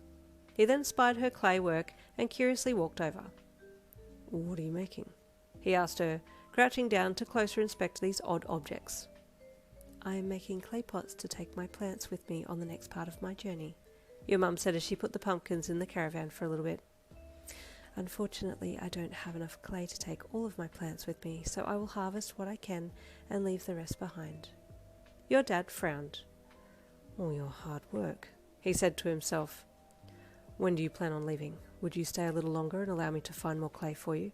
Then you could take all of your plants, he said. Your mum thought about it for a little and then nodded. I suppose so, she said, though I wouldn't want to get caught in another storm here. I would like to keep moving. That is understandable, your dad replied thoughtfully. But I will be here and can help you, he offered. Your mum smiled. I would not want to keep you from your family, she said, forgetting that she wasn't going to pry. Your dad stiffened and looked away. It is not important, he replied softly. Respectfully, I do as I please.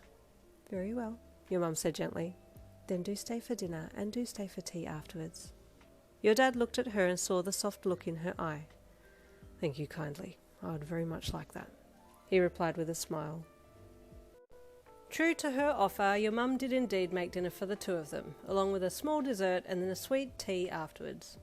It was a lovely night, with only the lightest of warm breezes, and the stars were out in full force. Your mum and dad sat side by side on the log bench and sipped their tea while looking up overhead, commenting if they spotted any shooting stars and just generally making small talk. Your dad was very curious and then asked many questions of your mum, which she didn't mind and answered them as best she could.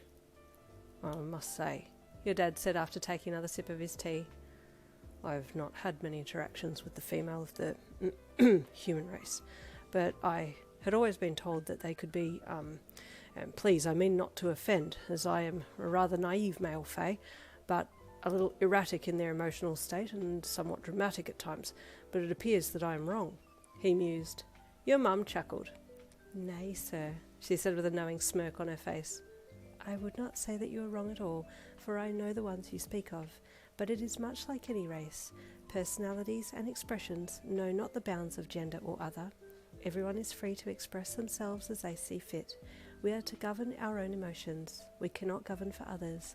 We can only accept and put forth our own examples and aim to do our best by our fellow beings, she said wisely, before taking another sip of her tea.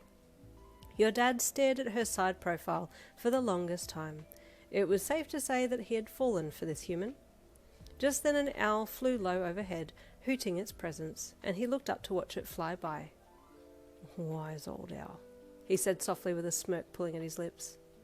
After dinner and tea, both your mum and dad walked to the stream nearby and washed the bowls clean and then dried and packed them away. I suppose you'll head to your home? Your mum asked your dad, once the moon had risen well into the sky.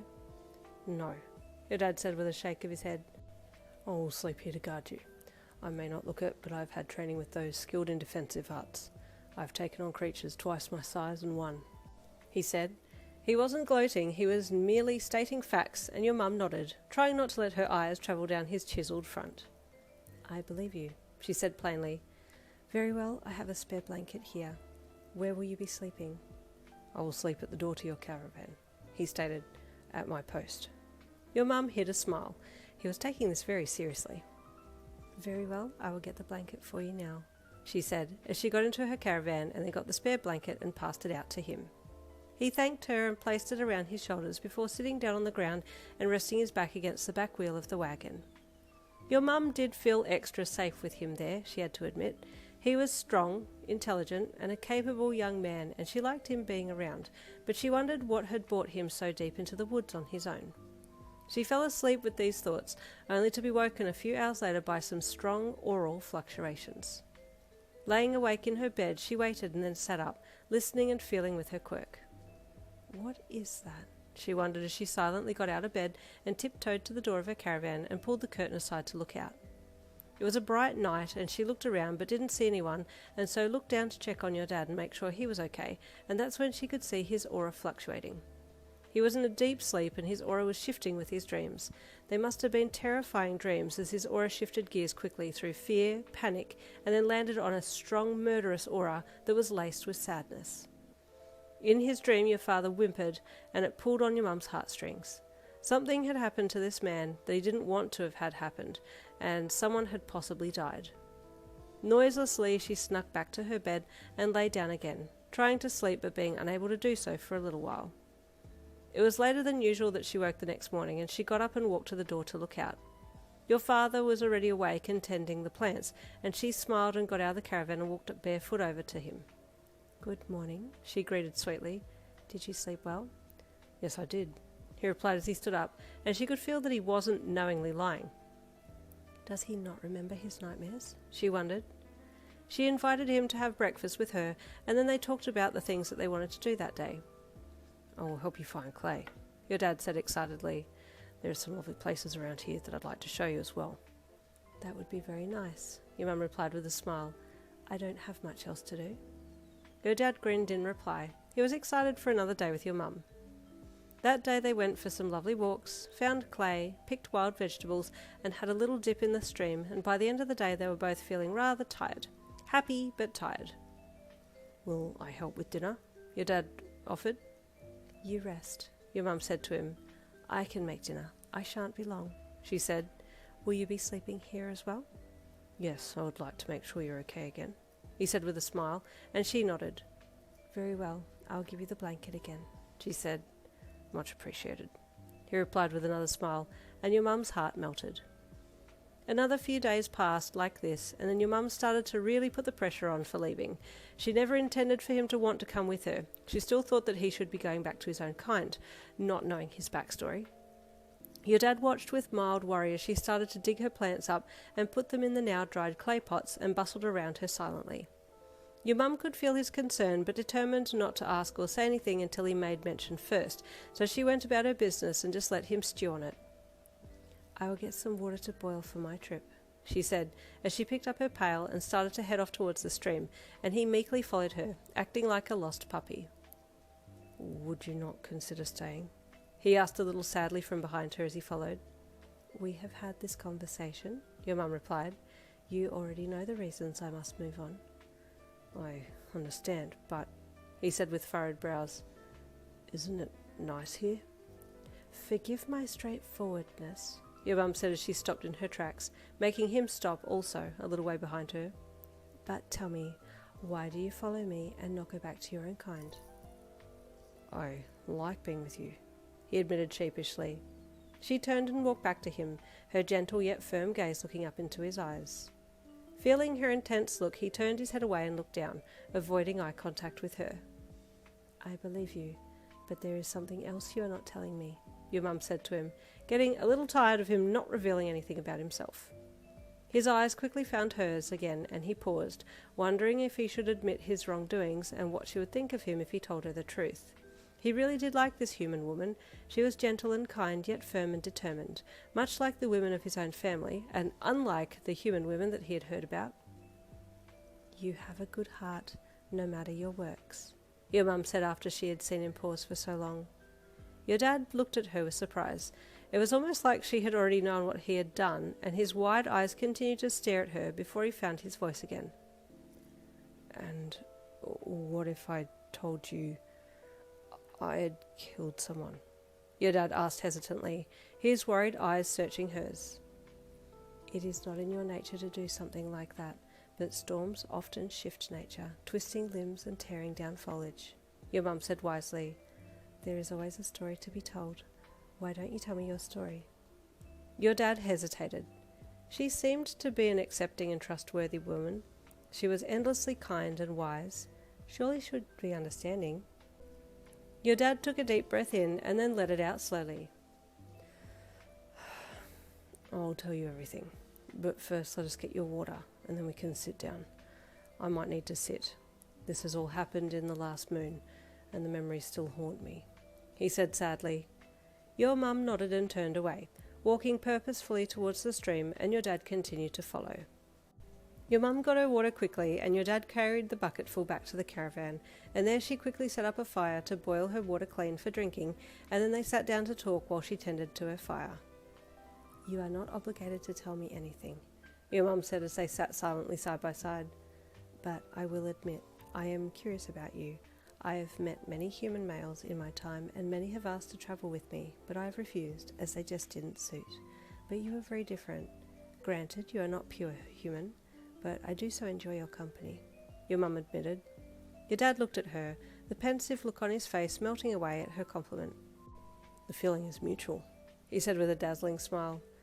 Though I've not had male humans ask to travel with me, I feel I may have refused them as well. Your mum chuckled. I have never had the opportunity to refuse a life partner, as I was assigned a higher role in life, one I felt I could not uphold. I am of citrine fairy descent, your father said. I hail from the royal line, and am next in line to be king. Your mum nearly fell off her log. She hadn't been expecting something like this. Sure, he carried himself well and was well spoken and trained, but Not knowing much about the fairy world, she had no idea she was keeping company with the prince. I must admit, this is a surprise, she admitted. My apologies, should I be referring to you by your royal title? Please, no, your dad said sadly. I do not deserve it. Far be it from me to be called a king. And what makes you say that? Your mum asked him. He hung his head. A king is a confident, powerful being who is sure-footed and knows his way, your dad said. But I lack all of those qualities, and I sought for them in the wrong places. Your mum waited. This was a struggle for him, and she could see that. He didn't need any more pressure on him at that point. There are other fairy nations, and of those nations there are the good and the bad, much like any nation, really, your dad said as he looked up at her. I will not speak their name, lest it pull them from the depths of hell to find me, but I sought one out, a bad one. Asked for it to grant me courage, he said, his face scrunching slightly as he bit back tears. It promised me that it would, and then it took me to its home in the woods. There it had another fairy tied up. I hate to think what this poor thing had been through. It was covered in cuts and bruises, symbols, strange markings, your dad said, looking down at the ground again as his brain searched for all the images it could find. It looked at me with hope in its eyes. Your dad had to pause there for a second to collect himself, feeling the emotions building inside him.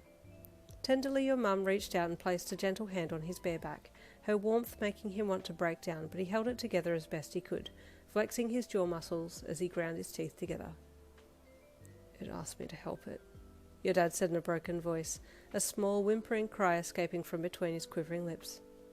I was so desperate for courage. I put my own selfish desires above another fairy's life, he said, the emotion evident and raw in his voice. Your mum's heart broke for this Fae human. He knew he had done the wrong thing. This was a lesson enough for him, she felt. She slowly moved her hand back and forth along his back, comforting him as best she could. I murdered him, your dad finally said, and then broke down, his sobs making his whole body shake as he clutched his hands to his head. Your mum, abandoning all sense of dignity and respecting distance, leaned over and wrapped her arms around him. Fae king or no Fae king, this man just needed comfort, and the only way she knew how was to hug him. He didn't appear to be repulsed, quite the opposite really, and even turned his body towards her, readily accepting her comfort. He opened up more after then, crying and telling more details that had haunted him, along with the fear of his family coming for him to take him to trial. I know what I did was wrong, he said sorrowfully. I have no excuse for my actions, and I deserve to die. How can I go back now? I need to abandon who I am and start anew. This is my penance, he said. I have nothing but comforting words for you, your mum said gently. I cannot speculate or speak on their behalf, but I know that I believe in you, and I believe you are a good person. Your dad turned and wrapped his arms around her, thanking her softly for her kind words to him. The pair chatted a little more and then tended the boiling water, not stopping until the water had all been boiled new and poured into glass jars to cool and settle before sealing. Although there was a new sense of comfort between them, your dad still felt the unease of your mum getting ready to leave and was worried about what he should do now. Your mum too figured that he would leave his forest home and join the human race and do his best to fit in and adjust, but he still seemed a little awkward in his body. I've only been in this human form for this time that I've known you, he said as he looked down at his scarred knees. I'm used to being nimble in flight, but these limbs are rather long and awkward to move at times, he said, holding up his well-built arms to look at them. I would say this form suits you rather well, your mum mused, looking at him, but it is up to you what you choose to do. She then went back to packing up, and he watched with furrowed brows. A few times he offered to help, but appeared to be hesitant, like he didn't actually want to help because that would mean she would be going sooner, and he didn't want that. A few times they both wondered if they should approach the topic of travelling together, but neither had the guts to say it out loud. 2 days later, your mum was fully packed and prepared to leave, and walked around her caravan one more time to make sure everything was fine. It looks like I'm ready for the next part of my journey, she said as she turned to your father, who was standing there with doe eyes looking at her. And what will you do? She asked him. I am unsure, he replied, putting his hands into his pockets and pushing down on them with unease as he looked away. I see, she replied, pausing for a second. Then this is goodbye? Wait, your dad said quickly, looking back at her and taking one hand from his pocket to reach out to her. Wait, do you need someone to help you? I mean, I know you're very capable, I'm not discounting that, but I would like to spend more time with you. Would you allow me to come with you, even just to the next village, maybe, or beyond? He begged, feeling very unsure of himself and hoping that she wasn't going to refuse him like she had done the other male humans. Your mum smiled sweetly and turned away. I am used to travelling on my own, she said, and his face fell. But I feel differently now that I have met you, she added, looking back over her shoulder at him. Would you come with me? It would indeed be lovely to have you by my side. My pleasure, he said excitedly with a wide grin. I will pull the wagon for you if you'd like to ride in it, he asked as he took a few running steps to catch up beside her. I won't have that, she said as she continued to one side of the wagon. We will pull together. Understandable, he said with another grin as he got on the other side of the wagon. Shall we go? He then asked again, reaching down to the wagon struts and lifting when she lifted, and placed the wooden bar on his shoulder as she did on hers. Let's go, she said with a smile, and they both leaned their way forwards, pulling on the wagon, and with a few strong heaves the wheels creaked to life and the wagon slowly inched forwards and out of the ruts. And off we go, he added, as they turned the wagon around and headed off together, the beginning of a new chapter starting as they walked their way out of the forest together side by side. And there ends the full completed book of cute little love letters and the little side story of Yin's mum and dad. Thank you so much for listening, and I will see you in the next book.